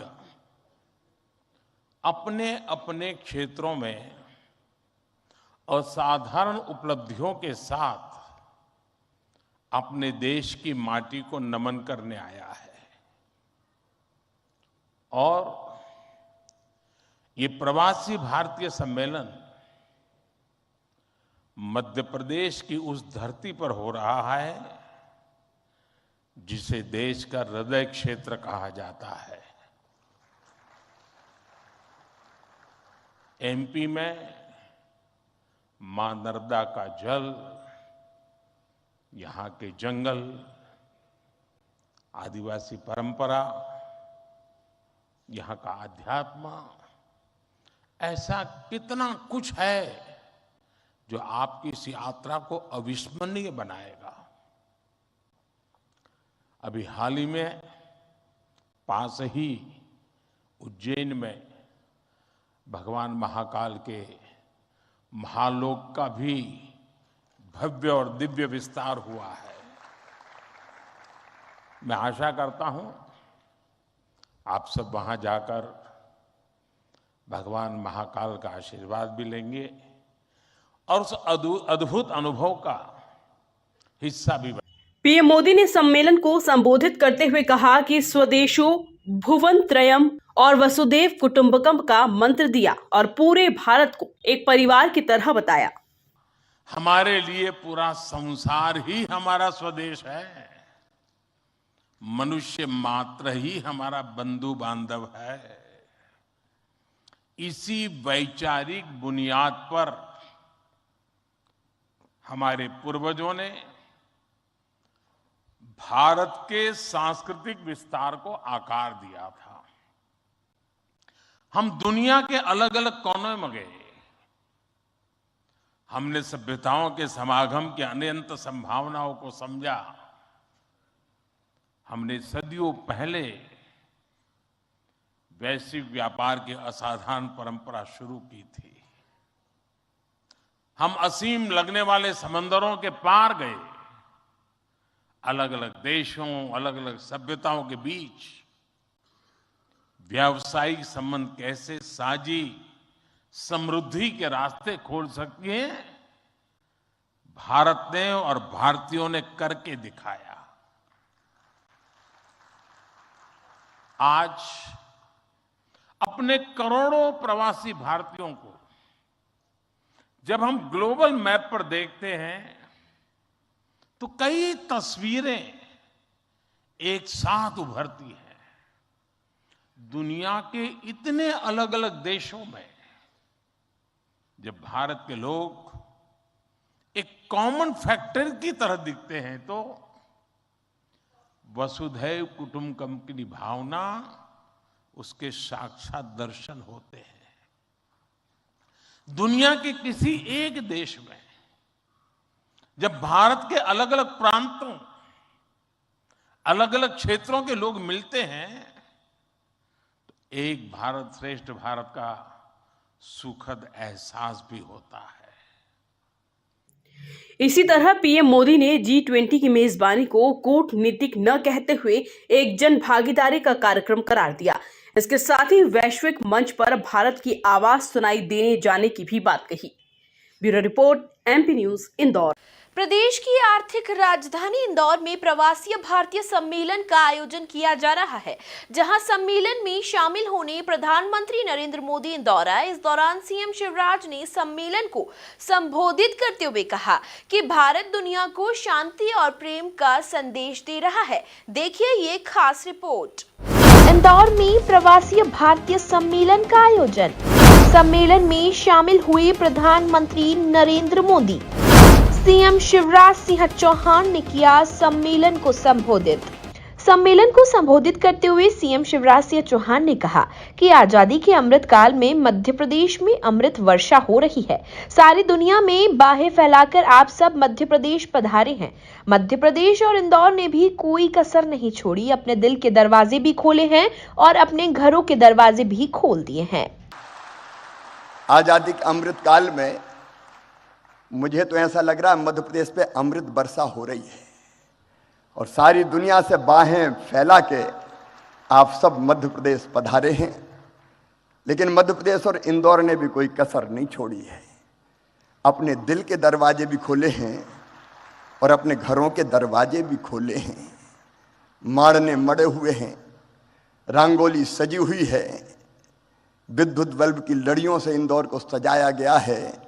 और इंदौर में झगड़ा इस बात का था कि होटल में क्यों ठहरा रहे हो, हमारे घर ले आओ ना हमारे प्रवासी भारतीय भाई और बहनों को। एक अद्भुत उत्साह का और उमंग का वातावरण है। आप सब ने भी इस कार्यक्रम को अविस्मरणीय बनाने के लिए कल इंदौर में ग्लोबल गार्डन बनाया है और 66 देश के प्रवासी भारतीय बहनों और भाइयों ने इंदौर के भाई और बहनों के साथ पेड़ लगाने का काम किया है। इसी के साथ सीएम शिवराज ने कहा कि भारत विश्व पटल पर सर्वोच्च पद प्राप्त करेगा। इसका उद्घोष एक नरेंद्र स्वामी विवेकानंद ने किया था, उसे साकार कर रहे हैं दूसरे नरेंद्र हमारे प्रधानमंत्री जी। आज विश्व प्रधानमंत्री नरेंद्र मोदी के नेतृत्व में नए भारत को देख रहा है। माननीय प्रधानमंत्री श्रीमान नरेंद्र मोदी जी के नेतृत्व में सचमुच में एक नए भारत का उदय हो रहा है। एक वैभवशाली भारत, एक गौरवशाली भारत, एक संपन्न भारत, एक समृद्ध भारत, एक शक्तिशाली भारत। आज सारा देश प्रधानमंत्री जी के पीछे खड़ा है। प्रधानमंत्री जी ने कहा स्वच्छ भारत, तो पूरे देश ने झाड़ू उठाई और इंदौर ने तो ऐसी उठाई कि स्वच्छता में सिक्सर मार दिया, छक्का लगाया। ओवरऑल मध्य प्रदेश भी नंबर 1 है स्वच्छता में। प्रधानमंत्री जी के एक एक मंत्र को मध्य प्रदेश ने अक्षरशः साकार करने की कोशिश की है। प्रधानमंत्री जी ने कहा आत्मनिर्भर भारत, तो मध्य प्रदेश ने रोड मैप बनाया आत्मनिर्भर मध्य प्रदेश का। प्रधानमंत्री जी ने कहा $5 ट्रिलियन की इकोनॉमी हमारे देश को बनाना है, तो मध्य प्रदेश ने बना लिया $550 बिलियन की इकोनॉमी बनाने का अपना रोड मैप और टारगेट।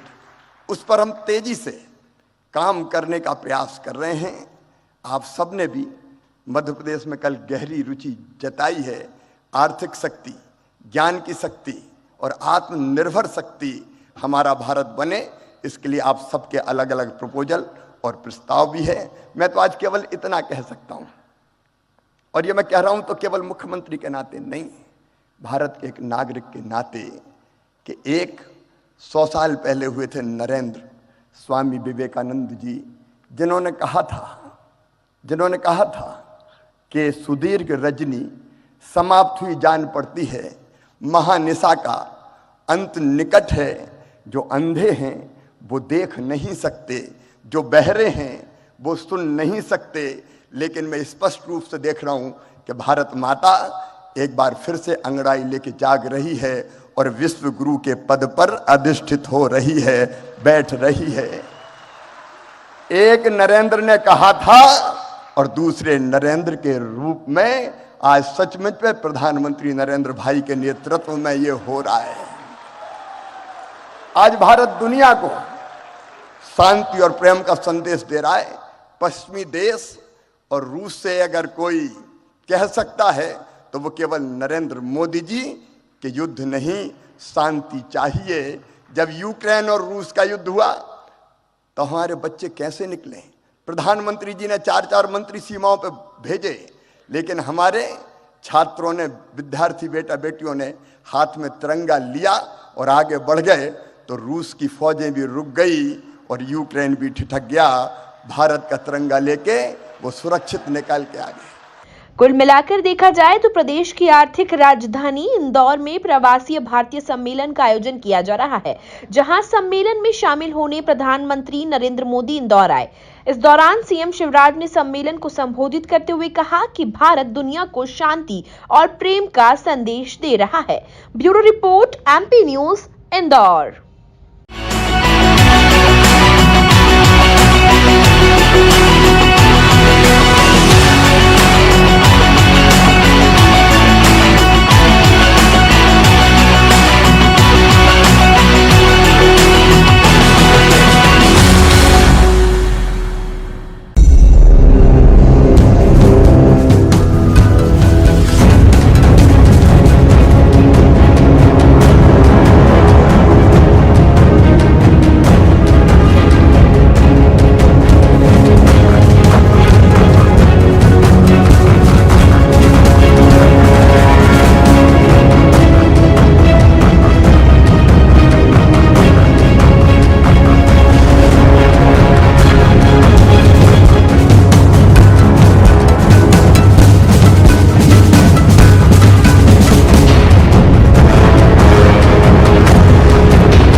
अगला लक्ष्य क्या उज्जैन एयरपोर्ट स्थापित करना भी होगा, जैसे आपने छोटे शहरों का जिक्र किया? हमारी कोशिश है कि राष्ट्र भर में make in India make for the world, ये प्रधानमंत्री जी की सोच है। मुझे ऐसा लगता है कि इंदौर बहुत लकी है।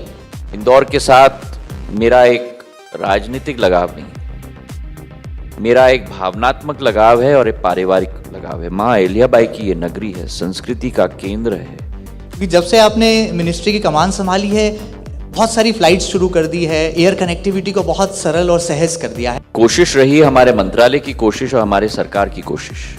70 वर्ष में 74 एयरपोर्ट, और आज देश के आजादी के अमृत महोत्सव के वर्ष में देश में 145 एयरपोर्ट, वाटरड्रोम और हेलीपोर्ट। लाइक तो ग्वालियर को करते हैं, लेकिन लव तो इंदौर से ही करते हैं। मेरे पूज्य पिताजी, जब मैं 7 वर्ष का था और 6 वर्ष का था, तब से इंदौर के साथ मेरा स्वतः एक रिश्ता तब से स्थापित हुआ है। आमतौर पर जो दूसरे राजनेता हैं वो आरोप प्रत्यारोप की राजनीति करते हैं, लेकिन मैंने देखा है कि सिंधिया जी का स्टाइल है। जरूर प्रजातंत्र में प्रहार होना चाहिए और एक दूसरे को सदैव सचेत रखने के लिए ये प्रजातंत्र की खूबी है। और कभी आरोपों की परवाह भी नहीं करते हैं। लेकिन व्यक्तिगत आरोप प्रत्यारोप में न 20 साल में कभी मैं लगा हूं, न जीवन के अंत तक कभी मैं लगूंगा। सिंधिया जी सुपर हिट हैं और सुपर फिट भी हैं। अगर व्यक्ति फिट रहता है और स्वस्थ रहता है तो क्षमता भी बढ़ती है कार्य करने के लिए और एक फ्रेशनेस भी आता है सोच विचारधारा में। जय और वीरू धूम मचा रहे हैं।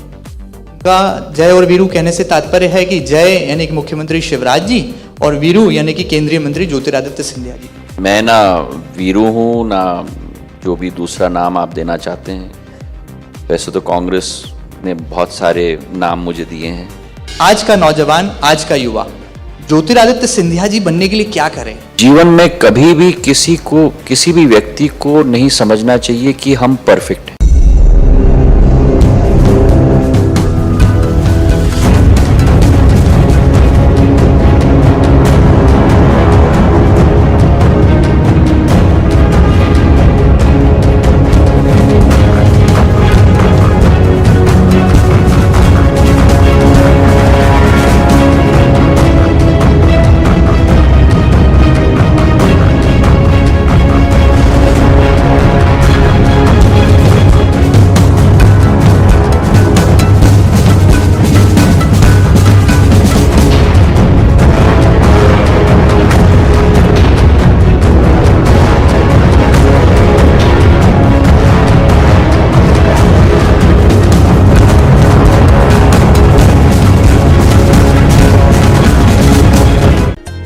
खबरों का समंदर, क्या छुपा है खबरों के अंदर? बेपर्दा होगा अब सच, देखेंगे जानेंगे हिंदुस्तान के दिल का हाल। खबरें जो बनाएंगी आपको अपडेट। अब देखिए मेरे साथ और भी तेज और भी अलग अंदाज में मैं निधि आपको बताऊंगी खबरों की धार लगातार, सिर्फ और सिर्फ एमपी न्यूज पर।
एमपी न्यूज़ मीडिया के द्वारा नए इनोवेशन के साथ एमपी पॉडकास्ट जो लॉन्च करने जा रहा है, इसके लिए मैं उन्हें बहुत बधाई देता हूँ, बहुत शुभकामना देता हूँ कि इसके माध्यम से दर्शकों को उनके इंटरव्यूज़ और कई प्रकार के चीज़ों के लाभ उनको जो मिलेंगे और लोग उनके माध्यम से सुन सकेंगे। इसलिए मैं पुनः एक बार एमपी न्यूज़ मीडिया को जो नया पॉडकास्ट लॉन्च कर रहे हैं उसके लिए मैं बहुत शुभकामना देता हूँ, बधाई देता हूँ। एमपी न्यूज़ मीडिया में नए इनोवेशन के साथ एमपी पॉडकास्ट लॉन्च करने जा रहा है। ये मध्य प्रदेश का पहला न्यूज़ इनोवेशन होगा जिसमें दर्शकों को खास इंटरव्यू और स्टोरी सुनने को भी मिलेंगी, जो कि अपने आप में एक अभिनव और अनोखा प्रयास होगा। एमपी न्यूज़ के इस नए आयाम के लिए मैं उन्हें बहुत शुभकामनाएं देती हूँ और एमपी पॉडकास्ट की सफलता के लिए पूर्णतः आश्वस्त हूँ, क्योंकि एक नया प्रयास होगा और इसमें लोगों को बहुत सारी चीजें वो देखने को समझने को मिलेंगी जो अन्य जगह पे नहीं मिल रही। इसलिए मेरी बधाई लीजिए, शुभकामनाएं लीजिए। मीडिया में नए इनोवेशन के साथ एमपी पॉडकास्ट लॉन्च करने जो जा रहा है, इसके लिए मेरी बहुत शुभकामनाएं। मध्य प्रदेश का ये पहला न्यूज़ इनोवेशन होगा जिसमें दर्शकों के इंटरव्यू स्टोरी सुनने को हमें मिलेगी। वैसे भी वेब में अगर हम देखें तो एमपी न्यूज़ मीडिया ने अपना एक महत्वपूर्ण स्थान बनाया है। आम आवाम की बात सरकार तक और सरकार की योजनाएं आम आवाम तक पहुंचाने में एक महत्वपूर्ण सार्थक पहल एमपी न्यूज़ मीडिया करता है। मेरी बहुत शुभकामनाएं। एमपी न्यूज़ मीडिया जो कई सालों से चल रहा है, इसमें अब टेक्नोलॉजिकली और जो नई चीज़ें हैं इसमें जोड़ने के लिए मैं बधाई देता हूं और मुझे उम्मीद है कि स्वतंत्र होके ये चैनल हमारी जनता की हर बातों में ज्ञान देगा।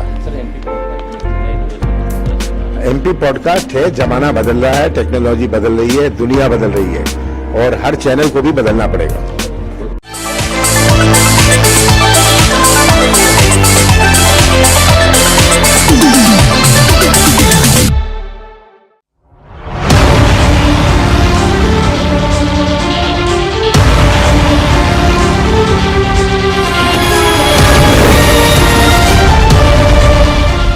Matching style and class with comfort at About Us. Get your favorite stylish outfit and all leading brands under one roof. साथ ही त्योहारों के मौसम में पाइए डिजाइनर और फैशन का एक्सक्लूसिव कलेक्शन। तो पूरे परिवार के साथ आइए शॉपिंग के परफेक्ट डेस्टिनेशन पर। About Us, the family store, Sapna Sangeeta road, tower चौराहे के पास, इंदौर।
विधानसभा चुनावों को लेकर पीसीसी चीफ कमलनाथ ने अपने एक्शन प्लान पर काम करना शुरू कर दिया है, जिससे उनका फोकस शहरी क्षेत्रों के इतर सबसे पहले ग्रामीण इलाकों की सीटों पर आकर टिक गया है, जिसको ध्यान में रखकर हाल ही में हुई पंचायत चुनाव में जीते प्रतिनिधियों का एक सम्मेलन भोपाल में बुलाया गया।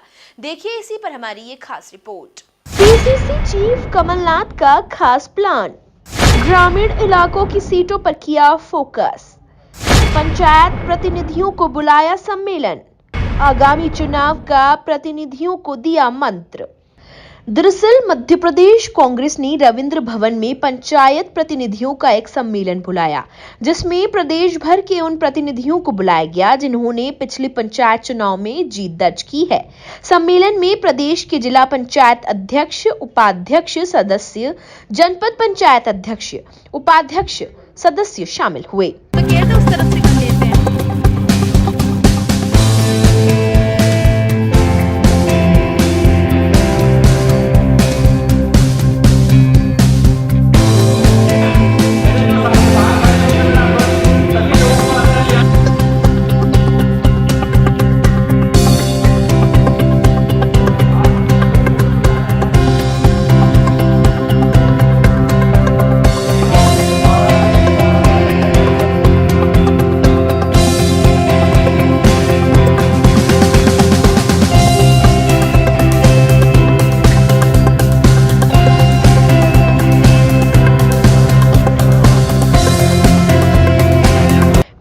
चीफ कमलनाथ ने अपने उद्बोधन में एक बार फिर अपनी सरकार की उपलब्धियां गिनाई और किसानों को दिए लाभ की याद दिलाई।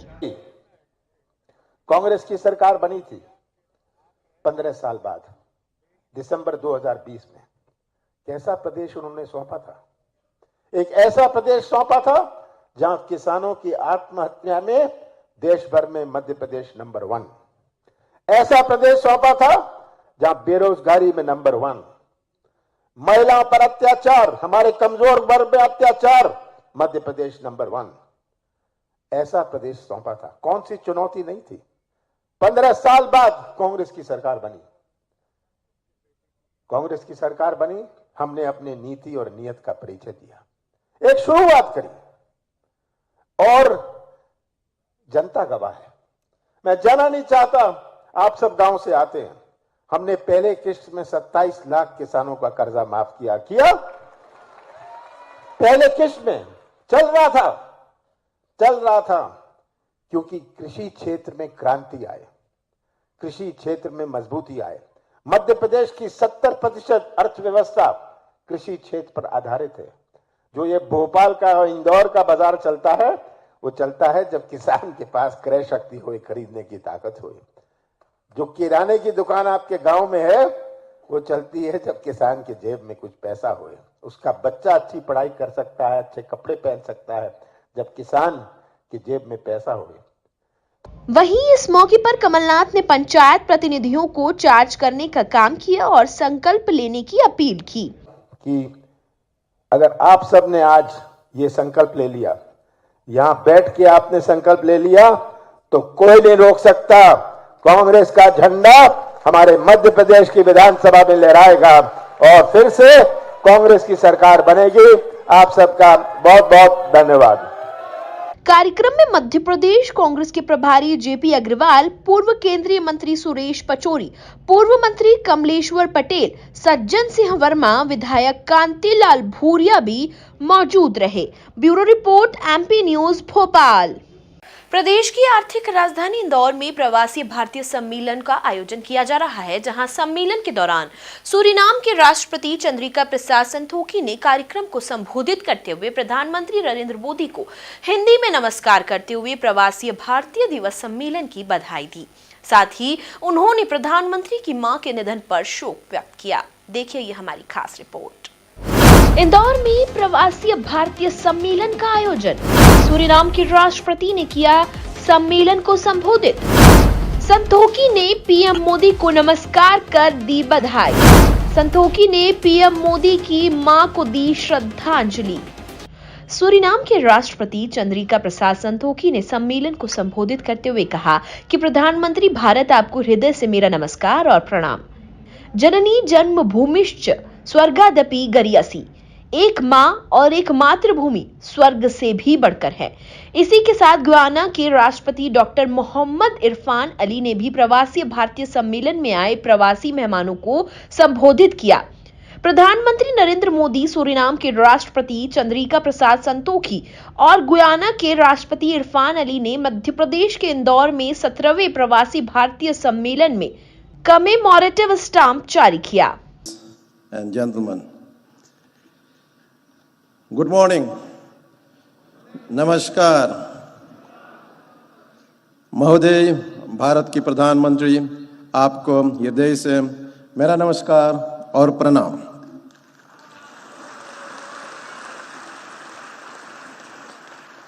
First, let me offer also my heartfelt condolences to you, Prime Minister, and I'm doing that with this text. Janani janma bhumishta swargadpi gari yasi. एक माँ और एक मातृभूमि स्वर्ग से भी भरकर है। कुल मिलाकर देखा जाए तो प्रदेश की आर्थिक राजधानी इंदौर में प्रवासी भारतीय सम्मेलन आयोजित किया जा रहा है, जहां सम्मेलन के दौरान सूरीनाम के राष्ट्रपति चंद्रिका प्रसाद संतोखी ने कार्यक्रम को संबोधित करते हुए प्रधानमंत्री नरेंद्र मोदी को हिंदी में नमस्कार करते हुए प्रवासी भारतीय दिवस सम्मेलन की बधाई दी। साथ ही उन्होंने प्रधानमंत्री की मां के निधन पर शोक व्यक्त किया। Bureau report, MP news, Indore.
और अतिथि देवो भव। इंदौर हमेशा से अपने अतिथियों का स्वागत करने के लिए आतुर रहता है। जो बड़ा एनआरआई कॉन्फ्रेंस होने जा रहा है, हमारे इन प्रवासी भारतीयों का स्वागत करने के लिए तैयार है। कितना तैयार इंदौर है?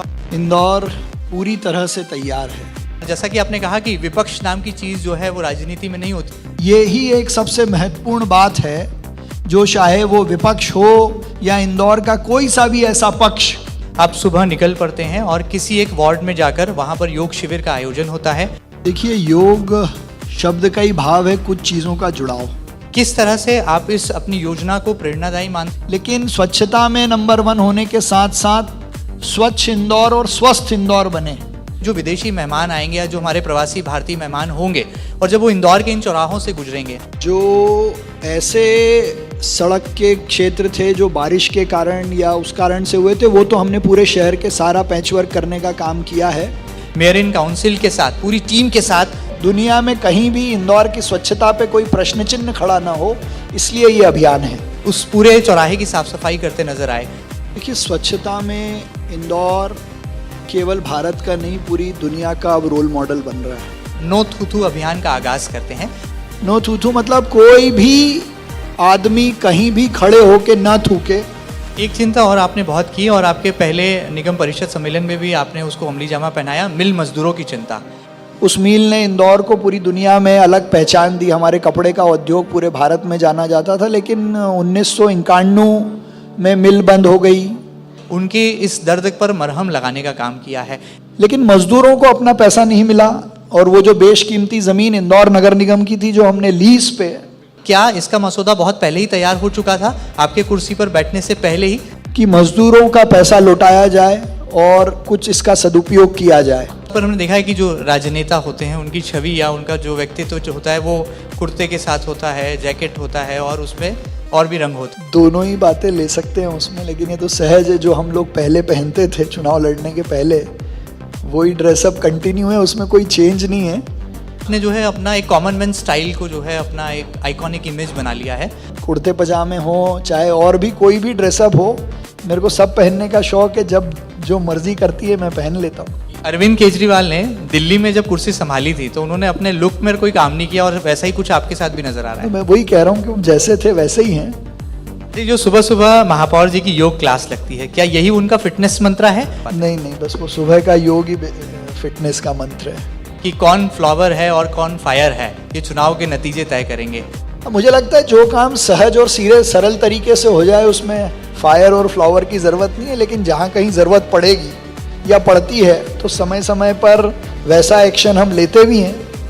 अगला लक्ष्य क्या होगा इंदौर नगर निगम का? दूसरा, ट्रैफिक एक बड़ी चुनौती है, स्वच्छता के साथ साथ हमने कैसे नए साल के लिए अपने नए संकल्प को भी जो है संजो लिया है। स्वच्छता में हम शिखर पे बने रहें और ट्रैफिक की समस्या को हल करने का काम करें। 311 ने उसको कई सारी तरीके से ठीक किया है, लेकिन और भी उसको करने की ज़रूरत है। इंदौर उड़ान भरने वाला है और लगातार ये जो उड़ान है ये सफलता के नए आयामों को भी छुएगी। हम टेक ऑफ के मोड में थे, लेकिन ये जितने इंटरनेशनल प्लेटफॉर्म अभी इंदौर को मिले हैं, इन्होंने टेक ऑफ के आगे की स्टेज पे हमको लाकर खड़ा कर दिया है। पुष्य नक्षत्र का जो है दौर चल रहा है, समय चल रहा है। पुष्य नक्षत्र और अच्छा तब हो जाता है जब वो गुरु पुष्य हो। तो मीडिया जो है ना वो सबकी गुरु है। खबरों का समंदर, क्या छुपा है खबरों के अंदर? बेपर्दा होगा अब सच, देखेंगे जानेंगे हिंदुस्तान के दिल का हाल। खबरें जो बनाएंगी आपको अपडेट। अब देखिए मेरे साथ और भी तेज और भी अलग अंदाज में मैं निधि आपको बताऊंगी खबरों की धार लगातार, सिर्फ और सिर्फ एमपी न्यूज पर।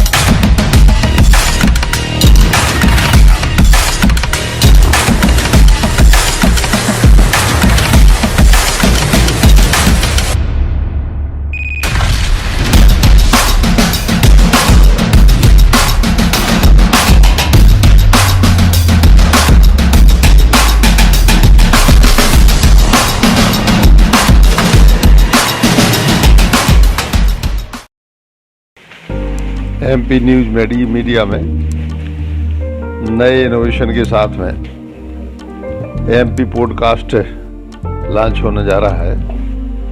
मध्य प्रदेश का यह पहला न्यूज इनोवेशन होगा जिसमें टीवी दर्शकों के लिए अच्छे इंटरव्यू और स्टोरी सुनने की सुविधा मिलेगी।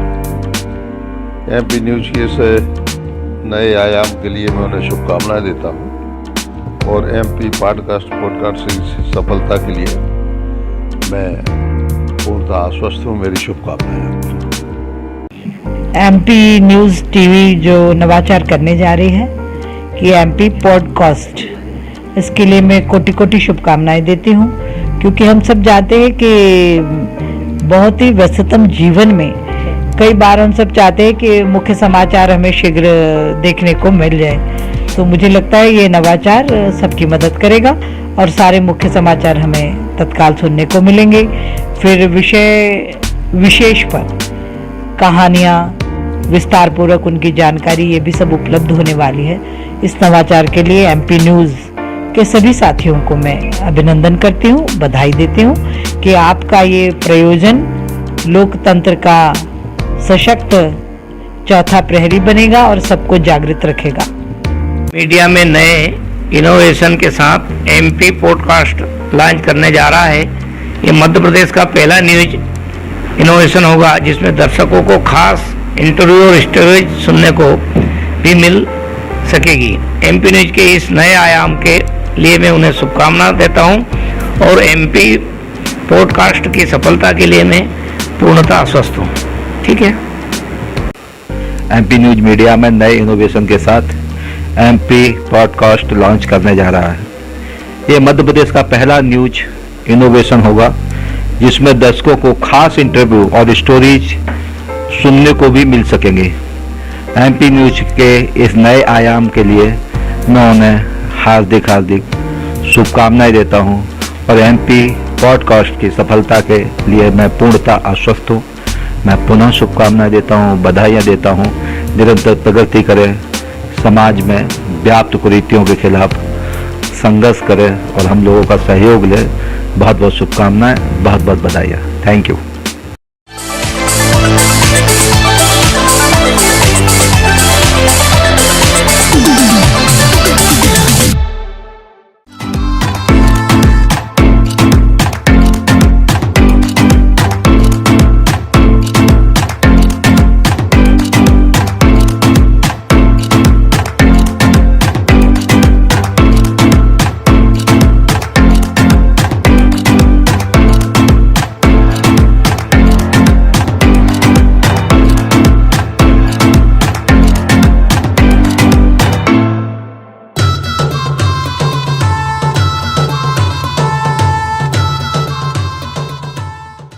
करोड़ों दर्शकों की ताकत के साथ एमपी न्यूज ने हासिल किया नया शिखर।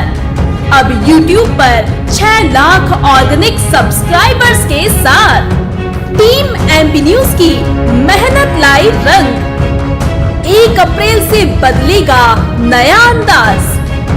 तो हो जाए तैयार और आज ही सोशल मीडिया के तमाम प्लेटफॉर्म्स पर जुड़े आपके अपने एमपी न्यूज के साथ ही एमपी न्यूज को अब आप देश के सबसे बड़े जियो टीवी प्लेटफॉर्म पर भी देख सकते हैं 24/7।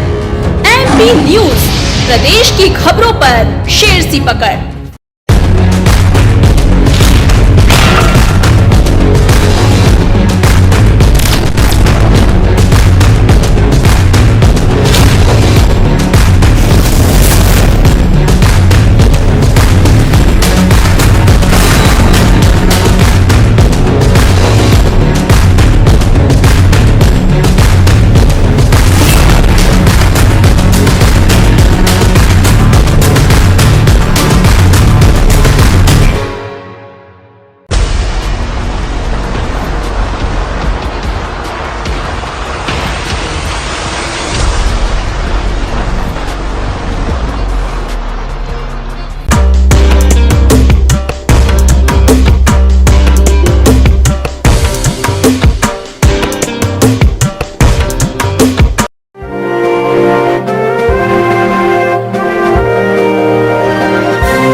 प्रदेश की आर्थिक राजधानी इंदौर से भावुक कर देने वाला मामला निकलकर सामने आया है, जहां पंडरीनाथ थाना पुलिस ने सफलता हासिल करते हुए चंद घंटों में गुमशुदा बालक को ढूंढ निकाला और परिजनों को सुपुर्द कर दिया है।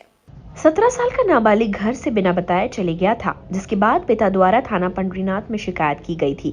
थाना प्रभारी सतीश पटेल के द्वारा गुम बालक की तुरंत तलाश करने के लिए वरिष्ठ अधिकारियों के निर्देशन में अलग अलग विशेष टीमें गठित कर रवाना की गई। पंडरीनाथ पुलिस ने बालक के फोन रिकॉर्ड्स और कई सीसीटीवी फुटेज खंगाले। बालक की तत्परता पूर्वक तलाश इंदौर और आसपास के इलाकों में की गई। अंततः पंडरीनाथ पुलिस की मेहनत रंग लाई। थाना MIG क्षेत्र में श्रीनगर काकड़ में पता करने पर बालक घूमते हुए मिल गया। उक्त बालक का हुलिया के आधार पर सकुशल दस्तयाब कर उसके पिता के सुपुर्द किया गया। पिता की आंखें खुशी से छलक उठी। दरअसल बालक उज्जैन में अपने मामा के पास सोने चांदी का काम सीखता था, जहां उसका मन नहीं लगता था। इसी बात से गुस्सा होकर घर छोड़कर चला गया था। दरअसल 2 तारीख को, इसी महीने की 2 तारीख को एक बालक अपने घर से बगैर कुछ बताए नाराज होकर चला गया था और ये उसी के पिता हैं। और मामले को जब इन्होंने थाने में रिपोर्ट दर्ज की और उसके बाद में वरिष्ठ अधिकारियों को बताकर तुरंत टीमें रवाना की गई बच्चे की तलाश के लिए और उसके फ़ोन रिकॉर्ड्स भी खंगाले गए, उसके कई CCTV फुटेज भी खंगाले गए। पुलिस की मेहनत रंग लाई और बच्चे को सकुशल दस्तयाब किया गया। उक्त कार्रवाई में थाना प्रभारी पंडरीनाथ निरीक्षक सतीश पटेल, सत्याराम सिंह आरोलिया, आरक्षण अरुण सिंह, ओम प्रकाश का सराहनीय योगदान रहा। Bureau report, MP news, Indore. Madhya Pradesh में रिश्वतखोर कर्मचारियों पर शिकंजा कसा जा रहा है। इसी के तहत लोकायुक्त पुलिस ने एक लेखपाल समेत उसके सहयोगी चपरासी को रंगे हाथों गिरफ्तार कर लिया है, जिन्होंने चपरासी के मौत के बाद मिलने वाली राशि के एवज में रिश्वत की मांग की थी। देखिए इसी पर हमारी ये खास रिपोर्ट। मामले में शुभम रैदास नाम के युवक ने लोकायुक्त को शिकायत की थी कि उसके पिता शासकीय महिला ITI में चपरासी के पद पर कार्य कर रहे थे, जिनकी मृत्यु दिसंबर 2022 में हो गई थी, जिसके बाद उनके GIS की 1,25,000 रुपए की राशि निकलना था। उसी के एवज में शासकीय महिला ITI के अकाउंटेंट प्रदीप पटेल द्वारा 20,000 की रिश्वत की मांग की गई थी। स्वर्गवासी के पिता किशनलाल रैदास जी का बड़ा बेटा हूँ। मेरे पिताजी ITI विभाग में, महिला ITI में चपरासी के पद पर पदस्थ थे, जिनकी मृत्यु 7 दिसंबर को हो गई थी और उनकी मृत्यु का जो फंड का पैसा था वो हमारे ITI के अधिकारी पटेल बाबू जी अकाउंटेंट हैं, उनके द्वारा हमारा कार्य किया जा रहा था, जिनके द्वारा हमें 20,000 रुपये की मांग की गई कि आप पैसा दिया जाएगा तो आपका काम किया जाएगा, जिससे मैं आज 10,000 रुपये लेके पहुंचा और हमारी लोकायुक्त की टीम ने उनको रंगे हाथों पकड़ा। क्या आपने पूर्व को में लोकायुक्त को आपने सूचना दी थी इस बारे में? शायद जी, मैंने पहले जब मेरी पहली मुलाकात हुई थी, जब मेरे को रिश्वत की मांग की गई, तभी थोड़ा शक होते हुए मैंने लोकायुक्त में सूचना दी कि मेरे साथ ये सब हो रहा है। उसके साथ मेरी टीम ने मेरा सहयोग किया हर एक चीज़ में और अभी तक। कौन बाबू हैं जिनको तो आप पैसे देने वाले थे? पटेल बाबू जी हैं यहाँ के, जो अकाउंटेंट हैं, प्रदीप पटेल का नाम है। अपने नाम? मेन आरोपी ये हैं और सह आरोपी भ्रत्य हैं, एक यहाँ के चपरासी त्रिलोकी यादव, जिनके द्वारा उन्होंने पैसे उनको दिलवाए। वहीं लोकायुक्त पुलिस को शिकायत के बाद आरोपियों को रिश्वत की पहली किश्त 10,000 रुपए लेते रंगे हाथों गिरफ्तार कर लिया गया है। हमारे फरियादी है शुभम रैदास, ये करनेता पाटन रोड जबलपुर के निवासी है। इनके पिताजी श्री किशनलाल रैदास जो महिला ITI में कार्यरत थे, इनकी मृत्यु उपरांत इनके शासकीय देयक का निकाल होना था, शासकीय देयक मिलना था उन्हें। शासकीय देयक निकालने के लिए यहाँ पदस्थ हैं श्री प्रदीप पटेल, लेखापाल है ये, सहायक ग्रेड 2, और इनके द्वारा 20,000 रुपये की मांग की गई थी। आज इनके कहने पे सह आरोपी त्रिलोकीनाथ इनके द्वारा 10,000 रुपये की राशि लेते हुए इन्हें पकड़ा है। दोनों के विरुद्ध कार्रवाई जारी है। फिलहाल लोकायुक्त पुलिस आरोपियों पर कार्रवाई में जुटी है और मामले की जानकारी संबंधित विभाग को भी भेजी जा रही है। Bureau report, MP news, Jabalpur. Vidisha जिले के त्योंदा तहसील के अंतर्गत के ग्राम अमारी में पंचायत चुनाव की रंजिश के चलते दो पक्षों में जमकर विवाद हुआ, जिसका वीडियो सोशल मीडिया पर वायरल हो रहा है। इसमें एक पक्ष द्वारा दूसरे पक्ष पर जमकर लाठी डंडे की बरसात की गई। देखिए इसी पर हमारी ये खास रिपोर्ट। दरअसल विदिशा में एक वीडियो तेजी से वायरल होता दिखाई दे रहा है, जिसमें एक पक्ष दूसरे पक्ष पर बेरहमी से हमला करता दिखाई दे रहा है। इस वीडियो का एक बुजुर्ग पर लाठी डंडों से हमला करता एक शख्स दिखाई दे रहा है। साथ ही अन्य लोग बाइक पर बैठे नजर आ रहे हैं। वहीं अन्य लोग भी घायल दिखाई पड़ रहे हैं।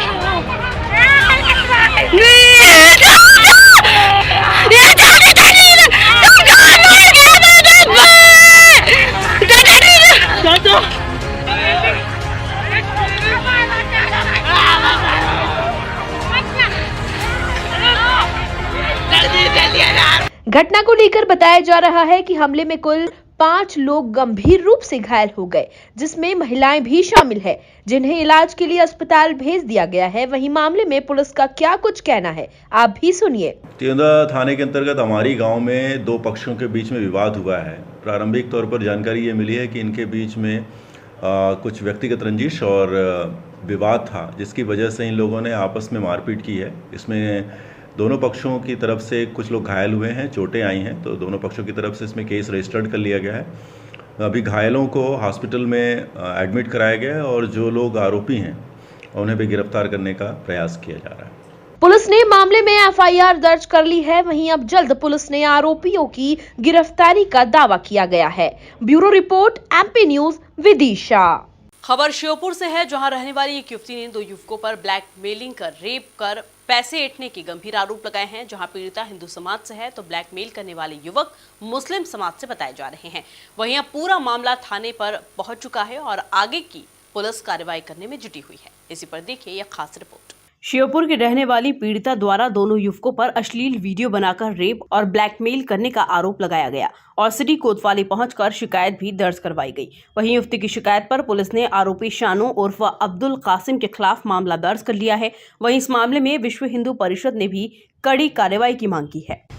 ये जो मामला है श्योपुर थाना क्षेत्र का मामला है, नगर का ही, और इसमें हमें जानकारी मिली कि एक लड़की को करीब 3 साल से एक विधर्मी परेशान कर रहा है और उसका वीडियो बना करके वायरल करने की धमकी दे करके उसको 3 साल से बराबर दैहिक और आर्थिक दोनों तरह का शोषण कर रहा है। कि ये सीधा सीधा लव जिहाद का मामला है, क्योंकि उसमें लड़के के द्वारा बताया गया कि आए दिन उसे धर्म परिवर्तन के लिए उकसाया जाता था और डराया धमकाया जाता था, जान से मारने की धमकी दे करके, और उसको है ना अश्लील वीडियो बना करके जो उसको बार बार टॉर्चर किया जा रहा था। वहीं इस बारे में श्योपुर एसडीओपी राजू रजक का कहना है कि पीड़िता ने शिकायत दर्ज करवाई है कि आरोपी के द्वारा उसे ब्लैकमेल करके उससे रुपए लिए गए और उसके साथ दुष्कर्म किया गया। मामला लव जिहाद का है या फिर नहीं, यह तो विवेचना के बाद ही पता चल सकेगा। शिकायत के आधार पर कार्रवाई की जा रही है। हाँ, आज थाना कोतवाली में फरियादिया आई है जिसने बताया कि करीब 2.5 साल पहले एक मुस्लिम समुदाय के लड़के द्वारा उसको बहला फुसला कर उसका दैहिक शोषण किया और आर्थिक रूप से भी उसका शोषण किया है। इस रिपोर्ट पर थाना कोतवाली में अपराध पंजीबद्ध करके विवेचना की जा रही है। पीड़िता ने आरोपियों पर धर्म परिवर्तन करने का भी आरोप लगाया, जिसको लेकर पुलिस तस्दीक में जुटी हुई है। वहीं जल्द ही आरोपियों की गिरफ्तारी की संभावना भी जताई जा रही है। Bureau report, MP news, Sheopur. राजधानी भोपाल में करनी सैनिकों ने रविवार को जंगी प्रदर्शन किया था। वहीं इसमें से जीवन सिंह शेरपुर समेत 5 कार्यकर्ता भूख हड़ताल पर बैठ गए थे, जिसके बाद करनी सैनिक आज भी जम्बूरी मैदान पर जमे हुए हैं। वहीं इनको समर्थन देने के लिए कई लोग अभी भी जम्बूरी मैदान में डटे हुए दिखाई दे रहे हैं। इसी पर देखिए यह खास रिपोर्ट। करनी सैनिकों की मांग है कि आर्थिक आधार पर आरक्षण लागू किया जाए, एट्रोसिटी एक्ट में बिना जांच गिरफ्तारी समाप्त की जाए। इसके साथ ही उनकी अन्य मांगे भी हैं, जिसको लेकर वे जम्बूरी मैदान में डटे हुए हैं। वहीं अपनी मांगों को लेकर करनी सैनिक टीम के जीवन सिंह शेरपुर जम्बूरी मैदान पर भूख हड़ताल पर बैठे हैं, जिनको समर्थन देने के लिए लोग पहुंच रहे हैं।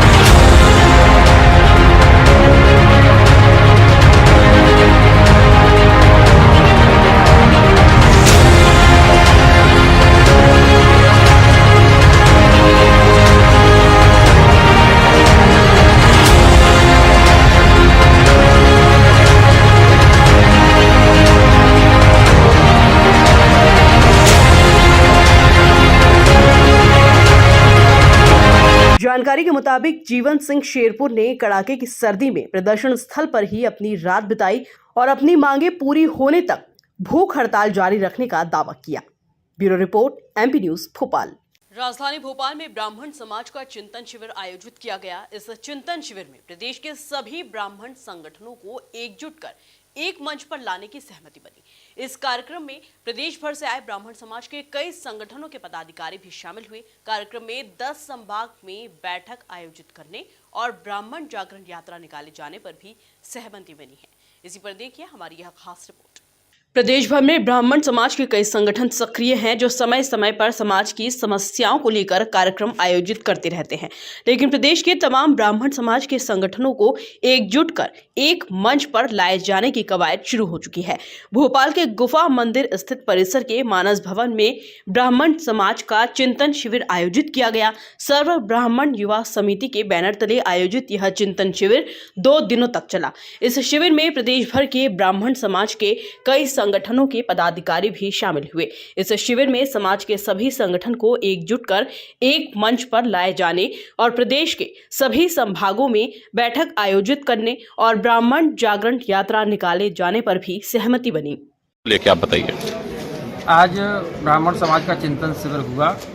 इसमें मध्य प्रदेश के कई जिलों से कई सारे संगठन आए। सभी संगठनों ने अपने अपने विचार रखे और उन विचारों के निष्कर्ष जो निकला है वो ये है कि मध्य प्रदेश में चल रहे सभी ब्राह्मण संगठनों को एक साथ आना है और एक साथ आकर समाज एकता के लिए कार्य करना है। जो संगठन आज आए थे वो सभी संगठनों ने अपनी सहमति प्रदान की है और जो संगठन आज नहीं आ पाए हैं, आज के मुद्दे को लिपि करके हम सबके पास में लेके जाएंगे और सबको एक मंच पे आने के लिए आह्वान करेंगे। इसके बाद हमारी 10 संभाग में 10 दिन की बैठक है और उस बैठक में हम सभी संगठनों को संभाग वाइज संभाग, जिस संभाग में जितने जिले जितने तहसीलें आती हैं उतने जिला तहसीलों के ब्राह्मण संगठनों को संभाग में बुलाएंगे। वहाँ पर बैठक होगी। 10 संभाग में 10 दिन की बैठक रहेगी। इसके बाद में फिर एक ब्राह्मण जागरण यात्रा पूरे मध्य प्रदेश में निकलने वाली है।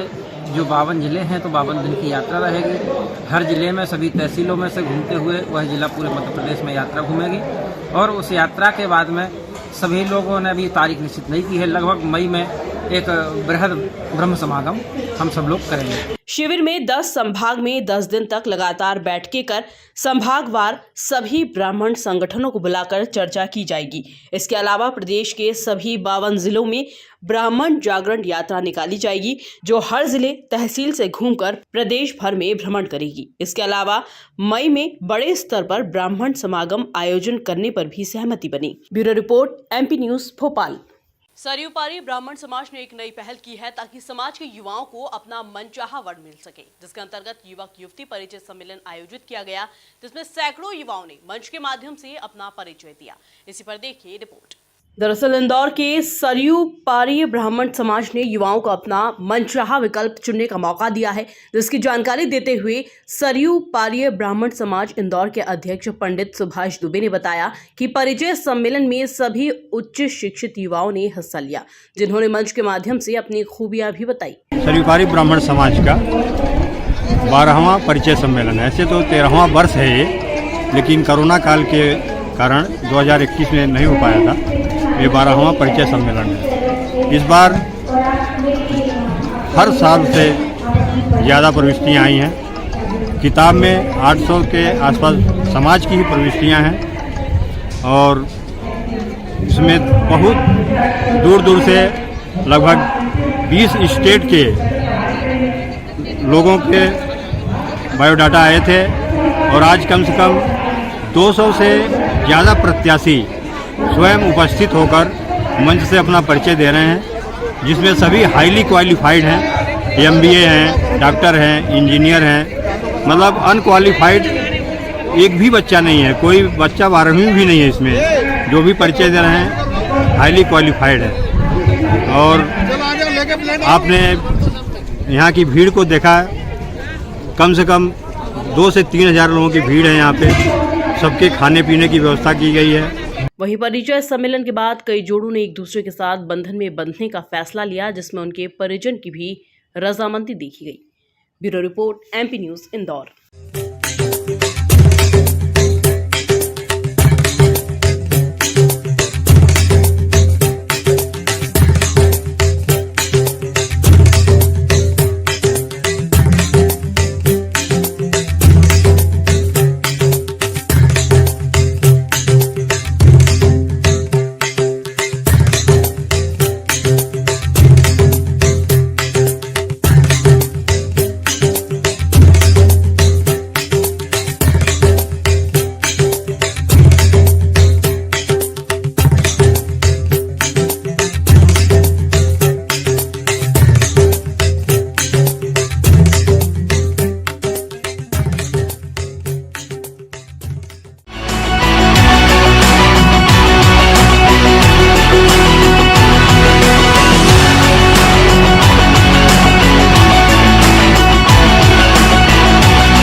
खबरों का समंदर, क्या छुपा है खबरों के अंदर। बेपर्दा होगा अब सच, देखेंगे जानेंगे हिंदुस्तान के दिल का हाल।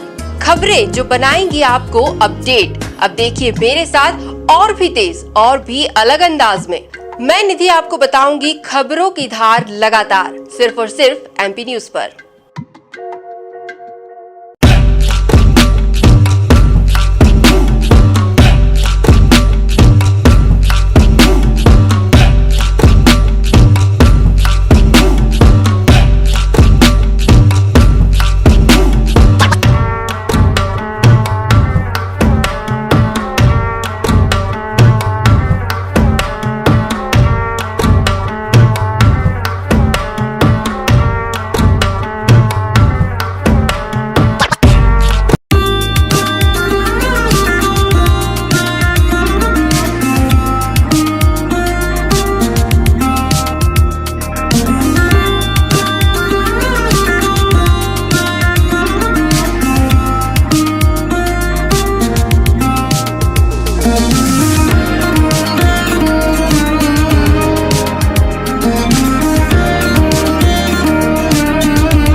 एकता, संस्कृति, परंपराओं और लोक कला का अनोखा समावेश। यहाँ बसता है अपनापन और प्रेम। कानों में रस घोलती है मीठी बोलियां, आंखों को भाते हैं अद्भुत पर्यटन नजारे। शालीनता, समृद्धता और ऐतिहासिक धरोहरों को अपने में संजोए आपको बताते हैं देश का दिल कहे जाने वाले ऐसे प्रदेश के बारे में। भारत की संस्कृति में मध्य प्रदेश जगमगाते दीपक के समान है, जिसकी रोशनी की सर्वथा अलग प्रभा और प्रभाव है। यह विभिन्न संस्कृतियों की गंगा जमुनी तहजीब का आकर्षक गुलदस्ता है, जिसे प्रकृति ने राष्ट्र की वेदी पर जैसे अपने हाथों से सजा कर दिया है, जिसका सतरंगी सौंदर्य और मनमोहक सुगंध चारों ओर फैल रही है। 26 जनवरी 1950 को संविधान लागू हुआ। इसके बाद सन 1991-92 में देश में पहले आम चुनाव कराए गए। सन 1956 में राज्यों के पुनर्गठन के फलस्वरूप 1 नवंबर 1956 को नए राज्य के रूप में मध्य प्रदेश का निर्माण हुआ। आज भोपाल मध्य प्रदेश की राजधानी है। मध्य प्रदेश 1 नवंबर 2000 तक क्षेत्रफल के आधार पर भारत का सबसे बड़ा राज्य था, पर फिर छत्तीसगढ़ अलग राज्य हो गया। मध्य प्रदेश के उत्तर में उत्तर प्रदेश, पूर्व में छत्तीसगढ़ तथा पश्चिम में राजस्थान और गुजरात, दक्षिण में महाराष्ट्र है। मध्य प्रदेश में 5 लोक संस्कृतियों का समावेशी संसार है। ये 5 सांस्कृतिक क्षेत्र है: निमाड़, मालवा, बुंदेलखंड, बघेलखंड और ग्वालियर यानी चंबल। मध्य प्रदेश में कुल 52 जिले हैं। खनिज संसाधनों से समृद्ध मध्य प्रदेश हीरे और तांबे का सबसे बड़ा भंडार है। मध्य प्रदेश मुख्य रूप से अपने पर्यटन के लिए भी जाना जाता है। मांडू, धार, महेश्वर, मंडलेश्वर, भीमबेटका, पचमढ़ी, खजुराहो, सांची स्तूप, उज्जैन, जबलपुर जलप्रपात इत्यादि मध्य प्रदेश के पर्यटन स्थल के प्रमुख उदाहरण हैं। उज्जैन जिले में प्रत्येक 12 वर्षों में कुंभ सिंहस्थ मेले का पुण्य पर्व विश्व स्तर पर प्रसिद्ध है। प्रदेश में सबसे अधिक वन क्षेत्र है, इसलिए यहाँ बांधवगढ़ राष्ट्रीय उद्यान, कान्हा, पन्ना राष्ट्रीय उद्यान, सतपुड़ा राष्ट्रीय अभ्यारण्य, ऊनो राष्ट्रीय उद्यान सहित कुल 11 राष्ट्रीय उद्यान एवं विश्व का प्रथम व्हाइट टाइगर सफारी और जू मुकुंदपुर सतना में स्थित है। इसके अलावा 70 साल के बाद प्रदेश में लाए गए चीते भी मध्य प्रदेश की शोभा बढ़ा रहे हैं। बात नदियों की हो तो जीवनदायिनी मां नर्मदा नदी मध्य प्रदेश की सबसे प्रमुख और लंबी नदी है। वहीं बंजार, तवा, मचना, देनवा, सोनभद्र, चंबल, शिप्रा, काली सिंधी, पार्वती, बेतवा, धसान और भी कई नदियां शामिल हैं। राज्य की आधिकारिक भाषा हिंदी है। इसके अलावा कई इलाकों में उर्दू और मराठी का भी वर्चस्व है। यहाँ कई क्षेत्रीय बोलियां भी बोली जाती हैं। इन बोलियों के अलावा मालवा में मालवी, निमाड़ में निमाड़ी, बुंदेलखंड में बुंदेली और बघेलखंड और दक्षिण पूर्व में बघेली बोली जाती है। यहाँ की अन्य भाषाओं में तेलुगु, भिलोड़ी, गोंडी, कोरकू इत्यादि शामिल हैं, जो कि जनजातीय समूह द्वारा बोली जाती है। प्रदेश में कई शहर अपनी धार्मिक आस्था के केंद्र के लिए भी प्रसिद्ध हैं, जिनमें से सबसे प्रमुख उज्जैन शहर है। यहाँ 12 ज्योतिर्लिंग में से एक महाकालेश्वर मंदिर दुनिया भर में प्रसिद्ध है। अब महाकाल का मंदिर महाकाल लोक के रूप में अवतरित हो गया है। भोपाल की ताजुल मसाजिद भारत की सबसे विशाल मस्जिदों में से एक है। बड़वानी का 52 गजा, दमोह का कुंडलपुर, दतिया का सोनगिरी, बैतूल की मुक्तागिरी प्रसिद्ध है। विदिशा नगरी 10वें तीर्थंकर भगवान शीतलनाथ की गर्भ जन्म व तप कल्याणक भूमि है। वहीं सांची में स्थित सांची का स्तूप बौद्ध धर्म की आस्था का केंद्र है। मैहर, सलकनपुर, देवास इत्यादि प्रसिद्ध मंदिर हैं। मध्य प्रदेश अपने शास्त्रीय और लोक संगीत के लिए भी विख्यात है। विख्यात हिंदुस्तानी शास्त्रीय संगीत घरानों में प्रदेश के मैहर घराना, ग्वालियर घराना और सेनिया घराना शामिल है। मध्यकालीन भारत के सबसे विख्यात गायकों में तानसेन और बीजू बावरा मध्य प्रदेश से ही है। पार्श्व गायक किशोर कुमार और लता मंगेशकर, जया भाद्री सहित अनेक प्रसिद्ध हस्तियों का जन्म स्थान भी मध्य प्रदेश ही है। यहाँ देश की सर्वाधिक जनजातियाँ पाई जाती हैं, जिनमें गौड़, भील, बैगा, भारिया, मारिया, कोरकू, कोल, सहरिया इत्यादि हैं। इन सभी जातियों के अपने अलग अलग लोक नृत्य व संगीत है। फाग, भरथरी, संजागी, कालबेलिया, भगोरिया, ददरिया, मटकी इत्यादि। वर्तमान में राज्य के राज्यपाल श्री मंगू भाई पटेल तथा मुख्यमंत्री श्री शिवराज सिंह चौहान हैं।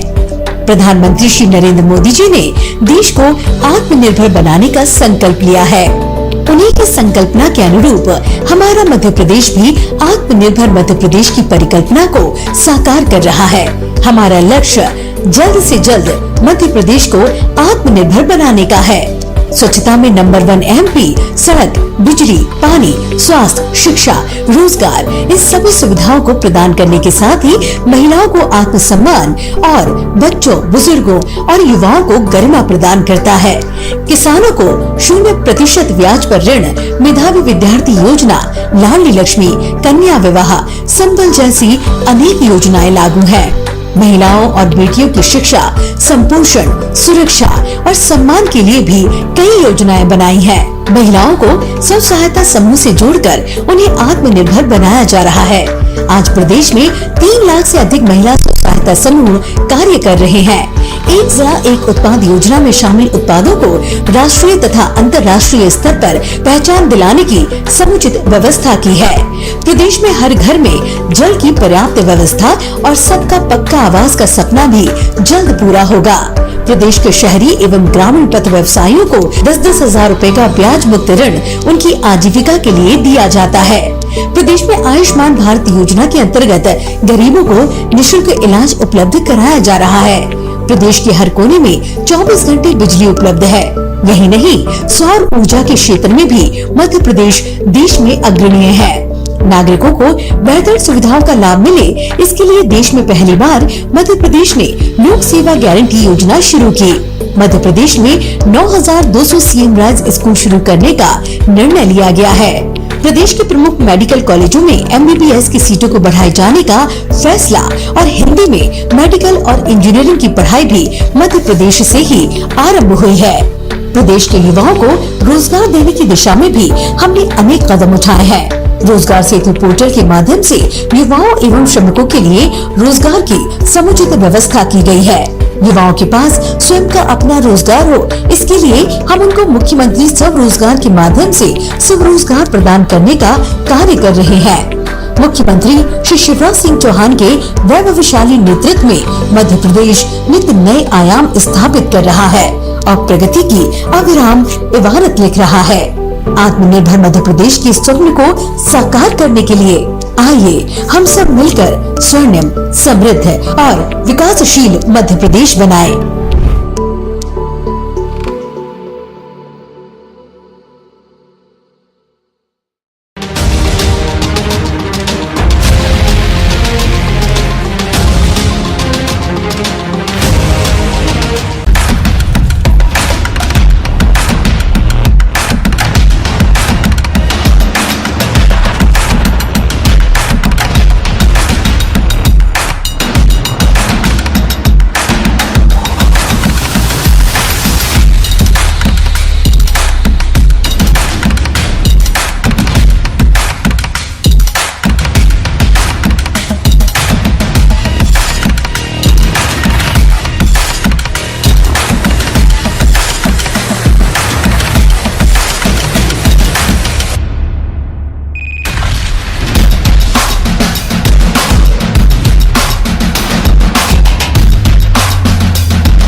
बदलते वक्त के साथ मीडिया में भी काफी बदलाव हुए हैं। अब खबरें सिर्फ अखबारों तक सीमित नहीं है, बल्कि इलेक्ट्रॉनिक मीडिया ने भी अपनी एक अलग जगह बनाई है। डिजिटल हो चली इस दुनिया में अब सबकी निगाहें मोबाइल पर टिकी हुई है और अब खबरें भी उंगलियों पर ही देखी जा रही है। न्यूज चैनल्स की भरमार है, लेकिन जनता किस पर करती है विश्वास, ये बताते हैं आंकड़े। क्या आप जानते हैं कि भारत में लगभग 700 मिलियन लोग इंटरनेट यूजर्स हैं और उनमें से लगभग 400 मिलियन लोग सोशल नेटवर्क प्लेटफॉर्म का इस्तेमाल करते हैं। सोशल नेटवर्किंग प्लेटफॉर्म्स पर चैनल्स की भरमार के बीच एमपी न्यूज ने बढ़ाया अपना पहला कदम और धीरे धीरे अपनी रफ्तार पकड़ते हुए बन गया मध्य प्रदेश का नंबर 1 न्यूज चैनल। 2016 से शुरू हुआ ये काफिला यहाँ तक पहुँचा सिर्फ और सिर्फ जनता के विश्वास की बदौलत। लगभग 6 लाख सब्सक्राइबर्स के साथ YouTube पर एमपी न्यूज बना हुआ है मध्य प्रदेश का टॉप न्यूज चैनल। खबरों के मिलियंस ऑफ व्यूज और हजारों पेज लाइक्स फेसबुक पर ये बताते हैं कि मध्य प्रदेश की जनता है एमपी न्यूज के साथ। आपके प्यार और विश्वास ने बनाया है एमपी न्यूज को मध्य प्रदेश का नंबर 1 न्यूज चैनल। आपका भरोसा है एमपी न्यूज की ताकत। पहुंचाते रहेंगे हर खबर पूरी नैतिकता और सच्चाई के साथ। हमारे फेसबुक पेज और यूट्यूब चैनल से जुड़े रहिए। आंकड़े बयां करते हैं सफलता की कहानी कि इंटरनेट पर चल रही रेस में एमपी न्यूज ने मारी बाजी।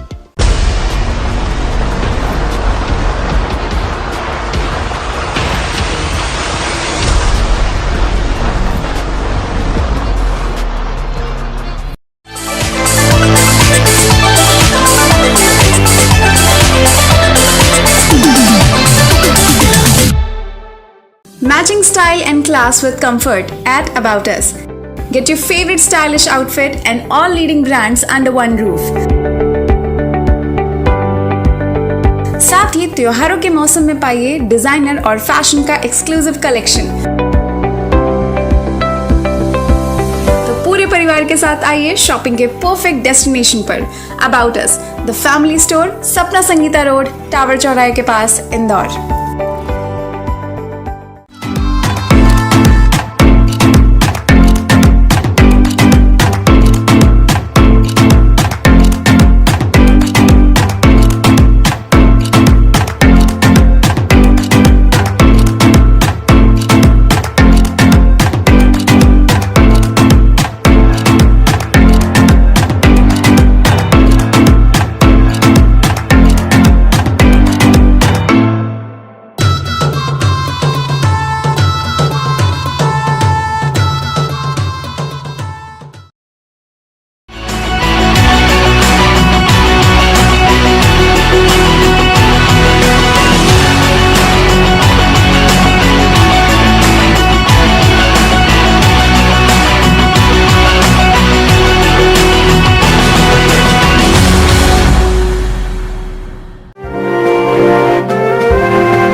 हूं निधि आपके साथ और स्वागत है आपका एमपी न्यूज के इस खास सेगमेंट में। बात हम करने वाले हैं प्रवासी भारतीय सम्मेलन को लेकर ही। 8 जनवरी से ये सम्मेलन शुरू हुआ जो आज भी जारी है और आज प्रधानमंत्री नरेंद्र मोदी खुद इंदौर पहुंचे हैं। इस सम्मेलन के दौरान पीएम मोदी का संबोधन भी काफी चर्चाओं में है। अब इस संबोधन में क्या कुछ खास रहा वो जानने के लिए आइए सीधे जुड़ते हैं मेरे सहयोगी सुनील के साथ। सुनील, आपसे जानना चाहेंगे, इंदौर में प्रवासी भारतीय सम्मेलन के दौरान प्रधानमंत्री नरेंद्र मोदी ने जो संबोधन दिया उसमें सबसे पहले ये बताइए कि एनआरआईज को लेकर क्या कुछ कहा उन्होंने। जी, इंदौर में प्रवासी भारतीय सम्मेलन की शुरुआत हो चुकी है। ये 17वां प्रवासी भारतीय सम्मेलन है जो कि कोरोना काल के बीतने के 4 साल बाद एक बार फिर से भव्य स्वरूप में शुरू हुआ है। तो इसमें प्रधानमंत्री नरेंद्र मोदी दूसरे दिन शामिल हुए और दूसरे दिन उन्होंने प्रवासियों को संबोधित किया। सबसे पहले उन्होंने देश की 130 करोड़ जनसंख्या की तरफ से उन्होंने उनका अभिनंदन किया और बताया कि जहाँ जहाँ भी प्रवासी भारतीय रहते हैं भारतीय संस्कृति को आगे बढ़ाते हैं। उन्होंने पूरे देश को एक वसुधैव कुटुंबकम की भावना से परिपूर्ण बताया और बताया कि पूरा जो विश्व है वो एक परिवार है और परिवार की जिस भावना को भारतीय वहाँ लेकर जाते हैं उसी परंपरा को आगे बढ़ा रहे हैं। इसी तरह प्रधानमंत्री नरेंद्र मोदी ने उनका अभिनंदन किया और बताया कि वो इसी परंपरा को आगे बढ़ाते रहें। जी, सुनने में ये भी आया है कि इंदौर का नाम उनके संबोधन में काफी बार आया है। इंदौर को लेकर किस तरह के विचार थे उनके? जी, इंदौर को उन्होंने एक नया दौर बताया जो कि समय से एक कदम आगे चलता है। इसी तरह अपने भाषण में उन्होंने जिस तरह से इंदौर की तारीफ की वो काफ़ी महत्वपूर्ण है इंदौर के लिए, क्योंकि इंदौर के खान पान की उन्होंने तारीफ की। उन्होंने कहा कि यहाँ का जो पोहा है और यहाँ की जो कचौरी है और ये इस तरह से जो अलग अलग व्यंजन है वो काफ़ी खास है। उन्होंने प्रवासी भारतीयों से कहा कि वो अगर इसका स्वाद चखते हैं तो इसे कभी भूलेंगे नहीं। जी, और आगे की अगर हम बात करें, अभी लंच तक तो पीएम मोदी का इंदौर में ही प्रोग्राम्स अपडेटेड है, लेकिन इसके बाद क्या वो उज्जैन की तरफ रुख करने वाले हैं? आगे की क्या प्लानिंग? नहीं, इस जगह ये महत्वपूर्ण है। उन्होंने उज्जैन की तरफ नहीं, उन्होंने प्रवासी भारतीयों से अनुरोध किया है कि महाकाल लोक का भव्य स्वरूप वो देखने जाएं और देखें कि बाबा महाकाल का स्वरूप अब कितना भव्य हो चुका है, क्योंकि इंदौर के आसपास की जितनी भी भव्यता है उसको चाहते हैं कि उसको एक्सप्लोर करें। सारे जितने भी एनआरआईज हमारे आए हैं उसमें महाकाल लोक सबसे महत्वपूर्ण है, जिसका कि लोकार्पण खुद पीएम मोदी ने किया था। इसीलिए उन्होंने प्रवासी भारतीयों को कहा कि जाकर वो हमारी जो भव्यता, हमारी सांस्कृतिक विरासत है उसको देखें। जी, तो कुल मिलाकर अगर देखा जाए तो प्रवासी भारतीय सम्मेलन जो इंदौर में हो रहा है, इंदौर वासियों के लिए भी एक सम्मान की बात है। पीएम मोदी का यहाँ आना, इंदौर की इतनी तारीफ करना, यहाँ के स्वाद की, यहाँ के व्यंजन की तारीफ करना, ये सब इंदौर को एक और नई यहाँ पर हम कह सकते हैं पहचान दे रहा है। अब ऐसे में इस सम्मेलन में क्या कुछ होता है आगे, वो भी अपडेट्स हम आपको जरूर देंगे। फिलहाल सुनील, इन तमाम जानकारियों के लिए आपका बहुत बहुत धन्यवाद। एमपी न्यूज पर अन्य खबरें लगातार जारी है, आप भी बने रहिए हमारे साथ, देखते रहिए एमपी न्यूज। धन्यवाद। एमपी की नब्ज, एमपी का हाल, मध्य प्रदेश की हर खबर एमपी न्यूज टीवी के साथ। लगातार खबरों के लिए सब्सक्राइब करें हमारा YouTube channel MP news TV. Latest updates के लिए बेल आइकन दबाना जरा भी न भूलें। खबरों का समंदर, क्या छुपा है खबरों के अंदर? बेपर्दा होगा अब सच, देखेंगे जानेंगे हिंदुस्तान के दिल का हाल। खबरें जो बनाएंगी आपको अपडेट। अब देखिए मेरे साथ और भी तेज और भी अलग अंदाज में मैं निधि आपको बताऊंगी खबरों की धार लगातार, सिर्फ और सिर्फ एमपी न्यूज पर।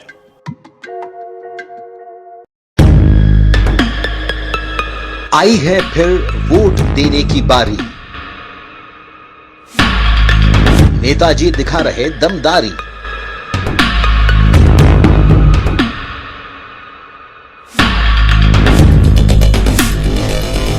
हो रहा शोर, कहीं टक्कर कहीं बराबरी। जनता है जनार्दन, दिखाएगी होशियारी। खबरों का खिल रहा संसार, एमपी न्यूज भी है तैयार। सोच समझ फिर वोट कर,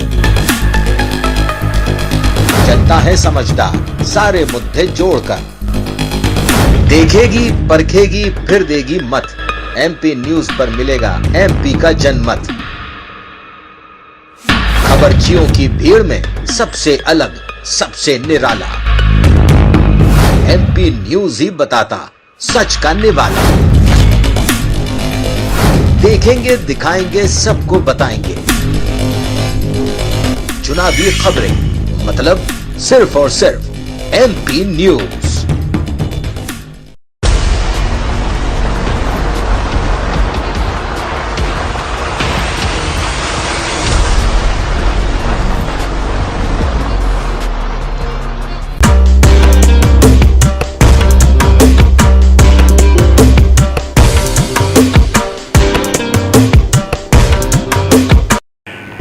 एमपी न्यूज मीडिया में नए इनोवेशन के साथ एमपी पॉडकास्ट लॉन्च करने जा रहा है। ये मध्य प्रदेश का पहला न्यूज इनोवेशन होगा जिसमें दर्शकों को खास इंटरव्यू और स्टोरीज सुनने को भी मिल सकेगी। एमपी न्यूज के इस नए आयाम के लिए मैं उन्हें शुभकामनाएं देता हूं और एमपी पॉडकास्ट की सफलता के लिए मैं पूर्णतः आश्वस्त हूं। पुनः बधाई, शुभकामनाएं। एमपी न्यूज़ मीडिया में नए इनोवेशन के साथ एमपी पॉडकास्ट लॉन्च करने जा रहा है। ये मध्य प्रदेश का पहला न्यूज़ इनोवेशन होगा जिसमें दर्शकों को खास इंटरव्यू और स्टोरीज सुनने को भी मिल सकेगी। एमपी न्यूज़ के इस नए आयाम के लिए मैं उन्हें शुभकामनाएं देता हूं और एमपी पॉडकास्ट की सफलता के लिए पूर्णतः आश्वस्त होते हुए बहुत बधाई और शुभकामनाएं देता हूं। मैं एमपी न्यूज़ को बहुत बहुत बधाई शुभकामनाएं दे रहा हूं कि उन्होंने मध्य प्रदेश में एक पोस्ट कार्ड स्थापित किया है, एक चैनल स्थापित की है। बहुत बहुत बधाई और शुभकामनाएं कि हमारा एमपी चैनल जब भी कोई सकारात्मक काम करता है उसे बधाई। ये मध्य प्रदेश का पहला न्यूज़ चैनल होगा, इसलिए फिर से बहुत बहुत बधाई।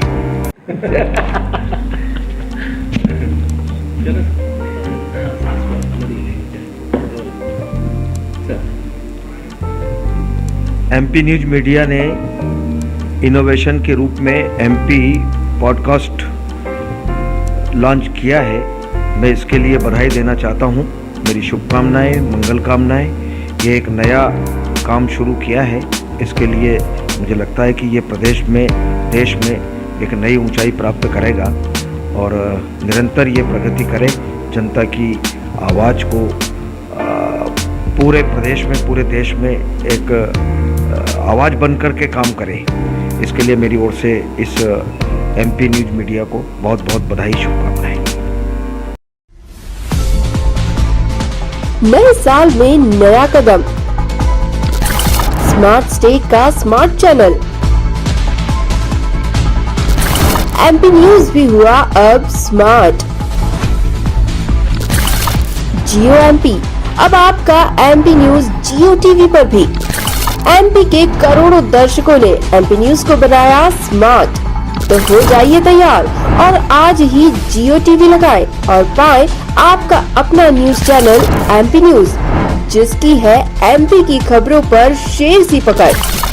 MP news available now at Jio TV.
मैं बार बार कह रहा हूँ कि उनकी वो वाजिब मांगे जिससे दूसरे समाज पे कुठाराघात नहीं होता हो, उन मांगों के समर्थन में हम लोग दूसरे समाज पे कुठाराघात ना हो और कोई बीच का रास्ता निकले तो वो निकाला जाना चाहिए। मैं बार बार कह रहा हूँ कि उनकी वो वाजिब मांगे जिससे दूसरे समाज पे कुठाराघात नहीं होता हो, उन मांगों के समर्थन में हम लोग दूसरे समाज पे कुठाराघात ना हो और कोई बीच का रास्ता निकले तो वो निकाला जाना चाहिए।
बिल्कुल हम सबके हमारी हमेशा नियत रही है और नीति है कि सबकी बात सुनो और जो उचित हो वो करो। मैंने समर्थन किया है कि ये करनी सेना की बात पूरी तरह सुनी जाए और उन्होंने जो मांगे रखी हैं उसमें से जो मांगे हो सकती हैं ये सरकार बैठ के सुने।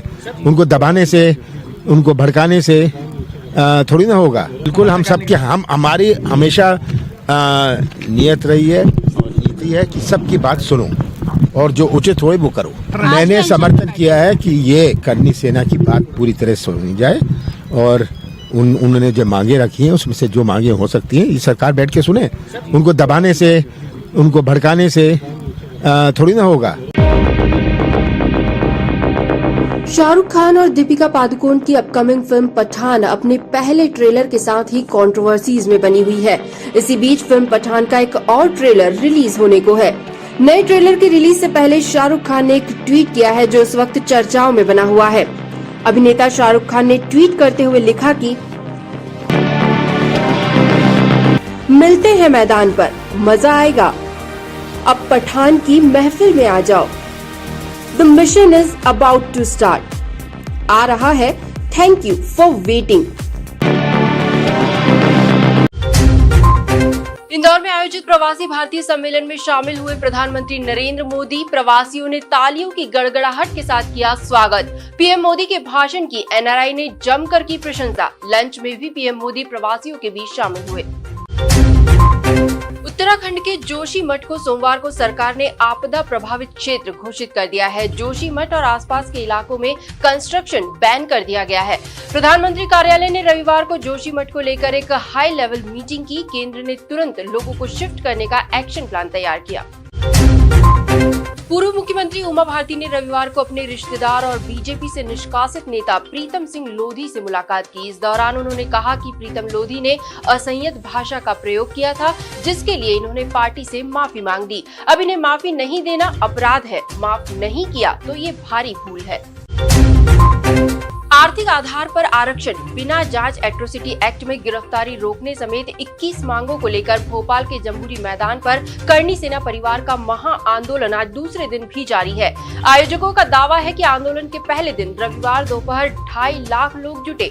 रात में मंच पर 50 लोग ही सोए। हालांकि सुबह से फिर जमावड़ा लगना शुरू हो गया।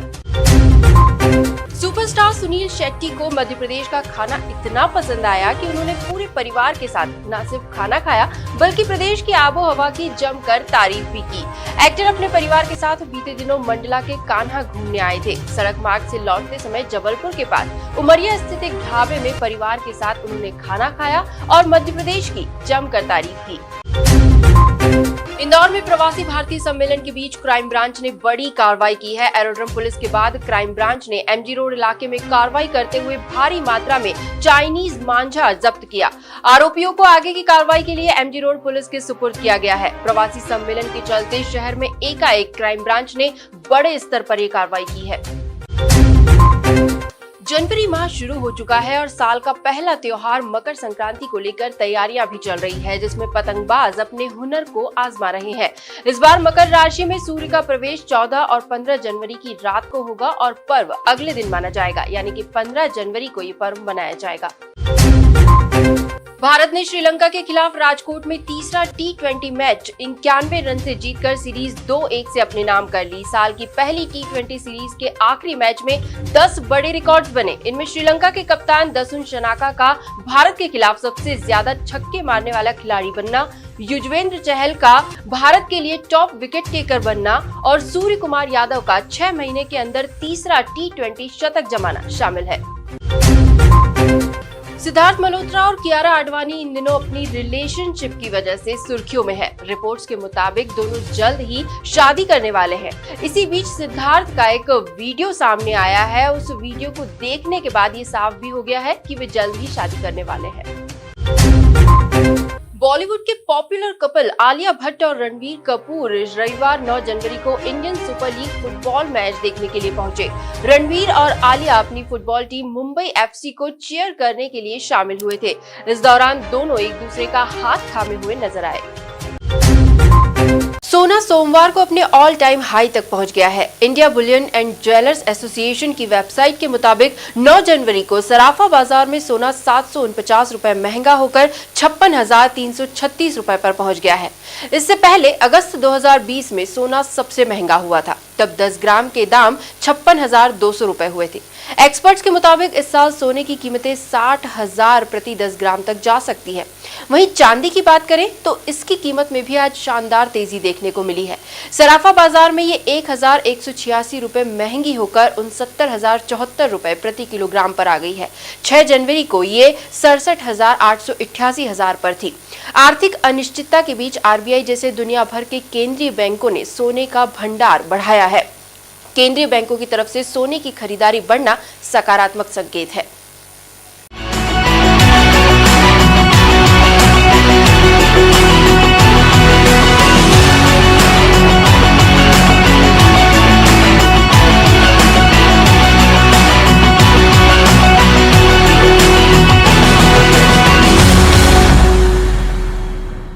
सर, हम आपको एक आइडियल पुलिस कॉप के तौर पर देखते हैं। आम जनता में भय जैसी कोई बात ही ना हो, क्योंकि आम जनता अगर भय खाए तो फिर पुलिस की सार्थकता नहीं है। तब इसे हम कह सकते हैं कि पुलिस कमिश्नरी सफल रही। जैसे कि 2021 में लगभग 7 डकैतियां हुई थी शहर में। 2022 के आंकड़े हम लोगों ने देखे तो 2022 में 0 थी, एक भी घटना ऐसी नहीं हुई। जैसे जैसे शहर विस्तार हो रहा है, विस्तारित रूप ले रहा है, आपको नहीं लगता कि पुलिस की चुनौतियां बढ़ती जा रही हैं? बहरहाल अभी जो चुनौतियां हैं, उन चुनौतियों में पुलिस ने जो संसाधन है उसमें बहुत बेहतर काम किया है। पुलिस थानों की संख्या में भी इजाफे की जरूरत है और पुलिस बल में भी जो है आपको संख्या बल और जरूरत है उसकी, ऐसा आप मान सकते हैं? कैसे? उम्मीद है कि आने वाले कुछ कांस्टेबल जो भी भर्ती चल रही है उसमें 1000 से ज्यादा जवान अभी शहर में आएंगे 5-6 महीने बाद ट्रेंड होके। इंदौर में ये ट्रैफिक का टेंशन आखिर कैसे कम होगा? कि पुलिस ने यातायात मित्र की तरह यातायात मित्र की स्कीम शुरू की। और इसमें आप शहर के नागरिकों की कैसे भागीदारी यहाँ पर सुनिश्चित करना चाहेंगे?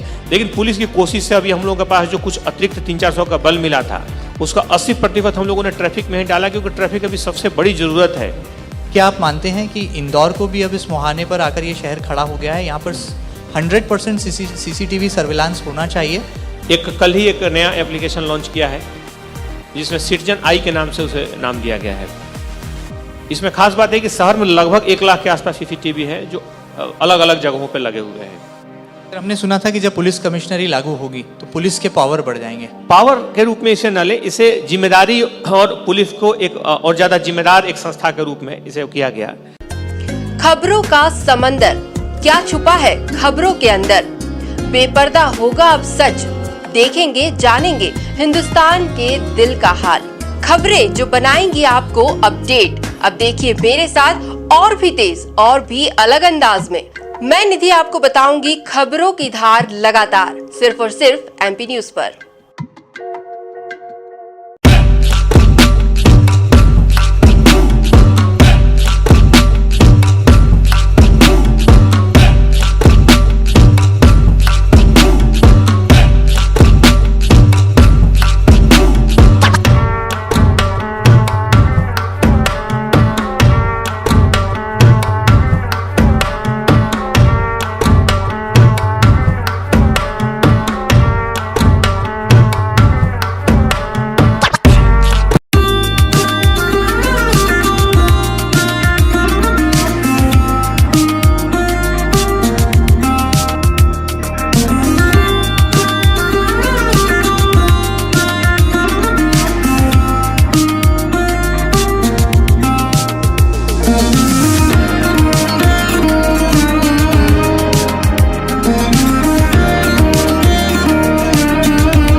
नए साल में नया कदम, स्मार्ट स्टेट का स्मार्ट चैनल MP न्यूज भी हुआ अब स्मार्ट। जियो MP, अब आपका MP न्यूज जियो TV पर भी। MP के करोड़ों दर्शकों ने MP न्यूज को बनाया स्मार्ट, तो हो जाइए तैयार और आज ही जियो TV लगाएं और पाएं आपका अपना न्यूज चैनल MP न्यूज, जिसकी है MP की खबरों पर शेर सी पकड़। MP news available now at Jio TV। मैं बहुत बधाई दूंगा MP पॉडकास्ट की लॉन्चिंग की, और जिस प्रकार से मीडिया लोकतंत्र का चौथा स्तंभ होता है और जिसके माध्यम से जहां जनता की समस्याओं का निराकरण के भी प्रयास होते हैं तो सरकार को भी दिशा देने का काम करता है। मैं MP न्यूज को बहुत बधाई देता हूँ। निश्चित रूप से ये MP न्यूज मीडिया प्रदेश के लिए, भोपाल के लिए बहुत ही अच्छा, ये जो आपका MP पॉडकास्ट लॉन्च करने जा रहा है, ये मध्य प्रदेश का पहला न्यूज इनोवेशन होगा जिसमें दर्शकों को खास इंटरव्यू और स्टोरीज सुनने को भी मिल सकेगी। MP न्यूज के इस आयाम के लिए मैं उन्हें शुभकामनाएं देता हूं और MP पॉडकास्ट की सफलता के लिए मैं पूर्णतः आश्वस्त हूं। मैं इस MP न्यूज मीडिया में आए इनोवेशन के लिए बहुत बहुत शुभकामना देता हूं, बहुत बहुत बधाई देता हूं। तरक्की करे, देश में अपना नाम रोशन करे। बहुत बहुत धन्यवाद। MP न्यूज को मैं बहुत बधाई देना चाहती हूँ। उन्होंने जो नया लॉन्च करने जा रहे हैं कि अब हम देखने के साथ साथ न्यूज को सुन भी सकेंगे, उसके लिए मैं MP न्यूज मीडिया को बहुत सारी शुभकामनाएं देती हूँ। और मुझे लगता है ये मध्य प्रदेश में पहला चैनल ऐसा होगा जो दिखाने के साथ साथ सुनाएगा भी। बहुत शुभकामनाएं। MP न्यूज मीडिया में नए इनोवेशन के साथ MP पॉडकास्ट लॉन्च करने जा रहा है। ये मध्य प्रदेश का पहला न्यूज इनोवेशन होगा जिसमें दर्शकों को खास इंटरव्यू और स्टोरीज सुनने को भी मिल सकेंगी। एमपी न्यूज के इस आयाम के लिए मैं उन्हें शुभकामना देता हूं और एमपी पॉडकास्ट की सफलता के लिए मैं पूर्णतः आश्वस्त हूं। मेरी ओर से बहुत शुभकामनाएं। अनेकता में एकता, संस्कृति, परंपराओं और लोक कला का अनोखा समावेश। यहाँ बसता है अपनापन और प्रेम। कानों में रस घोलती है मीठी बोलियां, आंखों को भाते हैं अद्भुत पर्यटन नजारे, शालीनता, समृद्धता और ऐतिहासिक धरोहरों को अपने में संजोए आपको बताते हैं देश का दिल कहे जाने वाले ऐसे प्रदेश के बारे में। भारत की संस्कृति में मध्य प्रदेश जगमगाते दीपक के समान है, जिसकी रोशनी की सर्वथा अलग प्रभा और प्रभाव है। यह विभिन्न संस्कृतियों की गंगा जमुनी तहजीब का आकर्षक गुलदस्ता है, जिसे प्रकृति ने राष्ट्र की वेदी पर जैसे अपने हाथों से सजा कर दिया है, जिसका सतरंगी सौंदर्य और मनमोहक सुगंध चारों ओर फैल रही है। 26 जनवरी 1950 को संविधान लागू हुआ। इसके बाद सन 1991-92 में देश में पहले आम चुनाव कराए गए। सन 1956 में राज्यों के पुनर्गठन के फलस्वरूप 1 नवंबर 1956 को नए राज्य के रूप में मध्य प्रदेश का निर्माण हुआ। आज भोपाल मध्य प्रदेश की राजधानी है। मध्य प्रदेश 1 नवंबर 2000 तक क्षेत्रफल के आधार पर भारत का सबसे बड़ा राज्य था, पर फिर छत्तीसगढ़ अलग राज्य हो गया। मध्य प्रदेश के उत्तर में उत्तर प्रदेश, पूर्व में छत्तीसगढ़ तथा पश्चिम में राजस्थान और गुजरात, दक्षिण में महाराष्ट्र है।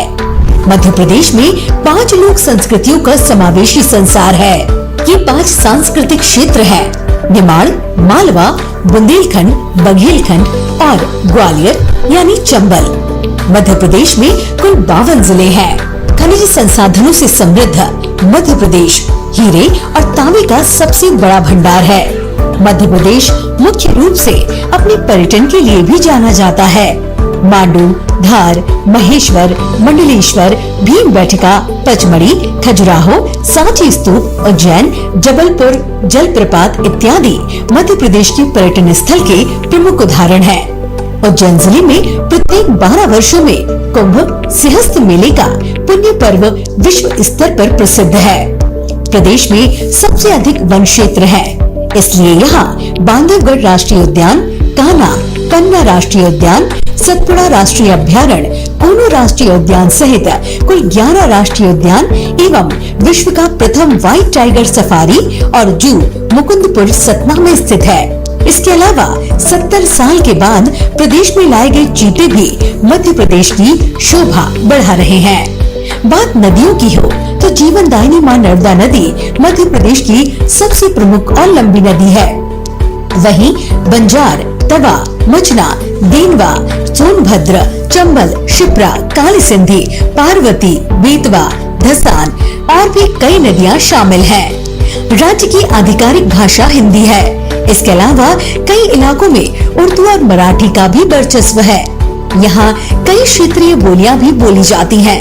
इन बोलियों के अलावा मालवा में मालवी, निमाड़ में निमाड़ी, बुंदेलखंड में बुंदेली और बघेलखंड और दक्षिण पूर्व में बघेली बोली जाती है। यहाँ की अन्य भाषाओं में तेलुगु, भिलोड़ी, गोड़ी, कोरकू इत्यादि शामिल हैं, जो कि जनजातीय समूह द्वारा बोली जाती है। प्रदेश में कई शहर अपनी धार्मिक आस्था के केंद्र के लिए भी प्रसिद्ध हैं, जिनमें से सबसे प्रमुख उज्जैन शहर है। यहाँ 12 ज्योतिर्लिंग में से एक महाकालेश्वर मंदिर दुनिया भर में प्रसिद्ध है। अब महाकाल का मंदिर महाकाल लोक के रूप में अवतरित हो गया है। भोपाल की ताजुल मसाजिद भारत की सबसे विशाल मस्जिदों में से एक है। बड़वानी का 52 गजा, दमोह का कुंडलपुर, दतिया का सोनगिरी, बैतूल की मुक्तागिरी प्रसिद्ध है। विदिशा नगरी 10वें तीर्थंकर भगवान शीतलनाथ की गर्भ जन्म व तप कल्याणक भूमि है। वहीं सांची में स्थित सांची का स्तूप बौद्ध धर्म की आस्था का केंद्र है। मैहर, सलकनपुर, देवास इत्यादि प्रसिद्ध मंदिर हैं। मध्य प्रदेश अपने शास्त्रीय और लोक संगीत के लिए भी विख्यात है। विख्यात हिंदुस्तानी शास्त्रीय संगीत घरानों में प्रदेश के मैहर घराना, ग्वालियर घराना और सेनिया घराना शामिल है। मध्यकालीन भारत के सबसे विख्यात गायकों में तानसेन और बीजू बावरा मध्य प्रदेश से ही है। पार्श्व गायक किशोर कुमार और लता मंगेशकर, जया भाद्री सहित अनेक प्रसिद्ध हस्तियों का जन्म स्थान भी मध्य प्रदेश ही है। यहाँ देश की सर्वाधिक जनजातियाँ पाई जाती हैं, जिनमें गौड़, भील, बैगा, भारिया, मारिया, कोरकू, कोल, सहरिया इत्यादि हैं। इन सभी जातियों के अपने अलग अलग लोक नृत्य व संगीत हैं। फाग, भरथरी, संजा गीत, कालबेलिया, भगोरिया, ददरिया, मटकी इत्यादि।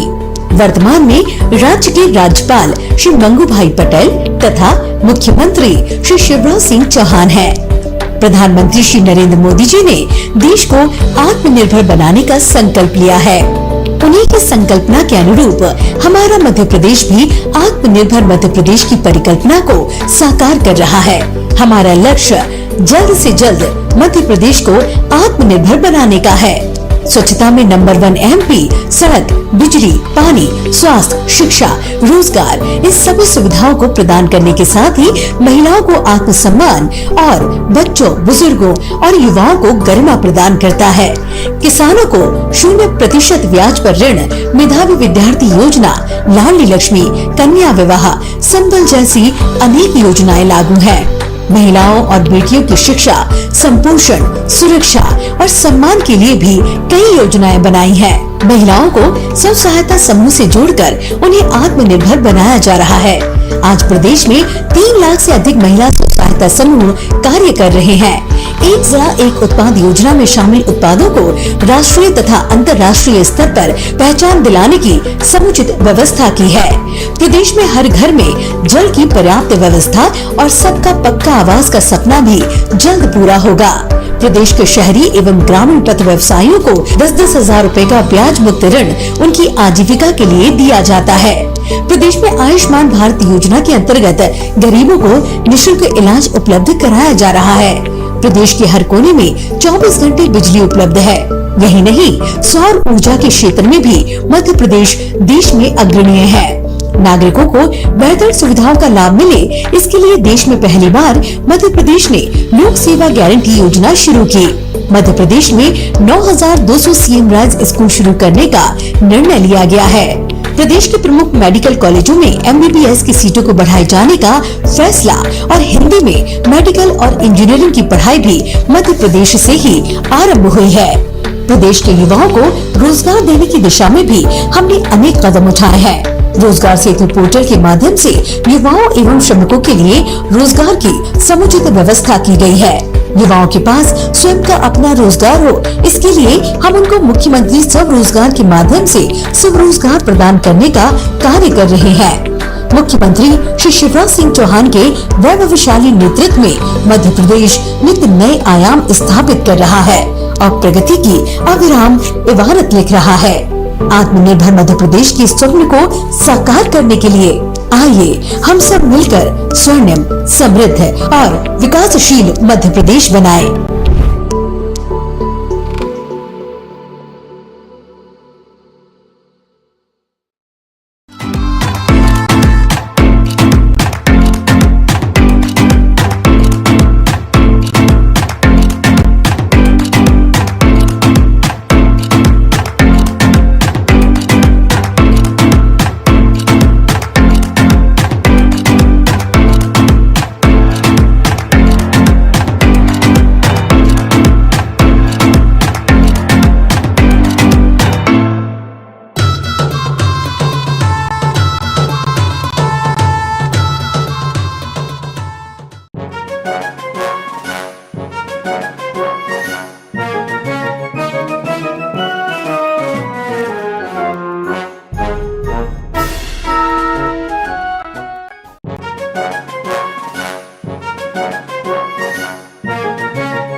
प्रदेश की आर्थिक राजधानी इंदौर में प्रवासी भारतीय सम्मेलन आयोजित किया जा रहा है, जिसमें प्रधानमंत्री नरेंद्र मोदी भी शामिल हुए। इस दौरान प्रधानमंत्री नरेंद्र मोदी ने प्रवासी भारतीयों को संबोधित करते हुए इंदौर की जमकर तारीफ की। इसके साथ ही उन्होंने कहा कि लोग कहते हैं कि इंदौर एक शहर है, मैं कहता हूं कि इंदौर एक दौर है। इसी पर देखिए यह खास रिपोर्ट।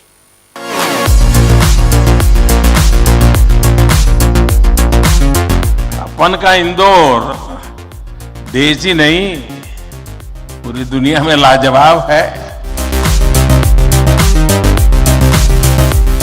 लोग कहते हैं कि इंदौर एक शहर है, लेकिन मैं कहता हूं इंदौर एक दौर है।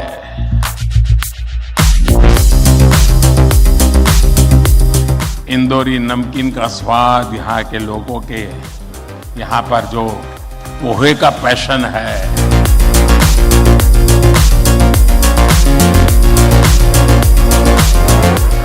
और जिसने इन्हें चखा उसने कहीं और मुड़कर नहीं देखा।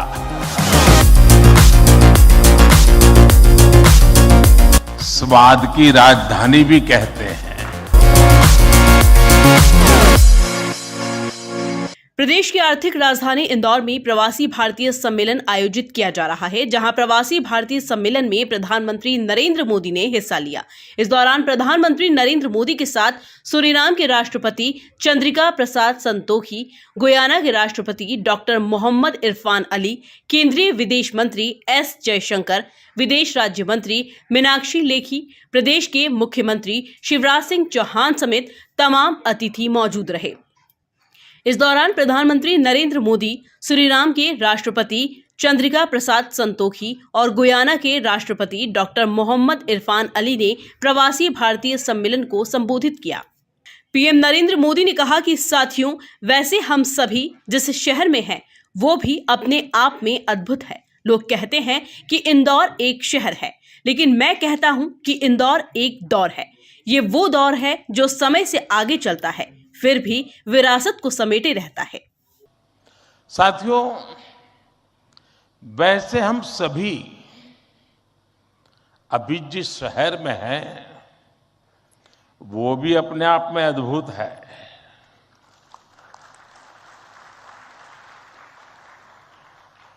लोग कहते हैं कि इंदौर एक शहर है, लेकिन मैं कहता हूं इंदौर एक दौर है। ये वो दौर है जो समय से आगे चलता है, फिर भी विरासत को समेटे रहता है।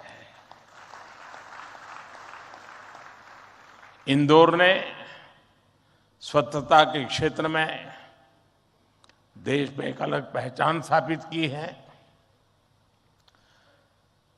खाने पीने के लिए अपन इंदौर, अपन का इंदौर,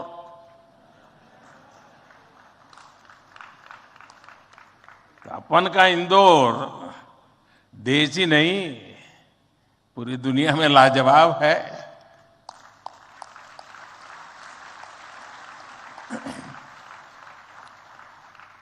इंदौरी नमकीन का स्वाद, यहाँ के लोगों के यहाँ पर जो पोहे का पैशन है, साबूदाने की खिचड़ी, कचौरी, समोसे, शिकंजी, जिसने भी इसे देखा उसके मुंह का पानी नहीं रुका। और जिसने इन्हें चखा उसने कहीं और मुड़कर नहीं देखा।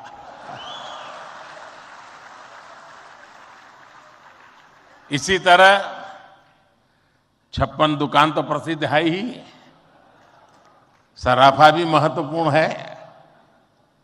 यही वजह है इंदौर को स्वच्छता के साथ साथ स्वाद की राजधानी भी कहते हैं। मुझे विश्वास है यहाँ के अनुभव आप खुद भी नहीं भूलेंगे और वापस जाकर दूसरों को यहाँ के बारे में बताना भी नहीं भूलेंगे। कुल मिलाकर देखा जाए तो प्रदेश की आर्थिक राजधानी इंदौर में प्रवासी भारतीय सम्मेलन आयोजित किया जा रहा है, जिसमें प्रधानमंत्री नरेंद्र मोदी भी शामिल हुए।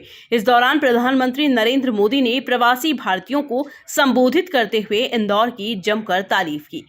Bureau report, MP news, Indore.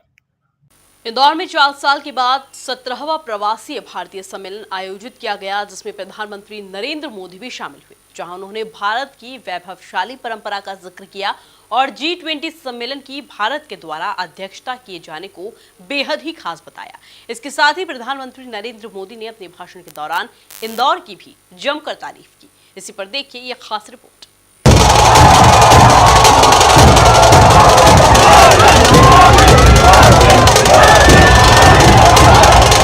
प्रवासी भारतीयों का भव्य स्वागत।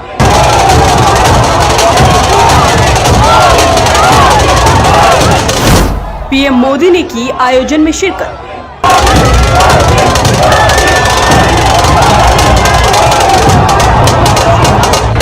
पूरे विश्व को प्रधानमंत्री नरेंद्र मोदी ने बताया परिवार।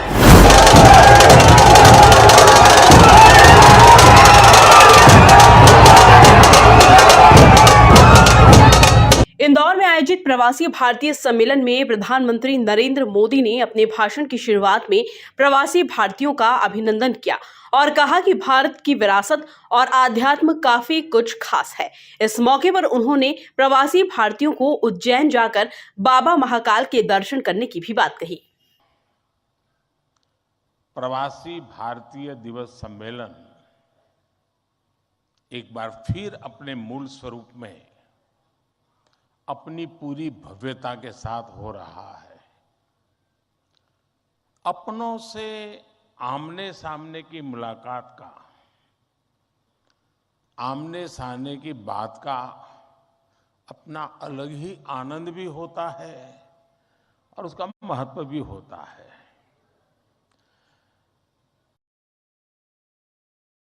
मैं आप सभी का 130 करोड़ भारतवासियों की ओर से अभिनंदन करता हूं, स्वागत करता हूं।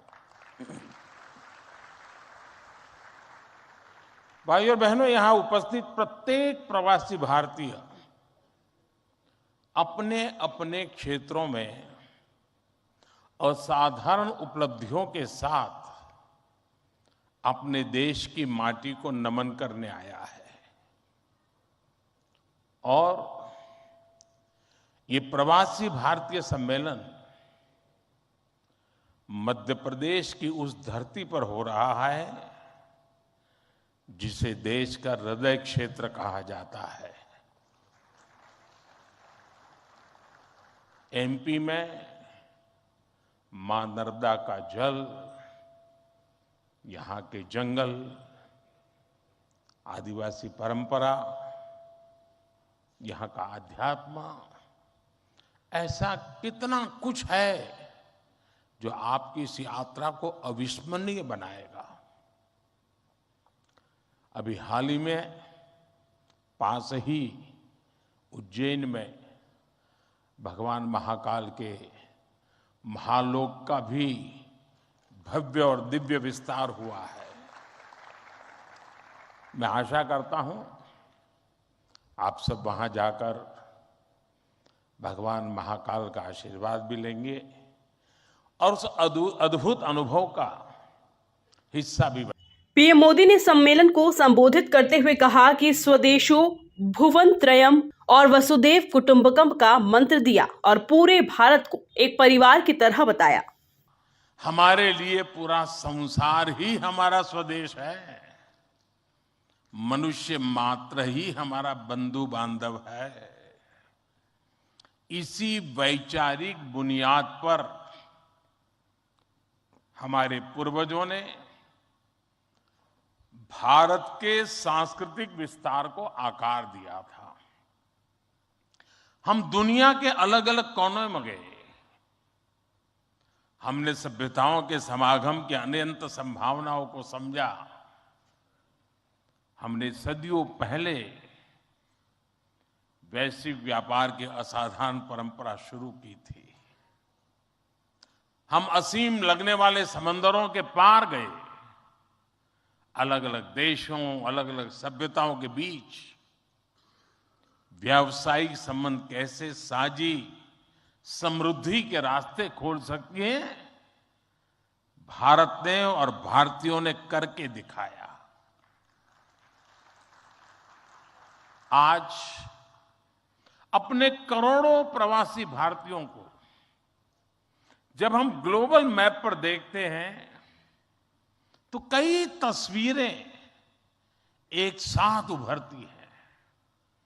दुनिया के इतने अलग अलग देशों में जब भारत के लोग एक कॉमन फैक्टर की तरह दिखते हैं तो वसुधैव कुटुंबकम की भावना उसके साक्षात दर्शन होते हैं।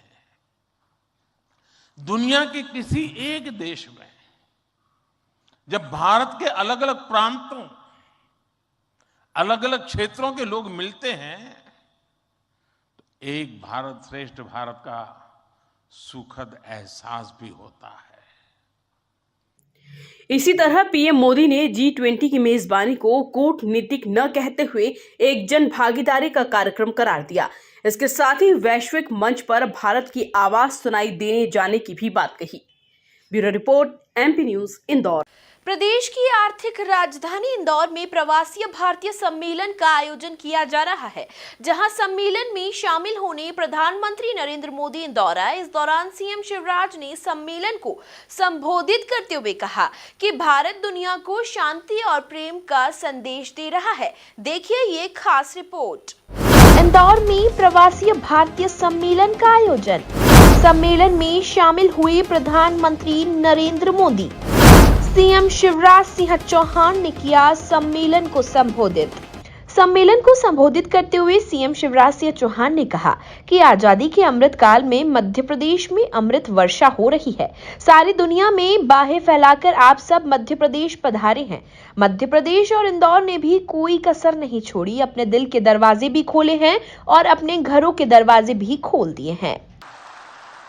आजादी के अमृत काल में मुझे तो ऐसा लग रहा है मध्य प्रदेश पे अमृत वर्षा हो रही है और सारी दुनिया से बाहें फैला के आप सब मध्य प्रदेश पधारे हैं। लेकिन मध्य प्रदेश और इंदौर ने भी कोई कसर नहीं छोड़ी है, अपने दिल के दरवाजे भी खोले हैं और अपने घरों के दरवाजे भी खोले हैं। माड़ने मड़े हुए हैं, रंगोली सजी हुई है, विद्युत बल्ब की लड़ियों से इंदौर को सजाया गया है। और इंदौर में झगड़ा इस बात का था कि होटल में क्यों ठहरा रहे हो, हमारे घर ले आओ ना हमारे प्रवासी भारतीय भाई और बहनों को। एक अद्भुत उत्साह का और उमंग का वातावरण है। आप सबने भी इस कार्यक्रम को अविस्मरणीय बनाने के लिए कल इंदौर में ग्लोबल गार्डन बनाया है और 66 देश के प्रवासी भारतीय बहनों और भाइयों ने इंदौर के भाई और बहनों के साथ पेड़ लगाने का काम किया है। इसी के साथ सीएम शिवराज ने कहा कि भारत विश्व पटल पर सर्वोच्च पद प्राप्त करेगा। इसका उद्घोष एक नरेंद्र स्वामी विवेकानंद ने किया था, उसे साकार कर रहे हैं दूसरे नरेंद्र, हमारे प्रधानमंत्री जी। आज विश्व प्रधानमंत्री नरेंद्र मोदी के नेतृत्व में नए भारत को देख रहा है। माननीय प्रधानमंत्री श्रीमान नरेंद्र मोदी जी के नेतृत्व में सचमुच में एक नए भारत का उदय हो रहा है। एक वैभवशाली भारत, एक गौरवशाली भारत, एक संपन्न भारत, एक समृद्ध भारत, एक शक्तिशाली भारत। आज सारा देश प्रधानमंत्री जी के पीछे खड़ा है। प्रधानमंत्री जी ने कहा स्वच्छ भारत, तो पूरे देश ने झाड़ू उठाई और इंदौर ने तो ऐसी उठाई कि स्वच्छता में सिक्सर मार दिया, छक्का लगाया। ओवरऑल मध्य प्रदेश भी नंबर 1 है स्वच्छता में। प्रधानमंत्री जी के एक एक मंत्र को मध्य प्रदेश ने अक्षरशः साकार करने की कोशिश की है। प्रधानमंत्री जी ने कहा आत्मनिर्भर भारत, तो मध्य प्रदेश ने रोड मैप बनाया आत्मनिर्भर मध्य प्रदेश का। प्रधानमंत्री जी ने कहा $5 ट्रिलियन की इकोनॉमी हमारे देश को बनाना है, तो मध्य प्रदेश ने बना लिया $550 बिलियन की इकोनॉमी बनाने का अपना रोड मैप और टारगेट, उस पर हम तेजी से काम करने का प्रयास कर रहे हैं। आप सबने भी मध्य प्रदेश में कल गहरी रुचि जताई है। आर्थिक शक्ति, ज्ञान की शक्ति और आत्मनिर्भर शक्ति हमारा भारत बने, इसके लिए आप सबके अलग अलग प्रपोजल और प्रस्ताव भी है। मैं तो आज केवल इतना कह सकता हूं, और ये मैं कह रहा हूं तो केवल मुख्यमंत्री के नाते नहीं, भारत के एक नागरिक के नाते, कि 100 साल पहले हुए थे नरेंद्र स्वामी विवेकानंद जी, जिन्होंने कहा था कि सुदीर्घ रजनी समाप्त हुई जान पड़ती है, महानिशा का अंत निकट है। जो अंधे हैं वो देख नहीं सकते, जो बहरे हैं वो सुन नहीं सकते, लेकिन मैं स्पष्ट रूप से देख रहा हूं कि भारत माता एक बार फिर से अंगड़ाई लेके जाग रही है और विश्व गुरु के पद पर अधिष्ठित हो रही है, बैठ रही है।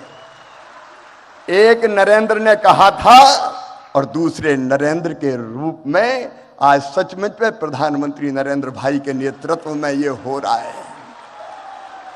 आज भारत दुनिया को शांति और प्रेम का संदेश दे रहा है।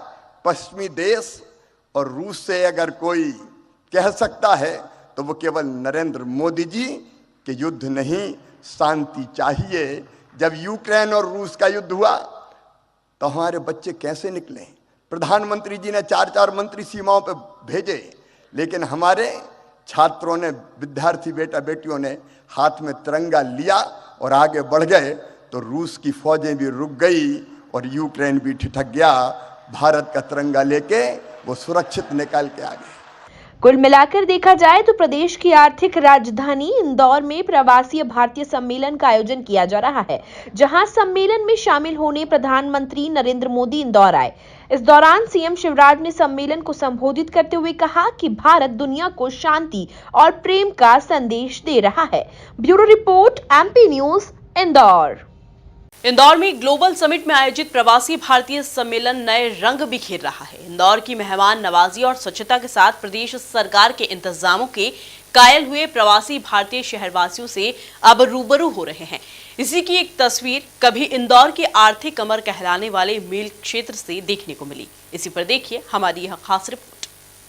प्रवासी भारतीय सम्मेलन में शामिल होने के लिए यूनाइटेड किंगडम से आई एनआरआई महिला डॉक्टर सतनाम रविवार शाम मील क्षेत्र के मालवा मील इलाके में पहुंची।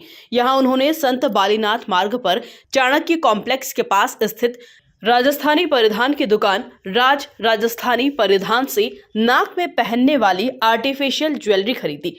साथ ही पास में स्थित राज इलेक्ट्रिकल से एक छोटा सा इलेक्ट्रॉनिक उपकरण भी खरीदा। इस मौके पर एनआरआई डॉक्टर सतनाम ने राजस्थानी परिधान के विषय में जानकारी लेकर दुकान संचालक मनोज सिंह तंवर और श्रीमती विमलेश तंवर से चर्चा की।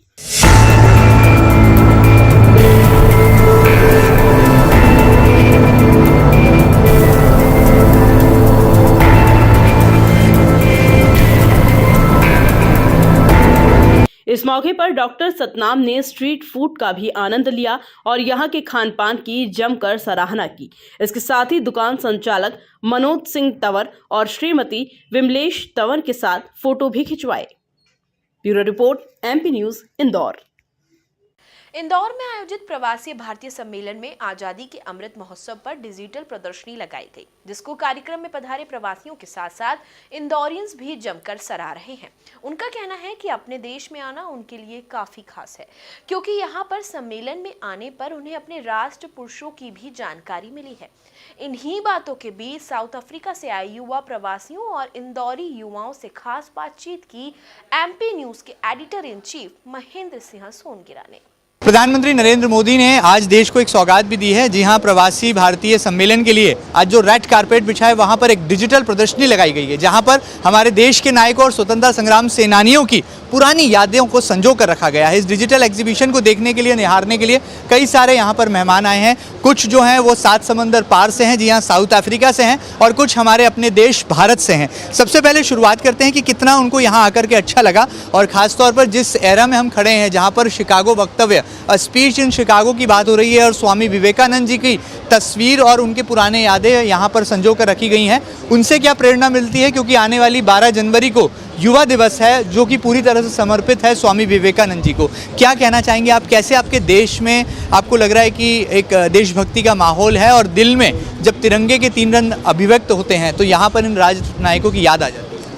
तो जैसा कि मैं बताना चाहती हूँ कि मैं ऑलरेडी इंदौर से बिलोंग करती हूँ, तो ये सिर्फ 3 दिन का प्रोग्राम नहीं है। जिस हिसाब से यहाँ पर तैयारियाँ चल रही है, जिस हिसाब से एक माहौल बना हुआ है पूरे त्यौहार का, वो अलग ही लेवल का है। और अभी जब यहाँ पे आती हूँ, मैं खुद यहाँ पे एक एक्सपीरियंस ले रही हूँ इस कॉन्फ्रेंस का, तो मुझे देख के लगता है कि नहीं, कुछ अच्छा हो रहा है। हम देश को याद कर रहे हैं कि पास्ट में क्या हुआ था और हम आगे के लिए प्रिपेयर हो रहे हैं। आप क्या कहना चाहेंगे, यहाँ पर हमारे एनआरआई मेहमान तो आए हैं, लेकिन यहाँ पर आप देखिए महात्मा गांधी जी से लेकर पाकिस्तान से जो हमने लड़ाई लड़ी, हमारे स्वतंत्रता संग्राम सेनानियों का जो योगदान है और स्वामी विवेकानंद जी जो युवाओं के आदर्श हैं, क्या कुछ आपको सीखने को मिला इस डिजिटल एग्जीबिशन?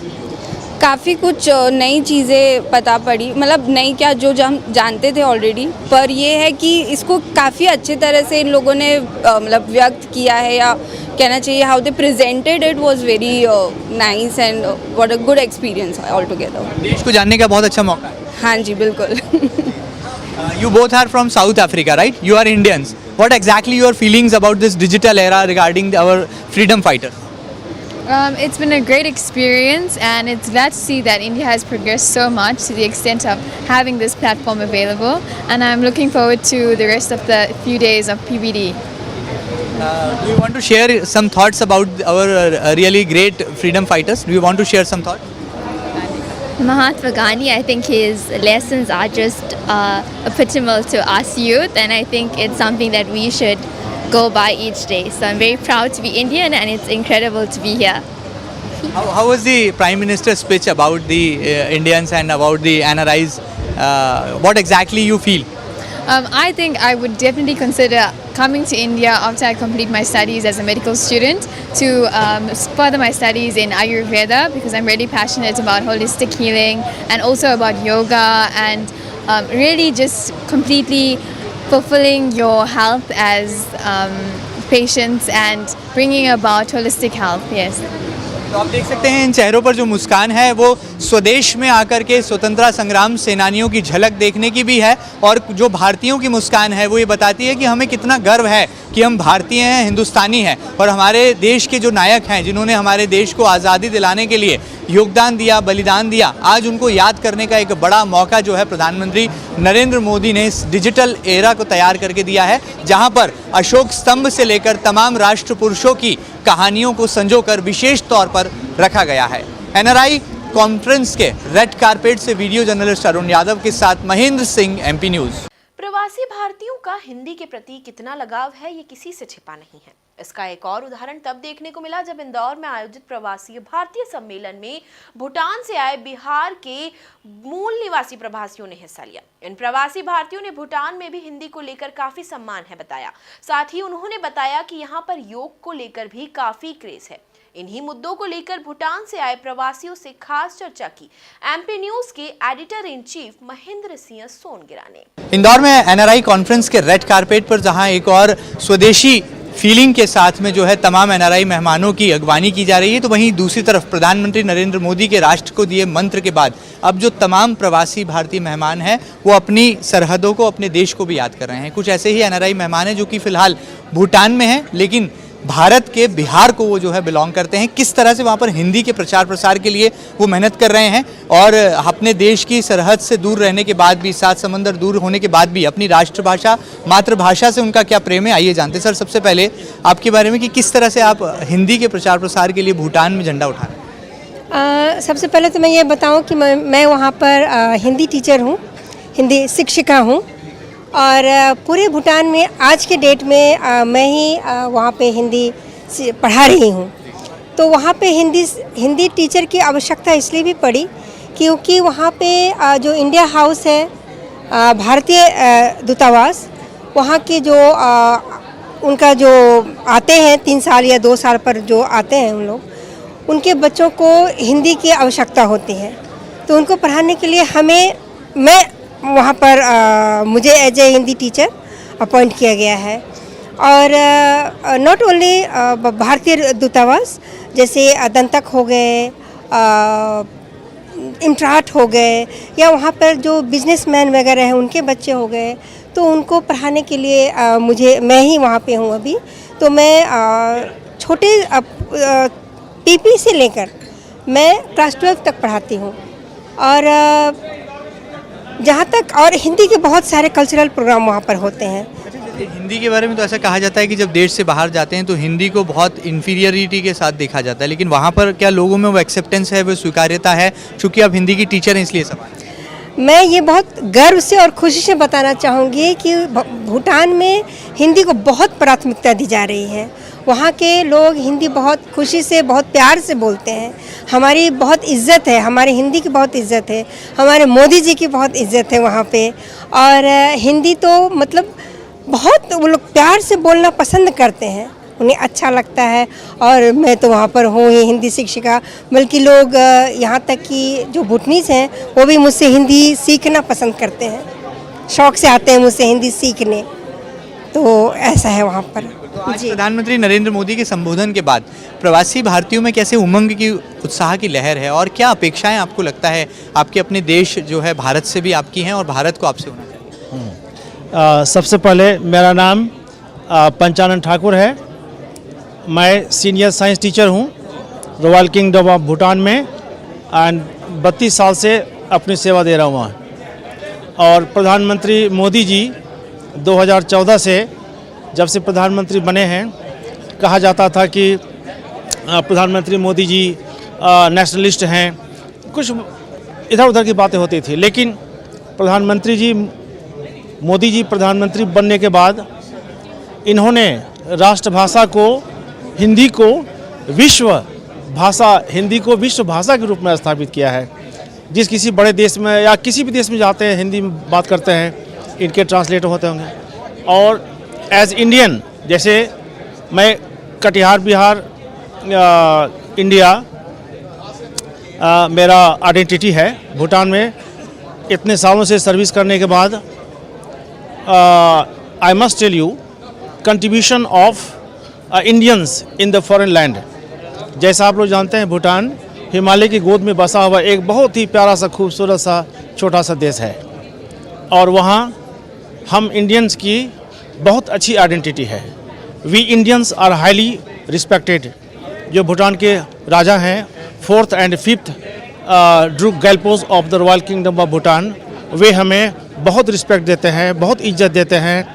और जो पर्क्स एंड प्रायोरिटीज़ भूटनीज को वहाँ के सर्विस में भूटनीज होने के कारण प्राप्त है, हमें भी वैसा ही सम्मान, वैसा ही इज्जत और वैसा ही रिस्पेक्ट हमें दिया जाता है। कोई उसमें पार्शलिटी नहीं है। आप देख सकते हैं कि 32 साल के दरमियान मुझे 3 मेडल मिले हुए हैं। ये मेडल मुझे मोस्ट डेडिकेटेड सिविल सर्वेंट के लिए दिया गया है, एक गोल्ड मेडल। दूसरा गोल्ड मेडल मुझे लाइफ टाइम अचीवमेंट अवार्ड के लिए दिया गया है, और तीसरा भी most dedicated civil service award after completion of 20 years. तो हम इंडियंस की पहचान भूटान में वैसा ही है जैसा हम हिंदुस्तान में अपेक्षा करते हैं। और ऐसे तो कहा जाता है सारे जहां से अच्छा हिंदुस्तान हमारा, लेकिन मोदी जी का जो संदेश है, उस संदेश की हम चूँकि हम भूटान में रहते हैं, ये कि भूटान में मोदी जी का बहुत सम्मान है, बहुत। I must tell you, each and every Bhutanese, they have very high respect for Prime Minister Modi ji and for each Indians working in Bhutan. So हम लोग योगा को मोदी जी के द्वारा जब से इंटरनेशनल आइडेंटिटी मिला 2014 21 जून को, तो भूटान में योगा का प्रचार प्रसार हो, इंडियन एम्बेसी के साथ मिलकर हम इंडियंस योगा का काफ़ी वहाँ पे इन्फ्लुएंस बढ़ाते हैं। और each and every Bhutanese they love yoga, meditation, and they have lots of love for India. Thank you very much for giving the chance. देख सकते हैं एनआरआई मेहमान हैं। हिंदी और योगा, ये दो ऐसी इस भारत की स्ट्रेंथ है जिसका वो प्रचार प्रसार भूटान में कर रहे हैं। देखना बहुत लाजमी होगा कि आज अपने स्वदेश लौटकर उनको जो महसूस हो रहा है, क्या इसकी अभिव्यक्ति आने वाले कल में एक सुनहरे हिंदुस्तान की कहानी को भी गढ़ पाएगी। क्योंकि आज प्रधानमंत्री नरेंद्र मोदी ने राष्ट्र के नाम अपना मंत्र, अपना संबोधन भी दे दिया है। फिलहाल वीडियो जर्नलिस्ट अरुण यादव के साथ महेंद्र सिंह, MP न्यूज़ इंदौर। प्रदेश की आर्थिक राजधानी इंदौर में प्रवासी भारतीय सम्मेलन का आयोजन किया जा रहा है, जहां सम्मेलन के दौरान सूरीनाम के राष्ट्रपति चंद्रिका प्रसाद संतोखी ने कार्यक्रम को संबोधित करते हुए प्रधानमंत्री नरेंद्र मोदी को हिंदी में नमस्कार करते हुए प्रवासी भारतीय दिवस सम्मेलन की बधाई दी। साथ ही उन्होंने प्रधानमंत्री की मां के निधन पर शोक व्यक्त किया। देखिए ये हमारी खास रिपोर्ट। इंदौर में प्रवासी भारतीय सम्मेलन का आयोजन, सूरीनाम के राष्ट्रपति ने किया सम्मेलन को संबोधित। संतोखी ने पीएम मोदी को नमस्कार कर दी बधाई। संतोखी ने पीएम मोदी की मां को दी श्रद्धांजलि।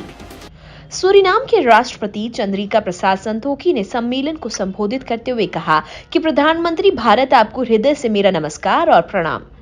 जननी जन्मभूमिश्च स्वर्गादपि गरियसी, एक मां और एक मातृभूमि स्वर्ग से भी बढ़कर है। इसी के साथ गुयाना के राष्ट्रपति डॉक्टर मोहम्मद इरफान अली ने भी प्रवासी भारतीय सम्मेलन में आए प्रवासी मेहमानों को संबोधित किया। प्रधानमंत्री नरेंद्र मोदी, सूरीनाम के राष्ट्रपति चंद्रिका प्रसाद संतोखी और गुयाना के राष्ट्रपति इरफान अली ने मध्य प्रदेश के इंदौर में 17वें प्रवासी भारतीय सम्मेलन में कमेमोरेटिव स्टाम्प जारी किया। And gentlemen, good morning, नमस्कार। महोदय, भारत की प्रधानमंत्री, आपको हृदय से मेरा नमस्कार और प्रणाम।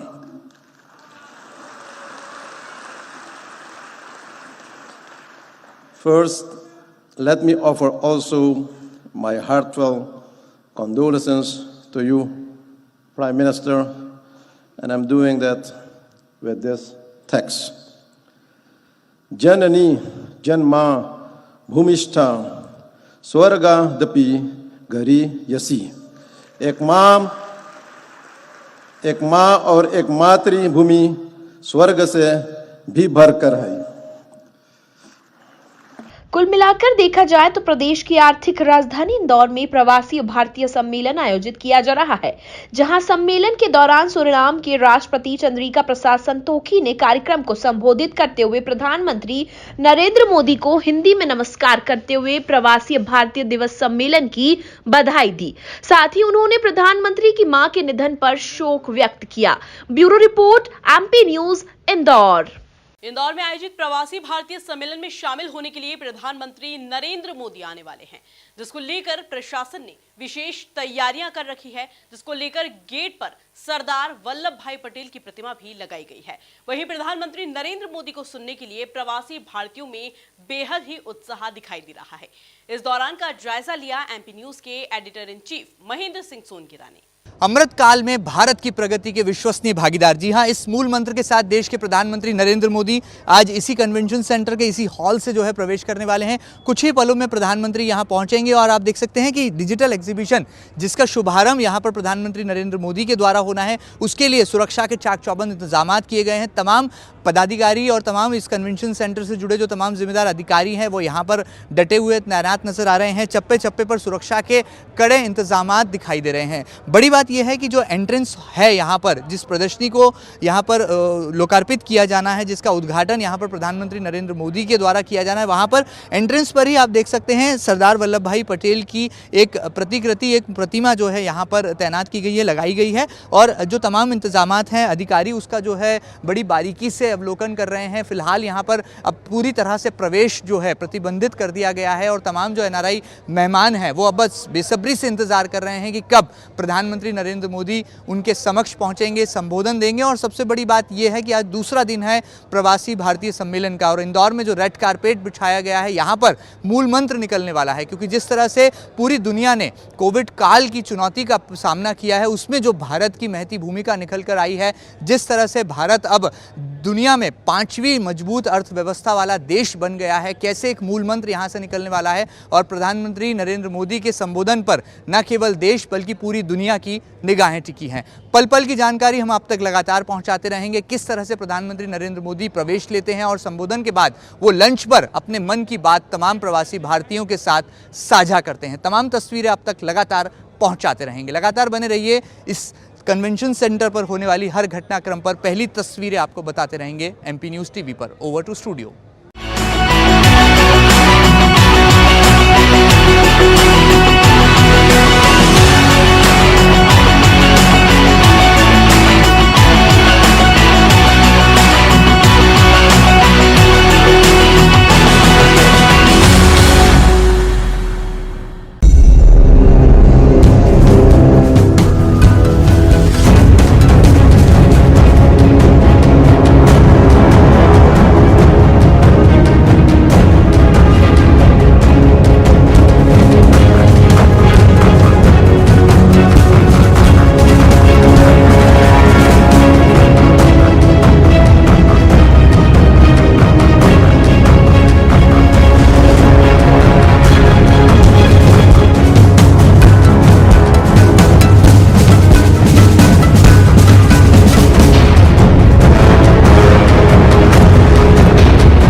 अगला लक्ष्य क्या उज्जैन एयरपोर्ट स्थापित करना भी होगा, जैसे आपने छोटे शहरों का जिक्र किया? हमारी कोशिश है कि राष्ट्र भर में make in India, make for the world, ये प्रधानमंत्री जी की सोच है। मुझे ऐसा लगता है कि इंदौर बहुत लकी है।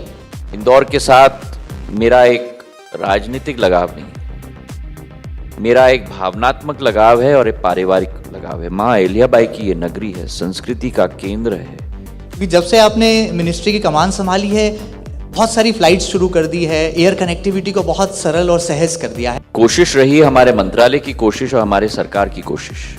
70 वर्ष में 74 एयरपोर्ट, और आज देश के आजादी के अमृत महोत्सव के वर्ष में देश में 145 एयरपोर्ट, वाटरड्रोम और हेलीपोर्ट। लाइक तो ग्वालियर को करते हैं, लेकिन लव तो इंदौर से ही करते हैं। मेरे पूज्य पिताजी, जब मैं 7 वर्ष का था और 6 वर्ष का था, तब से इंदौर के साथ मेरा स्वतः एक रिश्ता तब से स्थापित हुआ है। आमतौर पर जो दूसरे राजनेता हैं वो आरोप प्रत्यारोप की राजनीति करते हैं, लेकिन मैंने देखा है कि सिंधिया जी का स्टाइल है। जरूर प्रजातंत्र में प्रहार होना चाहिए और एक दूसरे को सदैव सचेत रखने के लिए ये प्रजातंत्र की खूबी है। और कभी आरोपों की परवाह भी नहीं करते हैं। लेकिन व्यक्तिगत आरोप प्रत्यारोप में न 20 साल में कभी मैं लगा हूं, न जीवन के अंत तक कभी मैं लगूंगा।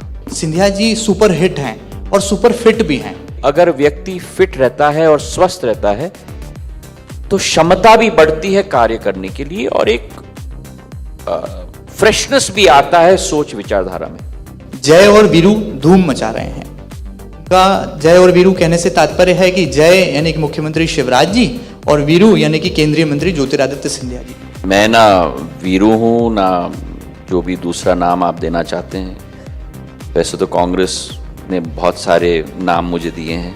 आज का नौजवान, आज का युवा ज्योतिरादित्य सिंधिया जी बनने के लिए क्या करें? जीवन में कभी भी किसी भी व्यक्ति को नहीं समझना चाहिए कि हम परफेक्ट हैं।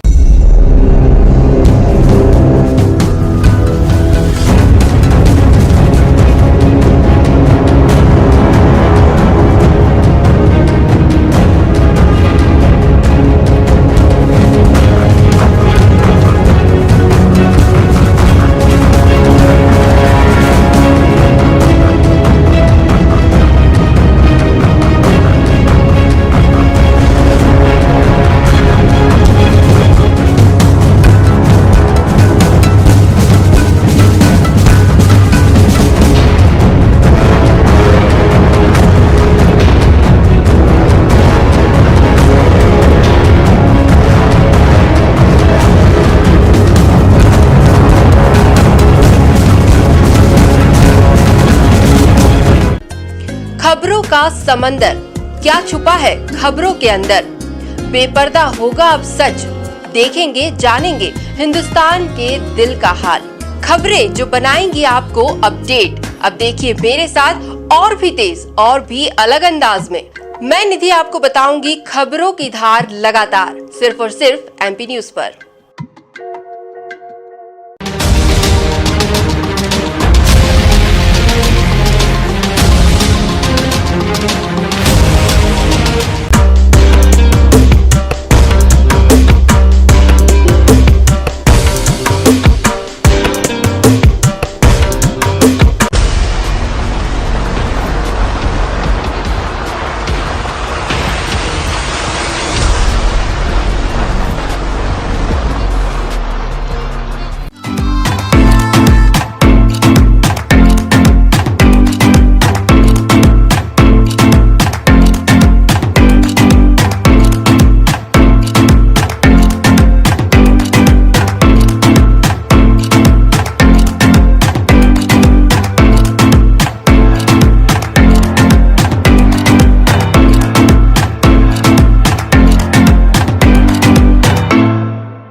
एमपी न्यूज़ मीडिया के द्वारा नए इनोवेशन के साथ एमपी पॉडकास्ट जो लॉन्च करने जा रहा है, इसके लिए मैं उन्हें बहुत बधाई देता हूँ, बहुत शुभकामना देता हूँ कि इसके माध्यम से दर्शकों को उनके इंटरव्यूज़ और कई प्रकार के चीज़ों के लाभ उनको जो मिलेंगे और लोग उनके माध्यम से सुन सकेंगे। इसीलिए मैं पुनः एक बार एमपी न्यूज़ मीडिया को जो नया पॉडकास्ट लॉन्च कर रहे हैं उसके लिए मैं बहुत शुभकामना देता हूँ, बधाई देता हूँ। एमपी न्यूज़ मीडिया में नए इनोवेशन के साथ एमपी पॉडकास्ट लॉन्च करने जा रहा है। ये मध्य प्रदेश का पहला न्यूज इनोवेशन होगा जिसमें दर्शकों को खास इंटरव्यू और स्टोरी सुनने को भी मिलेंगी, जो कि अपने आप में एक अभिनव और अनोखा प्रयास होगा। एमपी न्यूज के इस नए आयाम के लिए मैं उन्हें बहुत शुभकामनाएं देती हूँ और एमपी पॉडकास्ट की सफलता के लिए पूर्णतः आश्वस्त हूँ, क्योंकि एक नया प्रयास होगा और इसमें लोगों को बहुत सारी चीजें वो देखने को समझने को मिलेंगी जो अन्य जगह पे नहीं मिल रही, इसलिए मेरी बधाई लीजिए, शुभकामनाएं लीजिए। मीडिया में नए इनोवेशन के साथ एमपी पॉडकास्ट लॉन्च करने जो जा रहा है, इसके लिए मेरी बहुत शुभकामनाएं। मध्य प्रदेश का ये पहला न्यूज इनोवेशन होगा जिसमें दर्शकों के इंटरव्यू स्टोरी सुनने को हमें मिलेंगे। वैसे भी वेब में अगर हम देखें तो एमपी न्यूज मीडिया ने अपना एक महत्वपूर्ण स्थान बनाया है। आम आवाम की बात सरकार तक और सरकार की योजनाएं आम आवाम तक पहुंचाने में एक महत्वपूर्ण सार्थक पहल एमपी न्यूज मीडिया करता है। मेरी बहुत शुभकामनाएं। एमपी न्यूज मीडिया जो कई सालों से चल रहा है, इसमें अब टेक्नोलॉजिकली और जो नई चीजें हैं इसमें जोड़ने के लिए मैं बधाई देता हूं और मुझे उम्मीद है कि स्वतंत्र होके ये चैनल हमारी जनता की हर बातों में ज्ञान देगा। एमपी पॉडकास्ट है, जमाना बदल रहा है, टेक्नोलॉजी बदल रही है, दुनिया बदल रही है और हर चैनल को भी बदलना पड़ेगा।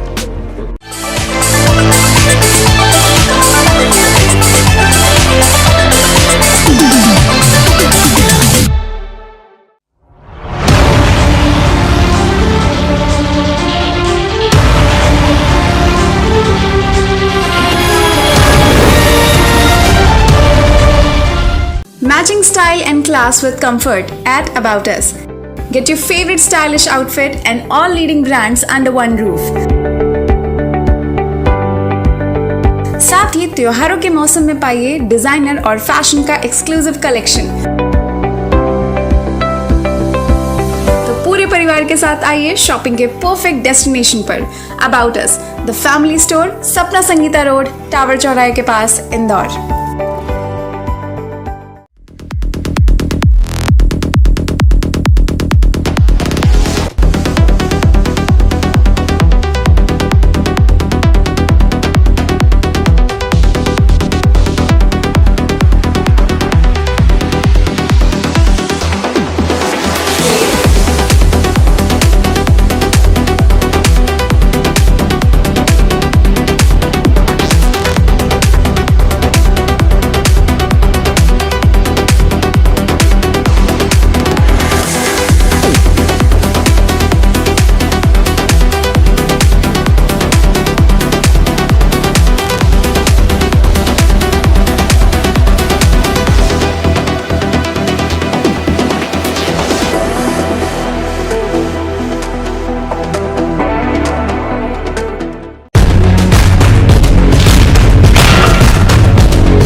इंदौर में आयोजित प्रवासी भारतीय सम्मेलन को लेकर इंदौर विकास प्राधिकरण ने एक नवाचार किया था, जिसमें प्रवासी भारतीयों को इंदौर में रहने वाले लोगों को घरों पर ठहरने की व्यवस्था की गई थी। इन्हीं प्रवासियों का सीएम शिवराज सिंह चौहान ने अभिनंदन किया और उनसे अनुभव साझा किए। देखिए इसी पर हमारी खास रिपोर्ट। प्रवासी भारतीय सम्मेलन की धूम, इंदौर विकास प्राधिकरण की पहल, पधारो म्हारे घर किया था नवाचार, प्रवासियों ने किए अपने अनुभव साझा, सीएम शिवराज को बताए अपने अनुभव। दरअसल प्रवासी भारतीय सम्मेलन को लेकर इंदौर विकास प्राधिकरण ने एक पहल की थी, जिसमें प्रवासियों को शहर के लोगों को घरों पर रुकवाया गया था। वहीं आज आनंद सोसाइटी में उन्हीं प्रवासियों ने सीएम शिवराज सिंह चौहान के सामने अपने अनुभव साझा किए। दिल से बताना, घरों पर ठहर के कैसा लगा आपको? अच्छा, जो हमारे गेस्ट हैं वो तो कह रहे हैं बहुत अच्छा लगा, होस्ट को कैसा लगा? तो मैं सोचता हूं मेरे भाषण के बजाय आपके 2-4 अनुभव हो जाए। लेकिन आप देखो हम लोग कितनी प्लानिंग कर रहे थे। हमने प्लानिंग में क्या क्या किया, राज की बात बताएं। हमने ड्राइवर्स की भी ट्रेनिंग की कि भैया ऐसे बोलना, ऐसे बात करना।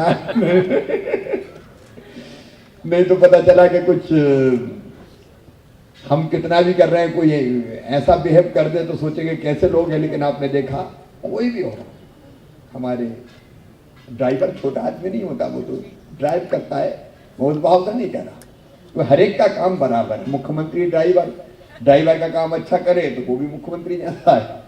तो हर एक ने ये तय किया कि हमसे कोई गलती ना हो जाए। तो हम तो बहुत डरे हुए थे कि हाँ 3 बजे, बट हमारा होस्ट बेचारा पूरी रात शायद सोया नहीं। 3 बजे वो हमें लेने आया और हमें घर ले गया। अपने रास्ते में वो राजवाड़ा के फ़ोटोज़ भी खिंचाए, क्योंकि दिन के टाइम बोलते हैं बहुत रश होता है, इसलिए ये तो बहुत फ्रेंडली है। और हमारे बाहर पूजा भी की, पता नहीं क्या क्या, हमारे चावल और I mean we were amazed. हमें वीआईपी की तरह ट्रीट किया। और फिर दूसरे दिन हमें वो ओमकारेश्वर ले गए। उन्होंने कहा अभी तक बीबीडी स्टार्ट नहीं हुआ, तो ओमकारेश्वर लेकर और एक और जगह लेकर जिसका नाम मुझे पता नहीं। इतना प्यार मिला है मुझे कि मैं भावुक हो चुका हूँ। आपका जो गाना है कि मेहमान जो हमारा होता है वो जान से प्यारा होता है, वो जान से प्यारा होता है, ये राज कपूर की फिल्म। बाकी मुझे लग रहा है कि ये इनसे कोई सीखे। मैं सच बोल रहा हूँ कि मैं तो सच में इनसे कुछ सीख के जा रहा हूँ। और अब मैं जब जाऊँगा, आया गेस्ट की तरह था और जाऊँगा मैं ऐसे अपनी फैमिली को छोड़ के जाऊँगा। सच में I am touched, very very touched sir, very touched, and thanks to you. I will not take much time because और जो आपने यहाँ परिवार बनाए हैं, जो आपको एक परिवार की तरह यहाँ मिले हैं, उनके साथ भी आप लोग मिलके यहाँ बहुत अच्छे काम कर सकते हैं। और मुझे लगता है कि मामा जी इसमें पूरा योगदान रहेगा उनका। तो यही बात कहने के लिए मैं आप सबके लिए सबका बहुत बहुत धन्यवाद जो यहाँ पर आए और आपने बहुत अच्छी व्यवस्था की। Very neat and clean. और कुछ एरिया तो ऐसे लग रहे थे कि मुझे लंदन थोड़ा सा याद आ रहा था, कहना नहीं चाहिए कि थोड़ा गंदा लग रहा था, बड़ा अच्छा लगा। नहीं तो normally this is the perception that जो इंडियन के politician they are big headed, with due respect to some of them, and लेकिन आपने बड़ा सबको सम्मान दिया। कितनी दुनिया के यहाँ लोग आए, हर देश के लोग आए हैं, and everybody so impressed, they are so happy that they are in Indore, कि इनको लोगों के घर के साथ रखा जाए, घर के साथ जोड़ा जाए। I am really very happy for that, really great initiative. इस मौके पर सीएम शिवराज सिंह चौहान ने इंदौरियंस और इंदौर विकास प्राधिकरण के इस नवाचार की जमकर तारीफ की। ऐसा कि मैं तो जब सुन रहा था तो मैं स्वयं भावुक हो रहा था। आपने उनके मन के भाव देखे, उनके हृदय से जो भावनाएं निकल रही थी, कई बार तो ऐसा लग रहा था कि आंखों में आंसू आ जाए। जिस भाव से इंदौर के हमारे साथियों ने होस्ट होने का दायित्व निभाया, मेजबान होने का दायित्व निभाया, उनने अपने हृदय का संपूर्ण प्यार उड़ेल दिया। और देखो कैसा अद्भुत ये शहर कि एक बहन एनआरआई कह रही थी कि हम जब आ रहे थे तो ऑटो वाला कह रहा था हमारे मेहमान हो, हम पैसा नहीं लेंगे। अब यही तो है दिल के द्वार खोलना। अद्भुत है सचमुच में। ये भाव मैं जिन्होंने होम स्टे स्वीकार किया, घर पे रहना, उनको भी प्रणाम करता हूँ। पहले तो वो कह रहे थे डर लग रहा था, पता नहीं क्या हो, कोई धोखा नहीं हो जाए, रात को 3 बजे आ रहे हैं। लेकिन जब भाव विभोर करने वाला स्वागत हुआ तो सचमुच में ये 2 परिवार तो जुड़े ही हैं, 2 देशों को भी जोड़ दिया इस कार्यक्रम ने। पधारो हमारे घर, इसने 2 देशों को भी जोड़ दिया। और मैं हमारे पूरे इंदौर वासियों को, सारे जो होस्ट है उनको, सारे गेस्ट है उनको, इंदौर विकास प्राधिकरण को, चावड़ा जी और पूरी टीम को, प्रशासन को, ओवरऑल पूरे इंदौर को हृदय से धन्यवाद देता हूँ। प्रवासियों से मुलाकात के दौरान सीएम शिवराज सिंह चौहान काफी खुश नजर आए और उन्होंने अपनी जिम्मेदारी को बढ़ना बताया, क्योंकि अब उन्हें दुनिया भर में मामा के रूप में पहचाने जाने लगा है। वहीं इस मौके पर इंदौर विकास प्राधिकरण के अध्यक्ष जयपाल सिंह चावड़ा, पूर्व विधायक मनोज पटेल, भाजपा प्रवक्ता नरेंद्र सलूजा समेत अन्य भाजपा कार्यकर्ता और एनआरआई समेत गणमान्य नागरिक मौजूद रहे। हांगकांग से प्रवासी भारतीय सम्मेलन में शामिल होने के लिए निखिल नागर पहुंचे हैं, जिन्होंने बताया कि वो भारतीय शिक्षा व्यवस्था पर एक रिसर्च कर रहे हैं और आने वाले वक्त में वो स्कूलों की एक चेन देश में खोलेंगे। साथ ही उन्होंने बताया कि उनके दादाजी महात्मा गांधी से काफी प्रभावित थे। इन्हीं कुछ बातों के बीच एनआरआई निखिल नागर से खास बातचीत की एमपी न्यूज के editor in chief Mahendra Singh Songira ने। युवा जब कुछ करते हैं तो देश में युवा उड़ान भी होती है और भारत की यही खूबी है, यही खासियत है कि यहाँ के युवा जब 7 समंदर पार जाते हैं तो अपने देश के प्रति जो उनका लगाव है, जो उनका प्रेम है, उसको भुला नहीं पाते। ऐसे ही कुछ हमारे साथ खास मेहमान हैं, हांगकांग से हैं निखिल नागरकर। जी हाँ Nikhil ji, what exactly your experience about NRI conference held in Indore? I think this is my first NRI conference. This is PBD Summit. Honestly, I am really hoping to see more people under the age of 30 come and attend these events, because it's very common to grow up overseas and to feel like you are distant from the Indian culture, right? Because when you come to India, it's not like people recognize you as actually being Indian. But when you live overseas, it's not like they recognize you for being of that culture. Like I'm from Hong Kong, people don't see me as Chinese. I come to India, people don't see me as Indian. Where does that leave me? Nowhere, right? So it's very important to come back and to really forge my own identity by learning about the culture and all that stuff. What exactly your purpose in India? How you exactly doing research on the education era, the changing era in the education field? So India has a very robust education system. As you know, we're world famous engineers, doctors, lawyers. But there is a great skills gap that exists in India, specifically in soft skills development. Now, what are soft skills? Soft skills include everything that have anything to do with personal development, public speaking, and how you interact with another human being, right? Let's say, for example, a doctor, right? A doctor has to break the news to a patient that they have a terminal disease. A lot of doctors in India don't know how to do that while limiting the impact that it has on the patient, right? So through skills development, through soft skills development, this is the kind of things that we can teach people and hopefully just improve the country from that perspective. What exactly your experience about this digital era designed by the government of India, inaugurated by the Prime Minister of India, Narendra Modi? So honestly, I'm just so inspired being here. I'm so inspired seeing all of this entire exhibition. It's close to home as well, because my great grandfather was very close to Mahatma Gandhi ji. They were very close. My great grandfather is Shri Nathuram Vyas, and he was one of the freedom fighters in India's movement against the British. And he was one of the 4 pundits that decided when India was going to gain independence from Britain. And so that's why seeing all these different stories around here gives me more context as to what was happening at that time, so I can form a better idea, a better picture of the entire story and what's led us to where we are right now. Thank you so much for interacting with us. Of course. तो देख सकते हैं आप कि किस तरह से भारतीय हैं, युवा हैं, और यहाँ पर एक और ख़ास बात यह है कि जिस तरह से इन नौजवान ने हमारे साथ साझा किया कि भारत के एजुकेशन सिस्टम पर वो एक रिसर्च कर रहे हैं और आने वाले दिनों में स्कूल की एक बड़ी चेन को इंडिया में जो है इंट्रोड्यूस करने के लिए लगातार इस एनआरआई कॉन्फ्रेंस के बाद जो है अपनी मेहनत को आगे बढ़ाएंगे। और यहाँ पर ये जो इंडिया हाउस है लंदन में जो स्थापित किया गया था, उसकी यहाँ पर प्रतिकृति है जो कि हमें ये खास तौर पर बताती है कि हमारे भारतीय भले ही अपने देश से दूर चले जाएं, लेकिन जो भारतीयता का भाव है वो उनमें सदैव जीवित रहता है। और निखिल की बातों को सुनकर समझकर हम ये कह सकते हैं कि आने वाला कल सुनहरे भारत की सुनहरी कहानी लिखने की तरफ जो है हमें पूरी तरह से ऊर्जा का संचार करता है।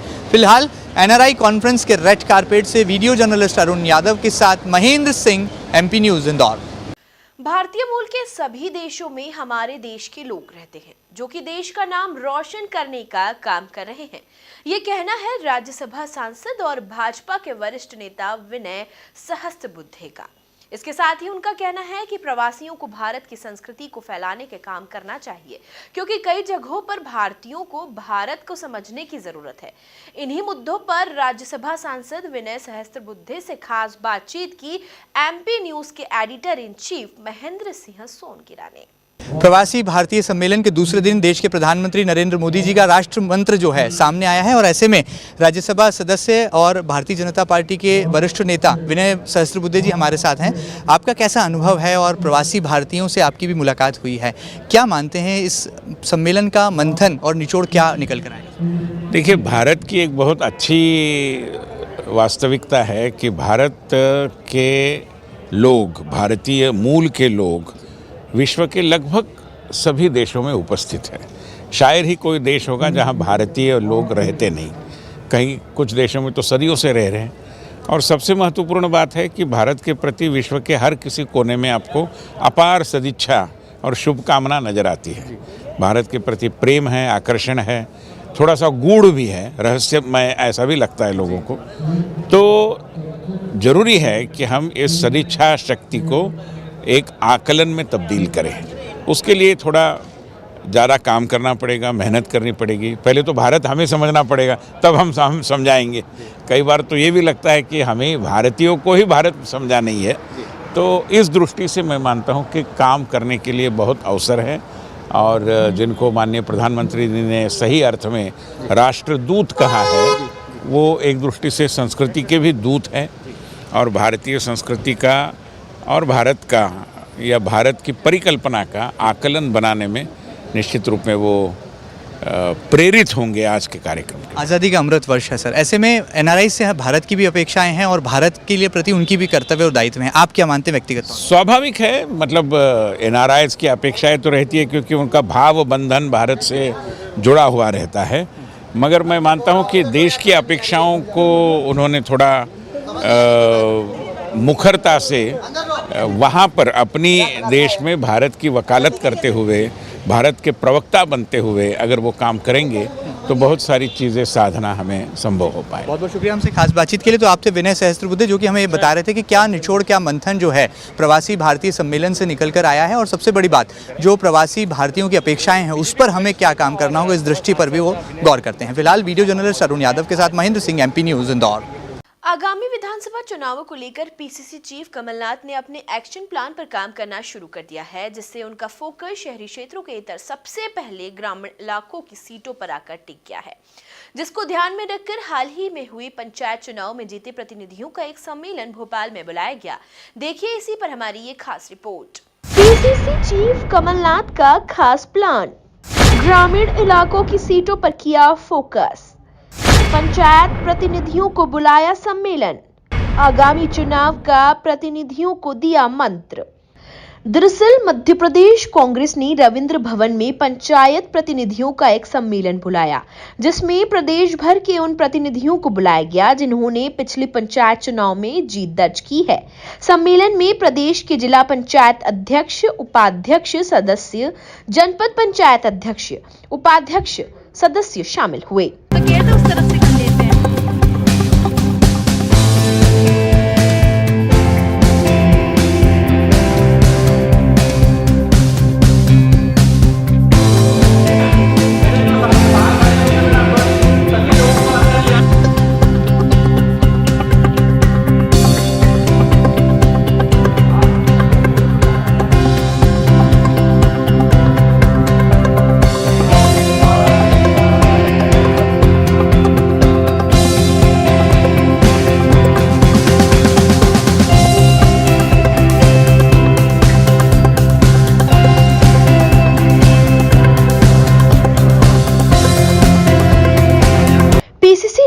कमलनाथ ने अपने उद्बोधन में एक बार फिर अपनी सरकार की उपलब्धियां गिनाई और किसानों को दिए लाभ की याद दिलाई।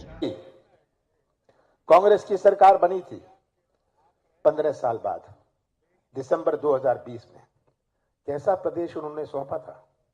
एक ऐसा प्रदेश सौंपा था जहां किसानों की आत्महत्या में देश भर में मध्य प्रदेश नंबर 1।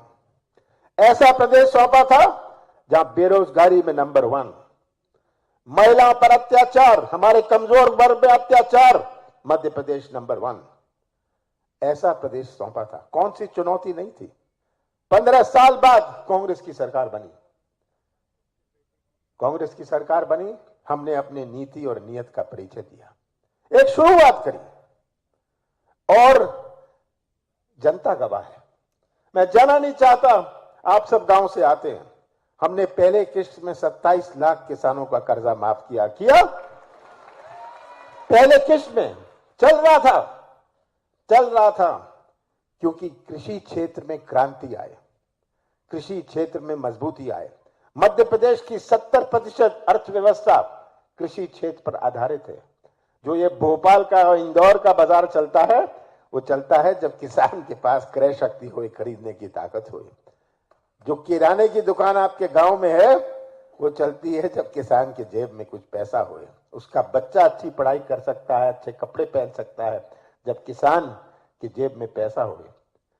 वहीं इस मौके पर कमलनाथ ने पंचायत प्रतिनिधियों को चार्ज करने का काम किया और संकल्प लेने की अपील की कि अगर आप सब ने आज ये संकल्प ले लिया, यहां बैठ के आपने संकल्प ले लिया, तो कोई नहीं रोक सकता। कांग्रेस का झंडा हमारे मध्य प्रदेश की विधानसभा में लहराएगा और फिर से कांग्रेस की सरकार बनेगी। आप सबका बहुत बहुत धन्यवाद। कार्यक्रम में मध्य प्रदेश कांग्रेस के प्रभारी जेपी अग्रवाल, पूर्व केंद्रीय मंत्री सुरेश पचौरी, पूर्व मंत्री कमलेश्वर पटेल, सज्जन सिंह वर्मा, विधायक कांतिलाल भूरिया भी मौजूद रहे। Bureau report, MP news, Bhopal. प्रदेश की आर्थिक राजधानी इंदौर में प्रवासी भारतीय सम्मेलन का आयोजन किया जा रहा है, जहां सम्मेलन के दौरान सूरीनाम के राष्ट्रपति चंद्रिका प्रसाद संतोखी ने कार्यक्रम को संबोधित करते हुए प्रधानमंत्री नरेंद्र मोदी को हिंदी में नमस्कार करते हुए प्रवासी भारतीय दिवस सम्मेलन की बधाई दी।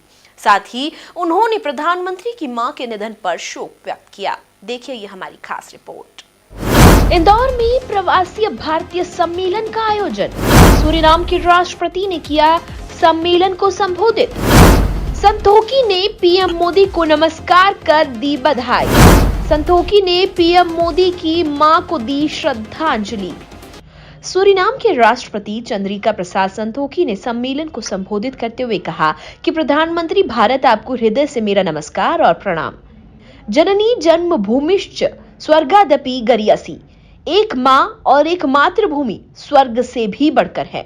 इसी के साथ गुयाना के राष्ट्रपति डॉक्टर मोहम्मद इरफान अली ने भी प्रवासी भारतीय सम्मेलन में आए प्रवासी मेहमानों को संबोधित किया।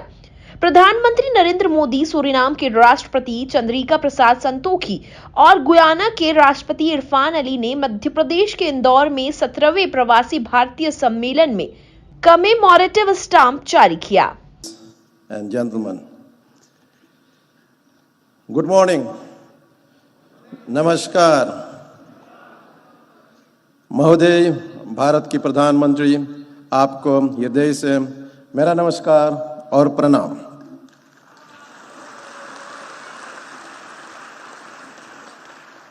First, let me offer also my heartfelt condolences to you, Prime Minister, and I'm doing that with this text.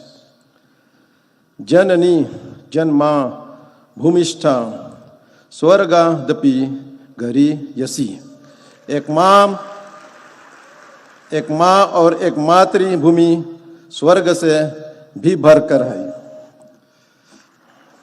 कुल मिलाकर देखा जाए तो प्रदेश की आर्थिक राजधानी इंदौर में प्रवासी भारतीय सम्मेलन आयोजित किया जा रहा है, जहां सम्मेलन के दौरान सूरीनाम के राष्ट्रपति चंद्रिका प्रसाद संतोखी ने कार्यक्रम को संबोधित करते हुए प्रधानमंत्री नरेंद्र मोदी को हिंदी में नमस्कार करते हुए प्रवासी भारतीय दिवस सम्मेलन की बधाई दी। साथ ही उन्होंने प्रधानमंत्री की मां के निधन पर शोक व्यक्त किया। Bureau report, MP news, Indore.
और अतिथि देवो भव। इंदौर हमेशा से अपने अतिथियों का स्वागत करने के लिए आतुर रहता है।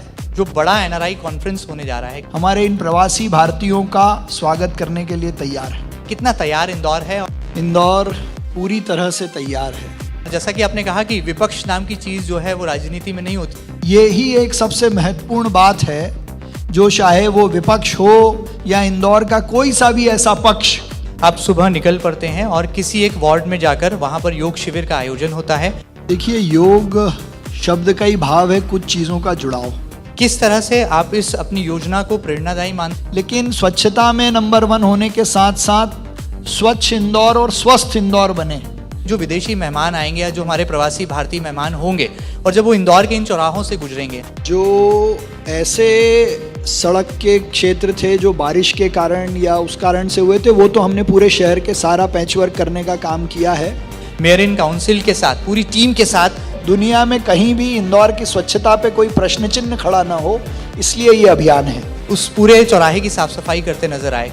देखिए, स्वच्छता में इंदौर केवल भारत का नहीं, पूरी दुनिया का अब रोल मॉडल बन रहा है। नो थूथू अभियान का आगाज करते हैं।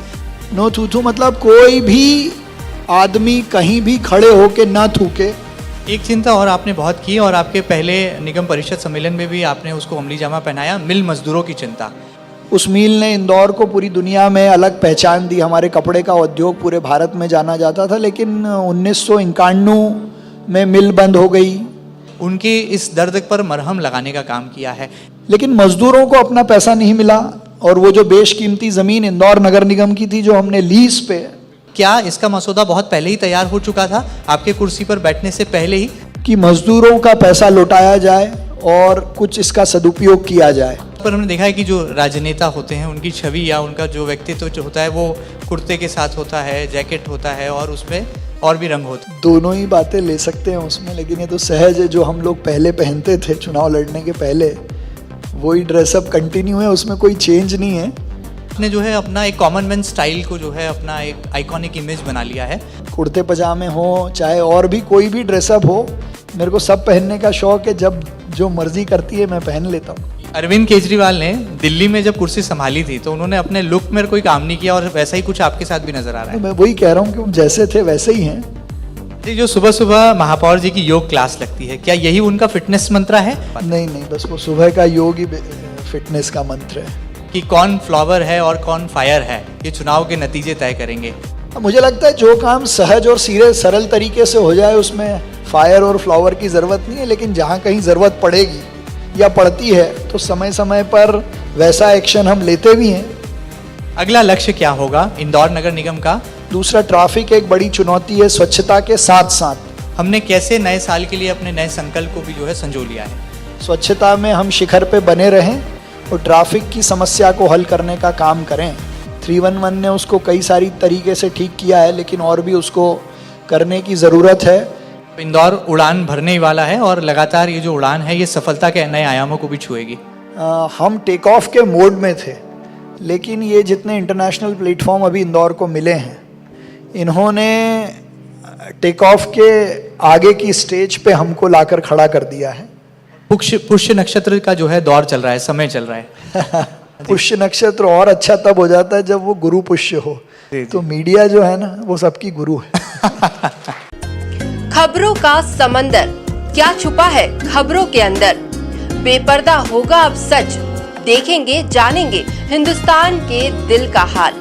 खबरें जो बनाएंगी आपको अपडेट। अब देखिए मेरे साथ और भी तेज और भी अलग अंदाज में मैं निधि आपको बताऊंगी खबरों की धार लगातार, सिर्फ और सिर्फ एमपी न्यूज पर।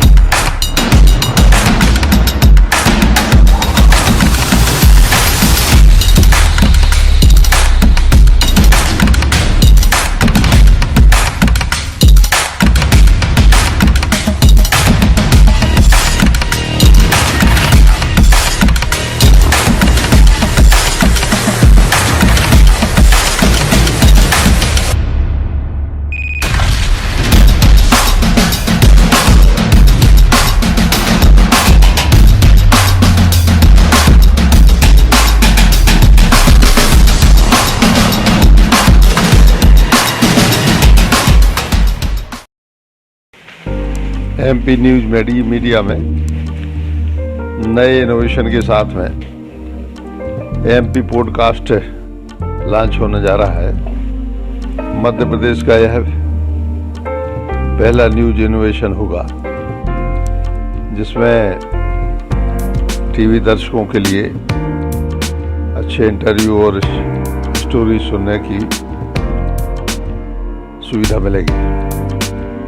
एमपी न्यूज के इस नए आयाम के लिए मैं उन्हें शुभकामनाएं देता हूं और एमपी पॉडकास्ट की सफलता के लिए मैं पूर्णतः आश्वस्त हूं। मेरी शुभकामनाएं।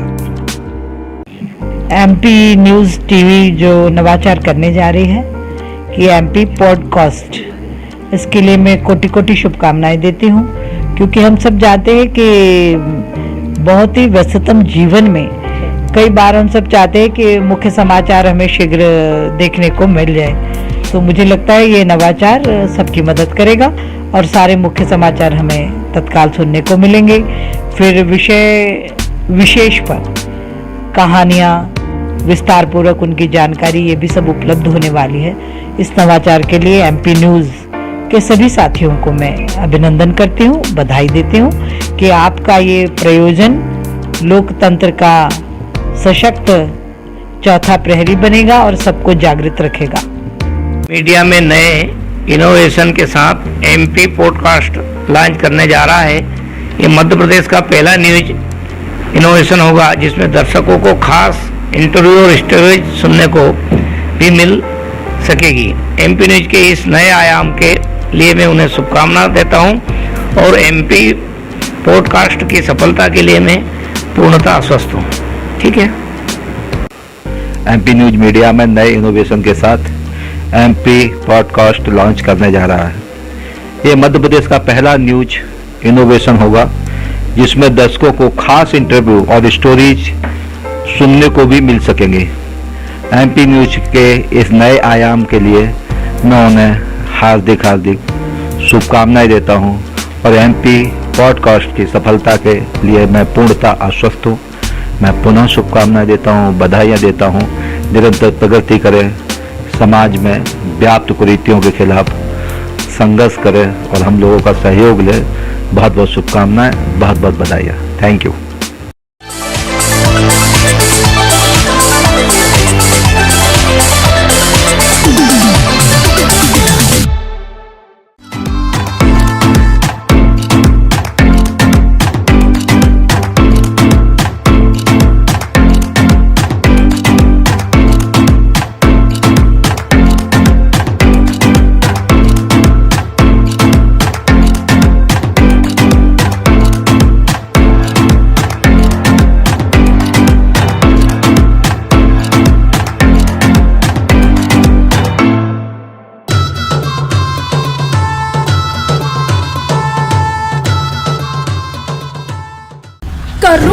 दर्शकों की ताकत के साथ एमपी न्यूज ने हासिल किया नया शिखर। अब YouTube पर 6 लाख ऑर्गेनिक सब्सक्राइबर्स के साथ टीम एमपी न्यूज की मेहनत लाई रंग। 1 अप्रैल से बदलेगा नया अंदाज, तो हो जाए तैयार और आज ही सोशल मीडिया के तमाम प्लेटफॉर्म्स पर जुड़े आपके अपने एमपी न्यूज के साथ ही एमपी न्यूज को अब आप देश के सबसे बड़े जियो टीवी प्लेटफॉर्म पर भी देख सकते हैं 24/7। एमपी न्यूज, प्रदेश की खबरों पर शेर सी पकड़।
राजधानी भोपाल में रविवार से करनी सैनिकों का आंदोलन जारी है, जिन्होंने जंबूरी मैदान के बाद अब गांधी चौराहे पर डेरा डाल दिया है, क्योंकि वे महाराणा प्रताप की प्रतिमा पर माल्यार्पण करने जा रहे थे। इसी दौरान उन्हें रास्ते में रोक लिया गया, तो उन्होंने अपना आंदोलन वहीं शुरू कर दिया। देखिए इसी पर हमारी खास रिपोर्ट। आर्थिक आधार पर आरक्षण, एट्रोसिटी एक्ट में बिना जांच गिरफ्तारी खत्म करने समेत अपनी कई मांगों को लेकर करनी सैनिक राजधानी भोपाल में डटे हैं, जिन्होंने सोमवार को जंबूरी मैदान के बाद एमपी नगर स्थित महाराणा प्रताप की प्रतिमा पर माल्यार्पण करने के लिए कुछ किया, लेकिन रास्ते में ही उन्हें रोक दिया गया, जहां पर अनशन पर बैठे जीवन सिंह शेरपुर ने आप बीती सुनाई। हाँ, माल्यार्पण करने के बाद हम धरना प्रदर्शन भी करने वाले थे पास में ही, क्योंकि हम भूख हड़ताल पे है और वहाँ सेट मांगा था इनसे कि हमको सेट, वहाँ 1.5 लाख रुपए रोज का किराया है। अब 1 दिन का किराया तो जमा करवा दिया था हमने, अब रोज का किराया कहाँ से लाएंगे? अब ये तो इनसे पूछा जाए कि इनने क्यों रोका है। ये लोकतांत्रिक अधिकार नहीं होगा हमारा। हो सकता है हम इस देश के निवासी नहीं होंगे इनकी नजर में, या हो सकता है कि जो भाजपा के खिलाफ बोलता होगा या जो अपनी हक अधिकारों की लड़ाई लड़ता होगा उसको नहीं जाने दिया जाता होगा अंदर। अब ये लोकतंत्र है कि नहीं, ये आपको सिद्ध करना है, आपको बताना है कि वास्तविक रूप में लोकतंत्र चल रहा है क्या। अभी तो यही रोक रखा है, तो यही बैठे, अब जहाँ ये ले जाते ले जाएंगे, या हो सकता है जेल चले जाए, या भूख हड़ताल पे तो है ही सही। हमको क्या है, फ्री जगह चाहिए थी, मिल गई, हमको यहाँ बैठे रहेंगे। करनी सैनिक एमपी नगर की तरफ बढ़ने का प्रयास कर रहे थे, लेकिन रास्ते में पुलिस ने उन्हें रोक दिया, जहां पुलिस अधिकारियों का कहना था कि उनके पास 1 दिन की परमिशन थी, इसलिए रोका गया है। अनुमति कल के 1 दिवसीय अनुमति मिली थी इनको जम्बूरी मैदान में धरने की, जो जिसके लिए प्रशासन ने इनकी पुलिस व्यवस्था जो प्रॉपर रहती है हम लोगों ने की, सुरक्षा की, आम जनता को ट्रैफिक बाधित न हो, उसे सबसे संपूर्ण व्यवस्था थी। कल 1 दिवसीय अनुमति इनकी समाप्त हो गई है। आगे दिन को धरना प्रदर्शन करना है तो अनुमति लें, इनको बताया गया है।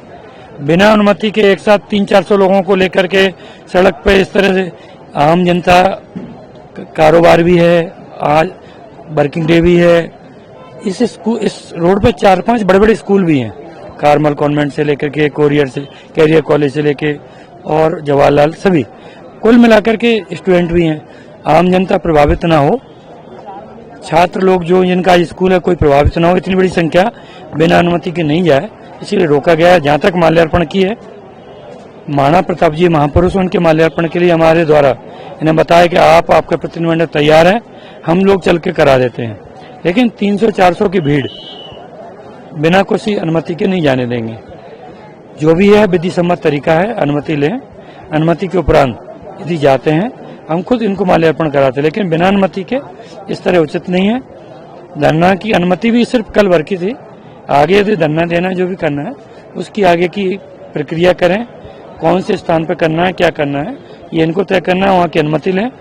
बिना अनुमति के इस तरीके का अचानक कोई मूवमेंट करना पूर्ण रूप से गैर कानूनी है, विधि विरुद्ध है, इसलिए इसको रोका गया। हालांकि अब भी करनी सैनिक अपनी बात पर डटे हैं, जिसमें आने वाले वक्त में क्या होगा ये समय के गर्त में ही छिपा है। Bureau report, MP news, Bhopal.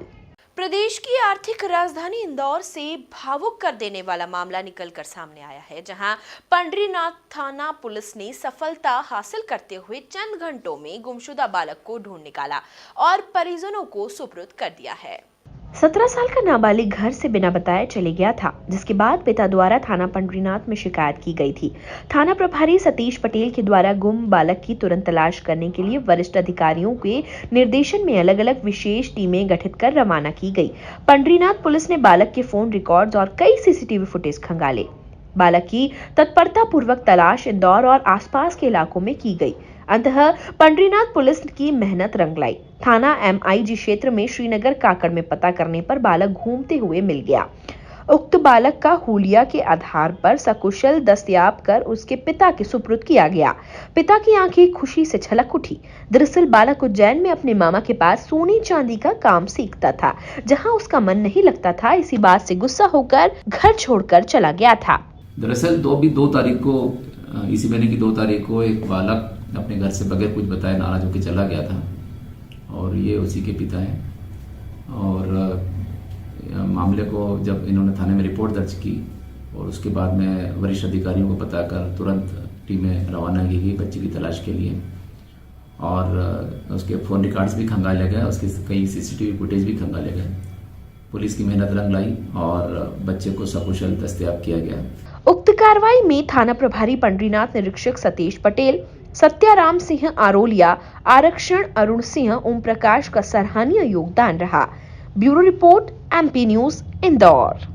मध्य प्रदेश में रिश्वतखोर कर्मचारियों पर शिकंजा कसा जा रहा है। इसी के तहत लोकायुक्त पुलिस ने एक लेखपाल समेत उसके सहयोगी चपरासी को रंगे हाथों गिरफ्तार कर लिया है, जिन्होंने चपरासी के मौत के बाद मिलने वाली राशि के एवज में रिश्वत की मांग की थी।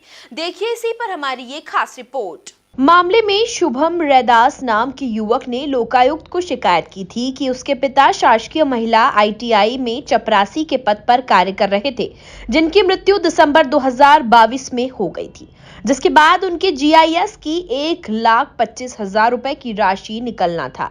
उसी के एवज में शासकीय महिला ITI के अकाउंटेंट प्रदीप पटेल द्वारा 20,000 की रिश्वत की मांग की गई थी। स्वर्गवासी के पिता किशन लाल रैदास जी का बड़ा बेटा हूँ। मेरे पिताजी ITI विभाग में, महिला ITI में चपरासी के पद पर पदस्थ थे, जिनकी मृत्यु 7 दिसंबर को हो गई थी और उनकी मृत्यु का जो फंड का पैसा था वो हमारे ITI के अधिकारी पटेल बाबू जी अकाउंटेंट हैं, उनके द्वारा हमारा कार्य किया जा रहा था, जिनके द्वारा हमें 20,000 रुपये की मांग की गई कि आप पैसा दिया जाएगा तो आपका काम किया जाएगा, जिससे मैं आज 10,000 रुपये लेके पहुंचा और हमारी लोकायुक्त की टीम ने उनको रंगे हाथों पकड़ा। क्या आपने पूर्व को में लोकायुक्त को आपने सूचना दी थी इस बारे में? शायद जी, मैंने पहले जब मेरी पहली मुलाकात हुई थी, जब मेरे को रिश्वत की मांग की गई, तभी थोड़ा शक होते हुए मैंने लोकायुक्त में सूचना दी कि मेरे साथ ये सब हो रहा है। उसके साथ मेरी टीम ने मेरा सहयोग किया हर एक चीज़ में और अभी तक। कौन बाबू हैं जिनको तो आप पैसे देने वाले थे? पटेल बाबूजी हैं यहाँ के, जो अकाउंटेंट हैं, प्रदीप पटेल का नाम है। अपना नाम? मेन आरोपी ये हैं और सह आरोपी भ्रत्य हैं एक यहाँ के चपरासी त्रिलोकी यादव, जिनके द्वारा उन्होंने पैसे उनको दिलवाए। वहीं लोकायुक्त पुलिस को शिकायत के बाद आरोपियों को रिश्वत की पहली किश्त 10,000 रुपए लेते रंगे हाथों गिरफ्तार कर लिया गया है। हमारे फरियादी है शुभम रैदास, ये करनेता पाटन रोड जबलपुर के निवासी है। इनके पिताजी श्री किशन लाल रैदास जो महिला ITI में कार्यरत थे, इनकी मृत्यु उपरांत इनके शासकीय देयक का निकाल होना था, शासकीय देयक मिलना था उन्हें। शासकीय देयक निकालने के लिए यहाँ पदस्थ हैं श्री प्रदीप पटेल, लेखापाल है ये, सहायक ग्रेड 2, और इनके द्वारा 20,000 रुपये की मांग की गई थी। आज इनके कहने पे 6 आरोपी त्रिलोकीनाथ इनके द्वारा 10,000 रुपये की राशि लेते हुए इन्हें पकड़ा है। दोनों के विरुद्ध कार्रवाई जारी है। फिलहाल लोकायुक्त पुलिस आरोपियों पर कार्रवाई में जुटी है और मामले की जानकारी संबंधित विभाग को भी भेजी जा रही है। Bureau report, MP news, Jabalpur. Vidisha जिले के त्योंदा तहसील के अंतर्गत के ग्राम अमारी में पंचायत चुनाव की रंजिश के चलते दो पक्षों में जमकर विवाद हुआ, जिसका वीडियो सोशल मीडिया पर वायरल हो रहा है। इसमें एक पक्ष द्वारा दूसरे पक्ष पर जमकर लाठी डंडे की बरसात की गई। देखिए इसी पर हमारी ये खास रिपोर्ट। दरअसल विदिशा में एक वीडियो तेजी से वायरल होता दिखाई दे रहा है, जिसमें एक पक्ष दूसरे पक्ष पर बेरहमी से हमला करता दिखाई दे रहा है। इस वीडियो का एक बुजुर्ग पर लाठी डंडों से हमला करता एक शख्स दिखाई दे रहा है। साथ ही अन्य लोग बाइक पर बैठे नजर आ रहे हैं। वहीं अन्य लोग भी घायल दिखाई पड़ रहे हैं।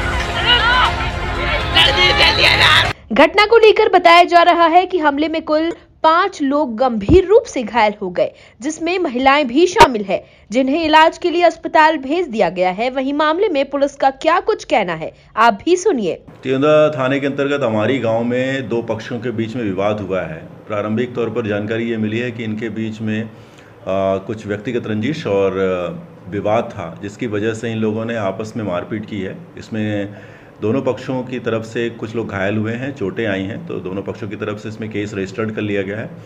अभी घायलों को हॉस्पिटल में एडमिट कराया गया है और जो लोग आरोपी हैं उन्हें भी गिरफ्तार करने का प्रयास किया जा रहा है।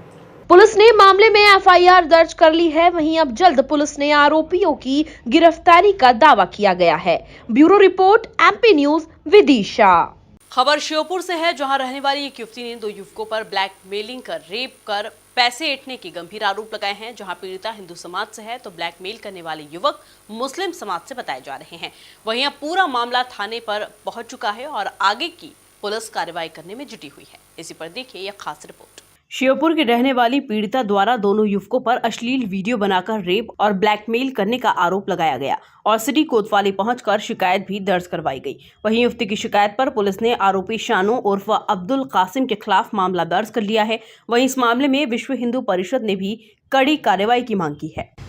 ये जो मामला है श्योपुर थाना क्षेत्र का मामला है, नगर का ही, और इसमें हमें जानकारी मिली कि एक लड़की को करीब 3 साल से एक विधर्मी परेशान कर रहा है और उसका वीडियो बना करके वायरल करने की धमकी देकर के उसको 3 साल से बराबर दैहिक और आर्थिक दोनों तरह का शोषण कर रहा है। कि ये सीधा सीधा लव जिहाद का मामला है, क्योंकि उसमें लड़के के द्वारा बताया गया कि आए दिन उसे धर्म परिवर्तन के लिए उकसाया जाता था और डराया धमकाया जाता था, जान से मारने की धमकी दे करके, और उसको है ना अश्लील वीडियो बना करके जो उसको बार बार टॉर्चर किया जा रहा था। वहीं इस बारे में श्योपुर एसडीओपी राजू रजक का कहना है कि पीड़िता ने शिकायत दर्ज करवाई है कि आरोपी के द्वारा उसे ब्लैकमेल करके उससे रुपए लिए गए और उसके साथ दुष्कर्म किया गया।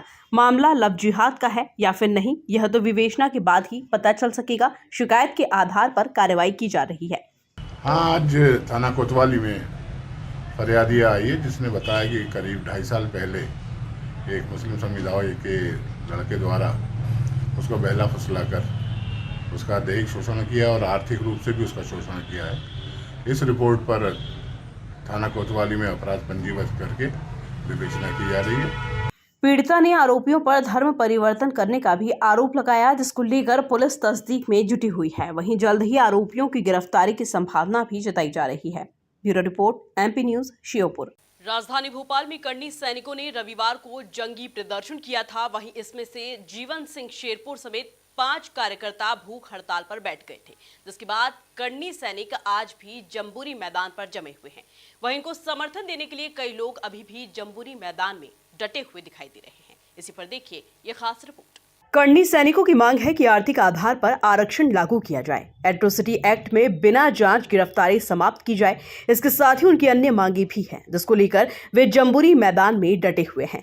वहीं अपनी मांगों को लेकर करनी सैनिक टीम के जीवन सिंह शेरपुर जम्बूरी मैदान पर भूख हड़ताल पर बैठे हैं, जिनको समर्थन देने के लिए लोग पहुंच रहे हैं।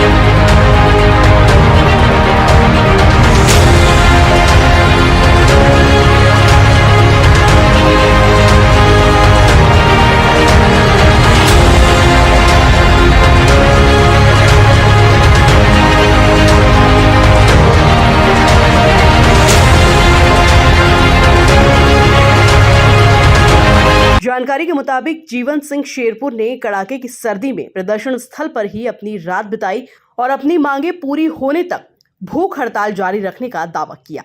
Bureau report, MP news Bhopal. राजधानी भोपाल में ब्राह्मण समाज का चिंतन शिविर आयोजित किया गया। इस चिंतन शिविर में प्रदेश के सभी ब्राह्मण संगठनों को एकजुट कर एक मंच पर लाने की सहमति बनी। इस कार्यक्रम में प्रदेश भर से आए ब्राह्मण समाज के कई संगठनों के पदाधिकारी भी शामिल हुए। कार्यक्रम में 10 संभाग में बैठक आयोजित करने और ब्राह्मण जागरण यात्रा निकाले जाने पर भी सहमति बनी है। इसी पर देखिए हमारी यह खास रिपोर्ट। प्रदेश भर में ब्राह्मण समाज के कई संगठन सक्रिय हैं, जो समय समय पर समाज की समस्याओं को लेकर कार्यक्रम आयोजित करते रहते हैं। लेकिन प्रदेश के तमाम ब्राह्मण समाज के संगठनों को एकजुट कर एक मंच पर लाए जाने की कवायद शुरू हो चुकी है। भोपाल के गुफा मंदिर स्थित परिसर के मानस भवन में ब्राह्मण समाज का चिंतन शिविर आयोजित किया गया। सर्व ब्राह्मण युवा समिति के बैनर तले आयोजित यह चिंतन शिविर 2 दिनों तक चला। इस शिविर में प्रदेश भर के ब्राह्मण समाज के कई संगठनों के पदाधिकारी भी शामिल हुए। इस शिविर में समाज के सभी संगठन को एकजुट कर एक मंच पर लाए जाने और प्रदेश के सभी संभागों में बैठक आयोजित करने और ब्राह्मण जागरण यात्रा निकाले जाने पर भी सहमति बनी। लेके आप बताइए। आज ब्राह्मण समाज का चिंतन शिविर हुआ। इसमें मध्य प्रदेश के कई जिलों से कई सारे संगठन आए। सभी संगठनों ने अपने अपने विचार रखे और उन विचारों के निष्कर्ष जो निकला है वो ये है कि मध्य प्रदेश में चल रहे सभी ब्राह्मण संगठनों को एक साथ आना है और एक साथ आकर समाज एकता के लिए कार्य करना है। जो संगठन आज आए थे वो सभी संगठनों ने अपनी सहमति प्रदान की है और जो संगठन आज नहीं आ पाए हैं, आज के मुद्दे को लिपि करके हम सबके पास लेके जाएंगे और सबको एक मंच पे आने के लिए आह्वान करेंगे। इसके बाद हमारी 10 संभाग में 10 दिन की बैठक है और उस बैठक में हम सभी संगठनों को संभाग वाई संभाग, जिस संभाग में जितने जिले जितने तहसीलें आती हैं उतने जिला तहसीलों के ब्राह्मण संगठनों को संभाग में बुलाएंगे। वहाँ पर बैठक होगी। 10 संभाग में 10 दिन की बैठक रहेगी। इसके बाद में फिर एक ब्राह्मण जागरण यात्रा पूरे मध्य प्रदेश में निकलने वाली है। जो 52 जिले हैं तो 52 दिन की यात्रा रहेगी। हर जिले में सभी तहसीलों में से घूमते हुए वह जिला पूरे मध्य प्रदेश में यात्रा घूमेगी और उस यात्रा के बाद में सभी लोगों ने अभी तारीख निश्चित नहीं की है। लगभग मई में एक बृहद ब्रह्म समागम हम सब लोग करेंगे। शिविर में 10 संभाग में 10 दिन तक लगातार बैठकें कर संभागवार सभी ब्राह्मण संगठनों को बुलाकर चर्चा की जाएगी। इसके अलावा प्रदेश के सभी 52 जिलों में ब्राह्मण जागरण यात्रा निकाली जाएगी, जो हर जिले तहसील से घूमकर प्रदेश भर में भ्रमण करेगी। इसके अलावा मई में बड़े स्तर पर ब्राह्मण समागम आयोजन करने पर भी सहमति बनी। Bureau report, MP news Bhopal. Saryu पारी ब्राह्मण समाज ने एक नई पहल की है ताकि समाज के युवाओं को अपना मनचाहा वर्ण मिल सके, जिसके अंतर्गत युवक युवती परिचय सम्मेलन आयोजित किया गया, जिसमें सैकड़ों युवाओं ने मंच के माध्यम से अपना परिचय दिया। इसी पर देखिए रिपोर्ट। दरअसल इंदौर के सरयू पारीय ब्राह्मण समाज ने युवाओं को अपना मनचाहा विकल्प चुनने का मौका दिया है, जिसकी जानकारी देते हुए सरयू पारीय ब्राह्मण समाज इंदौर के अध्यक्ष पंडित सुभाष दुबे ने बताया कि परिचय सम्मेलन में सभी उच्च शिक्षित युवाओं ने हिस्सा लिया, जिन्होंने मंच के माध्यम से अपनी खूबियां भी बताई। सरयू पारीय ब्राह्मण समाज का 12वां परिचय सम्मेलन है। ऐसे तो 13वां वर्ष है ये, लेकिन कोरोना काल के कारण 2021 में नहीं हो पाया था। ये 12वां परिचय सम्मेलन है। इस बार हर साल से ज़्यादा प्रविष्टियाँ आई हैं। किताब में 800 के आसपास समाज की ही प्रविष्टियाँ हैं और इसमें बहुत दूर दूर से लगभग 20 स्टेट के लोगों के बायोडाटा आए थे और आज कम से कम 200 से ज़्यादा प्रत्याशी स्वयं उपस्थित होकर मंच से अपना परिचय दे रहे हैं, जिसमें सभी हाईली क्वालिफाइड हैं, MBA हैं, डॉक्टर हैं, इंजीनियर हैं, मतलब अनक्वालिफाइड एक भी बच्चा नहीं है, कोई बच्चा 12वीं भी नहीं है इसमें। जो भी परिचय दे रहे हैं हाईली क्वालिफाइड है। और आपने यहाँ की भीड़ को देखा, कम से कम 2 से 3 हज़ार लोगों की भीड़ है यहाँ पे। सबके खाने पीने की व्यवस्था की गई है। वहीं परिचय सम्मेलन के बाद कई जोड़ों ने एक दूसरे के साथ बंधन में बंधने का फैसला लिया, जिसमें उनके परिजन की भी रजामंदी देखी गई। Bureau report, MP news, Indore.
खबरों का समंदर, क्या छुपा है खबरों के अंदर?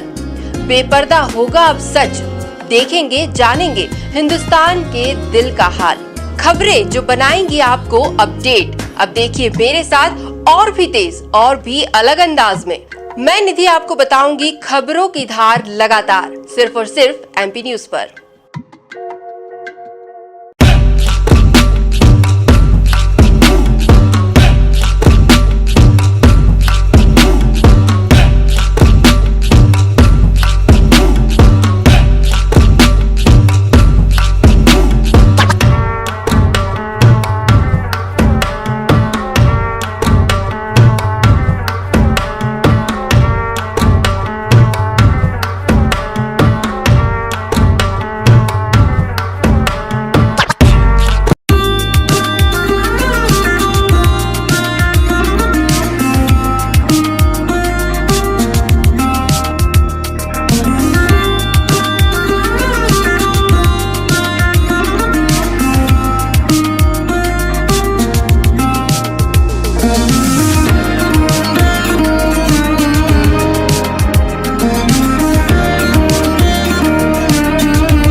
अनेकता में एकता, संस्कृति, परंपराओं और लोक कला का अनोखा समावेश।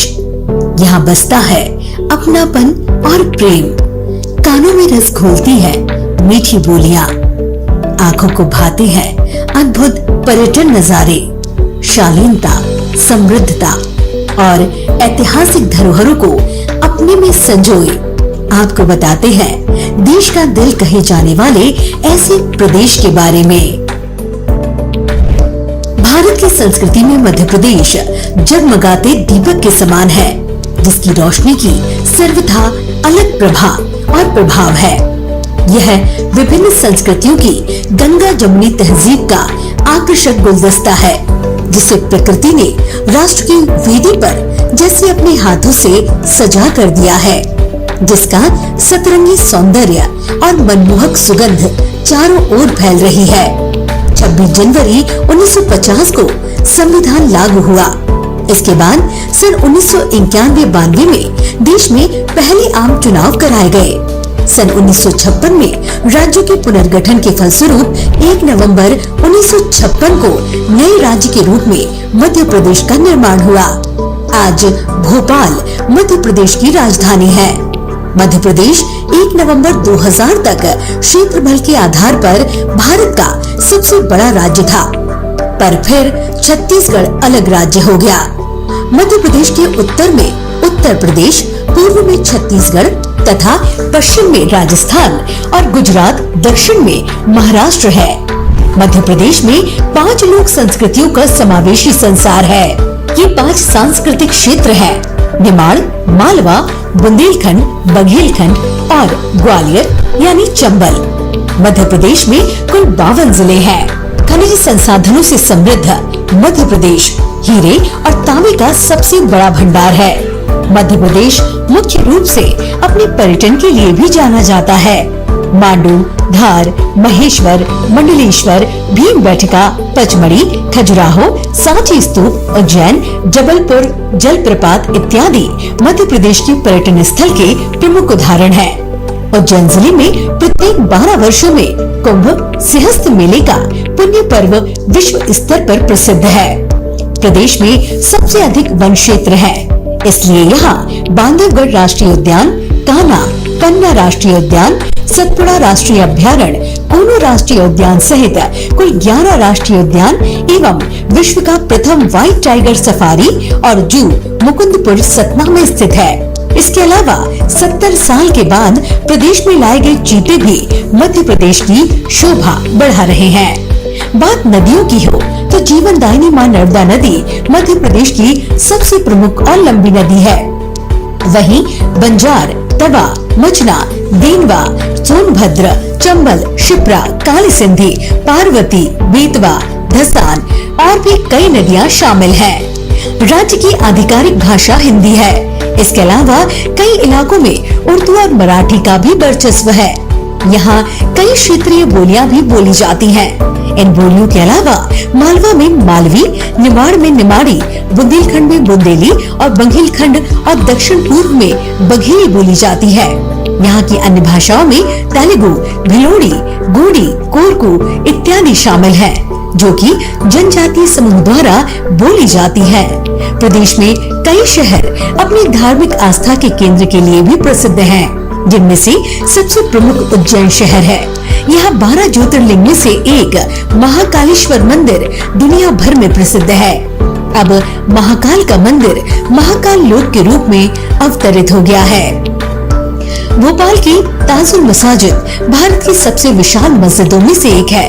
बड़वानी का 52 गजा, दमोह का कुंडलपुर, दतिया का सोनगिरी, बैतूल की मुक्तागिरी प्रसिद्ध है। विदिशा नगरी 10वें तीर्थंकर भगवान शीतलनाथ की गर्भ जन्म व तप कल्याणक भूमि है। वहीं सांची में स्थित सांची का स्तूप बौद्ध धर्म की आस्था का केंद्र है। मैहर, सलकनपुर, देवास इत्यादि प्रसिद्ध मंदिर हैं। मध्य प्रदेश अपने शास्त्रीय और लोक संगीत के लिए भी विख्यात है। विख्यात हिंदुस्तानी शास्त्रीय संगीत घरानों में प्रदेश के मैहर घराना, ग्वालियर घराना और सेनिया घराना शामिल है। मध्यकालीन भारत के सबसे विख्यात गायकों में तानसेन और बीजू बावरा मध्य प्रदेश से ही है। पार्श्व गायक किशोर कुमार और लता मंगेशकर, जया भाद्री सहित अनेक प्रसिद्ध हस्तियों का जन्म स्थान भी मध्य प्रदेश ही है। यहाँ देश की सर्वाधिक जनजातियाँ पाई जाती हैं, जिनमें गौड़, भील, बैगा, भारिया, मारिया, कोरकू, कोल, सहरिया इत्यादि हैं। इन सभी जातियों के अपने अलग अलग लोक नृत्य व संगीत हैं। फाग, भरथरी, संजागी, कालबेलिया, भगोरिया, ददरिया, मटकी इत्यादि। वर्तमान में राज्य के राज्यपाल श्री मंगू भाई पटेल तथा मुख्यमंत्री श्री शिवराज सिंह चौहान हैं। प्रधानमंत्री श्री नरेंद्र मोदी जी ने देश को आत्मनिर्भर बनाने का संकल्प लिया है। उन्हीं की संकल्पना के अनुरूप हमारा मध्य प्रदेश भी आत्मनिर्भर मध्य प्रदेश की परिकल्पना को साकार कर रहा है। हमारा लक्ष्य जल्द से जल्द मध्य प्रदेश को आत्मनिर्भर बनाने का है। स्वच्छता में नंबर 1 एमपी, सड़क, बिजली, पानी, स्वास्थ्य, शिक्षा, रोजगार, इन सभी सुविधाओं को प्रदान करने के साथ ही महिलाओं को आत्मसम्मान और बच्चों, बुजुर्गों और युवाओं को गरिमा प्रदान करता है। किसानों को 0% ब्याज पर ऋण, मेधावी विद्यार्थी योजना, लाडली लक्ष्मी, कन्या विवाह, संबल जैसी अनेक योजनाएं लागू हैं। महिलाओं और बेटियों की शिक्षा, संपोषण, सुरक्षा और सम्मान के लिए भी कई योजनाएं बनाई हैं। महिलाओं को स्व सहायता समूह से जोड़कर उन्हें आत्मनिर्भर बनाया जा रहा है। आज प्रदेश में 3 लाख से अधिक महिला स्व सहायता समूह कार्य कर रहे हैं।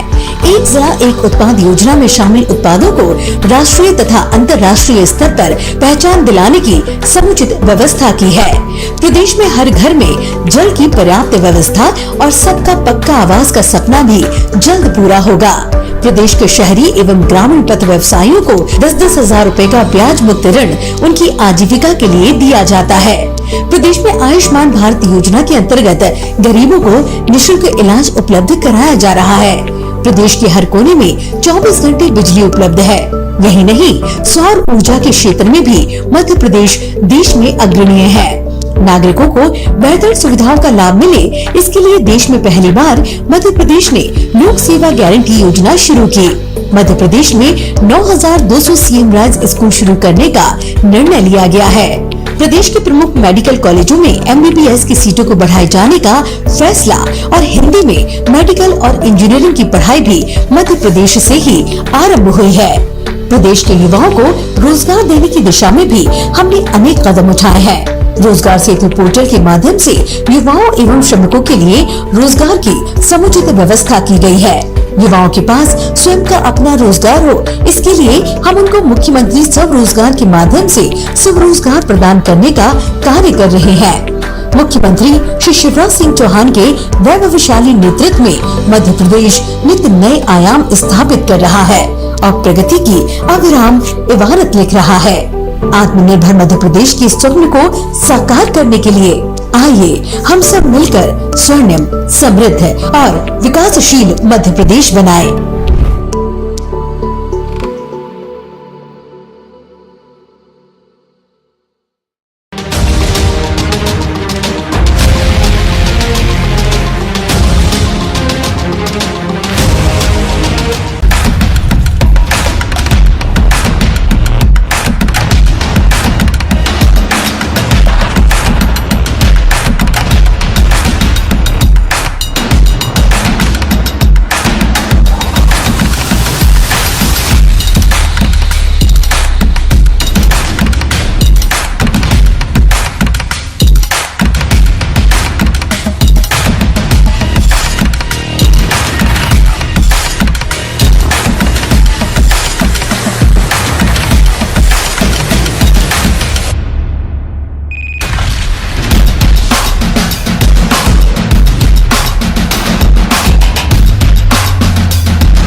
बदलते वक्त के साथ मीडिया में भी काफी बदलाव हुए हैं। अब खबरें सिर्फ अखबारों तक सीमित नहीं है, बल्कि इलेक्ट्रॉनिक मीडिया ने भी अपनी एक अलग जगह बनाई है। डिजिटल हो चली इस दुनिया में अब सबकी निगाहें मोबाइल पर टिकी हुई है और अब खबरें भी उंगलियों पर ही देखी जा रही है। न्यूज चैनल्स की भरमार है, लेकिन जनता किस पर करती है विश्वास, ये बताते हैं आंकड़े। क्या आप जानते हैं कि भारत में लगभग 700 मिलियन लोग इंटरनेट यूजर्स हैं और उनमें से लगभग 400 मिलियन लोग सोशल नेटवर्क प्लेटफॉर्म का इस्तेमाल करते हैं। सोशल नेटवर्किंग प्लेटफॉर्म्स पर चैनल्स की भरमार के बीच MP न्यूज ने बढ़ाया अपना पहला कदम और धीरे धीरे अपनी रफ्तार पकड़ते हुए बन गया मध्य प्रदेश का नंबर 1 न्यूज चैनल। 2016 से शुरू हुआ ये काफिला यहाँ तक पहुँचा सिर्फ और सिर्फ जनता के विश्वास की बदौलत। लगभग 6 लाख सब्सक्राइबर्स के साथ YouTube पर MP न्यूज बना हुआ है मध्य प्रदेश का टॉप न्यूज चैनल। खबरों के मिलियंस ऑफ व्यूज और हजारों पेज लाइक्स फेसबुक पर ये बताते हैं कि मध्य प्रदेश की जनता है MP न्यूज के साथ। आपके प्यार और विश्वास ने बनाया है MP न्यूज को मध्य प्रदेश का नंबर 1 न्यूज चैनल। आपका भरोसा है MP न्यूज की ताकत। पहुंचाते रहेंगे हर खबर पूरी नैतिकता और सच्चाई के साथ। हमारे फेसबुक पेज और YouTube चैनल से जुड़े रहिए। आंकड़े बयां करते हैं सफलता की कहानी कि इंटरनेट पर चल रही रेस में MP न्यूज ने मारी बाजी।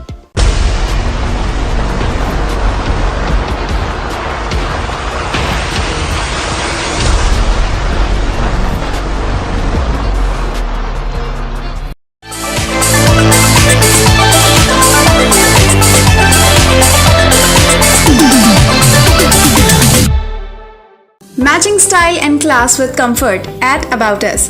Get your favorite stylish outfit and all leading brands under one roof. साथ ही त्योहारों के मौसम में पाइए डिजाइनर और फैशन का एक्सक्लूसिव कलेक्शन।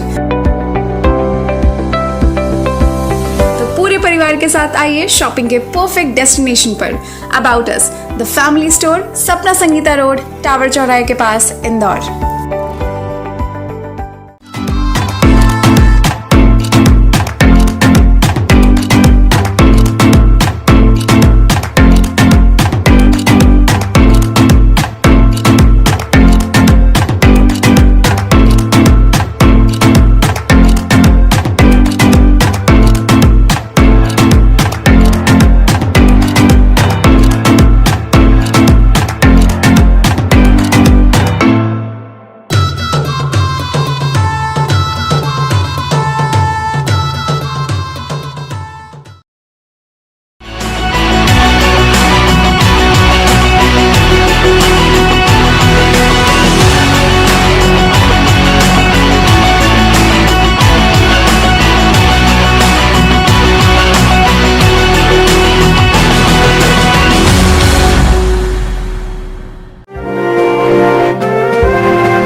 आप देख रहे हैं एमपी न्यूज। मैं हूं निधि आपके साथ और स्वागत है आपका एमपी न्यूज के इस खास सेगमेंट में। बात हम करने वाले हैं प्रवासी भारतीय सम्मेलन को लेकर ही। 8 जनवरी से ये सम्मेलन शुरू हुआ जो आज भी जारी है और आज प्रधानमंत्री नरेंद्र मोदी खुद इंदौर पहुंचे हैं। इस सम्मेलन के दौरान पीएम मोदी का संबोधन भी काफी चर्चाओं में है। अब इस संबोधन में क्या कुछ खास रहा वो जानने के लिए आइए सीधे जुड़ते हैं मेरे सहयोगी सुनील के साथ। सुनील, आपसे जानना चाहेंगे इंदौर में प्रवासी भारतीय सम्मेलन के दौरान प्रधानमंत्री नरेंद्र मोदी ने जो संबोधन दिया उसमें सबसे पहले ये बताइए कि एनआरआईज को लेकर क्या कुछ कहा उन्होंने। जी, इंदौर में प्रवासी भारतीय सम्मेलन की शुरुआत हो चुकी है। ये 17वां प्रवासी भारतीय सम्मेलन है जो कि कोरोना काल के बीतने के 4 साल बाद एक बार फिर से भव्य स्वरूप में शुरू हुआ है। तो इसमें प्रधानमंत्री नरेंद्र मोदी दूसरे दिन शामिल हुए और दूसरे दिन उन्होंने प्रवासियों को संबोधित किया। सबसे पहले उन्होंने देश की 130 करोड़ जनसंख्या की तरफ से उन्होंने उनका अभिनंदन किया और बताया कि जहाँ जहाँ भी प्रवासी भारतीय रहते हैं भारतीय संस्कृति को आगे बढ़ाते हैं। उन्होंने पूरे देश को एक वसुधैव कुटुंबकम की भावना से परिपूर्ण बताया और बताया कि पूरा जो विश्व है वो एक परिवार है और परिवार की जिस भावना को भारतीय वहाँ लेकर जाते हैं उसी परंपरा को आगे बढ़ा रहे हैं। इसी तरह प्रधानमंत्री नरेंद्र मोदी ने उनका अभिनंदन किया और बताया कि वो इसी परंपरा को आगे बढ़ाते रहें। जी, सुनने में ये भी आया है कि इंदौर का नाम उनके संबोधन में काफी बार आया है। इंदौर को लेकर किस तरह के विचार थे उनके? जी, इंदौर को उन्होंने एक नया दौर बताया जो कि समय से एक कदम आगे चलता है। इसी तरह अपने भाषण में उन्होंने जिस तरह से इंदौर की तारीफ की वो काफ़ी महत्वपूर्ण है इंदौर के लिए, क्योंकि इंदौर के खान पान की उन्होंने तारीफ की। उन्होंने कहा कि यहाँ का जो पोहा है और यहाँ की जो कचौरी है और ये इस तरह से जो अलग अलग व्यंजन है वो काफ़ी खास है। उन्होंने प्रवासी भारतीयों से कहा कि वो अगर इसका स्वाद चखते हैं तो इसे कभी भूलेंगे नहीं। जी, और आगे की अगर हम बात करें, अभी लंच तक तो पीएम मोदी का इंदौर में ही प्रोग्राम्स अपडेटेड है, लेकिन इसके बाद क्या वो उज्जैन की तरफ रुख करने वाले हैं? आगे की क्या प्लानिंग है? नहीं, इस जगह ये महत्वपूर्ण है। उन्होंने उज्जैन की तरफ नहीं, उन्होंने प्रवासी भारतीयों से अनुरोध किया है कि महाकाल लोक का भव्य स्वरूप वो देखने जाएं और देखें कि बाबा महाकाल का स्वरूप अब कितना भव्य हो चुका है, क्योंकि इंदौर के आसपास की जितनी भी भव्यता है उसको चाहते हैं कि उसको एक्सप्लोर करें। सारे जितने भी नाराज हमारे आए हैं उसमें महाकाल लोक सबसे महत्वपूर्ण है, जिसका कि लोकार्पण खुद पीएम मोदी ने किया था। इसीलिए उन्होंने प्रवासी भारतीयों को कहा कि जाकर वो हमारी जो भव्यता, हमारी सांस्कृतिक विरासत है उसको देखें। जी, तो कुल मिलाकर अगर देखा जाए तो प्रवासी भारतीय सम्मेलन जो इंदौर में हो रहा है, इंदौर वासियों के लिए भी एक सम्मान की बात है। पीएम मोदी का यहाँ आना, इंदौर की इतनी तारीफ करना, यहाँ के स्वाद की, यहाँ के व्यंजन की तारीफ करना, ये सब इंदौर को एक और नई, यहाँ पर हम कह सकते हैं, पहचान दे रहा है। अब ऐसे में इस सम्मेलन में क्या कुछ होता है आगे, वो भी अपडेट्स हम आपको जरूर देंगे। फिलहाल सुनील, इन तमाम जानकारियों के लिए आपका बहुत बहुत धन्यवाद। एमपी न्यूज पर अन्य खबरें लगातार जारी है, आप भी बने रहिए हमारे साथ, देखते रहिए एमपी न्यूज। धन्यवाद। एमपी की नब्ज, एमपी का हाल, मध्य प्रदेश की हर खबर एमपी न्यूज टीवी के साथ। लगातार खबरों के लिए सब्सक्राइब करें हमारा YouTube channel MP news TV. Latest updates के लिए बेल आइकन दबाना जरा भी न भूलें। खबरों का समंदर, क्या छुपा है खबरों के अंदर? बेपर्दा होगा अब सच, देखेंगे जानेंगे हिंदुस्तान के दिल का हाल। खबरें जो बनाएंगी आपको अपडेट। अब देखिए मेरे साथ और भी तेज और भी अलग अंदाज में मैं निधि आपको बताऊंगी खबरों की धार लगातार, सिर्फ और सिर्फ एमपी न्यूज पर।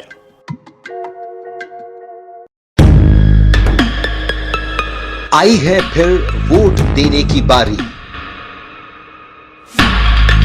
नेताजी दिखा रहे दमदारी।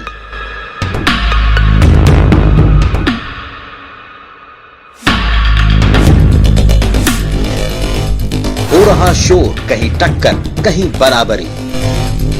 जनता है जनार्दन, दिखाएगी होशियारी। खबरों का खिल रहा संसार, एमपी न्यूज भी है तैयार। सोच समझ फिर वोट कर, जनता है समझदार, सारे मुद्दे जोड़कर देखेगी परखेगी फिर देगी मत। एमपी न्यूज पर मिलेगा एमपी का जनमत। खबरचियों की भीड़ में सबसे अलग, सबसे निराला, एमपी न्यूज ही बताता सच का निवाला। देखेंगे दिखाएंगे सबको बताएंगे, चुनावी खबरें मतलब सिर्फ और सिर्फ एमपी न्यूज।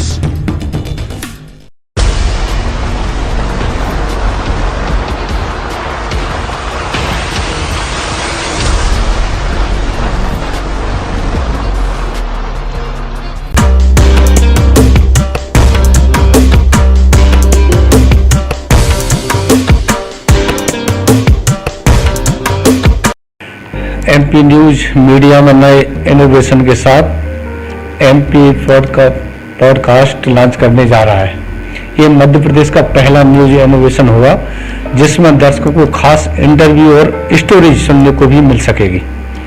एमपी न्यूज के इस नए आयाम के लिए मैं उन्हें शुभकामनाएं देता हूं और एमपी पॉडकास्ट की सफलता के लिए मैं पूर्णतः आश्वस्त हूं। पुनः बधाई, शुभकामनाएं। एमपी न्यूज़ मीडिया में नए इनोवेशन के साथ एमपी पॉडकास्ट लॉन्च करने जा रहा है। ये मध्य प्रदेश का पहला न्यूज़ इनोवेशन होगा जिसमें दर्शकों को खास इंटरव्यू और स्टोरीज सुनने को भी मिल सकेगी। एमपी न्यूज़ के इस नए आयाम के लिए मैं उन्हें शुभकामनाएं देता हूं और एमपी पॉडकास्ट की सफलता के लिए पूर्णतः आश्वस्त होते हुए बहुत बधाई और शुभकामनाएं देता हूं। मैं एमपी न्यूज़ को बहुत बहुत बधाई शुभकामनाएं दे रहा हूं कि उन्होंने मध्य प्रदेश में एक पोस्ट कार्ड स्थापित किया है, एक चैनल स्थापित की है। बहुत बहुत बधाई और शुभकामनाएं कि हमारा एमपी चैनल जब भी कोई सकारात्मक काम करता है उसे बधाई। ये मध्य प्रदेश का पहला न्यूज़ चैनल होगा, इसलिए फिर से बहुत बहुत बधाई।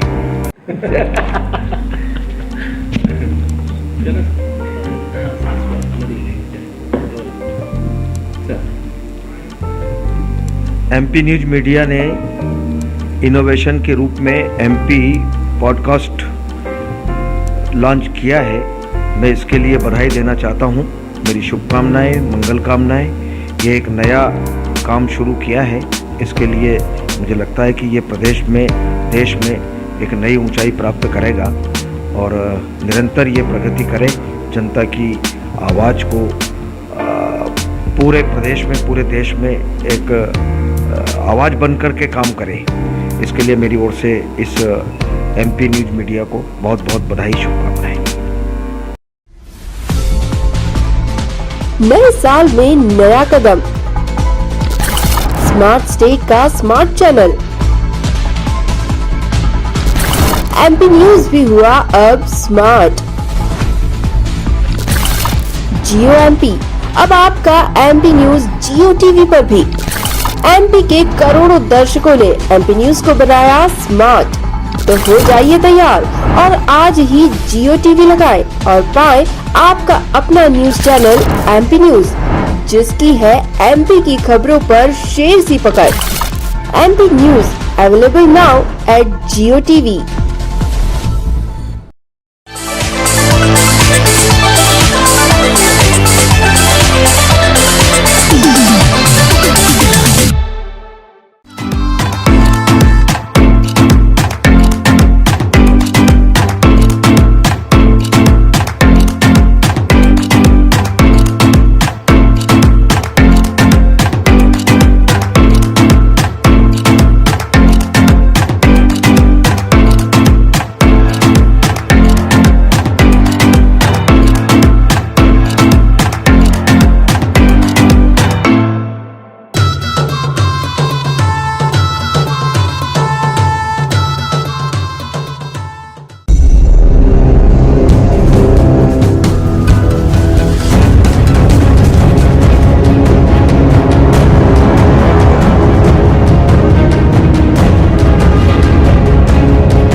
मैं बार बार कह रहा हूँ कि उनकी वो वाजिब मांगे जिससे दूसरे समाज पे कुठाराघात नहीं होता हो, उन मांगों के समर्थन में हम लोग, दूसरे समाज पे कुठाराघात ना हो और कोई बीच का रास्ता निकले तो वो निकाला जाना चाहिए। मैं बार बार कह रहा हूँ कि उनकी वो वाजिब मांगे जिससे दूसरे समाज पे कुठाराघात नहीं होता हो, उन मांगों के समर्थन में हम लोग, दूसरे समाज पे कुठाराघात ना हो और कोई बीच का रास्ता निकले तो वो निकाला जाना चाहिए।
हमारी हमेशा नियत रही है और नीति है कि सबकी बात सुनो और जो उचित हो वो करो। मैंने समर्थन किया है कि ये करनी सेना की बात पूरी तरह सुनी जाए और उन्होंने जो मांगे रखी हैं उसमें से जो मांगे हो सकती हैं ये सरकार बैठ के सुने।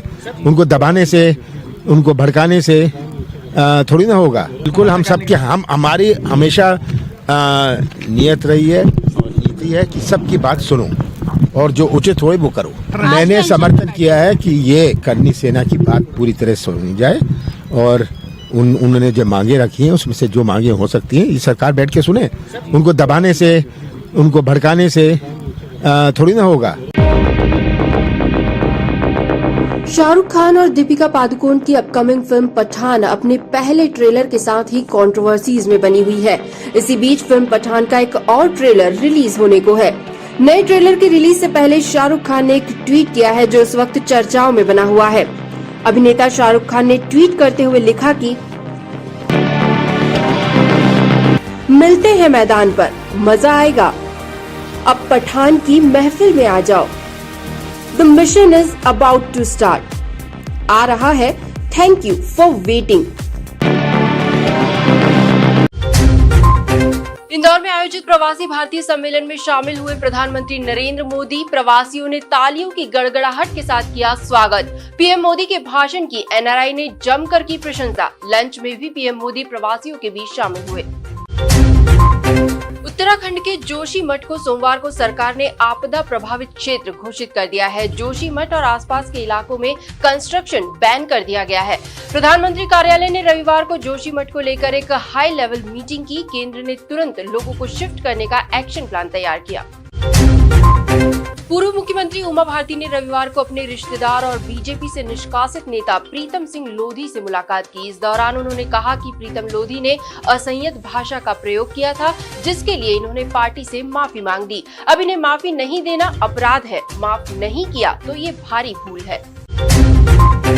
आर्थिक आधार पर आरक्षण, बिना जांच एट्रोसिटी एक्ट में गिरफ्तारी रोकने समेत 21 मांगों को लेकर भोपाल के जम्बूरी मैदान पर करनी सेना परिवार का महा आंदोलन आज दूसरे दिन भी जारी है। आयोजकों का दावा है कि आंदोलन के पहले दिन रविवार दोपहर 2.5 लाख लोग जुटे। रात में मंच पर 50 लोग ही सोए। हालांकि सुबह से फिर जमावड़ा लगना शुरू हो गया। सुपरस्टार सुनील शेट्टी को मध्य प्रदेश का खाना इतना पसंद आया कि उन्होंने पूरे परिवार के साथ न सिर्फ खाना खाया बल्कि प्रदेश की आबो हवा की जमकर तारीफ भी की। एक्टर अपने परिवार के साथ बीते दिनों मंडला के कान्हा घूमने आए थे। सड़क मार्ग से लौटते समय जबलपुर के पास उमरिया स्थित एक ढाबे में परिवार के साथ उन्होंने खाना खाया और मध्य प्रदेश की जमकर तारीफ की। इंदौर में प्रवासी भारतीय सम्मेलन के बीच क्राइम ब्रांच ने बड़ी कार्रवाई की है। एरोड्रम पुलिस के बाद क्राइम ब्रांच ने एमजी रोड इलाके में कार्रवाई करते हुए भारी मात्रा में चाइनीज मांझा जब्त किया। आरोपियों को आगे की कार्रवाई के लिए एमजी रोड पुलिस के सुपुर्द किया गया है। प्रवासी सम्मेलन के चलते शहर में एकाएक क्राइम ब्रांच ने बड़े स्तर पर ये कार्रवाई की है। जनवरी माह शुरू हो चुका है और साल का पहला त्योहार मकर संक्रांति को लेकर तैयारियां भी चल रही है, जिसमें पतंगबाज अपने हुनर को आजमा रहे हैं। इस बार मकर राशि में सूर्य का प्रवेश 14 और 15 जनवरी की रात को होगा और पर्व अगले दिन माना जाएगा, यानी कि 15 जनवरी को ये पर्व मनाया जाएगा। भारत ने श्रीलंका के खिलाफ राजकोट में तीसरा T20 मैच 91 रन से जीतकर सीरीज 2-1 से अपने नाम कर ली। साल की पहली T20 सीरीज के आखिरी मैच में 10 बड़े रिकॉर्ड्स बने। इनमें श्रीलंका के कप्तान दसुन शनाका का भारत के खिलाफ सबसे ज्यादा छक्के मारने वाला खिलाड़ी बनना, युजवेंद्र चहल का भारत के लिए टॉप विकेट टेकर बनना और सूर्य कुमार यादव का 6 महीने के अंदर तीसरा T20 शतक जमाना शामिल है। सिद्धार्थ मल्होत्रा और कियारा आडवाणी इन दिनों अपनी रिलेशनशिप की वजह से सुर्खियों में है। रिपोर्ट्स के मुताबिक दोनों जल्द ही शादी करने वाले हैं। इसी बीच सिद्धार्थ का एक वीडियो सामने आया है। उस वीडियो को देखने के बाद ये साफ भी हो गया है कि वे जल्द ही शादी करने वाले हैं। बॉलीवुड के पॉपुलर कपल आलिया भट्ट और रणबीर कपूर रविवार 9 जनवरी को Indian super league football match देखने के लिए पहुंचे। रणबीर और आलिया अपनी फुटबॉल टीम मुंबई FC को चीयर करने के लिए शामिल हुए थे। इस दौरान दोनों एक दूसरे का हाथ थामे हुए नजर आए। सोना सोमवार को अपने ऑल टाइम हाई तक पहुंच गया है। India Boolean and jewellers association की वेबसाइट के मुताबिक 9 जनवरी को सराफा बाजार में सोना 749 रुपए महंगा होकर 56,336